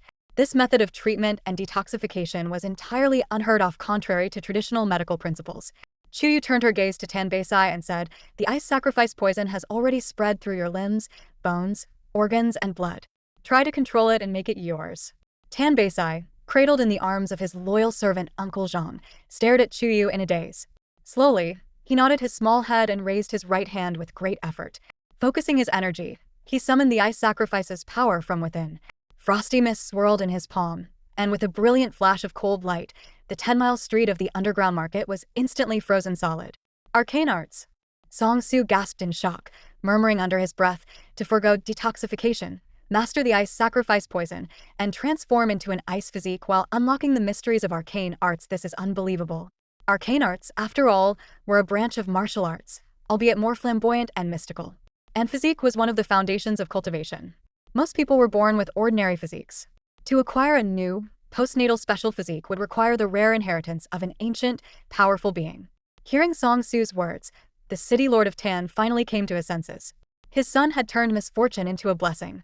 An ice physique and mastery of arcane arts, such things were beyond his wildest dreams. Divine Healer Yi, please accept my deepest gratitude. With a thud, the city lord, who had just barely stood up moments ago, knelt before Chuyue once again. He kowtowed repeatedly, overcome with emotion, tears streaming from his eyes. Chuyue's lips twitched slightly, and she froze in place. A city lord, dropping to his knees at the drop of a hat? Sister, Tan Beisai said weakly, thank you. You've given me a new life, a grace as profound as that of a parent. This life, this gratitude, and this ethereal, goddess-like sister, I will remember them forever. Live well, Chuyue replied with a faint smile. Become the brightest light under the heavens. With that, she turned and began walking down the 10-mile street, now frozen solid by Tan Beiqing's power, her figure shrouded in swirling frost. Sister, Tan Beisai called softly, will we meet again? The girl walking against the cold wind paused, her steps halting. Slowly, she turned to look back. Under the interwoven brilliance of countless luminous pearls, she shone brighter than the rising sun. The delicate frost that drifted around her seemed to be absorbed by the gold-plated mask on her face. Crack, crack. The mask shattered into countless fragments, dissolving into the frosty mist and pale light. Revealed beneath was a face of breathtaking beauty, otherworldly and utterly mesmerizing. At that moment, the entire street was filled with the sound of people gasping in. Amidst the golden shards, her crimson lips curved into a smile. She seemed like a deity descended from the heavens, a celestial being exiled to the mortal realm. That fleeting glimpse of her unparalleled beauty, a transient bloom, a momentary glimpse, left the entire underground market utterly spellbound. The mask shattered abruptly, catching Chuyue completely off guard. She couldn't help but curse under her breath, wondering what kind of substandard item Cheng Hongshan had bought. Meanwhile, the little fox seemed to thoroughly enjoy the attention pouring in from the bustling 10-mile street. The underground market was packed with people, yet all of them wore the same shocked and astonished expressions. The chilly mist drifted through the streets, the moonlight gleamed brightly, and the autumn breeze swept gently. On this particular night, Chang'an City was as lively as boiling water. The name of divine physician Yi reverberated through the ancient city. It wasn't until the figure of the girl vanished from sight that the crowd erupted into a frenzy of cheers. Could such beauty even exist in this world? Someone exclaimed. Heavens! Not only can divine physician Yi bring people back from the brink of death, but she also possesses such extraordinary beauty. If someone claimed she descended from the heavens, people might actually believe it. Everyone says Xia Ruiyan is the most beautiful woman in Chang'an, a true national treasure, a beauty capable of toppling kingdoms. But compared to divine physician Yi, she pales into insignificance. Who cares about the so-called most beautiful woman in Chang'an? If you ask me, divine physician Yi deserves that title. Besides, someone added, she's a guest consultant for the auction house, so she could be considered a resident of Chang'an too. Not far away, Xia Ruiyan's delicate yet pale face betrayed her inner turmoil. She suddenly turned toward the direction Chuyue had disappeared, biting her lower lip, her eyes filled with unwillingness. Princess. Xia Ruiyan hesitated but said nothing more. Unlike her, Xianyuan Yu was unusually excited. Sister Xia, she's so beautiful. Did you see her? I've never seen anyone so stunning in my life. Xia Ruiyan lowered her lashes, concealing the storm brewing in her gaze. Brother Crown Prince, Xianyuan Yu continued, forget about that useless third young master from the Yi family. Go and bring that goddess back to the palace as my sister-in-law. Xianyuan Chen, however, remained fixated on the far end of the long street. The image of that ethereal figure was etched into his mind, refusing to fade. He closed his eyes, took a deep breath, and swallowed hard. A strange heat stirred deep within him, spreading like wildfire through his body. He wanted her, this celestial-like woman. What Yi family's useless third young master? That ugly fool wasn't even worth his attention. Only someone as talented and beautiful as divine physician Yi was worthy to stand by his side, to fight alongside him. Amid the uproar of the crowd, an elderly figure lay sprawled atop a large stone, legs crossed, boots swaying lazily. In one hand, he held a bamboo fan, and in the other, a wine gourd. Taking a swig of wine, the old man turned his head toward 10-Mile Street and murmured to himself, is a new genius about to rise in the lineage of Ling Tian's medicinal civilization? Moments later, the old man sprang up with surprising agility and began walking toward the exit of the underground market. Third elder, where are you going? A young attendant hurriedly followed after him, trying to keep up. Back to the academy, the elder replied. But didn't you say you wouldn't return until you found a disciple who truly satisfied you? The attendant looked utterly baffled. I found one, the elder said with a satisfied smile. Huh? Elder, who is it? The attendant was still in a daze, his mind lingering on the breathtaking beauty of divine physician Yi. Someone who will shake the academy and even the 9 continents of the divine Vainsa once-in-a-lifetime genius, the elder declared, his tone brimming with contentment. It seems this journey to Shenwu City was not in vain. Meanwhile, outside the auction house, City Lord Tan was still overwhelmed with joy. After being helped to his feet, he knelt once more in the direction of 10-Mile Street, bowing deeply several times. My lord, Yunji approached Song Su's side, barely able to contain her excitement. Your judgment is truly unparalleled. To think you recognized her worth so quickly. Song Su had earlier wondered if it was wise to offend the Qin sect over the mysterious Miss Yi, but now, it seemed his decision was nothing short of visionary. I owe her a debt, a tremendous one, Song Su murmured under his breath. If it weren't for Miss Yi, Tan Base's death would have haunted him forever. And the humiliation of kneeling and crawling through humiliation would have left him with no standing at all. Song Su closed his eyes, his shoulders trembling slightly. After a long silence, he finally spoke, pass down my order. From now on, whenever you see guest minister Yi, treat her as you would treat me. Yunji was momentarily stunned. She raised her eyes and looked at Song Su in astonishment. This was an enormous amount of authority to bestow. If it fell into the wrong hands, the consequences would be unimaginable. Understood. Yunji nodded and lowered her head. Brother, it's late. Let's head back to the manor together, Yuroshua said softly as she approached Shen Qingfeng, her tone gentle, her clear eyes sincere. All right, Shen Qingfeng replied, his voice cold and distant like frost. But Yuroshua didn't mind at all. She knew Shen Qingfeng was someone whose exterior was cold but whose heart was warm. After all, he had just spent a fortune to win the star iron at auction to please her. Brother Shen, give me a ride. Xueqing caught up with them, patting his clothes as he frowned. Strange. Where's my pouch? Meanwhile, on her way back to the Yi Manor, Chuyue realized that the little fox was missing. At that moment, on East Street in the underground market, an elderly vendor was laying out his wares, various pieces of jewelry that weren't particularly exquisite but had a certain charm to them. Just as he was about to pack up and head home, a flash of movement caught his eye, swift as the wind. The old vendor rubbed his eyes and looked again. On his stall stood a pure white cat with deep amber-brown eyes, a pouch of luxurious design held in its mouth. The vendor was taken aback. This cat seemed unusually intelligent.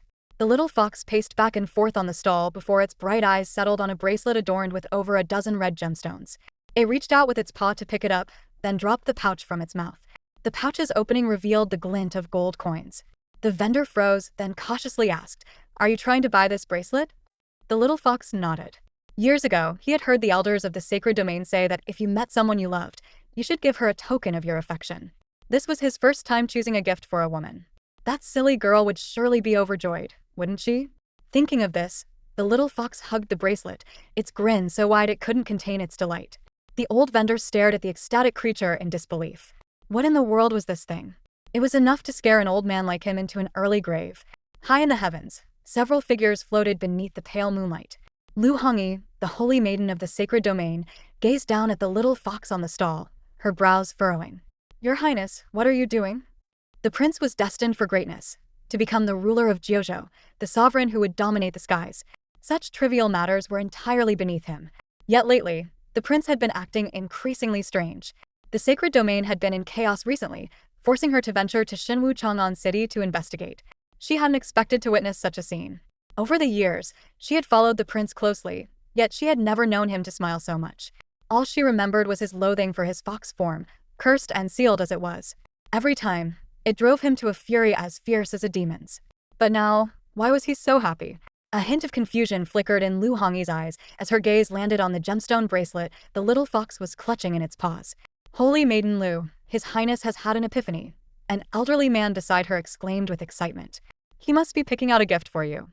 When you return to the sacred domain, he'll surprise you with it." The other guards chimed in, "Saintess, according to Protector Bai, His Highness might undergo his tribulation in the Shenwu Empire. Even during such a critical moment, he clearly hasn't forgotten about you." "Exactly, His Highness holds you in his heart." Lu Hongyi's heart skipped a beat as she gazed deeply at the little fox. The bracelet wasn't particularly attractive. It was adorned with too many cheap gemstones, garish to the point of vulgarity, and something she would have once dismissed as trinket stall junk. But it was a token of His Highness' Iona sentiment, far more precious than gold or jewels. Let His Highness focus on his tribulation in the Shenwu Empire. As for everything else, leave it to Protector Bai, Lu Hongyi said softly. She was deeply in love with that remarkable man, waiting for him with unwavering devotion year after year. She always believed that one day, he would see her worth. And finally, that day had come. It wasn't too late. The group, shrouded in mystery and exuding an unfathomable aura of power, vanished into the night of Chang'an City. At a small street stall, the little fox was about to leave with the gem-studded bracelet when the old vendor, counting the coins in his pouch, exclaimed, "This bracelet only costs 10 gold coins, but you've given me far too much. This is 10,000 gold coins." The little fox turned and shot the vendor a sharp glare. How could something his beloved would wear be worth only 10 gold coins? He understood these things well enough. Before leaving, the little fox grabbed a black bamboo hairpin from the stall, along with a small pouch. Slinging the pouch over his back, he tucked the hairpin and bracelet inside, whistling as he made his way back to the Yi residence. "Mother, little fox is back."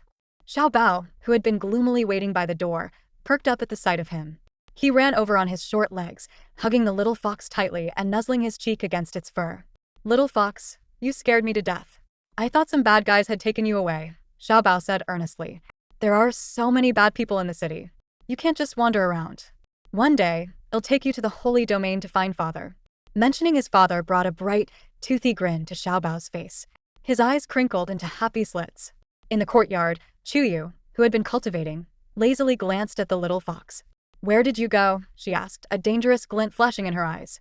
She was always on guard, wary of the possibility that one day she might meet her end in a foreign land. The little fox wriggled free from Xiao Bao's embrace and approached Chuyue. Opening the small pouch on his back, he took out the black bamboo hairpin and the bracelet. "Here, these are for you," he said nonchalantly, deliberately looking away, though his peripheral vision was locked onto Chuyue, closely observing her reaction. Both items were cheap trinkets from a street stall. The hairpin was passable, But the bracelet, with its row of low-quality gemstones, was overly gaudy. Chuyue stared at them for a long time, puzzled. Had he been gone all this time just to buy these for her? Did you steal them? She asked. She distinctly remembered that the little fox was penniless. Where would he have gotten the money to buy anything? Of course not, the little fox bristled, his fur practically standing on end. Do I look like someone who would stoop to such lowly acts? These were bought with 10,000 gold coins. Where did the 10,000 gold coins come from? Chuyue pressed, her tone sharp. The little fox faltered for a moment before muttering, I took them from Chuyue. Oh, so you stole from Chuyue, Chuyue said, realization dawning. The little fox, utterly exasperated, sputtered. It's not stealing. He was the wealthiest man in the Holy Domain. How could anyone accuse him of petty theft? Chuyue casually slipped 2 items into her sleeve. Don't you like it? The little fox's tone carried a hint of disappointment. Chuyue's reaction was beyond his expectations. Chuyue shrugged and asked, is there something wrong with your sense of aesthetics? That circle of cheap red rubies looks gaudy and low-grade. The little fox blinked. Not nice? I personally picked it out. The corners of Chuyue's mouth twitched a few times in speechless disbelief. This fox had truly outdone himself, spending 10,000 gold coins on 2 pieces of flea market junk. Even the most reckless spendthrifts wouldn't dare to be this wasteful. Soon, however, Chuyue put the matter out of her mind and focused entirely on cultivating.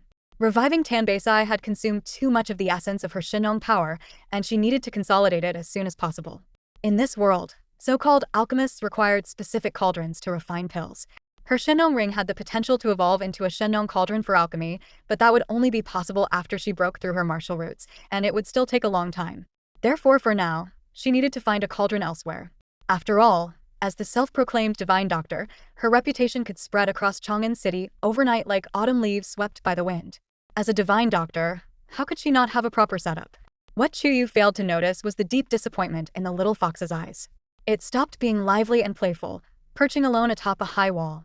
It stared at the fallen autumn leaves, buffeted by the cold wind, leaving behind a lonely silhouette. Uncle Qing, why is little fox so upset? Xiaobao asked, craning his neck. Qing Hongshan scratched the back of his head, shook his head, and then sat down beside the ghost cry blood wolf to begin cultivating. Meanwhile, on the small path leading to the Yi residence, Su Linglong came to greet Yuruoxue and Shen Qingfeng. Seeing the scene before her, Su Linglong smiled and said, it's been such a long time since I've seen the two of you, brother and sister, getting along so harmoniously. It makes me so happy today. Brother, are you still mad at me about the Lord of the Blood Eagle? Yuruoxue asked, biting her lip. Shen Qingfeng seemed lost in thought, his mind wandering elsewhere. It wasn't until Yuruoxue called out to him again that he snapped out of it, his gaze cold and frosty, as if covered in a layer of ice. Qingfeng, don't be mad at Shuer. She truly didn't mean it. She doesn't understand much, Su Linglong said earnestly with a sigh. It was Chen Yun who called her to the Marquis of Zhenbei's residence. You know, Shuer has always listened to you. She's not like that wretched girl who has done so many despicable things. She even ruined Siyu's appearance, your favorite. How will that child ever get married in the future? As she spoke, Su Linglong raised her hand to wipe away a tear. Shen Qingfeng frowned. She is the princess of Zhenbei, not some wretched girl. Lady Yi, choose your words carefully in the future. Otherwise, I can take this matter to the ancestral hall and file a formal complaint against you. Su Linglong froze, completely unprepared for the extent of Shen Qingfeng's defense of Yi Chuyue. At that moment, the flickering light of lanterns illuminated a group of people entering the scene, among them staff from the auction house. Young Master Shen, here are the 10 pieces of Xianhan iron you purchased. Where should they be placed within the Yi residence? One of the auction house guards asked. Xianhan iron. Su Linglong's eyes lit up. It was well known throughout the Yi residence that Yuruoxue had always wanted a sword forged from Xianhan iron. It seemed that Shen Qingfeng was merely momentarily bewitched by Yi Chuyue's antics. Deep down, he still cared for Yuruoxue. Feigning indifference, tilted her chin up and said, just put it in my cour. Before she could finish her sentence, Shen Qingfeng waved his sleeve and said coldly, place it into Snow Pavilion. Listening Snow Pavilion? Yuruoxue began to wonder if she had misheard. Su Linglong and the maid Smiles had completely frozen. Could it be that this batch of Xianhan iron wasn't meant for Yuruoxue's sword forging, but was actually for Yi Chuyue instead? Su Linglong lowered her lashes, concealing the raging fury in her eyes. Brother! Yuruoxue slightly parted her crimson lips, her voice trembling as she looked at Shen Qingfeng in utter confusion. Her beautiful eyes shimmered like rippling waves, tears threatening to fall. She gazed at Shen Qingfeng with a pitiful, aggrieved expression, as if she had suffered endless wrongs, an expression no man could resist. But Shen Qingfeng was focused on the group carrying the Shenhan iron. Move slower, he instructed, and don't damage our Shenhan iron. With that, he followed them towards Listening Snow Pavilion. His sleeve was gently tugged by slender, jade-like fingers. Turning back, he saw Yuroshua with reddened eyes, biting her lower lip. Is there something you need? Shen Qingfeng asked. If not, I need to go to Ayu. Ayu. Yirua gritted her teeth, tears streaming down her cheeks. Why is it always about that woman? Why does no one ever see my worth? Brother, she choked out, wasn't the Shenhan iron meant for me? Shen Qingfeng looked perplexed, seemingly unsure why she would ask such a thing. After a pause, he replied, why would it be for you? It's for Ayu. With those words, he coldly pulled his sleeve free and turned towards Listening Snow Pavilion, eager to see Ayu's reaction upon receiving the Shenhan iron. Yiruashua's face was streaked with tears. Suddenly, she slammed her fist into a nearby rockery, shattering it into pieces. Her hand was left bloodied and raw. Su Linglong gasped in alarm, grabbing Yiruashua's injured hand. Swear, don't scare me like this. Ningyan and Siyu were both ruined by Ika, only left with you now. What about Chen Yun? Yiruashua asked through gritted teeth. We'll have an answer by tomorrow, Su Linglong replied while wrapping Yiruashua's hand with a cloth. Yiruashua closed her bloodshot eyes, her voice dripping with hatred as she spat out each word. I want her dead, torn to pieces. Her bones ground to dust. At Listening Snow Pavilion. Uncle. Xiao Bao ran excitedly towards Shen Qingfeng, leaping into his arms. Shen Qingfeng instinctively caught the boy, his expression softening as he noticed Chuyue practicing in the courtyard. Uncle, who are they? And what are those things? Xiao Bao asked curiously. That's Shenhan iron, Shen Qingfeng replied. After the delivery men placed the Shenhan iron down, they left quietly. Chuyue paused her practice and stared in surprise at the pile of Shenhan iron before her. Why are you here? She asked. I came to bring you something. Shen Qingfeng set Xiao Bao down and walked to Chuyue's side. He gently tucked a stray strand of her hair behind her ear and playfully ruffled her head. Gazing at her with indulgent affection, he said, in the future, if you want something, just tell me. I'll spend everything I have to get it for you. No more stealing. Cheng Hongshan dramatically covered his gaping mouth. Had he just stumbled upon a shocking secret? The infamous thief who brazenly robbed the martial hall was his young mistress? No. He had to keep the secret for her. Little young master, Cheng Hongshan said solemnly to Xiao Bao, you mustn't tell anyone about the young mistress stealing Shenhan iron. Understood. So the Shenhan iron stolen from the martial hall was taken by my beautiful mother? Xiao Bao exclaimed in astonishment. Hearing this, black lines seemed to metaphorically streak across Chuyue's forehead. Why did Cheng Hongshan seem so unreliable? How had he even managed to secure the position of Deputy General of the Northern Garrison back in the day? Ayu, Shen Qingfeng said, taking out a jade bracelet, this ancestral jade bangle has been with me since birth. It stays cool in the summer and warm in the winter, and it also stores and refines spiritual energy from the heavens and earth. I've never given you anything over the years, you must accept this. A murderous glare shot down from atop the courtyard wall. The little fox's eyes blazed with fury, as if it were about to breathe fire. Shen Qingfeng felt a chill down his spine, his skin crawling. What grudge did this fox hold against him? Why did it stare daggers at him every single day? This is far too valuable. Chuyue shook her head. I can't accept it. Shen Qingfeng, an orphan left behind on the battlefield, had given her a jade bracelet. It was a treasure so rare that even across the entire feudal state, it was impossible to find something of equal worth. More importantly, it was the only clue Shen Qingfeng had to trace his parents and family origins. A soft scoff echoed in her mind.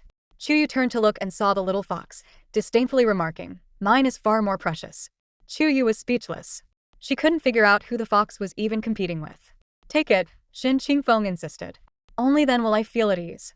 He continued, once everything is arranged at the Zhenbei Marquis estate, you'll be able to move in. Also, you are the Shenwu princess, but you've never had a formal conferring ceremony. I'll make a trip to the palace and discuss this with the emperor. Shen Qingfeng rambled on, sounding like an overly concerned father. Despite his young age, he already had the demeanor of a nagging elder, leaving Chuyue with a headache. Meanwhile, the little fox perched on the high wall was visibly fuming. The seventh prince will host a banquet at his residence, inviting Lord Tan and Tan Beisai. Now that you're the Blood Eagle leader and the esteemed Zhenbei princess, there are certain occasions you should attend, Shen Qingfeng explained thoughtfully. But I know you prefer peace and quiet, so if you don't want to go, just stay home and leave everything else to me. I'll go, Chuyue replied, lifting her chin slightly, her gaze cold and resolute like frost under starlight. In the past, Chuyue had never been present at Chang'an's significant events. Even when she did attend, she was only met with ridicule and scorn. Uncle, can I go too? Little Bao asked expectantly, looking up at Shen Qingfeng with wide eyes. I heard other kids will be there.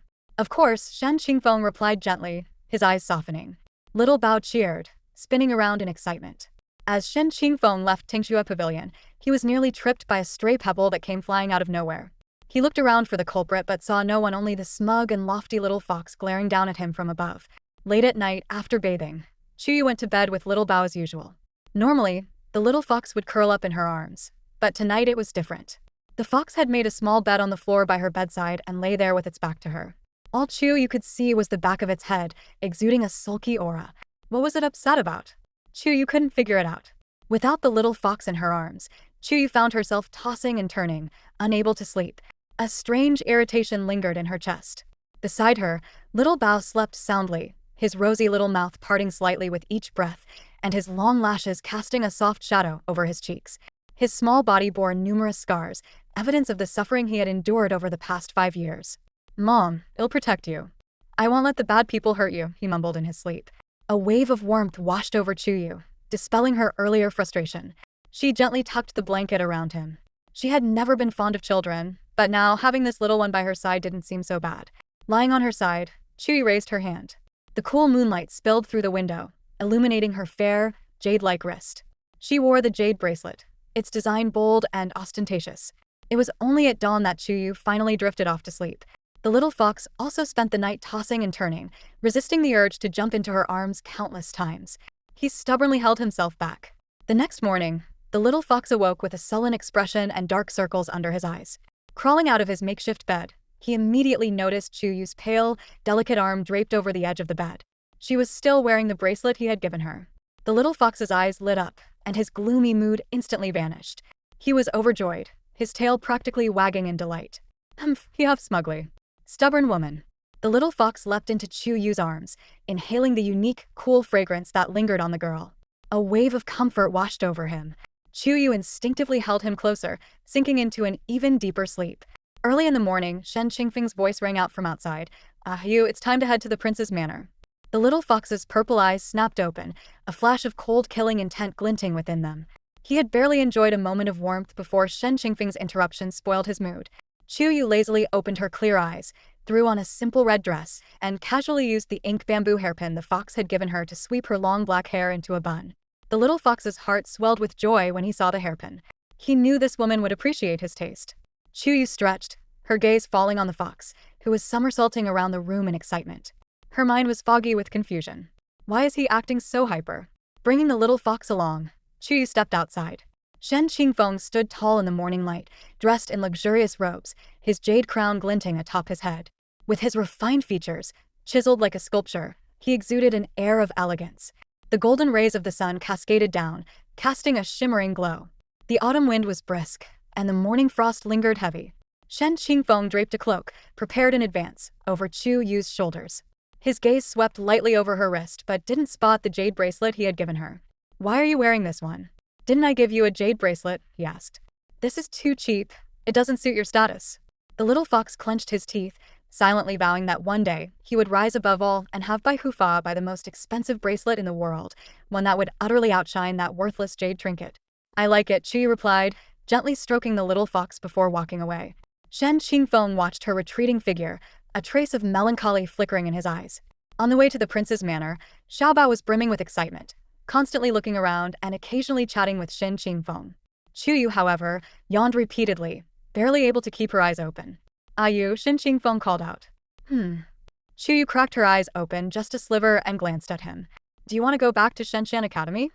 Shen Qingfeng suddenly asked. Chuyue instantly perked up, fully awake. Why do you ask? You were once Shenshan Academy's greatest prodigy, the most prized disciple of the fifth elder. You stood above the nations, earning the respect of all. Even the divine Vein 9 provinces extended an olive branch to you. The sun and moon may fall, geniuses may falter, and pearls may gather dust, but are you really willing to accept it? I know you want to return to the peak. You don't have to carry everything on your own. You still have your brother. I will help you.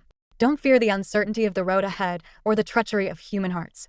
As long as I'm alive, you will always have a home. As long as I can breathe, as long as my heart still beats, I will protect you. I will protect Xiaobao.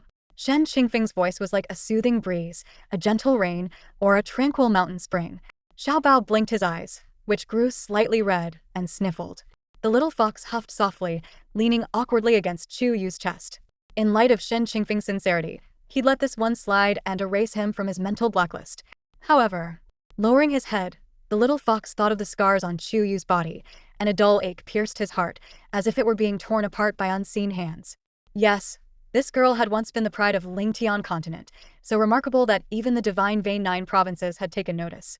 If it weren't for the events of 5 years ago, if it weren't for the cruel act of having her martial root torn out and her dantian shattered, how could she have endured 5 years of torment and humiliation? The little fox's eyes turned crimson, a terrifying aura surging from him. This ends now.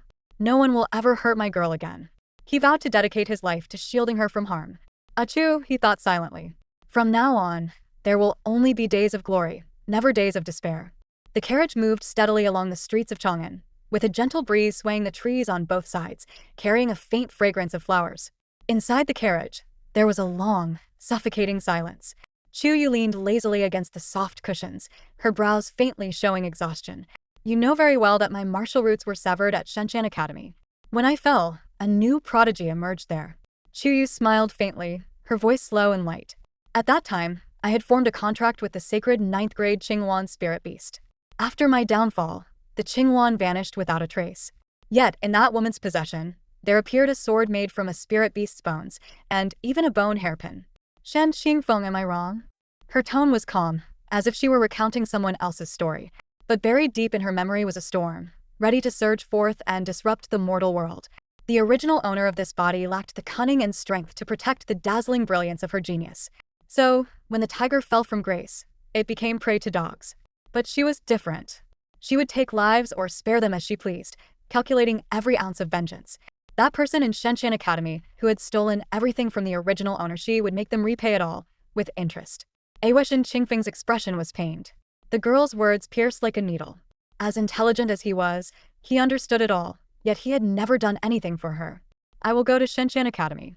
I must, Chuyue said firmly. I will drag that person down from their pedestal. As for Shenshan Academy, I can handle it myself. I don't need your help.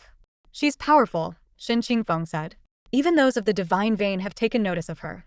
If you go against her, you'll get hurt. So what? Before the words had fully left her lips, Shen Qingfeng's pupils contracted slightly. The girl before him curled her lips into a cruel smile. She resembled a cold-blooded predator from the wilderness, exuding an innate authority that demanded submission from all around her. Her aura was sharp, like blades and swords, with a faint red glint in her eyes, a trace of wickedness and hidden treasures, mingled with a touch of defiance and restlessness. She raised an eyebrow, exuding an air of decadent charm. Shen Qingfeng opened his mouth, but the words stuck in his throat. He couldn't say a single thing. He had never encountered a girl like this before. Well, I will go with you. That one sentence revealed Shen Qingfeng's resolve. From this moment on, whether through mountains of blades, seas of fire, or the heavens and the underworld, he would stand by her side. The little fox lowered his gaze. Perhaps having one more person by her side to protect her wasn't such a bad thing after all. Mother, I'll always stay with you too. Little Bao clapped his hands excitedly. You've been with me as I grew up, so I'll stay with you to find father and grow old with you. Shen Qingfeng's face remained expressionless as he said, Little Bao, be good. As for that so-called emperor father of yours, we don't need him. The little fox's eyes instantly ignited with fury. It seemed Shen Qingfeng's name would have to go into his little black book of vengeance, not only go in but take up an entire page. How dare he badmouth him? Such behavior was far from gentlemanly. As a man, one should be as noble and upright as himself. Little Bao. Chuyue turned her gaze to the delicate child. Yes, mother? Remember this. If someone respects you an inch, you give them a mile.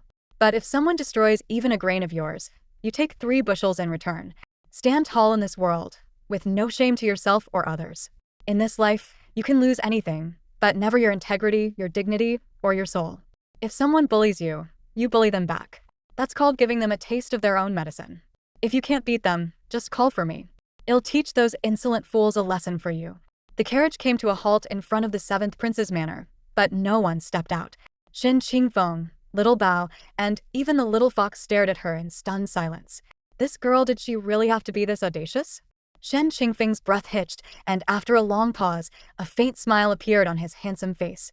Baby, I will always remember what you said. Little Bao nodded his tiny head, half understanding. Mother, will you ever leave me? He suddenly asked, tugging at Chuyue's sleeve with his small, anxious hands. His bright violet eyes were filled with unease and fear. The child's eyes were red, but he refused to let the tears fall. His stubborn expression tugged at Chuyue's heart. Baby is so scared. Scared that all of this is just a dream. Scared that when I wake up, I'll go back to how things were before.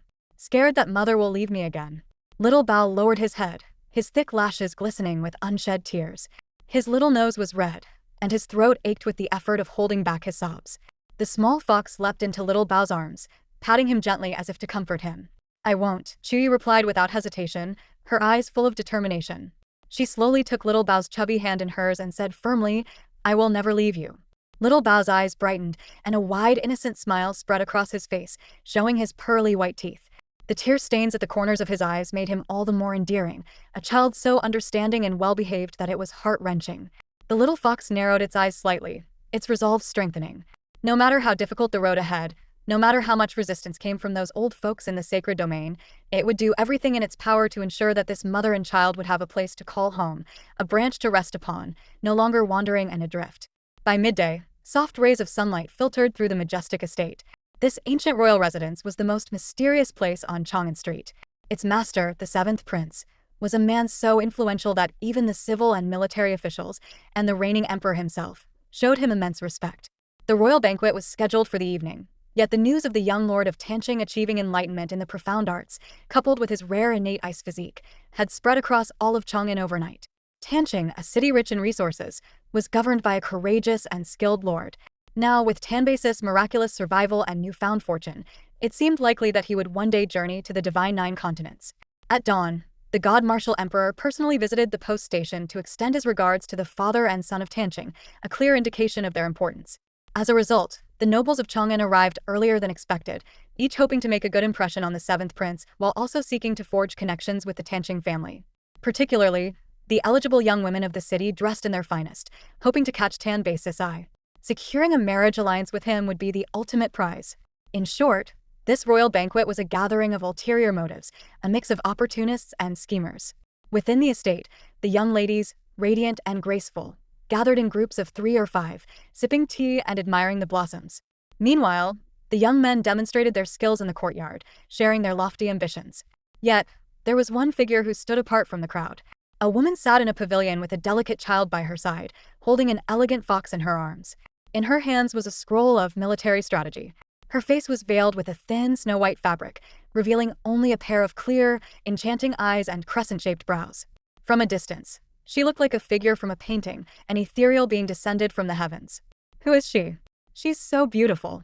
Is that child her younger brother? A man in luxurious robes stared, breathless, murmuring to himself, I had no idea such a graceful and otherworldly woman existed in Chang'an. I wonder which family she belongs to. The speaker was none other than Shenwu Empire, the crown prince of the God Martial Empire. One of the women nearby sneered softly. Your Highness, you may not know, but she is the third young lady of the Yi family. They say her face beneath that veil is so hideous that she could scare a 3-year-old into crying at night. Pushing a wheelchair, Yurutua approached with Qin Qianqian seated upon it. Qin Qianqian's lips curled into a sly smile as her sharp gaze fixed on the graceful figure in the pavilion. Hearing the sound, laughter erupted all around. Xian Yuanqi furrowed his brows tightly.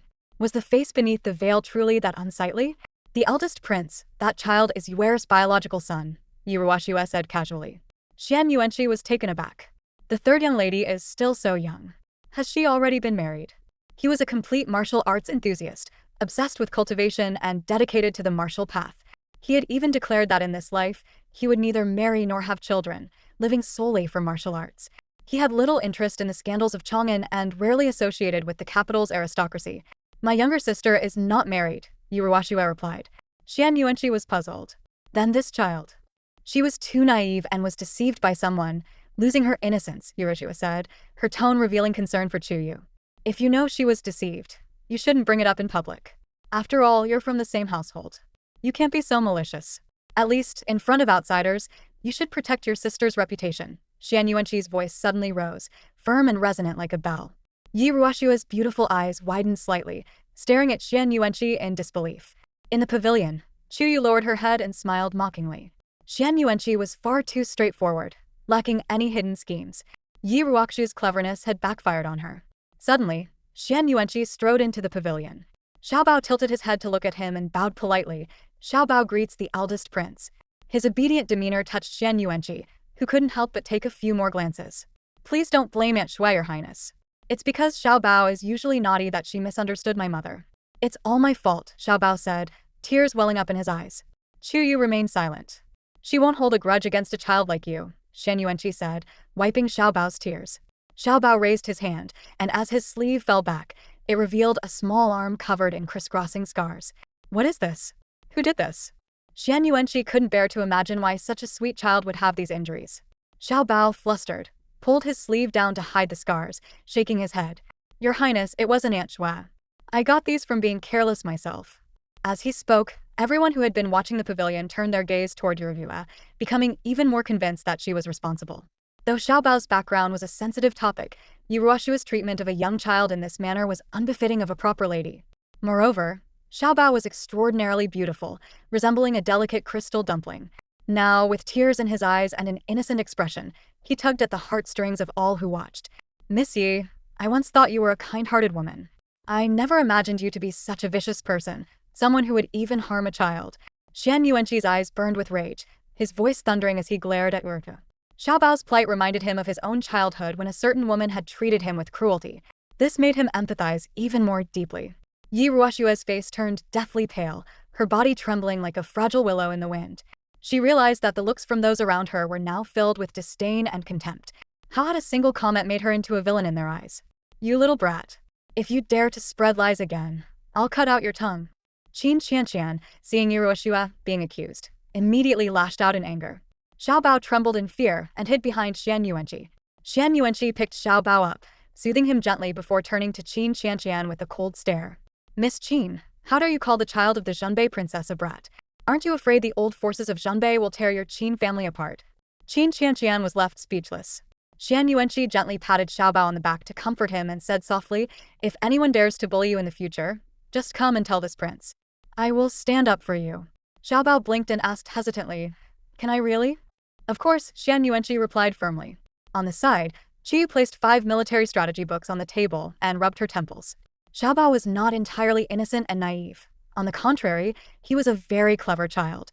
However, he cared too deeply about his mother, the only family he had. Does the third miss also read the 5 strategies? Shen Yuanqi, holding Xiao Bao, sat down. When he noticed the books on the table, a fleeting joy crossed his face, as if he had encountered an old friend in a foreign land. The others chuckled softly, especially Shen Yuanyu, who approached on foot and sneered, the third daughter of the Yi family is famously useless, neither skilled in literature nor martial arts. What could she possibly know about military strategies? Shen Yuanqin, dressed in an elegant and perfectly tailored royal robe, stood tall and striking, his features sharp and refined, like a sword glinting under the stars. He cast a faint glance at Chuyue, but his mind was filled with thoughts of the renowned physician who had stunned the streets with her brilliance. Chuyue smiled faintly and said, the 5 strategies is considered a rather niche work among military texts. Compared to the conventional methods of troop deployment, it places more emphasis on personal mastery. Shen Yuanqi's eyes lit up slightly. The so-called 5 strategies refer to the concepts of all things, heaven and earth, and humanity. Recently, while reading this book, I found the human wave to be too insignificant compared to the other 4. Only by fully understanding the other 4 ways can one grasp the true essence of martial arts and become a legendary figure in the field. Shen Yuanqi was usually reserved and taciturn, rarely engaging in conversation even among the nobility. Yet, upon meeting Yi Chuyue today, he seemed to have become uncharacteristically talkative, almost excessively enthusiastic, as if a floodgate had been opened. Were it not for the inappropriateness of the setting, the others might have suspected he would invite Chuyue to drink and discuss matters of the world for 3 days and nights without pause. Just then, Shen Qingfeng arrived carrying 2 jugs of strong liquor. He was surprised to find that in just a short time, Chuyue was already deep in conversation with the first prince. This first prince, he was a notoriously difficult person to deal with. Shen Yuanqi didn't even regard the current emperor with much respect, and rumor had it that Shen Yuanqin's position as crown prince was one that Shen Yuanqi had declined himself. Shen Qingfeng's gaze fell on the girl, and he paused slightly. Shen Yuanqi was a martial arts enthusiast, well-versed in military strategies and fond of strong liquor. When entering the 7th prince's residence, Chuyue had presented him with the 5 strategies and instructed Shen Qingfeng to prepare the strongest wine in the estate. Thinking of this, Shen Qingfeng couldn't help but suspect that Chuyue had meticulously planned everything, laying a trap and waiting for her prey to fall in. As Shen Qingfeng approached the pavilion and set down the liquor, Chuyue picked up a wine jug, poured a cup, and handed it to Shan Yuanqi. It was none other than his favorite, the finest newer Hong. This liquor was so potent that even grown men would only dare to sip it. Shan Yuanqi downed the cup in one go, feeling an immediate wave of comfort, as if his energy channels had been unblocked. But when he looked at Chuyue again, he was utterly stunned. The girl had directly picked up the jug, tilted her head back, slightly lifting her veil, and finished the entire jug of newer Hong in moments. Not bad, Chuyue said softly. The liquor was indeed strong, but no matter how strong, it was nothing compared to the power of her Shenong ability to neutralize it. Once diluted by her power, even the finest newer Hong was no more than plain water to her. Shan Yuanqi exclaimed in admiration, "Miss Ayu, you truly are remarkable. With such drinking prowess, you might very well be unmatched in the entire city." Chuyue chuckled lightly and flipped through the 5 strategies. "Your Highness, you mentioned earlier that the human way was the weakest. Forgive me, but I must disagree. I believe that among the 5 strategies, humanity stands supreme. Humans are the pinnacle of martial arts, the origin of all races. They can command heaven and earth, shape the universe, and tread upon the world. Though humanity starts from the lowest point, lacking the natural advantages of other races, it is only humans who can ascend to the peak of martial arts. Therefore, the 5 strategies does not simply divide the world into 5 paths but rather unites them into one, creating infinite possibilities. Thus, the 5 strategies can transform into countless paths. Martial arts can become boundless, and humanity itself is limitless." Shan Yuanqi listened attentively to the girl's analysis.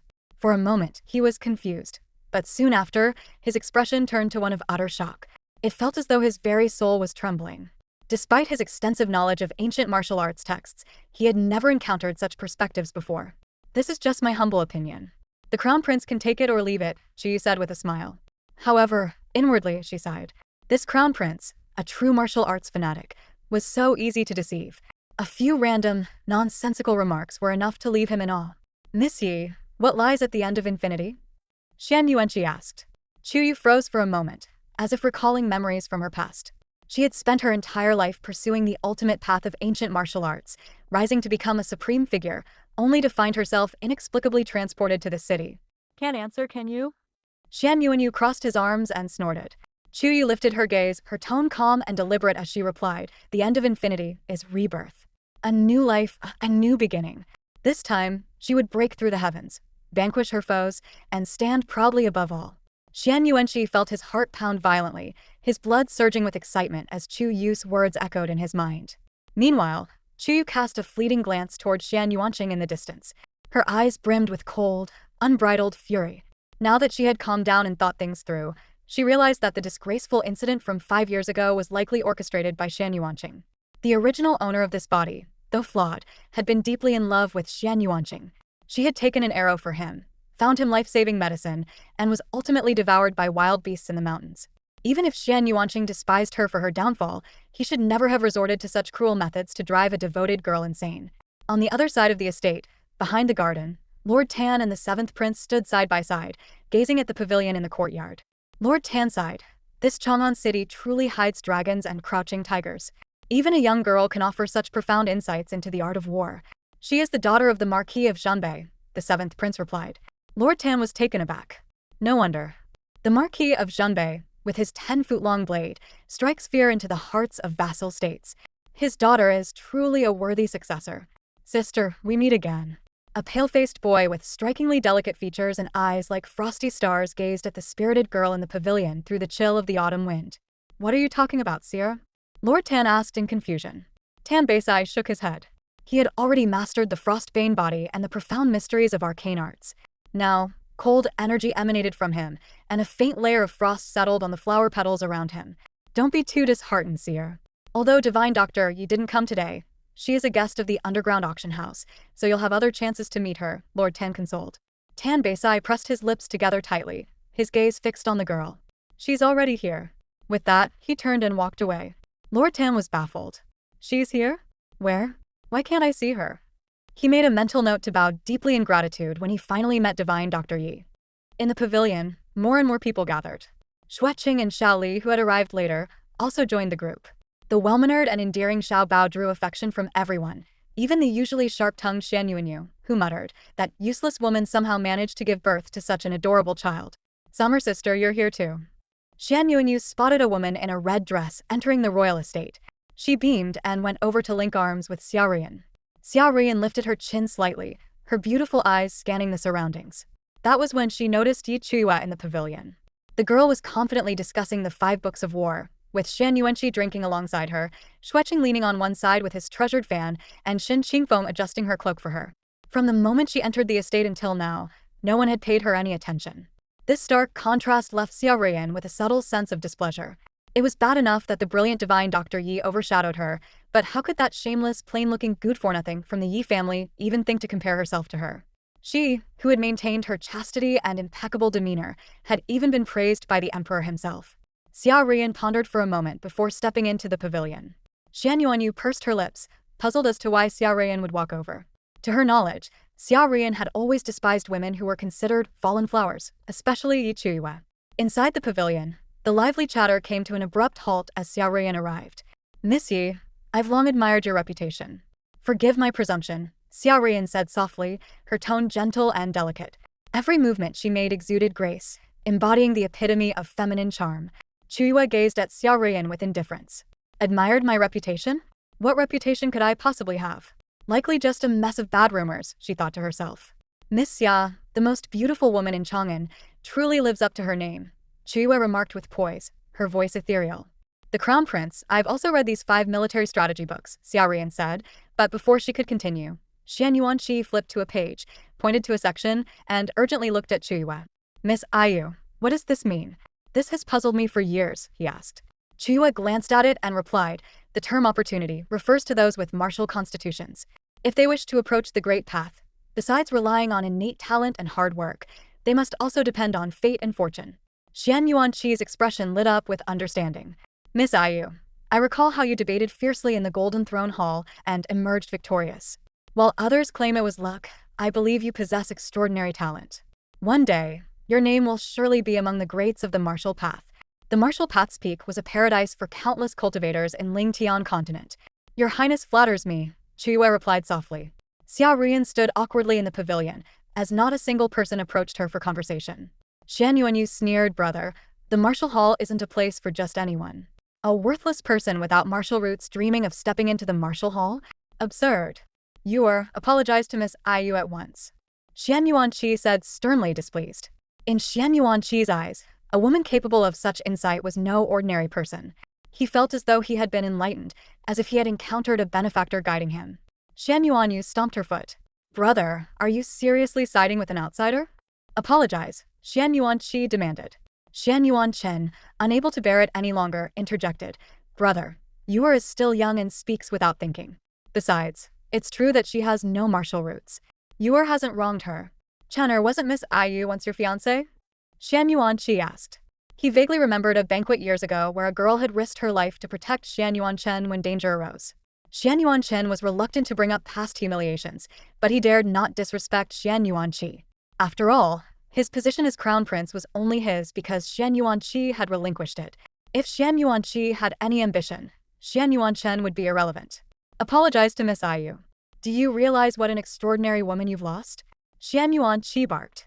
"Brother," Shan Yuanchen tried to speak, but Shan Yuanqi's icy expression and stern demeanor silenced both him and his sister. Shan Yuanqi was a straightforward man, but his anger was more fearsome than a wild beast. Even the nobility were wary of him. He was a prince who feared nothing and trusted only his own judgments. For instance, no matter what, he refused to believe that a woman who had loved Shan Yuanchen so deeply would betray him so easily. As a member of the royal family, he was well aware of the scheming and plotting that often occurred. The truth was evident with a bit of careful thought. "Yi Chuyue, I was wrong. I overstepped," Shan Yuanyu said begrudgingly. "What kind of princess was she?" "First, she attended an auction only to be forced to apologize. Now, at this royal estate, her own brother was siding with an outsider." Shan Yuanchen took a deep breath. "Miss Yi, I apologize," he said, though his voice was filled with suppressed anger. He couldn't even understand why he had to apologize, let alone explain it. Chuyue remained composed, her clear eyes serene and tranquil. After a moment, she spoke in a tone reminiscent of an elder, "Acknowledging your mistakes and correcting them is a great virtue. Well done." The crowd stood frozen in disbelief. Who does this girl think she is, acting so condescendingly the moment she's given an inch, they thought. Shenwu Chen gritted his teeth, his eyes blazing with fury as his handsome face twisted in anger. Beside him, Shen Yunyu stomped her foot, pouting in frustration. Nearby, Shen Qingfeng gazed at Chuyue with a gentle and indulgent expression, attentively tending to her every need, pouring her wine, offering assistance. It was said that young Master Shen of the Northern Marquis residence deeply despised Miss Yi-san, refusing to even glance at her for 5 years. But now, it seems the rumors have deceived us. Outside the pavilion, the sound of galloping hooves erupted.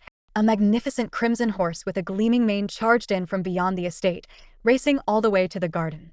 The horse reared on its hind legs, letting out a piercing neigh. On its back sat a strikingly valiant young woman.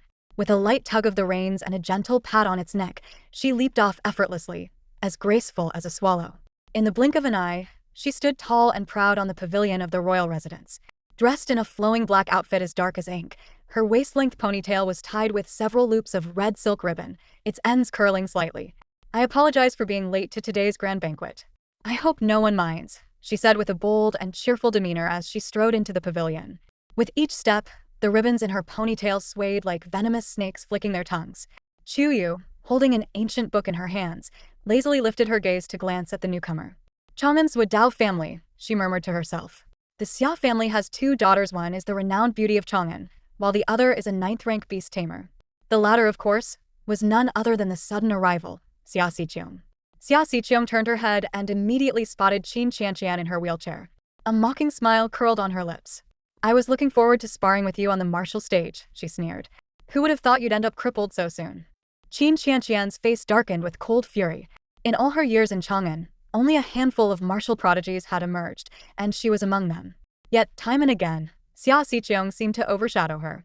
"Sister," Xia Xiqiong called warmly as she walked over to Xia Ruyan, leaning affectionately against her. "I've heard that the 3rd elder of Shenshan Academy has decided where to recruit disciples this year." "Where?" Xia Ruyan asked. "In our very own Shenwu Empire," Xia Xiqiong declared, her voice brimming with excitement. Even Chuyue, standing nearby, turned her gaze toward them, her eyes sparkling with interest. Xia Xiqiong tilted her chin confidently and added with a smile, "The 3rd elder mentioned that the disciple he chooses will be the most beautiful woman in the Shenwu Empire. Naturally, that must be you, sister." Xia Ruyan's eyes flickered, her heart pounding. A fleeting image of a woman from the underground market on the 10-mile-long street flashed in her mind. Could it really be such a coincidence? In the Shenwu Empire and Chang'an City, there were countless beauties. Surely it must be someone else. She quickly dismissed the idea, replying humbly, "You're too kind." Xia Xiqiong's almond-shaped eyes widened. "Sister, with your looks, you're destined to become the future empress of the sacred realm, admired by all. Besides, even across all the vassal states, there are few who could rival you. In the Shenwu Empire, there's not a single one. I think the 3rd elder must have heard of your reputation and wishes to take you as his disciple." "The 3rd elder is incredibly powerful," Xia Xiqiong continued. "I've heard he's of divine lineage. Unlike the other elders, he is yet to take on a single disciple. If you were to become his student and dedicate yourself to cultivation, one day you'd be worthy of the prince you admire, wouldn't you?" "The prince?" Xia Ruyan's thoughts drifted to the man she'd seen only briefly, like a fleeting dream. Her heart raced as a faint blush spread across her pale cheeks. She lowered her head and shot a playful glare at Xia Xiqiong. "Don't talk nonsense. It's only a matter of time," Xia Xiqiong teased. Chuyue listened idly to the Xia sisters' conversation, her fingers lightly tracing the patterns on her glass as she held it. In her arms, a small fox looked mournfully at Xia Ruyan, then turned its gaze toward Chuyue. With a plaintive tone it whispered, "Achu, there are always scheming peasants coveting my throne. Are you going to do something about it?" Chuyue remained silent, her expression unreadable. "Why should I care?" Chuyue was utterly confused. "Someone's trying to steal your man, and you need to do something about it." The little fox gritted its teeth and glared fiercely at Xia Ruyan. "Do what?" Chuyue was even more baffled. "If anyone dares, just take them down," the little fox said matter-of-factly. Chuyue blinked, pondering whether the power of Shenwu could heal spiritual beasts. She genuinely wanted to check this little creature's brain. Unfortunately, all her lives learning didn't cover veterinary medicine. Chuyue took a sip of Nuerhong and placed her cup down, only for Shen Qingfeng to thoughtfully refill it without a word. Xia Xiqiong frowned deeply. In her memory, Shen Qingfeng had always been a solitary and enigmatic figure, exuding a peculiar aura. But now, after all this time, seeing him again, he seemed like a devoted dog in front of Chuyue. Suppressing her anger, Xia Xiqiang let out a scornful smile and sneered coldly. My elder sister is virtuous and destined for greatness. She'll soon enter the Shenshan Academy as the chief disciple of the third elder. Unlike some people who were kicked out by their master, the fifth elder, and even expelled from Shenshan Academy, a disgrace. Chuyue's icy cold eyes narrowed slightly, a fleeting flash of danger crossing her gaze. But then, a soft, tender voice broke the tension. Xiaobao tilted his delicate little face upward, his enchanting violet eyes shining with innocence. Isn't being virtuous something you're supposed to be? Why do you need to keep mentioning it? At this, everyone suddenly realized yes, which proper young lady constantly boasts about her virtue. Xia Ruiyan's face turned pale, her expression betraying a hint of helplessness. Xia Xiqiang's gaze sharpened like a blade as she glared at Xiaobao with hostility. You must be her son, right? Do you even know? She's not virtuous, that's why you exist. I know. Xiaobao suddenly beamed, his radiant smile stunning everyone into silence. Chuyue froze for a moment, her lips pressing tightly together. From her angle, she could only see Xiaobao's small figure. At first glance, he seemed lonely, desolate, not like the carefree child he should be. But the smile on his face was dazzling, especially with his bright, gem-like violet eyes. The pavilion fell into a profound silence, and countless eyes landed on the little boy. Tilting his head, Xiaobao spoke in his soft, childlike voice. Ever since I can remember, many people have told me that. But my mother's always been the best woman in the world. She teaches me how to be a good person. She protects me. You all say bad things about her, but she's my grandmother's only daughter. I know she has a scar on her chest from taking an arrow for the man she loved. I also know that 5 years ago, my mother was framed, that's why I was born. So yes, she hated me and didn't like me. But now, my mother finally likes me. Xiaobao paused, his little face glowing with pride. I heard that when my mother first entered Shenshan Academy, the first thing she did was recommend the crown prince. She even gave all her family's fortune to Madame Su. His words stirred memories in many hearts. Perhaps Chuyue wasn't as terrible as they had thought. Sniffling slightly, Xiaobao asked, can you wait a little longer before bullying my mother? Just a little longer until I grow up. When I can protect her, okay? His tender, heartfelt plea shook the crowd of guests. Xiaobao's eyes turned slightly red, but his smile revealed his little teeth. The scars peeking out from his sleeves and collar tugged at everyone's heartstrings. He was just a child, so innocent he had endured years of unfair treatment. Perhaps if the Marquis of Jinbei were still alive, he too would have adored this sensible, obedient little boy. Chuyue let out a light sigh, her heart aching as if pierced by 1,000 arrows. This child had unknowingly become a part of her very being, entwined with her soul and essence. In the depths of the little fox's profound eyes lay a mix of complex emotions: guilt, helplessness, and pain. He's just a child. Can you not even spare him? The stoic Shenwu, with a cold expression, picked up the little one and shot a frosty glare at Xia Xiqiang. If not for the Marquis of Jinbei, do you realize the Xia family would have ceased to exist long ago? And now, you repay kindness with malice, treating her only daughter like this. Xia Xiqiang's face turned slightly pale, her expression awkward. Yet, Shenwu, the crown prince, though rarely seen in public, was a name that struck awe across Chang'an. Even someone as arrogant as Xia Xiqiang found herself subdued in his presence. Shenwu's voice deepened, resonating with suppressed anger. I may not meddle in petty disputes, but I am well aware of how Miss Au left Shenshan Academy 5 years ago. Her beauty destroyed, her dantian shattered, her martial roots severed. The blood-drinking sword left to her by the Marquis of Jinbei vanished, and her azure wand spirit beast disappeared without a trace. She was pure and unworldly, only to be cruelly bullied in Shenshan Academy. And you, as fellow citizens of Chang'an, not only lack compassion but even gloat over her misfortune? Is this the extent of your character? Each word from Shenwu was like the toll of a thunderous bell. Then his sharp gaze turned to Shenwu. And you? I refuse to believe that such a virtuous woman would have an affair with a stable hand. I will personally investigate this matter to the very end. If I discover that someone has framed the daughter of a loyal servant, I will not hesitate to bring them to justice, sending them to the execution platform without mercy. Shenwu's fury was palpable, and the atmosphere grew tense, leaving everyone on edge. Elder brother Yu Shenwu began, but his words faltered under Shenwu's fierce glare. Chenger, Shenwu cut him off coldly. If it turns out to be you, then you can forget about being the crown prince. If I were to hand over the empire of Shenwu to you, it would only bring calamity to its millions of citizens. Shenwu's face turned ashen. He knew better than anyone else that Shenwu meant every word he said. Elder brother, she's just an outsider. How can you publicly reprimand the crown prince for the sake of an outsider? Shenwu questioned, perplexed. Yes, she is an outsider, Shenwu replied, his voice unwavering. But let me remind you, if not for her mother, who sacrificed herself and braved great dangers, if not for the Marquis of Zhenbei's decade of loyalty and military service, risking his life on the battlefield, you, as a royal prince, might have long been a prisoner in a foreign land. Never forget the source of the water you drink. No matter how noble your birth, do not forget your roots. Xian Yuanyu flushed with embarrassment, unable to refute a single word. Each sentence from Xian Yuanqi was an undeniable truth, forged in blood and steel. The glory of the Shenwu Empire had been built upon the sacrifices of the Marquis of Zhenbei. Reflecting on this, Xian Yuanyu glanced at Chuyue once more, and the hostility in her almond-shaped eyes diminished ever so slightly. Chuyue, however, remained calm and detached, as if she were merely an observer, watching this farcical drama unfold with a faint smile. Your Highness, don't be angry. Baby's not sad, the little one said in a soft, childish voice, wrapping his tiny arms around Xian Yuanqi's neck. His innocent words were like a gentle breeze, dispersing the dark clouds, like the first light of dawn breaking through the night. The thunderous rage in Xian Yuanqi's expression softened, his eyes and demeanor becoming noticeably gentler. You, he said, addressing the gathered noblewomen, are daughters of the city's elite, yet you could learn a thing or two about decency from a child. The atmosphere at the pavilion was as tense as being surrounded by enemies on all sides. No one dared to meet Xian Yuanqi's gaze directly, their hearts pounding with fear and awe. Only one person remained calm and composed: Chuyue. She held a book in her hands, her crimson dress as dazzling as the morning sun. Before long, the steward of the prince's residence approached with a respectful bow.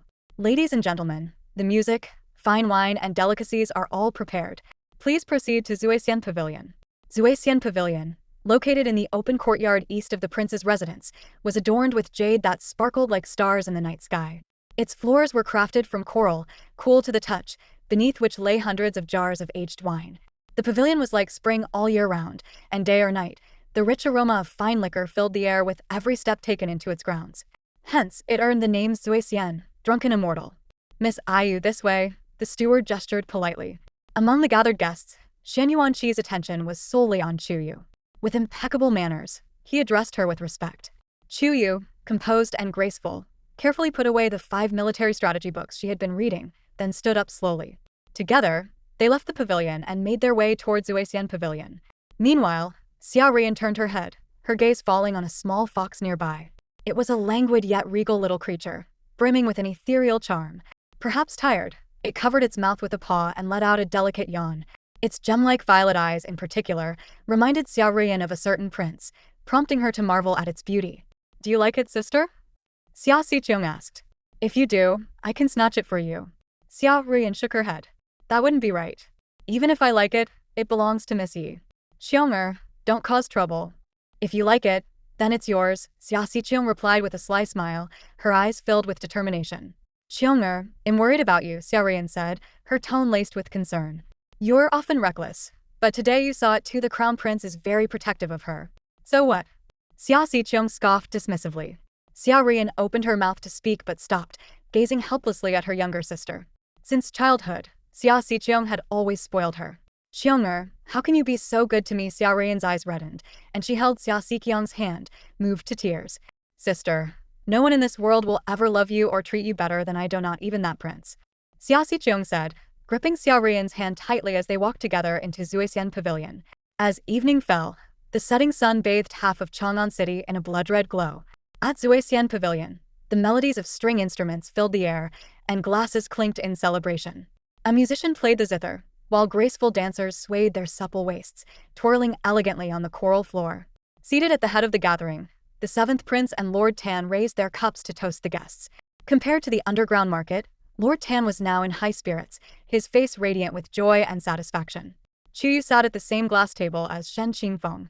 As she lowered her head, she noticed the little fox beside her was burning hot, as if it were unwell. Yet, when she used her Shenong powers to examine it, she found no injuries or abnormalities. The little fox squinted in pain, murmuring, "It hurt." Chuyue froze for a moment, then asked softly why. The little fox forced a weak smile. The seal has been in place for too long. When the time comes, it hurts. Is there anything I can do to help? Chuyue's heart ached as she looked at the little fox in this state. Just stay here by my side. That's the best remedy for me, the little fox replied. In the past, the seal cycles had been short, and the little fox would always find ways to break it. But this time, in order to stay by Chuyue's side, not only did he refrain from resisting the ancient curse, but he even willingly sealed himself. Coupled with the loss of over a decade's worth of cultivation to heal Xiaobao, the pain from the seal came sooner and more intensely. Chuyue gently placed her hand, imbued with Shenong's healing power, on the little fox's back, stroking it tenderly. Elsewhere, Xuecheng was drinking heartily, his wild and unrestrained laughter filling the air. He suddenly called out, "Lord Tan, isn't it time for us to meet the young master of Beisai?" As he spoke, a small boy appeared among the crowd. "Young Marquis Xue, were you looking for me?" The boy's voice was as melodious as dewdrops on a hibiscus flower or a mountain spring. When he appeared, the entire Zuixian pavilion seemed to be enveloped in a thin layer of frost, and the air turned crisp and cold. The boy, though young, had delicate, refined features, like the clear moon after rain. He wore a fitted black robe that accentuated his elegance. "Bring a seat for the young master," the seventh prince said calmly, sipping his tea with composure. "No need," the boy replied. "I'll sit with my sister." "Sister?" In the royal residence of Chang'an, where would a sister come from? Sitting in the main seat, City Lord Tan's eyes burned fervently as his breath hitched. The sister Tan Beisai mentioned, could it be the renowned healer, Yishini? The guests around quickly came to the same realization and began glancing around, searching for the woman who had captivated the entire Chang'an city. The night was as dark as ink, and the large jade ornaments, glowing like luminous pearls, were suspended throughout the estate. The air was laced with the rich aroma of aged wine originating from coral beneath the ground. It resembled a celestial paradise, untouched by mortal concerns. Tan Beisai stood amidst the cascading glow, a faint mist emanating from him, drifting into the night sky. "Young city lord, who is this sister of yours?" the seventh prince inquired. Tan Beisai responded with a confident and handsome smile. Under the watchful eyes of the crowd, he approached a spirited young woman with bold features. "Sister, may I sit with you?" His voice was cold, carrying a hint of youthful inexperience. Chuyue, preoccupied with the small fox in her arms that was writhing in pain from its sealed magic, looked up to find a pair of soft black boots before her. At the same time, a wave of crisp, frosty air enveloped her, cool and mist-like. She held the trembling fox closer and glanced at Tan Beisai with clear and luminous eyes. Around them, murmurs of disappointment and disdain spread among the crowd. "We thought we'd see the famous healer Yishini, but it turns out to be the so-called fool from the Marquis of Zhenbei's household. Tan City has no relatives in Chang'an and no ties to the Marquis of Zhenbei. What's the young city lord getting at?" "Well, he's new here and not a native of Chang'an. He probably has no idea what kind of beauty lies beneath Yi Chuyu's veil. True, with that veil on, at least she looks somewhat presentable." The sharp remarks from the guests filled the air, but Tan Beisai remained unmoved, his gaze steadfast on Chuyue. The boy, cold as ice, seemed to find warmth only in the girl before him, the lone spark of heat in the entire royal residence. "Sit." Chuyue nodded and lowered her gaze again, her attention returning to the small fox. The little creature curled in her arms trembled faintly, its body alternating between icy cold and blistering heat. "Will it die?" Chuyue asked softly. The fox struggled to open its eyes and whispered hoarsely, "It won't." Its voice was raspier than ever, laced with suppressed pain. "If I die, who will protect you?" "Achoo, how could I bear to leave you a widow?" The fox's words were for her ears alone. Despite the excruciating pain it endured, its stubbornness remained unyielding. Nearby, the seventh prince raised a hand, and a servant promptly brought over a new table and chair for Tan Beisai to sit beside Chuyue. "Is it ill?" Tan Beisai asked softly. Chuyue nodded slightly. "Achoo." The fox, its head throbbing unbearably, spoke in a low voice. "Speak," she said. "Never take off my bracelet," it said. Chuyue furrowed her delicate brows in mild irritation. After a moment, she replied, "All right. I will never take it off." Perhaps she was never the type to embody the lofty ideals of righteousness or the refined manners of a noblewoman. But once she made a promise, she would keep it no matter what. The little fox managed a faint smile. In the drunken immortal pavilion, the sound of silk and bamboo instruments filled the air with a melodious tune. City Lord Tan raised his cup in a toast. "To the esteemed guests of Chang'an, I, Tan, offer my respects." The guests responded with laughter and sipped their fine wine. City Lord Tan spoke Su Linglong, a middle-aged woman whose beauty still lingered despite her years. "I hear the young city lord is well-versed in music. My daughter, Richua, recently learned a new piece, the Melody of Wuling. Perhaps she could perform for us and seek your guidance." Not only was Tan Beisai skilled in music, but so was the seventh prince. The seventh prince was renowned for his refined demeanor. Years ago, he once praised Yi Ruoshua's Guqin performance as being full of spiritual charm. Since then, Yi Ruoshua had dedicated herself to mastering the Guqin, all in hopes of earning his admiration. It was said that the eldest daughter of the Yi family was the foremost talent of the Zhenbei Marquis manor. The city lord of Tan praised her, saying, "Though I reside far from Chang'an, I have heard of Miss Ruoshua's extraordinary reputation. I've heard that she rose to fame at a young age, was invited by a senior sister from Shinshan Academy, and after the death of the Zhenbei Marquis, often visited wounded soldiers to offer comfort. She is also a gifted guqin player, achieving prominence among the vassal states at the age of 7. The city lord of Tan spoke slowly, nodding repeatedly. What a pity our Beisai is still too young. Otherwise, during this trip to Chang'an, I would have proposed a marriage alliance with the Yi family and the Zhenbei Marquis manor. Hearing the city lord's praises, the young talents of Drunken Immortal Pavilion gazed at Yurushua with fervent admiration. Su Linglong's crimson lips curved into a proud smile. Yi Haipeng's face was equally filled with pride. Forgive my humble performance, Yurushua said modestly as she prepared the guqin. Her movements were graceful, every step like a lotus blooming, until she sat before the instrument. Her slender fingers plucked the strings, and a heavenly melody flowed from her fingertips. The piece she played was Wuling, a gentle and elegant tune. It told the poignant tale of a renowned courtesan and a general whose vastly different statuses drew the scorn of society. Amidst the fall of their nation and the invasion of enemy forces, the courtesan risked her life to save the general. She ultimately perished in the enemy camp, while the general, waking to find himself injured and missing a leg, crawled through pools of blood to embrace her lifeless body, his heart shattered into pieces. Through Yi Ruoshua's interpretation, the guests seemed transported to that late autumn, witnessing the tragic love between the courtesan and the general. As the piece concluded, the room fell silent, the air heavy with emotion, and many eyes glistened with unshed tears. Yi Ruoshua lifted her gaze, looking expectantly at the 7th prince. Truly, Miss Ruo, such music is divine, the city lord of Tan exclaimed passionately. Beisai, wouldn't you agree? However, Tan Beisai's expression remained indifferent. This performance relied too much on technical display, losing the raw emotion that gives music its soul. It felt hollow, as though it lacked life. His remark hit the mark. Yurushua and Su Linglong's smiles froze before they could fully form. Yi Ruoshua bit her lip in frustration. This Tan Beisai treated Chuyue with such tenderness and affection, yet he left her humiliated like this. Suppressing the flicker of malice in her eyes, Yurushua suddenly turned to Chuyue. Didn't you say you had prepared a piece as well? Her words left Chuyue in a difficult position. After all, everyone in Chang'an knew that the third daughter of the Yi family was a notorious good-for-nothing, inept at music, chess, calligraphy, and painting. In the presence of the capital's elite at the Drunken Immortal Pavilion, if she were to perform, wouldn't she become a laughingstock? Xia Xiqiong boldly took a swig of wine and said loudly, Miss Yi, the Zhenbei Marquis was not only a military general but also a master of the arts. As her daughter, shouldn't you have at least a bit of talent? Don't keep everyone waiting. Shen Qingfeng frowned. Yu is unwell. I'll perform in her place.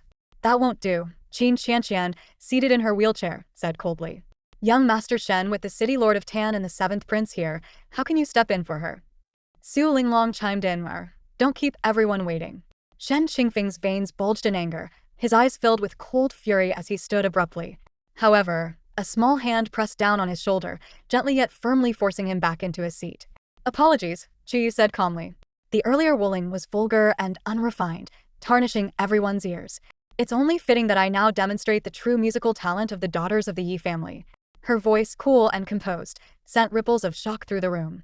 Shen Qingfeng suddenly turned his head, his thin lips parted slightly, utterly astonished. To his knowledge, Yi Chuyue had never touched a guqin before. Chuyue rose gracefully, using the power of Shennong to envelop the little fox before placing it into Xiaobao's arms. He's unwell. Take good care of him. Don't let him die. Such a hassle. She had always been thought of as cold-blooded, but now not only did she care for a little child, she even extended her concern to a fox. How foolish. Qin Qianqian sneered disdainfully. With Yi Ruoshua's brilliance as a comparison, no matter what Yi Chuyue does, it's nothing but a cheap trick. Xia Xiqiong crossed her arms, watching Chuyue with amusement, just waiting for the moment to kick her while she was down. As Yi Ruoshua brushed past Chuyue, she smirked and said, Chuyue, let's see what you've got. Yi Chuyue had dared to make such arrogant remarks, claiming that Ruoshua's meticulously played Wuling melody was vulgar and unworthy of anyone's ears. Such insolence! She deserved death. Returning to her seat, Yi Ruoshua was comforted by Su Linglong, who poured her a cup of tea and whispered, You're already exceptional. That young master from Tanzhou is blind. Just wait when Yi Chuyue plays, the comparison will make you shine like the sun and moon. Yi Ruoshua scoffed arrogantly. Bring the Fengling guqin, she commanded. Let the third miss use it to play.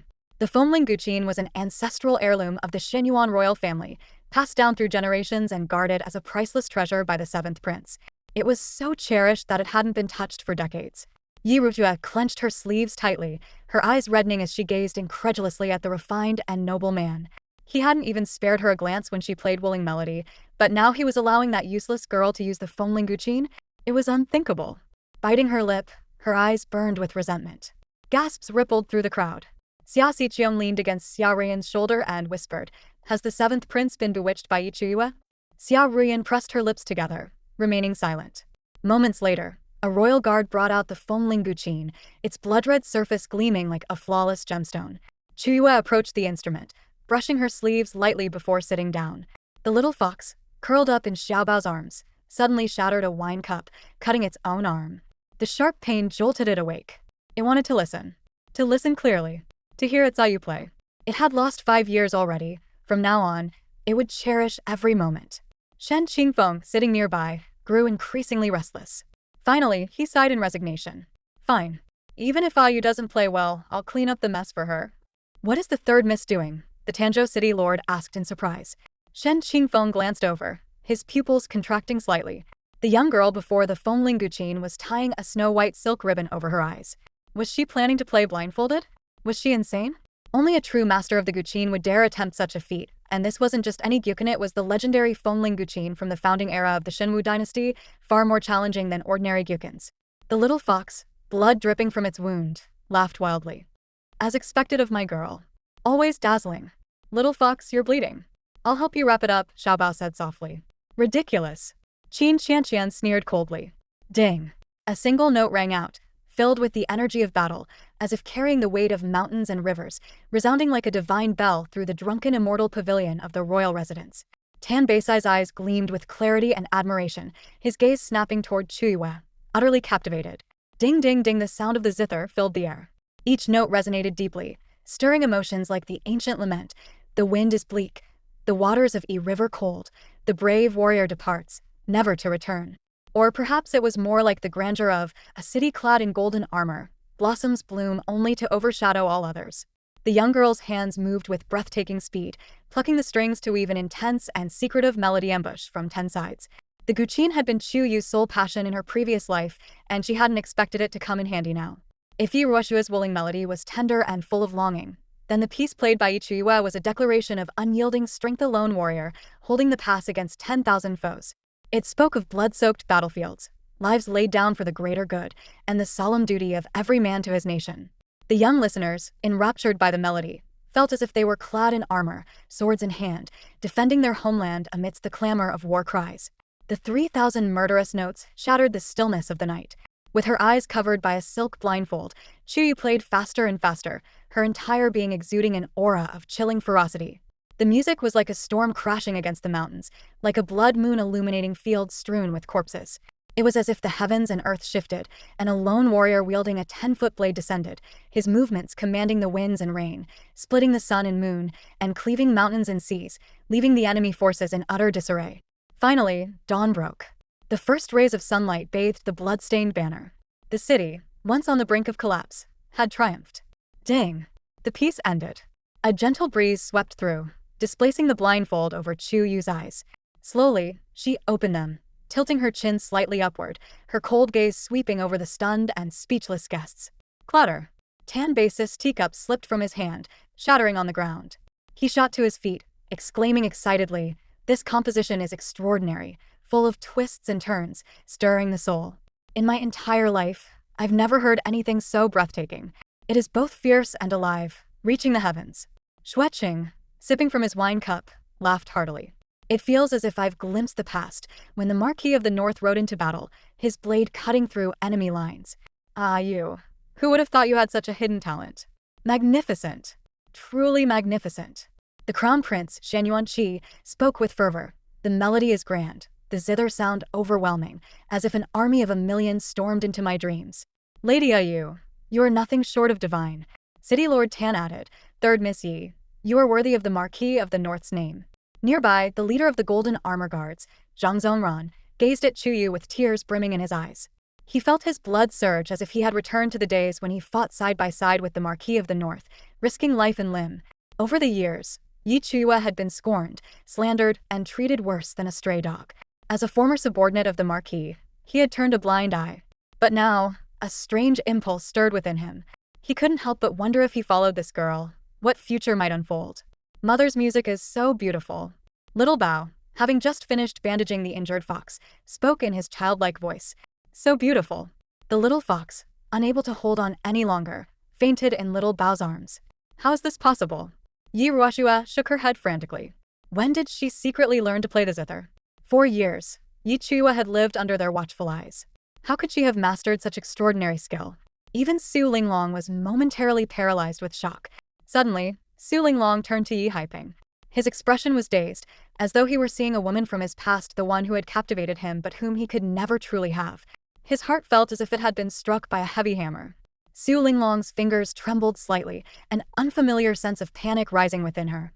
The foamling zither has long been without a master, said the 7th prince, his tone as cold as snow. Now it seems only 3rd Miss Yes' exceptional skill is worthy of it. Let the foamling zither be gifted to her.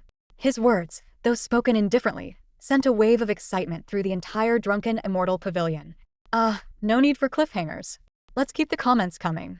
The foamling qin, a treasured possession of the founding era, was once cherished by the empress ancestor and passed down through generations of the royal family. Yet now, the 7th prince intended to gift it to Yi Chuyue. The drunken immortal pavilion erupted into a commotion. The jade-inlaid instrument shimmered with brilliance, and the astonished expressions of the assembled nobles were unanimous. Xian Yuanshan abruptly stood from his chair, clasping his hands in a formal gesture. His voice rang out with strength. 7th uncle, the foamling qin is a royal treasure. How can it be given away to an outsider? Indeed, 7th uncle, Xian Yuanyu chimed in.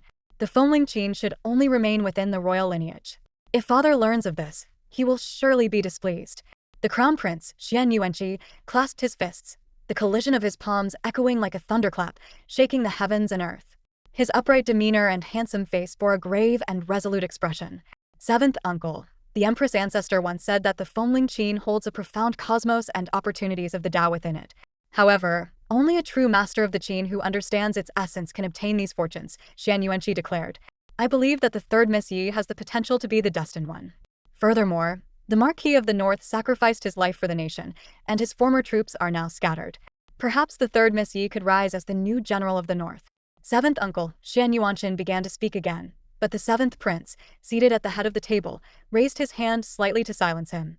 The guards of the royal residence understood the gesture, carefully wrapping the foamling qin in a long, ornate box and presenting it to Chuyue. 3rd Miss, please take good care of the foamling qin, the guard said. Chuyue nodded and calmly accepted the instrument.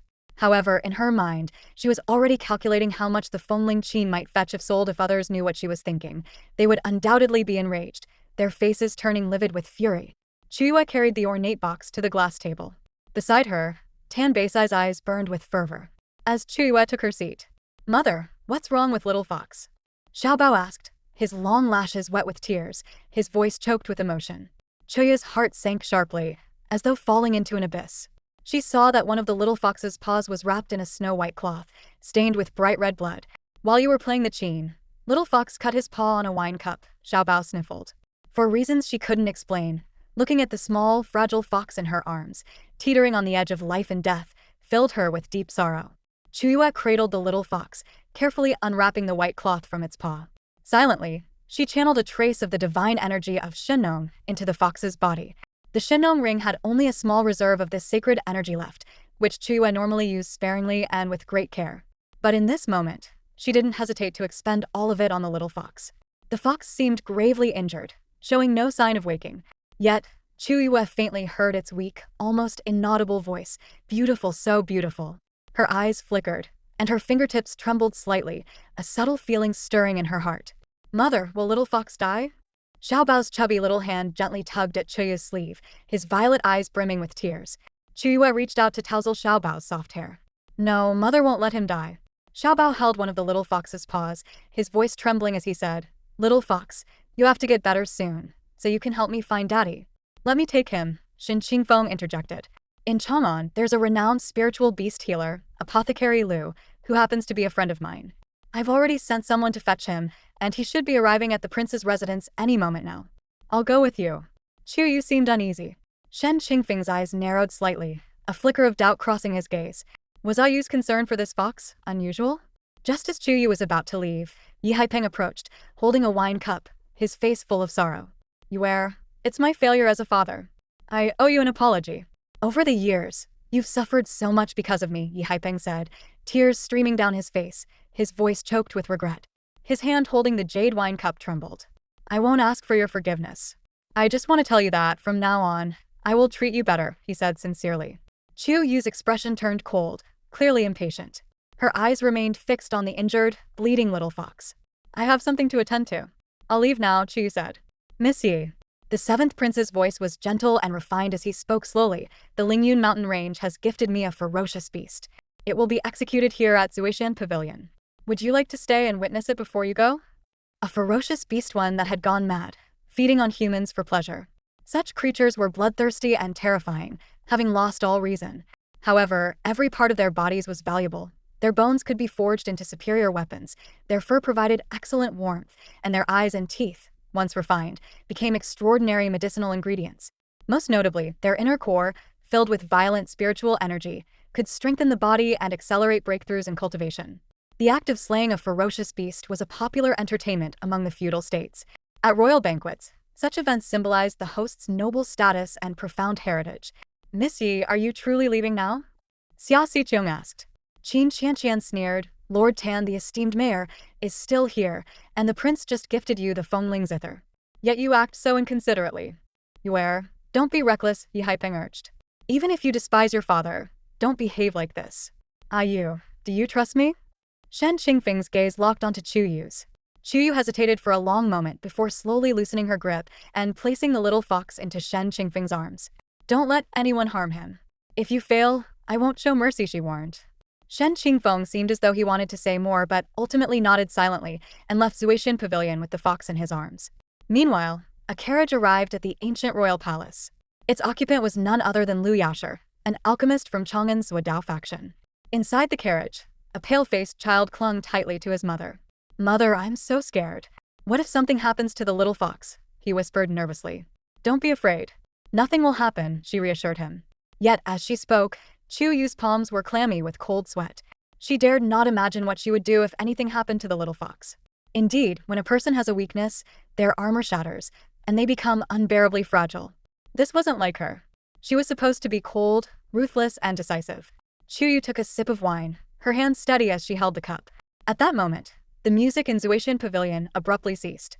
The royal guards clapped their hands, and several burly men wheeled a cage covered with a red cloth into the center of the pavilion. Is this the ferocious beast? Lord Tan asked.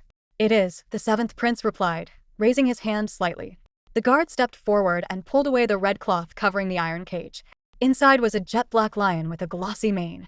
Its eyes, as red as gemstones, glared fiercely ahead, like rivers of flowing blood. It opened its massive jaws, revealing blood-stained fangs. With a deafening roar, the lion's voice reverberated through the royal palace. Lord Tan's eyes lit up. An Akatone lion, a rare beast from the Lingyun mountain range. To slay it today would be an act of justice, ridding the world of a great menace. The sudden appearance of the scarlet-eyed lion sent waves of excitement through the young men and women present.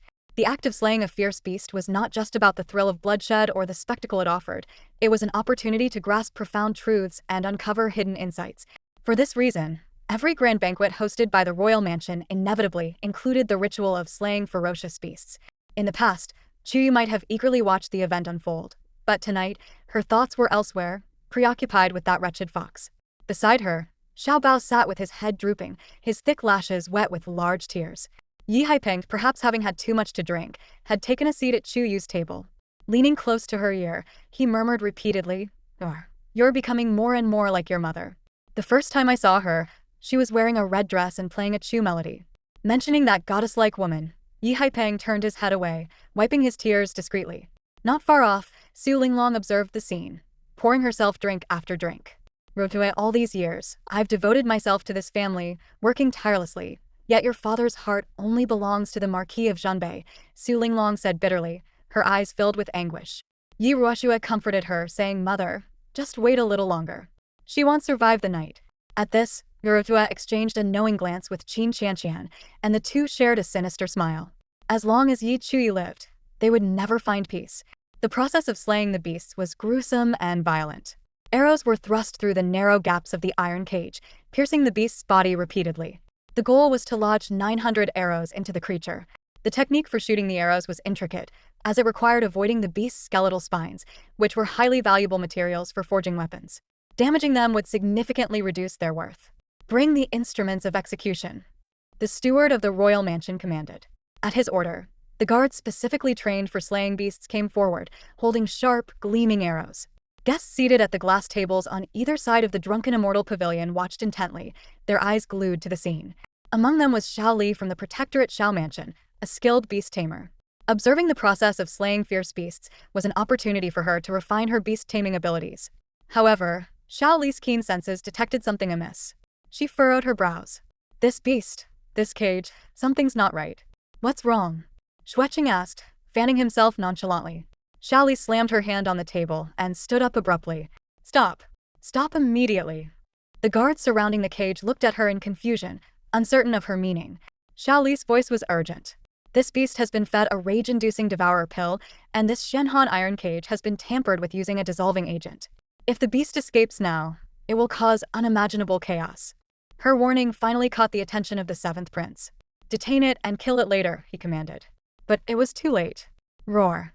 The lion's deafening roar shook the heavens and the earth, its sound reverberating like thunder. A fierce gust of wind swept through, overturning tables and chairs. The noble women exchanged horrified glances, their faces pale with fear. Screams erupted, one after another, filling the air. The Shenhan iron cage that restrained the lion shattered into shards under the onslaught of the raging storm. The lion, massive in size and exuding an overwhelming aura, radiated a terrifying bloodlust that sent shivers down everyone's spine. At that moment, a strange fragrance wafted from Chuyue's body, drawing the lion's attention and driving the scarlet-eyed lion into an even greater frenzy. Yi Haipeng stumbled backward in a panic, nearly falling over. Rosemary. Why do you have rosemary on you? He exclaimed in terror. Rosemary was a scent that fierce beasts were particularly drawn to. Beast tamers often used it by placing it on low-level animals to lure the beasts. After consuming these animals, the beasts would lose over 50% of their combat strength. The scent of rosemary spread slowly through the air. Centered around Chuyue, even the guests, including Yi Haipeng, recoiled as if facing a terrifying predator. They distanced themselves from her, afraid of being implicated and losing their lives. Nearby, Tan Beisai sat still for a long time before turning his head with a determined look. Sister, I will protect you. Chuyue didn't believe him. She remained seated, legs crossed, exuding a cold and distant aura, as serene and aloof as the bright moon in the sky. She seemed utterly indifferent to the situation. Holding a crystal-clear wine glass, she swirled the liquid gently, her eyes sparkling and her lips curved in a playful smile. Whoever had managed to silently place the rosemary on her must likely be one of the Yi family. And as for dissolving the mysterious cold iron cage, administering the devouring pill to the ferocious lion in the seventh prince's manor, this undoubtedly had connections to the martial hall. After all, the lion from the Lingyun Mountains had to pass through the martial hall's hands before arriving at the manor. The girl's calmness was unnerving as she analyzed the situation. Yura, Qin Qianqian, I underestimated you, Chuyue murmured with a faint smile, remaining as unshakable as a mountain. Suddenly, the lion's furious roar echoed again. You watch out. Xuecheng called out in alarm. It's over. She's doomed, Xiao Li whispered under his breath. In this situation, Yi Chuyue is as good as dead. Miss you? Shen Yuanqi abruptly stood up, but he was too far away. Even if he gave it his all, he wouldn't be able to save her. The lion charged at Chuyue with terrifying speed, its ferocious eyes intent on tearing her apart. The strange fragrance of rosemary continued to permeate the air, blending with the aged aroma of wine wafting through drunken immortal pavilion. Unlike the others who were paralyzed with fear, Chuyue sat quietly at the table, leaning lazily against her chair, showing no trace of panic. Mother, leave now. I'll protect you. Little Bao called out courageously, ready to risk his life for her. But Chuyue held him back, noticing Tan Beisai rising to his feet to come to her aid. Sit down, she ordered. Tan Beisai frowned, locking eyes with her for a long moment. Against his better judgment, he sat back down. The lion was closing in. In the blink of an eye, with thunderous momentum, it charged forward. Its heavy paws pounded the ground as it leaped into the air, baring its sharp fangs, ready to devour the girl whole. Yet Chuyue remained as languid as ever, seemingly oblivious to the impending danger. She picked up a wine jug, pouring the liquid into her cup with a calm precision, savoring the faint aroma of rosemary as the wine trickled in. You! Xuecheng shouted in desperation. The scene was both breathtaking and brutal. Yet Chuyue continued to pour her wine, unhurried and composed. Her air of cold detachment was like the frost of early autumn serene, yet with a hint of untouchable elegance. She carried herself with a laziness that was almost divine. Shenwu couldn't bear to watch any longer and shut her eyes, along with many other young ladies. Meanwhile, Yeroshua, Qin Xianxian, and their ilk kept their eyes wide open, unwilling to miss a second. They wanted to etch this moment into their memories, believing it would be the highlight of their lives. The lion was just about to sink its teeth into Chuyue. The wind howled as screams filled the air. At the critical moment, a deafening wolf's howl pierced the night, shaking everyone to their core. Under the pale moonlight, amidst the dense darkness, a streak of lightning-like movement shot out from the side. It was the ghost cry blood wolf, its mane a fiery red, exuding an aura of both nobility and savagery. It moved like a flash of lightning, sinking its fangs into the lion's massive body. Like a shooting star chasing the moon, the ghost cry blood wolf collided with the lion, crashing to the ground in the center of the courtyard. The coral-colored floor split into countless cracks, leaving a massive crater in the middle of drunken immortal pavilion. White smoke billowed everywhere. The ghost cry blood wolf's fangs pierced through the lion's body.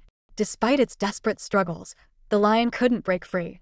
Everyone was stunned, their jaws practically hitting the floor. After a collective gasp, all eyes instinctively turned to the girl at the table. Chuyue had just finished pouring her wine. She lifted the glass with a serene smile and said, "City Lord Tan, this is your first visit to Chang'an. As the daughter of the Marquis of Zhanbei, I must apologize for not welcoming you properly. It's only fitting I drink to make amends." She raised her glass slightly. "City Lord Tan, please." In the drunken immortal pavilion, an eerie silence enveloped everything, as if the world itself had held its breath. Yet, within the chests of everyone present, it felt as though roaring waves and earth-shattering tremors surged uncontrollably. All eyes fixated on her, filled with astonished disbelief. That breathtaking moment of life and death stunned the nobles of Chang'an. From start to finish, the girl remained extraordinarily calm. Holding her wine cup, her demeanor was tranquil, exuding an air of serene stillness, like an undisturbed ancient well. "Miss Aya." Shenwu was momentarily struck by her otherworldly presence, his heart pounding like a drum, his breath quickening. With a soft thud, Xuecheng's fan slipped from his grasp and fell to the ground. Shenwu blinked, her crimson lips slightly parted as she drew in a sharp breath. Beside her, Shenwu seemed to momentarily forget how to breathe. As for Qin Xianxian and her ilk, they stood there wide-eyed, dumbfounded, their expressions twisted with disbelief, unable to accept the reality before them. Above, at the main seat, Lord Tan exchanged a glance with Chuyue, who was dressed in red.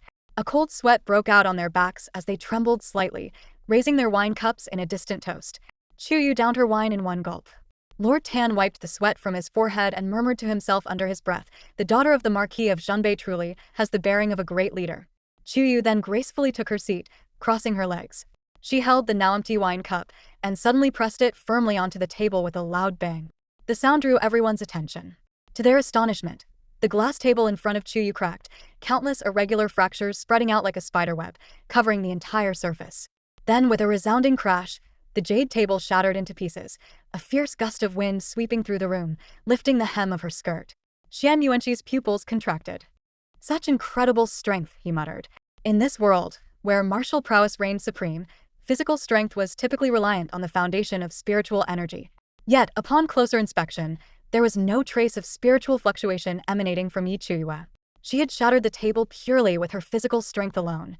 The jade glass table, crafted from the renowned materials of Nanshanhai and known for its unyielding durability, had been destroyed by a single strike of her cup. And yet, that wine cup in her hand remained completely unscathed. "Cheng Hongshen," she called softly. "At your service." A figure, brimming with overpowering energy, rushed in from the eastern end of the hall. He moved with the agility of a great ape, his robust physique radiating an intimidating presence. Striding confidently, Cheng Hongshan exuded the aura of a seasoned warrior. He approached Chuyue, dropping to one knee and cupping his fists in respect. "Command me, Lady Yi." "Investigate the recent transactions of rosemary in the underground market," Chuyue ordered coldly, "and thoroughly examine how the ferocious beast passed through the martial hall, whose hands were involved, and who tampered with the devouring demon pill and molten iron elixir. I want to see who dared to act against me under the royal family's very nose." The girl gave a cruel smile, her gaze sharp and bloodthirsty as it swept across the room and landed on Yura. "I am the descendant of a martyr, once favored by the late emperor and honored as a semi-royal. The laws of the Shenwu clan are clear in Article 935. Those who conspire to harm the descendants of martyrs shall be punished by dismemberment by 5 horses. If I find out who is behind this, even if they belong to the Yi family, I will ensure they understand the true meaning of being torn apart by 5 horses. Her voice was calm and precise, but the final 4 words carried an unparalleled force. Yi Ruoshua's eyes widened in terror, her face as pale as death. She was so overcome with fear that her legs gave way beneath her. On the other hand, Xiaoli observed Chuyue with great interest. After 5 years, the prodigy had finally returned. A worthy opponent had emerged at last. In all of Chang'an, Xiaoli finally had someone who could match her, someone to break the monotonous solitude. Understood. Cheng Hongshan cupped his fists again. Rest assured, Lady Yi. I will head to the Marquis of Zhenbei's residence immediately. Today's matter will be thoroughly investigated.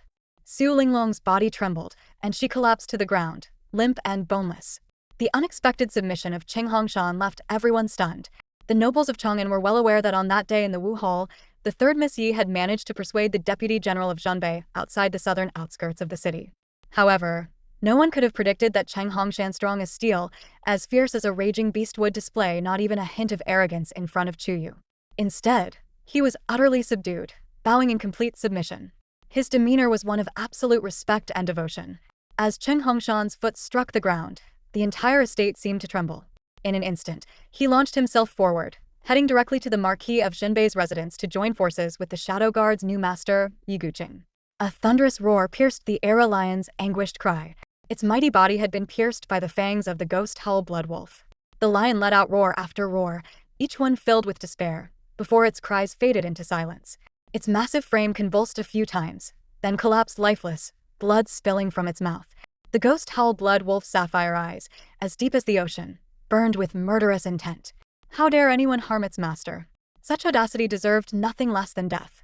The wolf tore the ferocious beast in half with its jaws, crushing even its bones to fragments.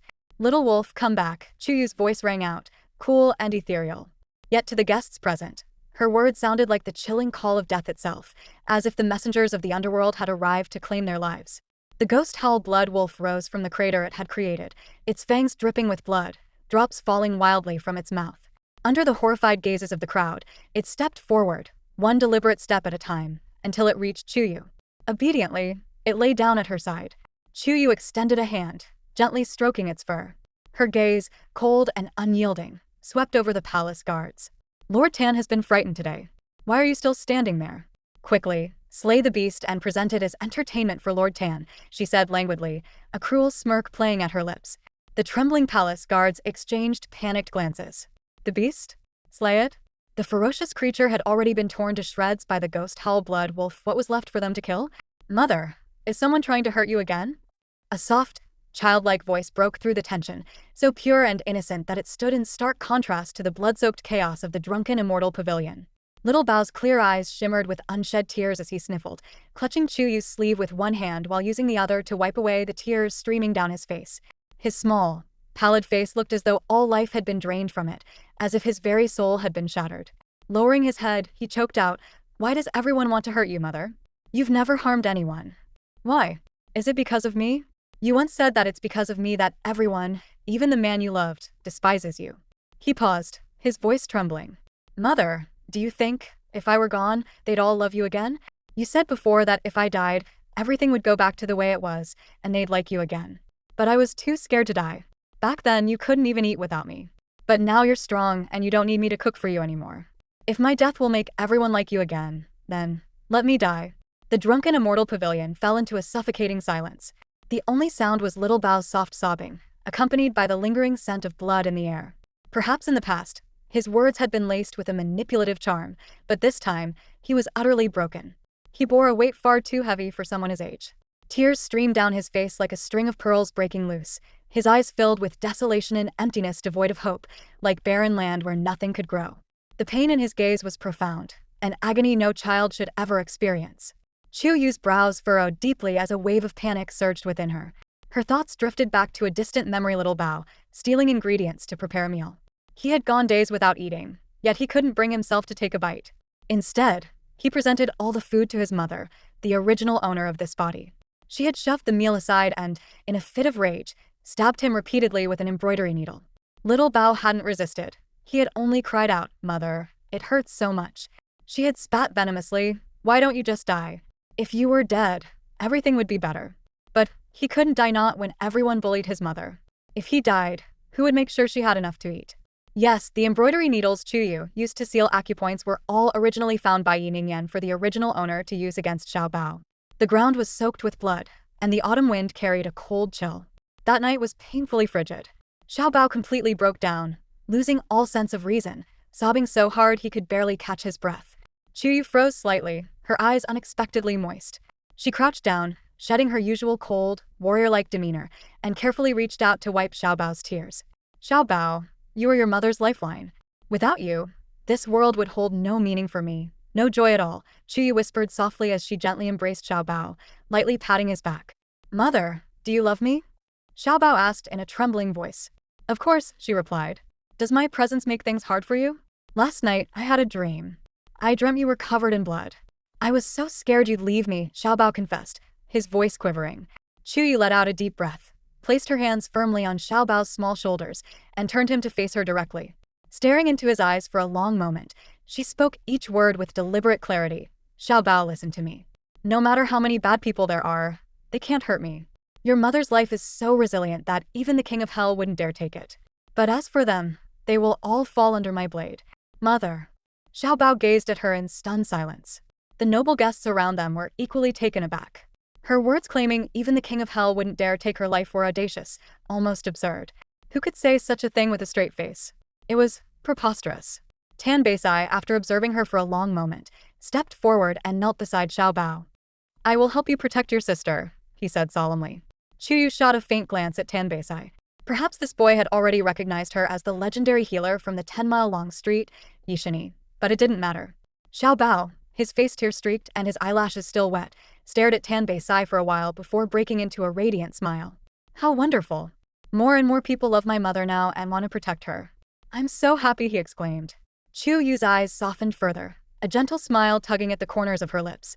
Childrenso easily comforted. Just moments ago, Xiao Bao had been utterly heartbroken, inconsolable. Now, he was beaming with joy, as if the world was bright and innocent again. Ruffling Xiao Bao's hair, Chuyue chuckled. No more crying, all right?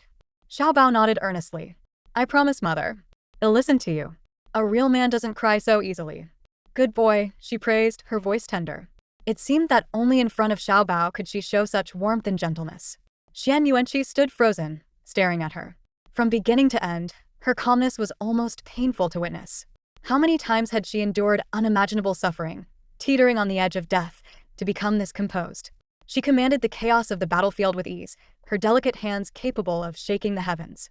Turmoil across the 9 skies, the downfall of empires and rulers all orchestrated with a mere smile.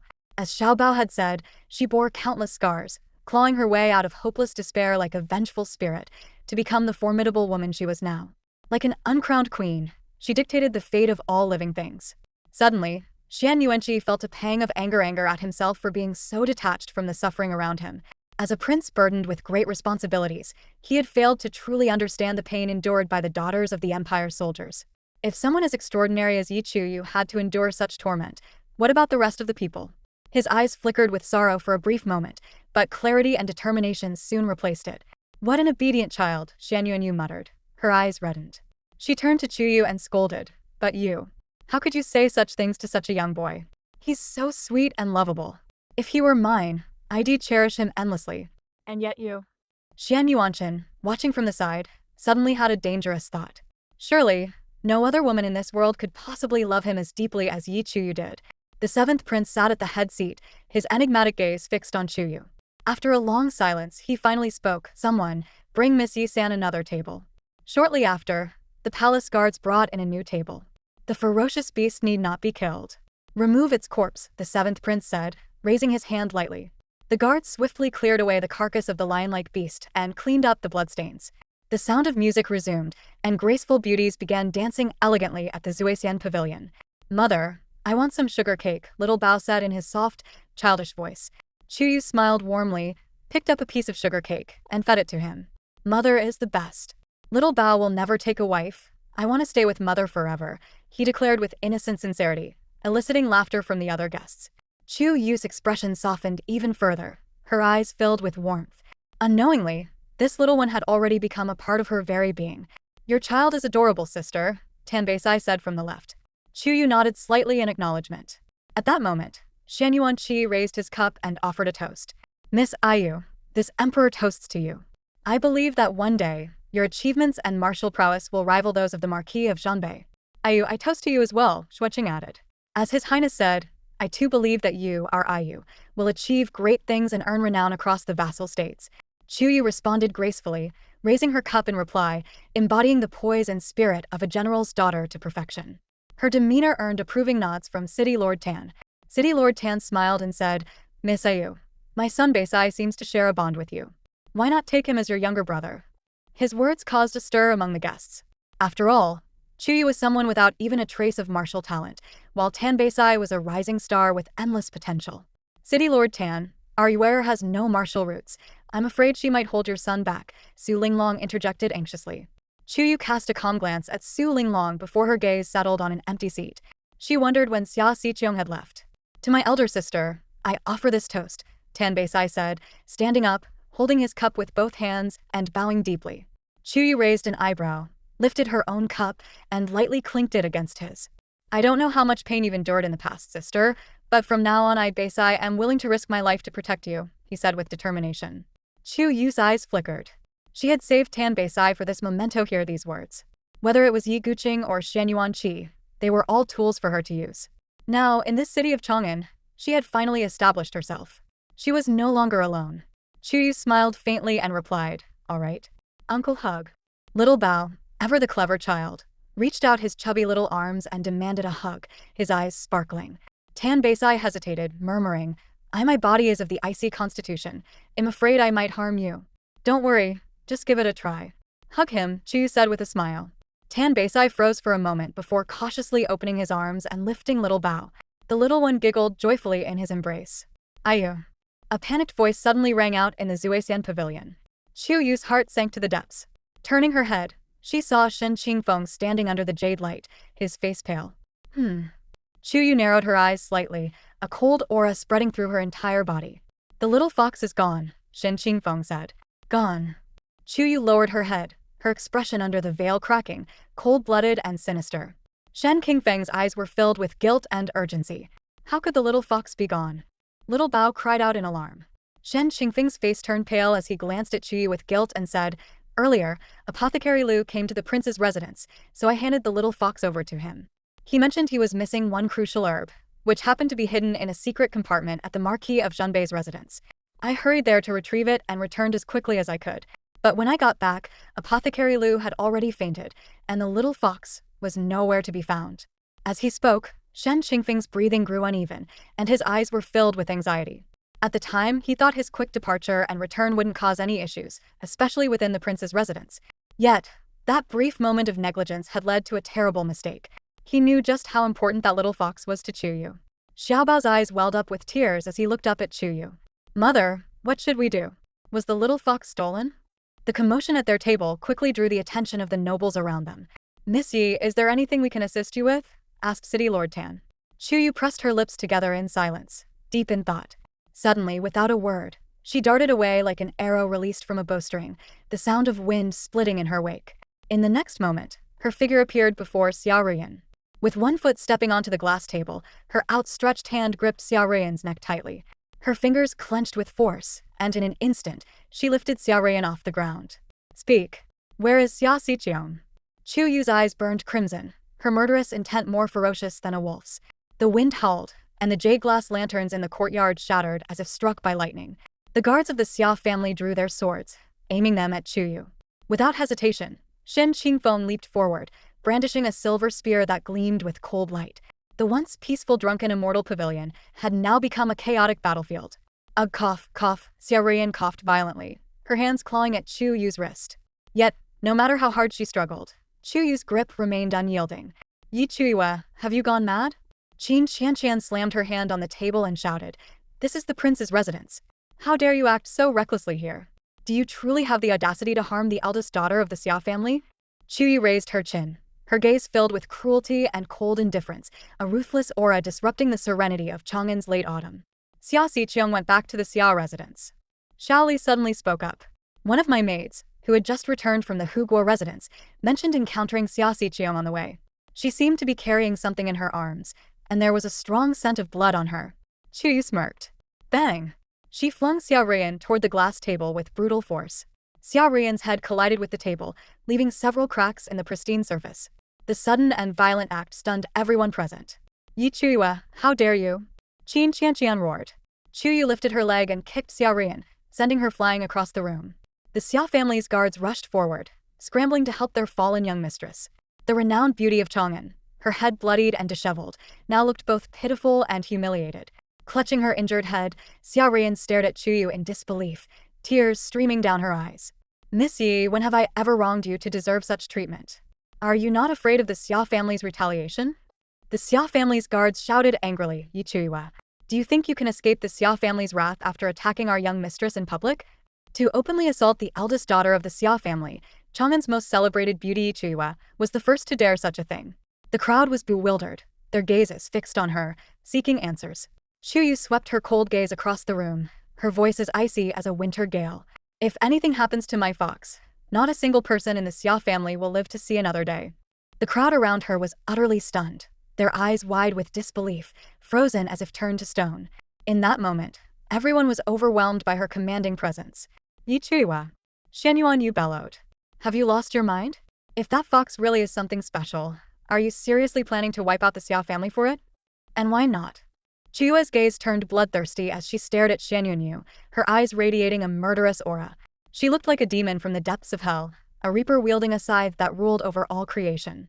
Shenwu Yu locked eyes with her, her heart pounding wildly as if struck by some unseen force. Never in her life had she encountered someone so brazen and unrestrained. Shen Qingfeng, take care of Xiaobao. Chuyue handed Xiaobao over to Shen Qingfeng.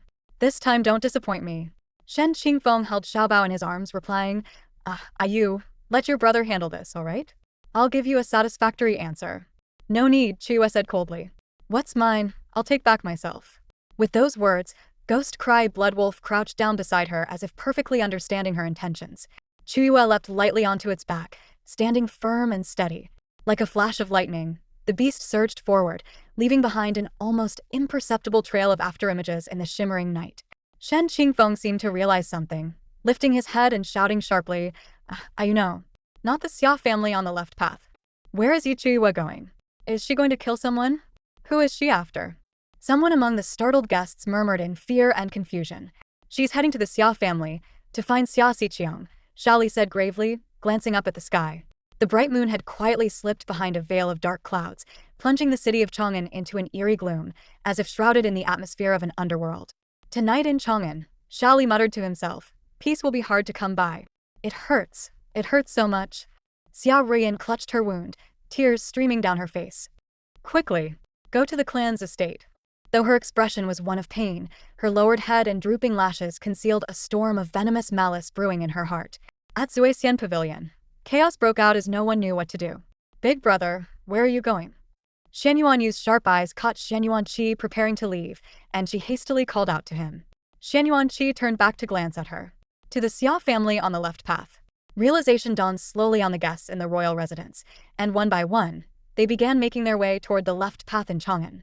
Chang'an had 4 major districts, with the Xia family reigning supreme in the left path.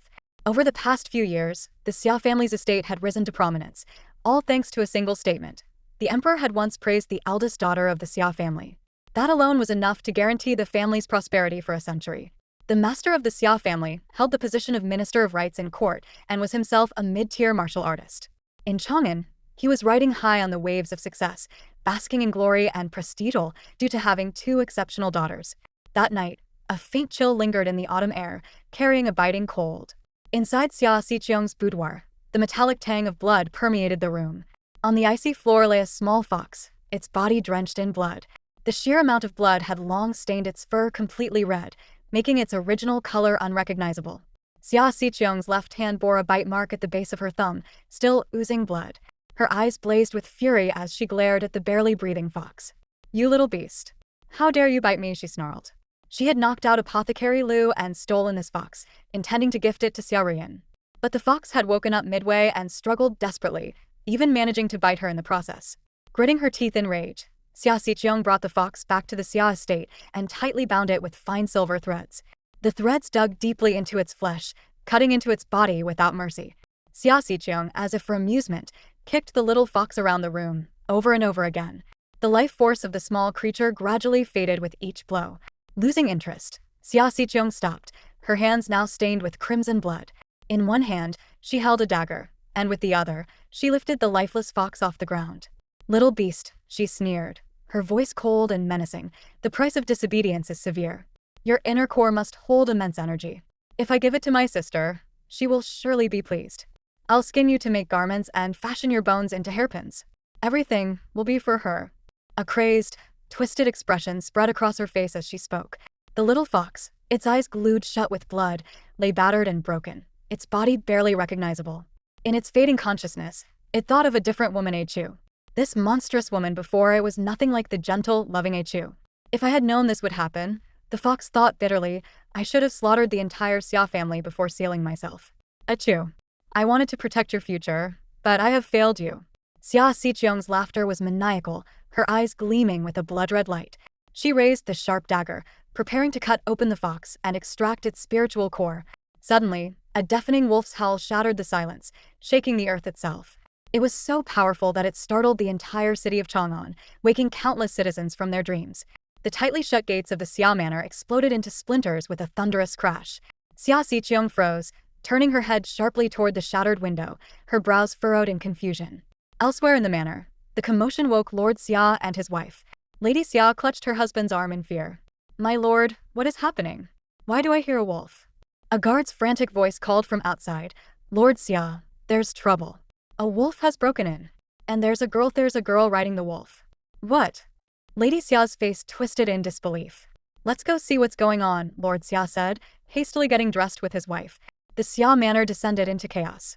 In the courtyard stood a massive wolf with fiery red fur and piercing sapphire blue eyes.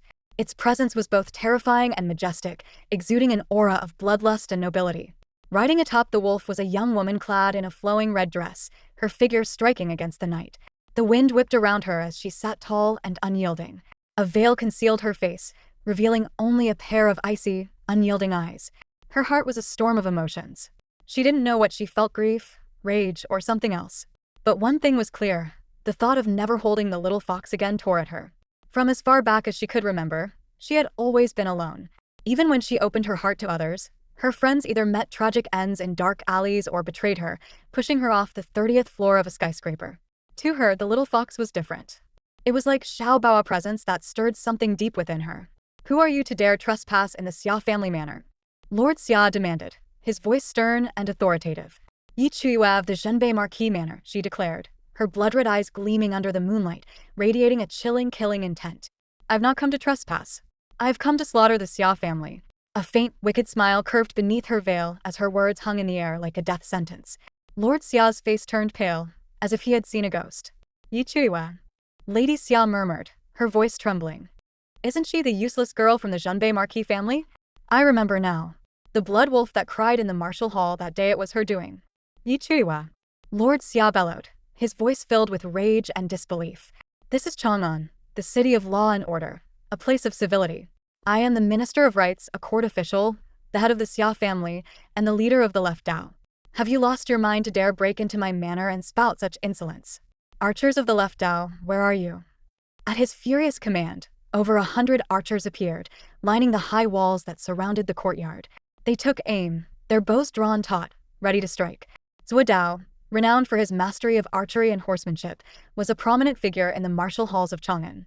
The elite archers of the Xia household, numbering in the hundreds, were all handpicked from the ranks of Chang'an's Zhuo Dao. Within the towering walls, a group of black-clad archers stood ready, their gleaming, razor-sharp arrows aimed directly at the girl standing at the center of the courtyard, poised atop the wolf's spine. At a single command from Xia Shongshu, the girl could be turned into a blood-soaked pincushion, pierced by countless arrows. The moon hung high in the sky. On this rainless night, thunderclaps erupted out of nowhere, reverberating through the air. Xia Shongshu and his men felt their very souls tremble, a chilling dread creeping up their spines. Bang! One of the archers was sent flying by a powerful kick. Charging in from beyond the courtyard walls was the burly and imposing Cheng Hongshan. "Master Yi, old Cheng is late," he bellowed. "Cheng Yi." Xia Shongshu furrowed his brows, his eyes sharp and wary. Who in Chang'an hadn't heard of Cheng Yi from the southern district? "Xia Hongjin, how dare you threaten the only daughter of my lord, the Marquis?" Cheng Hongshan roared. Xia Shengshi's expression darkened as he replied gravely, Cheng Yi, I respect you as a former deputy general of the northern frontier, but the Xia household is no longer what it once was. If you dare cause trouble here, don't blame me for being ruthless. Miss Yi-san, what exactly is going on? Xia madam, her voice filled with urgency, asked, what has happened? Chuyue let out a cold laugh and snapped, tell Xia Xiqiong to come out and face her end. Xiqiong? What's happened to Qiong'er? Xia madam anxiously pushed a nearby maid. Go fetch Qiong'er immediately. At that moment, Tan Qingzhu, Shen Yuanqi, and others from the royal residence arrived at the Xia household, their presence commanding attention. Suddenly, a thunderous voice broke through the tension. Mother! In Shen Qingfeng's arms, the little boy struggled to open his violet eyes wide. Miss Yu. Shen Yuanqi called out softly. Release the arrows. Xia Shongshu, consumed by fury, shouted as he raised his arm. Hundreds of arrows shot toward Chuyue. The ghost howl blood wolf let out a ferocious roar. It would never allow anyone to harm its master. Chuyue stood with her hands clasped behind her back, her fingers faintly glowing with the energy of Shennom. The arrows were far too slow. Back in the day, when she played sniper, these fools were probably still drinking milk at home. She smirked coldly, her expression filled with disdain. Xia Shengshi's cold gaze remained fixed on the girl and her wolf, anticipating their imminent demise beneath the rain of arrows. Suddenly, the sound of rushing wind filled the air, as if the night itself had been torn apart. Dozens of figures darted in from the surrounding walls, shattering the incoming arrows mid-flight. A small figure, cloaked and shrouded in an aura of deathly chill, descended from the sky. He landed in front of the ghost howl bloodwolf. Slowly, he raised his pale, scarred hands to remove the hood covering his head, revealing a face so strikingly captivating it was almost suffocating. On his forehead was a single blood-red character, slave, a ninth-class slave. He was Yi Guqing, the newly appointed Shadow Guard commander of the Northern Frontier Marquis estate. Yi Guqing's gaze fell mercilessly on Xia Shongshu, his killing intent palpable. For disturbing my master, you deserve to die. His voice was hoarse, laced with an eerie chill, as if it carried the whispers of vengeful spirits and wandering ghosts, suffocating the life from the long street in an instant. Hundreds of shadow guards from the Marquis estate surrounded Chuyue, their voices ringing out in unison, who dares to harm the lady of the Marquis' household? The cries of battle echoed as hundreds of burly soldiers from the Marquis' estate stormed in from outside. Miss Yu, we're here to assist you. Who dares to bully our Miss Yu? Xia Hongjun, did you just fire arrows at Our Lady? Are you courting death? The moon hung serenely in the sky. Yet the night at the Xia Manor was anything but peaceful, chaotic, and tense, as though the very air was on edge. Xia Shongshu, along with Shen Yuanqi and others, stood in stunned silence, facing the sudden arrival of the Marquis Manor's shadow guards and the imposing manor soldiers. Ever since the passing of the Marquis of Zhanbei, the soldiers, the shadow guards, and even the scattered former forces of Zhanbei had been leaderless. Over the years, Yi Ruoxue had schemed tirelessly to become the master of the Blood Eagle and unify the forces of the Zhanbei Marquis, hoping to rally the old troops under her command. Yet, no matter how hard she tried, while the soldiers might have acknowledged her, they never pledged their unwavering loyalty. Now, things had changed. They had become devout followers of Yi Chuyue, willing to march into fire and water, to lay down their lives without hesitation. Yi Ruoxue watched as the soldiers and guards gathered at the Xia Manor, her eyes reddening slightly. She had assumed that because Yi Chuyue had crippled Qinyun's leg, this group would naturally reject her. Yi Ruoxue's hands clenched tightly around her sleeves, her sharp nails digging deep into her flesh. She was oblivious to the pain in her palms, consumed only by her seething Hatrita hatred, so fierce she wanted to tear apart this girl who could summon storms in the dead of night. Xia Shongshu, are you declaring war on the Zhanbei Marquis Manor? The voice that rang out was cold, and its owner, Yi Guqing, stood like a phantom. His face was pale to the point of translucence, his devilishly handsome features exuding an oppressive nobility that sharply contrasted with the blood-red slave character branded on his forehead. As Xia Shongshu met the young man's deep, icy gaze, a chill ran down his spine, and his legs nearly gave way. He had only ever heard of the Yi family's good-for-nothing daughter, disgraced and ignored for years. None of Zhanbei's former forces had ever approached her. Emboldened by this belief, he dared to fire the arrow. You dare? Yi Guqing's lips curved into a bloodthirsty smile. How many lives do you think you have to challenge the Marquis Manor? To dare draw your bow against the Marquis's daughter? His voice was calm, yet carried an overwhelming weight, like the decree of a sovereign of the underworld. In the still of the night, it sent shivers through everyone's hearts. Yi Chuyue, is this what you want? Xia Xiqiong's voice suddenly pierced the tense atmosphere, drawing all eyes to her. Chuyue looked up, her icy gaze falling on the figure of Xia Xiqiang, who held a blood-soaked, silver thread-bound little fox in her arms. Chuyue's beautiful eyes narrowed, frost swirling within them, as the blood in her veins seemed to boil. Little fox, Xiao Bao's tearful, childlike voice broke through the murderous tension like a spring breeze. Mother, the little fox is bleeding, he's going to die, the child sobbed, his voice quivering with heartbreak. Seeing this, Shen Qingfeng was overcome with guilt. He hadn't heeded Chuyue's earlier warnings. If he had been more vigilant, the little fox wouldn't have suffered such a grave injury. His heart felt as though it had been torn open, the pain unbearable. He had only wanted to help Chuyue, and yet… Yi Gucheng.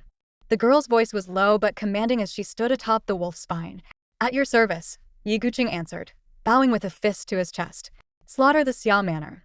Leave no one alive to see the dawn. Chuyue's eyes lifted lazily, but the bloodthirsty glint in them was as sharp as a lightning strike. Her words, dripping with cold malice, sent shockwaves through the crowd. Xia Xiqiang's face turned stark white, and she froze in place. Yi Chuyue, you wouldn't dare. The Xia Manor is the residence of the Shangshu of Chang'an. You're just the daughter of a marquis. Chuyue pulled out the emperor's token, its golden light illuminating the dark night. Slaughter them, she commanded coldly. Yes. Yi Gucheng responded, raising his arm in a sweeping motion. Shadow guards, hear my command. Tonight, we raise the Xia Manor. Eliminate all who stand in our way. Understood, came the thunderous reply from over 100 shadow guards, their voices shaking the very ground. Chuyue's smile was cold and ruthless, devoid of mercy. Xia Xiqiang held a small fox in her hand. The little creature struggled to open its bloodied eyes. Through the faint haze of blood, it saw a figure full of unyielding spirit, cold-blooded, arrogant, exuding an innate aura of wickedness and cruelty. That was his Chuyue. So beautiful. Under Yi Gucheng's command, the shadow guards of the marquis residence and the household soldiers were about to engage in a brutal battle with the elite archers of the Xia household. Bloodshed seemed inevitable, with corpses destined to litter the ground. Xia Shangshu's face turned as pale as paper. The shadow guards of the Zhenbei marquis residence were not a force the Xia family could contend with. Miss Yi, whatever the grievance may be, let us sit down and talk it through. There's no need for such drastic measures. Xia Shangshu pleaded anxiously.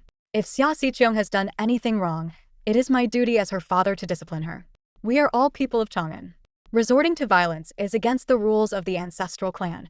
Madame Xia chimed in, yes, that's right, Monsieur. Destroying the Xia family would be a crime punishable by the extermination of 9 generations. At the very least, the ancestral clan should be the one to deliver judgment. Xiqiang is still young and has always been reckless and immature. Please don't take it to heart. Yes, she's just a child. Madame Xia's voice trailed off as if she were grasping at straws. Chuyue seemed to agree with Madame Xia's words, but her voice was cold as if laced with frost. Madame Xia assumed Chuyue was moved and hurriedly put on a warm smile. However, the girl's next words froze her soul. All the more reason to cut her down. Chuyue's icy voice rang out, tonight, anyone who stands in my way dies. Madame Xia's face turned ghostly white. Slaughter. A single word, simple yet brutal, soaked in blood and terror. Yi Gucheng unsheathed a blood-red crescent scythe, and the shadow guards swarmed into a savage battle. Just then, an overwhelmingly powerful aura enveloped the entire left Dao of Chang'an, forcing the marquis shadow guards and soldiers to a halt. Yi Gucheng, gripping his scythe, furrowed his brows. The oppressive force was like a towering mountain crashing down upon them. Chang'an, the sacred capital, is no place for such recklessness. A deep and resonant voice, as loud as a tolling bell, echoed in the midnight sky. Cheng Hongshan lowered his head and murmured to himself, an 8th-tier martial artist. It's Lord Yun of the Ancestral Clan. The Ancestral Clan governed the laws and order of Chang'an. From royalty and nobility to commoners, all fell under its jurisdiction. Yun Tianya, the head of the Ancestral Clan, was revered as Lord Yun, an 8th-tier martial artist. In the Lingtian continent, martial artists were the foundation of power among vassal states. The hierarchy was determined by the number of martial artists, with the 9 tiers of martial mastery being the benchmark.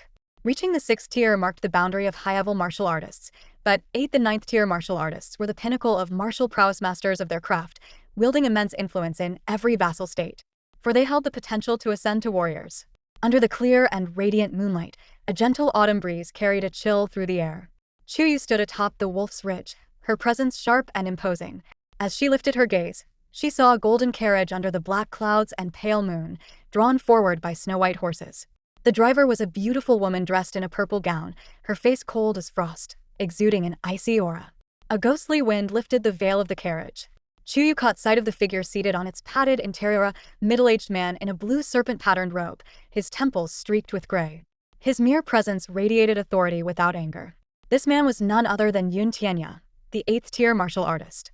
This was the power of a high-level martial artist. In a single breath, he had subdued over 100 of her shadow guards. The arrival of Yun Tianya set the night ablaze with fervor. Everyone in the Xia residence heaved a sigh of relief, as though they had just been saved.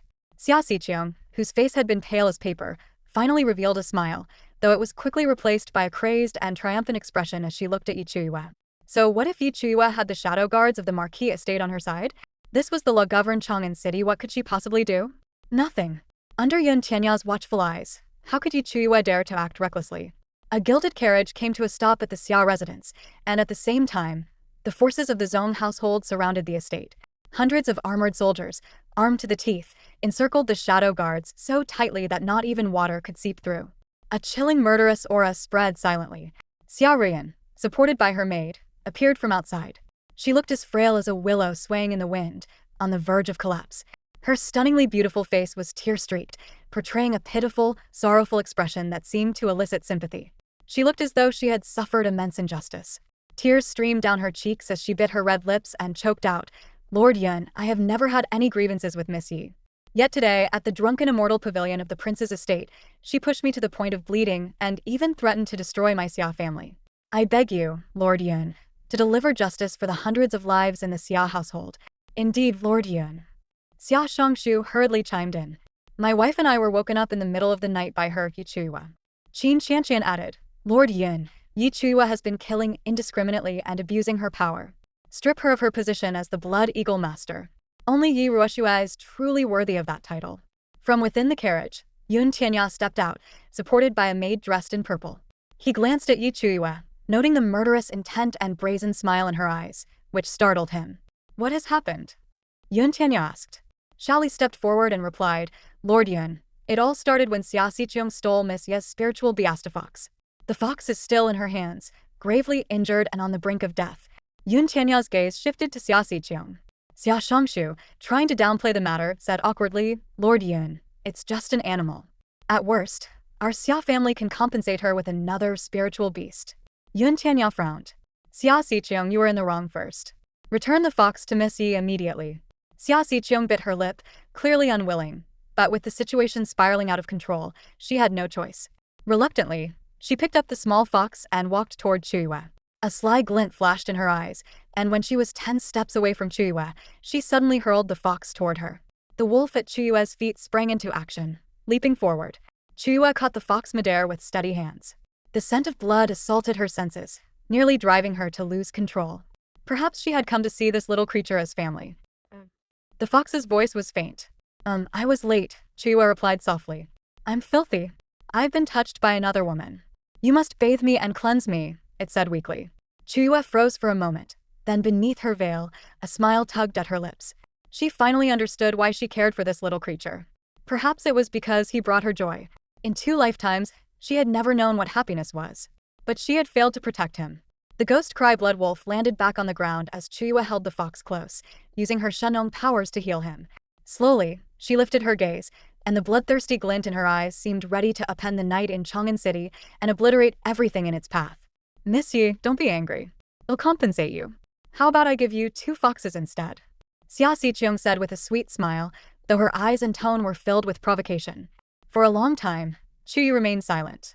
She simply held the small, soft fox in her arms, the sharp scent of blood filling her senses. She listened to the sound of the night wind. It reminded her of that train platform, where her mother had let go of her hand. It reminded her of that chaotic alleyway, where her sister, lying in a pool of blood, urged her to run. The vast Xia Manor, shrouded in the endless darkness of night. A faint crimson hue crept into the corners of the girl's eyes. Without a word, she stood, her red dress gently fluttering in the breeze. Her thin, frail figure was enough to strike fear into everyone present, as though she were the very embodiment of the fearsome lord of the underworld. "Miss you?" Shan Yuanqi called out worriedly. She smiled a slight, soft laugh as she lowered her head. "Xia Xiqiang, are you prepared to repay me?" Chuyue raised her head, her dark eyes deeper than the night itself, like ink that could not be diluted. "Repay? With Lord Yun and the nobles of Chang'an as witnesses, I will repay you," Xia Xiqiang replied with a charming smile. Very well, then, repay me with your life. Chuyue gently placed the little fox onto the back of a small wolf. In the next instant, her body shot forward like a bolt of lightning, as swift as a raging storm. In the blink of an eye, she was in front of Xia Xiqiong. Leaping from midair, she delivered a fierce kick to Xia Xiqiong's face. Xia Xiqiong was sent flying backward, but before she could even attempt to get up, a shadow loomed over her. Chuyue grabbed a fistful of Xia Xiqiong's hair, yanked her up, and slammed her face into the ground with unrelenting force. Again and again she struck, until Xia Xiqiong's face was utterly unrecognizable. Ah! Ah! Xia Xiqiong's screams echoed through the courtyard. Yi Chuyue. Yun Tianya's stern voice boomed as his martial aura surged, instantly stopping Chuyue's movements. Madame Xia rushed over, sobbing as she helped the bloodied Xia Xiqiong to her feet. Third Miss Yi, how cruel you are, she cried. Lord Yun, I beg you, punish this vicious woman. Xia Hongjun, do you seek death? Cheng Hongshan roared in response. The two sides faced off, tension crackling in the air once more. Minister Xia, this matter will be handled by our sect, Yun Tianya declared. A spirit beast is still a life. Given that this spirit beast is on the verge of death, Third Miss Ye's actions can be considered as settling the score. Tonight's events end here. Yun Tianya was renowned for his unwavering integrity. Over decades in his position, he had handled every case with precision and fairness. He was impartial and unyielding, sparing no one, not even royalty. Yet, he would also ensure justice for even the humblest of commoners if they were wronged. Third Miss Yi, since you've vented enough, let this matter rest, Yun Tianya said. Many had expected Yi Chuyue to be difficult to deal with, but to their surprise, the girl simply nodded. As you say, Lord Yun. Let it end here. The night is almost over. Everyone return to your homes, Yun Tianya said, waving them off as he climbed into his carriage. Yet, as he glanced at Chuyue, there was a flicker of admiration in his eyes. Chuyue began walking toward the manor gates. Behind her, Xia Xiqiong's shrill voice rang out. Yi Chuyue, that beast won't survive. I'll replace it for you with a new one. Or better yet, give it to me, I'll use its bones to craft a bracelet. Chuyue continued her slow, steady pace toward the gates, her presence parting the crowd.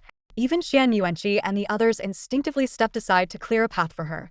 Beside her, the blood-stained wolf followed, carrying the little fox on its back. Weakly, the fox murmured, Achoo, don't bother with her. She's the daughter of Minister Xia.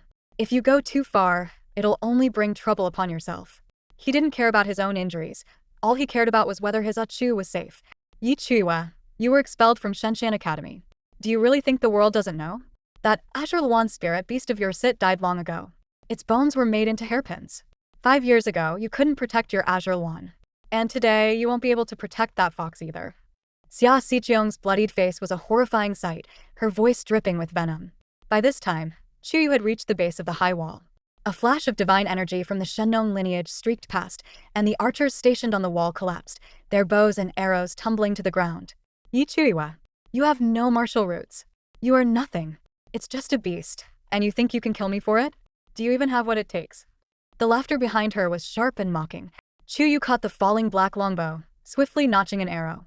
Turning abruptly, she drew the bowstring taut, her arrow aimed directly at Xia Xiqiong.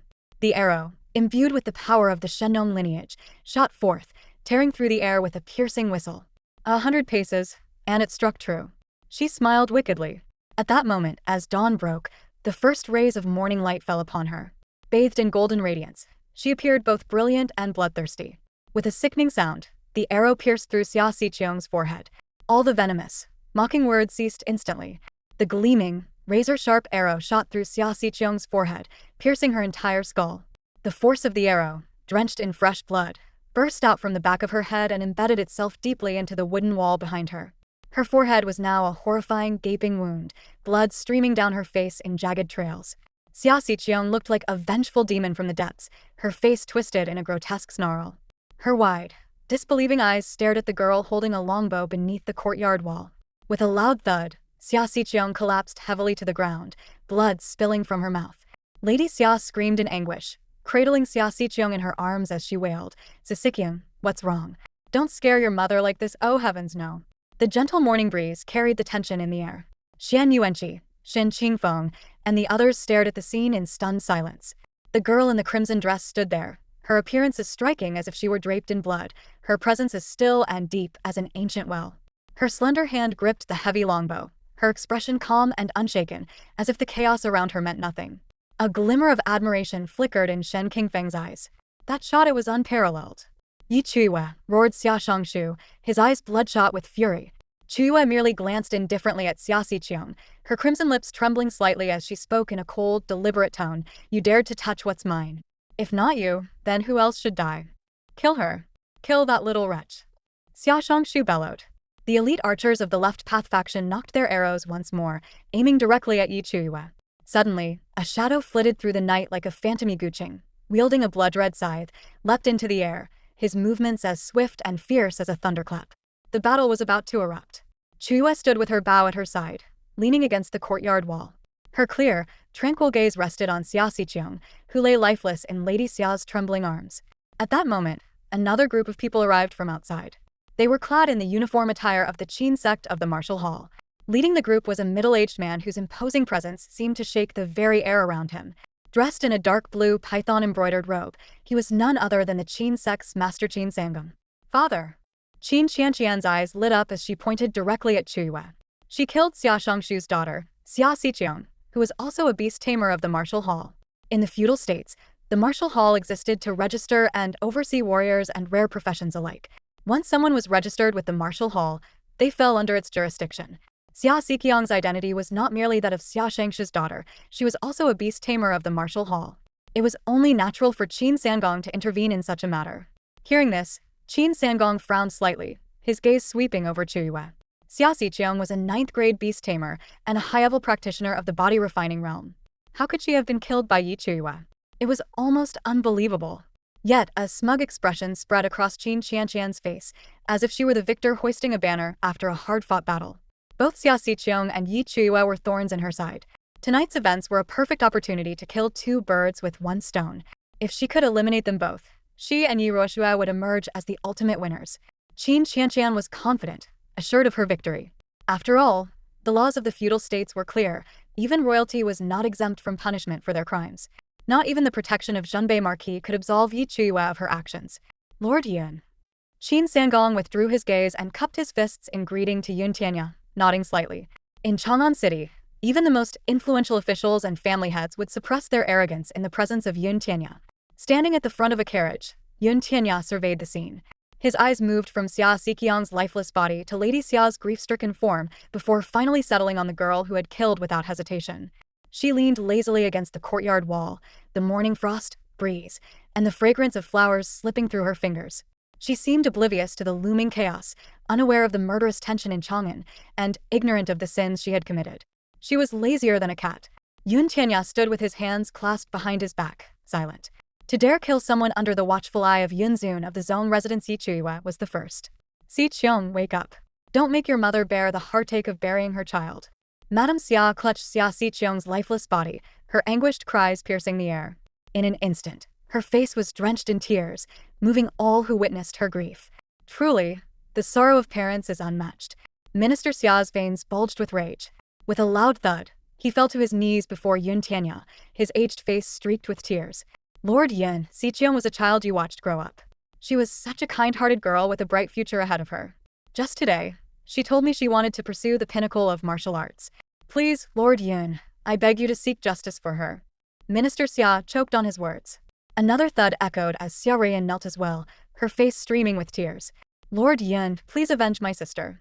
She did not deserve such a tragic fate within our residence, while the murderer roams free. Lord Yun, Xia Xiqiang was a beast tamer of the martial hall. This matter will inevitably draw the hall's attention, Qin Sangong interjected. Yun Tianya remained silent, his gaze fixed on a fiery red figure in the distance. The faint light illuminated her face, revealing an unsettling calmness, like the stillness of the deep sea.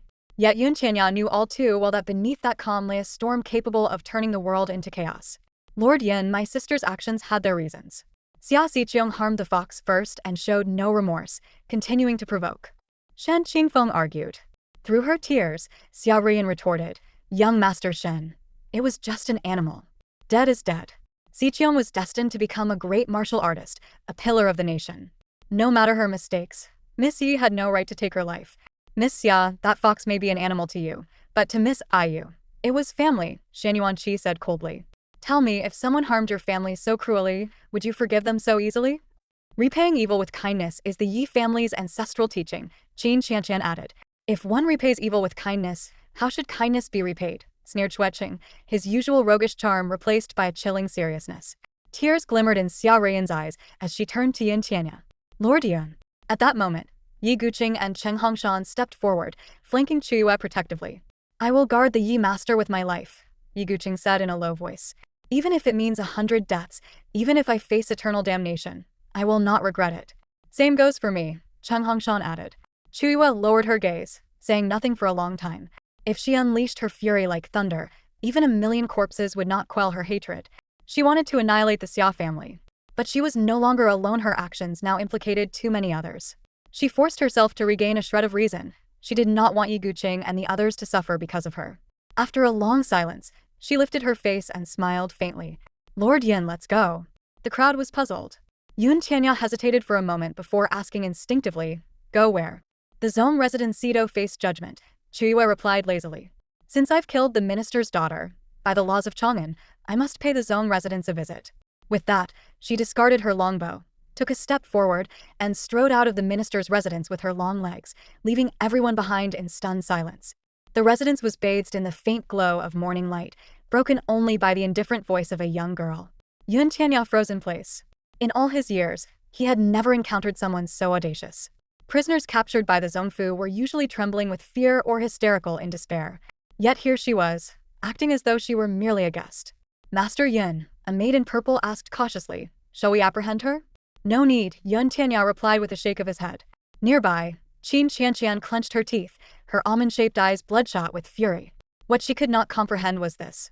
Why, when forced into a desperate situation, did Yi Chuyue show no sign of panic or defeat? Ruoshiyue. Qin Qianqian hissed under her breath. Yi Chuyue is a calamity. She must be eradicated completely, or else Xia Xiqiang's fate today will be ours tomorrow. Go back to the Yi residence immediately. Bring Yi Xiu and Su Hu to the Zongfu. Also, inform the former Shadow Guard commander of the northern garrison, Chen Yun. Yi Ruoshiyue caught on instantly, her eyes glinting briefly before she nodded. Understood. I know what to do. Qin Qianqian wasn't wrong. Even now, Xia Xiqiang's death weighed heavily on Yi Ruoxu's mind. Since Yi Chuyue was already being held accountable in the Zongfu, she could not be allowed to leave alive. On the streets of Chang'an, the dawn broke with resplendent light. The eastern clouds tore apart, revealing a blinding brilliancy, a light named sunrise.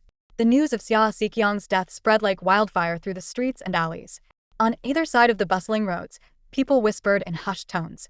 Seer, this the city lord, Tan Chengzhu, was stunned, still reeling from the events. He had merely gone to the palace as a guest. How had it all escalated into such a dramatic turn of events? A young man stood silently at the residence's entrance, dressed in a dark robe. His deep, enigmatic eyes were fixed on a distant, retreating figure.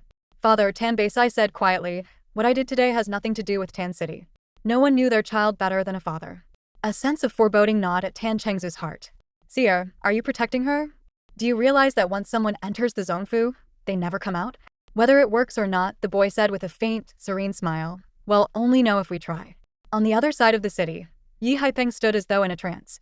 Today's Yi Chuyue reminded him of the deities of the Shenwu Empire. He had never been so captivated, so utterly consumed by a woman before. Su Linglong's eyes were red with jealousy, her emotions surging like a flood, threatening to drown her entirely. Barely managing to suppress the raging storm within, she took hold of Yi Haipeng's arm. Master, Yue was far too reckless today. Yi Haipeng pulled his arm away without hesitation, his movements cold and detached. The disdain in his eyes was like a dagger, cutting deep into Su Linglong's heart.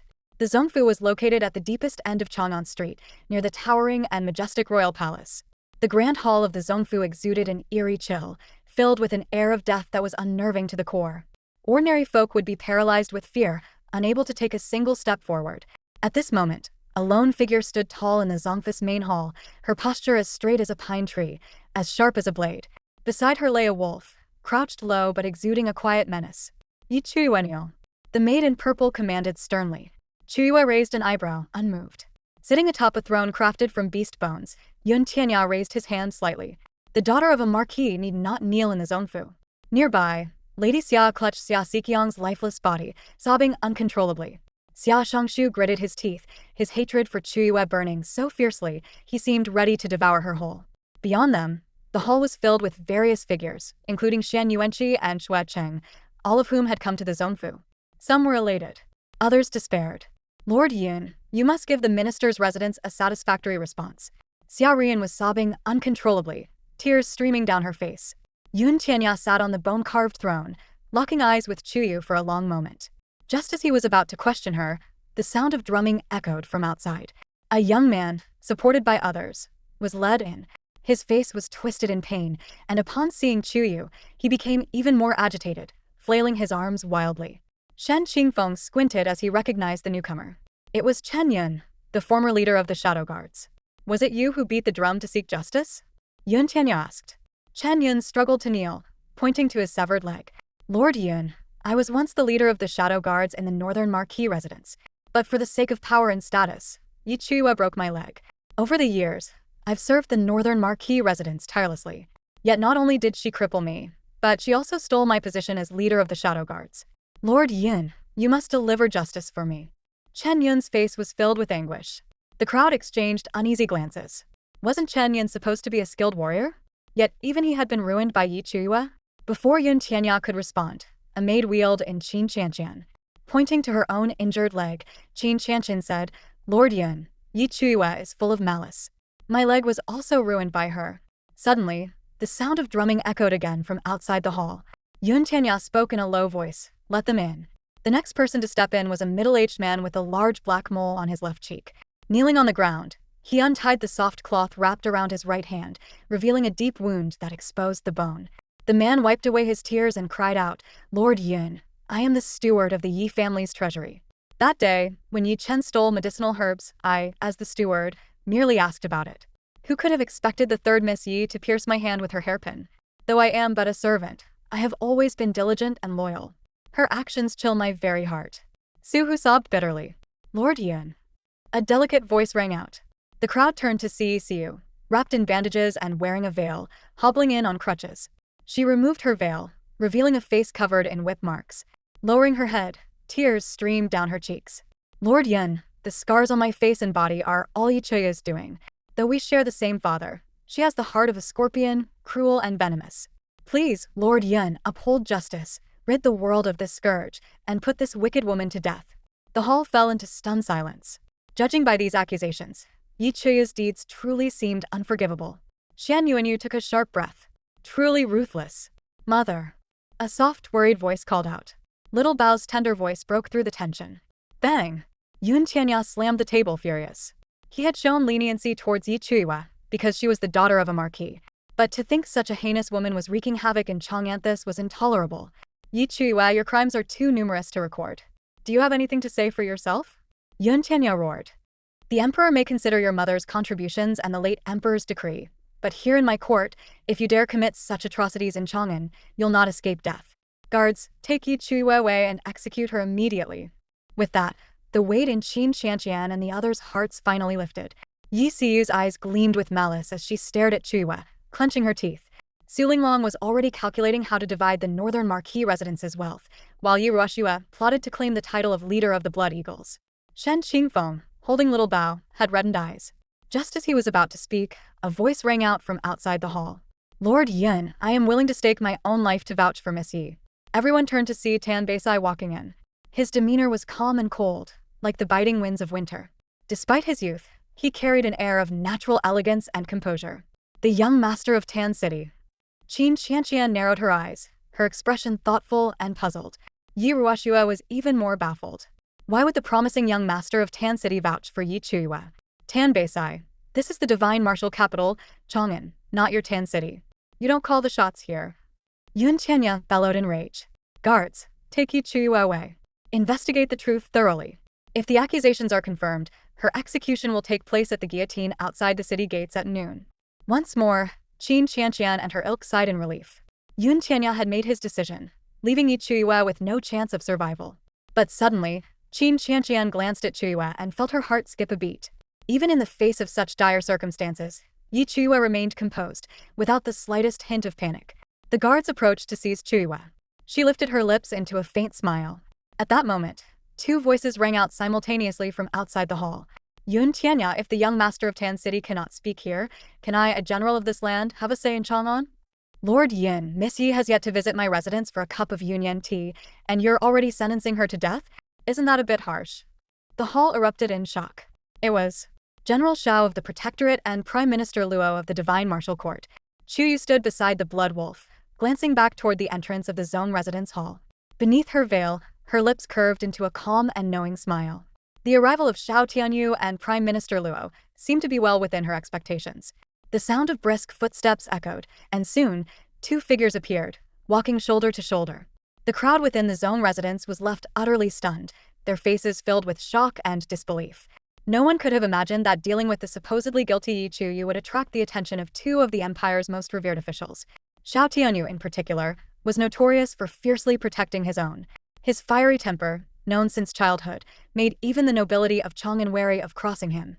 As for Prime Minister Luo, he was a paragon of integrity and humility, having dedicated decades of his career to advocating for the people. His personal wealth had been entirely donated to support the underprivileged. These two towering figures, both celebrated yet frequently at odds, had often clashed in court, their debates so heated that they almost came to blows. Yet today, they arrived simultaneously, meeting at the gates of the Zone residence. Upon seeing each other, they paused momentarily, their expressions betraying a flicker of surprise before they both let out disdainful scoffs. Deliberately putting some distance between themselves, they continued toward the Grand Hall. General Shao, Prime Minister Luo. Yun Tianya rose from his throne-like seat carved of beast bones, his demeanor refined and composed. He spoke in a measured tone. This is but a trivial matter. The Zone residence is more than capable of handling it. What brings the two of you here? Shao Tianyu glanced at Chuyue. The girl responded with a slight nod, her composure entirely unfazed, as if she were far from the condemned criminal she was accused of being. Lord Yin, Shao Tianyu began, his voice steady but firm, Yi Chuyue's identity is unique. If she is to be sentenced to death, it must be through a joint interrogation and conviction by both myself and Prime Minister Luo.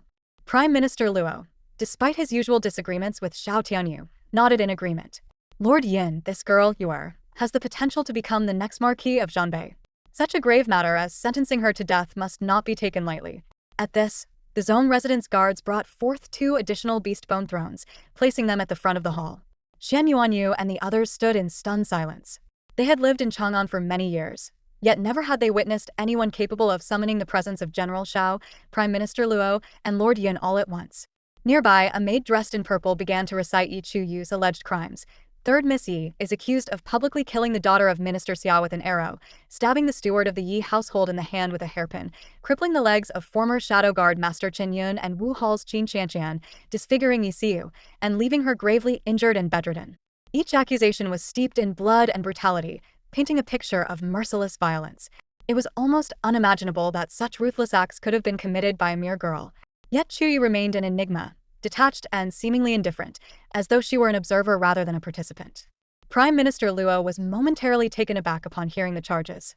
He turned to her and asked, "Or did you truly do all this?" "Yes, it was me," Chuyue admitted without hesitation, her response straightforward and devoid of any pretense. Yun Tianya interjected, "You both heard her confession. This girl is ruthless and tyrannical, running rampant in Chang'an. If we don't punish her, how can we maintain order and satisfy the people?" At this point, Minister Xia fell to his knees, bowing his head repeatedly to the ground. When he raised his face, his bloodshot eyes brimmed with grief and fury. In a hoarse voice, he cried out, "Prime Minister! General! My daughter Si Qiong was murdered by this venomous girl. Even if she is the daughter of the Marquis of Zhanbei, she must still answer to the laws of Chang'an. In our divine martial empire, murder demands retribution, and debts must be repaid. I beg you, esteemed lords, to uphold justice, eliminate this scourge, and sentence Yi Chuyue to death for her countless crimes." Bang! The final sound was Minister Xia's desperate yet solemn kowtow, echoing with a sense of urgency and fervent plea. Bang! With her eyes brimming with tears that streamed uncontrollably, Madame Xia fell to her knees and kowtowed heavily. "I beg you, my lords, for the sake of the people, rid us of the scourge that is Yi Chuyue." Immediately, Yi Xiu also knelt down, followed by Su Hu and Chen Yun, who prostrated themselves on the ground. Even Qin Qianqian, seated in her wheelchair, joined in unison. "We plead with you, my lords, to put an end to the Yi family's calamity." Hearing these desperate cries, Prime Minister Luo furrowed his graying brows deeply. The situation was proving to be far more complicated than he had anticipated. To pass judgment in the ancestral court required clarity of cause and effect, a thorough understanding of the events that had led to this moment. Standing in the great hall of the ancestral court, Tanbeisai, his voice young yet steady and respectful, clasped his hands in a formal salute and spoke calmly. I believe the so-called crimes of the third Miss Yi have their reasons and context. Xueqing added, My lords, in all matters, a thorough investigation must be conducted before reaching a conclusion.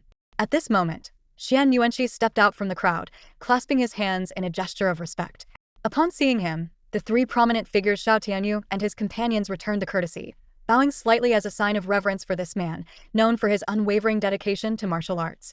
Honorable lords, as a member of the royal family, it is not my place to interfere with the judicial matters of the ancestral court. The laws of Chang'an should not be swayed by those of royal lineage. However, today I stand here willing to vouch for Miss Ayu. As for the rest, I trust in the wisdom of the court to deliver a fair and just verdict, Xian Yuanqi declared in a composed yet powerful voice. I too will vouch for my younger sister, Shin Qingfeng said firmly. If my sister lives, I live. If she dies, I die. Mother, little Bao, with tears glistening in his eyes, looked on in worry. Meanwhile, Qin Qianqian seethed with rage, her eyes bloodshot. She could never have imagined that so many people in Chang'an would step forward to speak on Chuyue's behalf. Yi Ruxue turned her head to glare at Shen Qingfeng, her heart filled with a hatred that ran bone deep. Su Linglong, gazing at the slender, crimson-clad figure standing in the hall, felt her heart tremble with an unfamiliar sense of fear. Unbidden, a realization dawned on her. Chuyue, whom she had once trampled underfoot like a mere insect, had now become a figure revered by the powerful elite of Chang'an. Meanwhile, her beloved Ruoxue seemed dim and insignificant by comparison, like smoke dissipating into the wind. The ancestral court's great hall was rife with conflicting emotions. Some wished for Yi Chuyue's brutal demise, while others silently prayed for her well-being. Standing at the very center of the hall, Chuyue appeared indifferent, as though the entire affair was of no concern to her. A faint air of languid nonchalance emanated from her very being. Ayu, do you have anything to say? Speak freely, Prime Minister Luo prompted. Chuyue raised her eyebrows slightly before striding over to Su Hu, the overseer of the storeroom, who was trembling on the ground. His terrified demeanor made him look as though he had come face-to-face with the king of hell himself. Without warning, Chuyue delivered a fierce kick to Su Hu's head, sending him flying backward like a kite with a severed string. He landed in a heap on the ground, groaning in pain. His ribs were fractured, and he howled miserably, unable to muster the strength to stand. How dare you? A maid dressed in purple drew her sword and pointed it directly at Chuyue's brow. Night Lone City immediately unsheathed his blood-red scythe, but at a single glance from Chuyue, he reluctantly withdrew the weapon. Yi Chuyue, how dare you act so recklessly in the ancestral court? Yun Tianya roared in fury. Xian Yunyu smirked faintly and muttered under his breath, I've never seen anyone so brazen. Facing the blade at her brow, Chuyue stood tall, unflinching and composed. Her frosty, mist-laden eyes met Yun Tianya's gaze without a hint of fear. Lord Yun, Chuyue began, her voice calm yet commanding. Do you know what would have happened if I hadn't been there? My son Yichen would have had his skull shattered by this wretched creature. She pointed at Su Hu with disdain. And do you know, Lord Yun, that for the past 5 years, Su Hu, a mere servant, has been embezzling food and clothing meant for the North Wing? He frequently beat and scolded my son. Last winter, when I was bedridden with illness, my son went to the storeroom to ask for a simple remedy for the cold. Su Hu and the others forced him to stand in the freezing lake water for 3 hours. The grand hall of the Zong mansion echoed with the lazy, husky voice of a young girl. Yichen believed that after spending 3 hours in the icy lake, Su Hu would truly hand over the pill. But who would have thought that when he climbed out of the lake, Su Hu crushed the pill right in front of him? Last month, when Yichen and I were destitute and on the brink of starving to death, he begged on the streets for my sake. Su Hu discovered this and not only beat him up in public, but also stole all the coins he had begged for. Such incidents are countless, and Lord Yun, a simple investigation would reveal the truth. I only shattered the bones in his hand, sparing his miserable life. He should be grateful for that. Yet this ungrateful wretch dares to come to the Zong mansion and accuse me? Chuyue cast a cold, disdainful glance at Su Hu, her eyes brimming with murderous intent, as if capable of shattering the heavens and shaking the earth. Su Hu felt his heart sink, as though he had been plunged into an endless inferno. Lord Yun, Chuyue said with a faint smile, her tone laced with mockery, how do we judge this crime?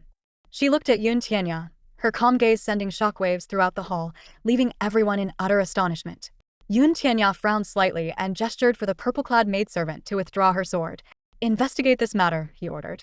The maidservant nodded, leaving with a group of Zong mansion guards to thoroughly investigate Su Hu's insubordination and acts of betrayal. Yi Chuyue, what else do you have to say about this matter? Yun Tianya asked again. Chuyue smirked and walked toward Yi Siu, who was kneeling on the ground, her face marked with whip scars and her entire body wrapped in soft bandages. Suddenly, Chuyue reached out, grabbed Yi Siyu's hair, and yanked her head up, forcing her to look upward. Yi Chuyue, what are you doing? Yi Rishue shouted angrily, her voice trembling with shame and rage. Silence, Chuyue replied coldly, casting a glance at Yi Rishue. That single look sent shivers down Yi Rishue's spine, rendering her speechless. Chuyue sneered and turned her gaze to Yun Tianya. Lord Yun, are you aware that this mere 13-year-old girl used a cold needle poison on my son, nearly killing Yi Chen? Where were the laws of Chang'an, the justice of the Zhong Mansion, and your authority, Lord Yun, at that time? Her words were firm and resounding, each syllable like a thunderclap. All eyes turned to her, their gazes fixed in awe and suffocating tension. The crimson dress she wore stunned the aristocracy of Chang'an. Never in history had anyone dared to confront the Zhong Mansion and question Yun Tianya so boldly. Yun Tianya was momentarily taken aback by Chuyue's sharp questioning, rendered speechless. At that moment, Shen Qingfeng stepped forward and said, Lord Yun, Qin Qianqian's leg was crippled during a duel of life and death. Once such a duel is agreed upon, it signifies mutual consent to the risks involved. Qin Qianqian intended to cripple my sister as well but simply lacked the ability to do so. As martial artists, nothing is more disgraceful than losing a duel and then seeking revenge afterward. Such behavior is despicable and unworthy of the standards of the martial hall. Shen Qingfeng shot a chilling glare at Qin Qianqian, his expression cold and menacing. Yi Guqing interjected. The former Shadow Guard Master, Chen Yun, had his leg injured not because of any deliberate act by Lord Yi. While there was no formal duel of life and death, a verbal wager was made, witnessed by the soldiers of the Northern Marquis estate. Lord Yin, you may verify this matter at any time. Yun Tianya motioned again, sending the Zhong Mansion's people to investigate these claims. Before long, the purple-clad maidservant and guards returned. Lord Yin, the statements of Miss Yi and the others have all been verified as true. Bang! Hearing the sound, Xiao Yunyu slammed the table and stood up, his eyes wide with fury. Pointing angrily at the likes of Su Hu, he bellowed in a deep voice, You wretch! How dare a mere steward insult the daughter and grandson of the Marquis of the North? Arrest this man immediately! And you, Haiping, what a fine daughter you've raised. She's only 13 and already so vicious. If a child is uneducated, it's the parents' fault. Yi Haiping, your family has brought shame upon itself. If I were you, I would end my life by smashing my head against the main pillar of this ancestral hall. Xiao Tianyu erupted in rage. The wrath of the nation's general was enough to shake the heavens, leaving bloodshed in its wake and countless corpses behind. The entire ancestral hall, both inside and out, was gripped with fear, trembling in terror, not daring to make a sound. Guards swarmed in, pinning the fallen Su Hu to the ground, while Yi Siyu, who stood nearby, was also apprehended by the guards. The situation within the ancestral hall shifted dramatically in an instant, leaving the onlookers too stunned to react. Mother, little Bao toddled over to Chuyue, his tiny legs moving briskly, and looked up at her. Don't be angry. Baby doesn't hurt, and I don't blame them. The child's maturity was heart-wrenching and protective. Chancellor Luo glanced at little Bao and then at Chuyue. Over the years, what kind of inhumane life had this mother and son endured in the Yi residence, that even a mere steward dared to bully her? Chancellor Luo couldn't help but shout angrily, Yi Haiping, the Yi family estate and the Marquis of the North's estate both belong to you, girl. She's still young, and even if you want to take it all for yourself, you should at least leave her a way to survive. Are you trying to drive her to death? Chancellor Luo's emotions surged. Thinking back to the Golden Throne Hall, where he had once advocated sending Yi Chuyue to Dongyang, he was overwhelmed with guilt. Yi Haiping's face turned ashen, but he said nothing. Chancellor Luo, General Xiao, even if all these accusations are baseless, the fact remains that she killed my daughter, Xia Xiqiong, right before everyone's eyes. Minister Xia cried out in anguish, his face contorted with grief. His wife, Lady Xia, sobbed uncontrollably. Yes, esteemed lords, my daughter, Xia Xiqiong, cannot die so unjustly. The situation in the ancestral hall once again shifted to a trial of life and death, with tensions running high. Shen Qingfeng looked at Chuyue with worry. Just then, the ground shook, and a golden-armored army marched in from outside the hall. The soldiers, clad in gleaming golden armor, exuded an aura of invincibility, their presence like thunder. Leading them at the front was a man of commanding presence, his steps steady yet powerful. The Golden Armored Guards. And at their helm, the leader of the Golden Armored Guards, Zhang Zhongran. Major General Zhang Yun Tianya called out.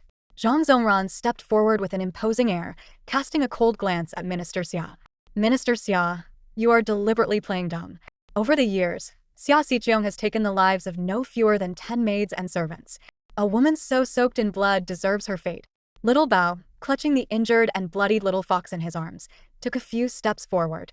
His soft, childlike voice echoed in the ancestral hall. Uncles, Xia Xiqiong bullied our little fox. That's why Mother got angry. To us, the little fox is family. These years, it's just been me and Mother depending on each other. We have no friends, no other family. Maybe in your eyes, it's just a fox. But to us, it's our family, just like any person. If you seek justice for Xia Xiqiong, then we must seek justice for our little fox. Little Bao's tender yet determined voice carried through the hall. Zhang Zhongran glanced at Little Bao, then turned to Yin Tianhe. Bowing with clasped hands, he announced, the third Miss Yi is half royalty and holds the Qingli token bestowed by the late emperor. The late emperor once decreed that the third Miss Yi has the authority to chastise tyrants and execute traitors. Xia Xiqiong's countless sins have been covered up by Minister Xia for years, silencing the voices of those maids and servants. As the daughter of the Marquis and the master of the Blood Eagle, the third Miss Yi has every right to judge Xia Xiqiong.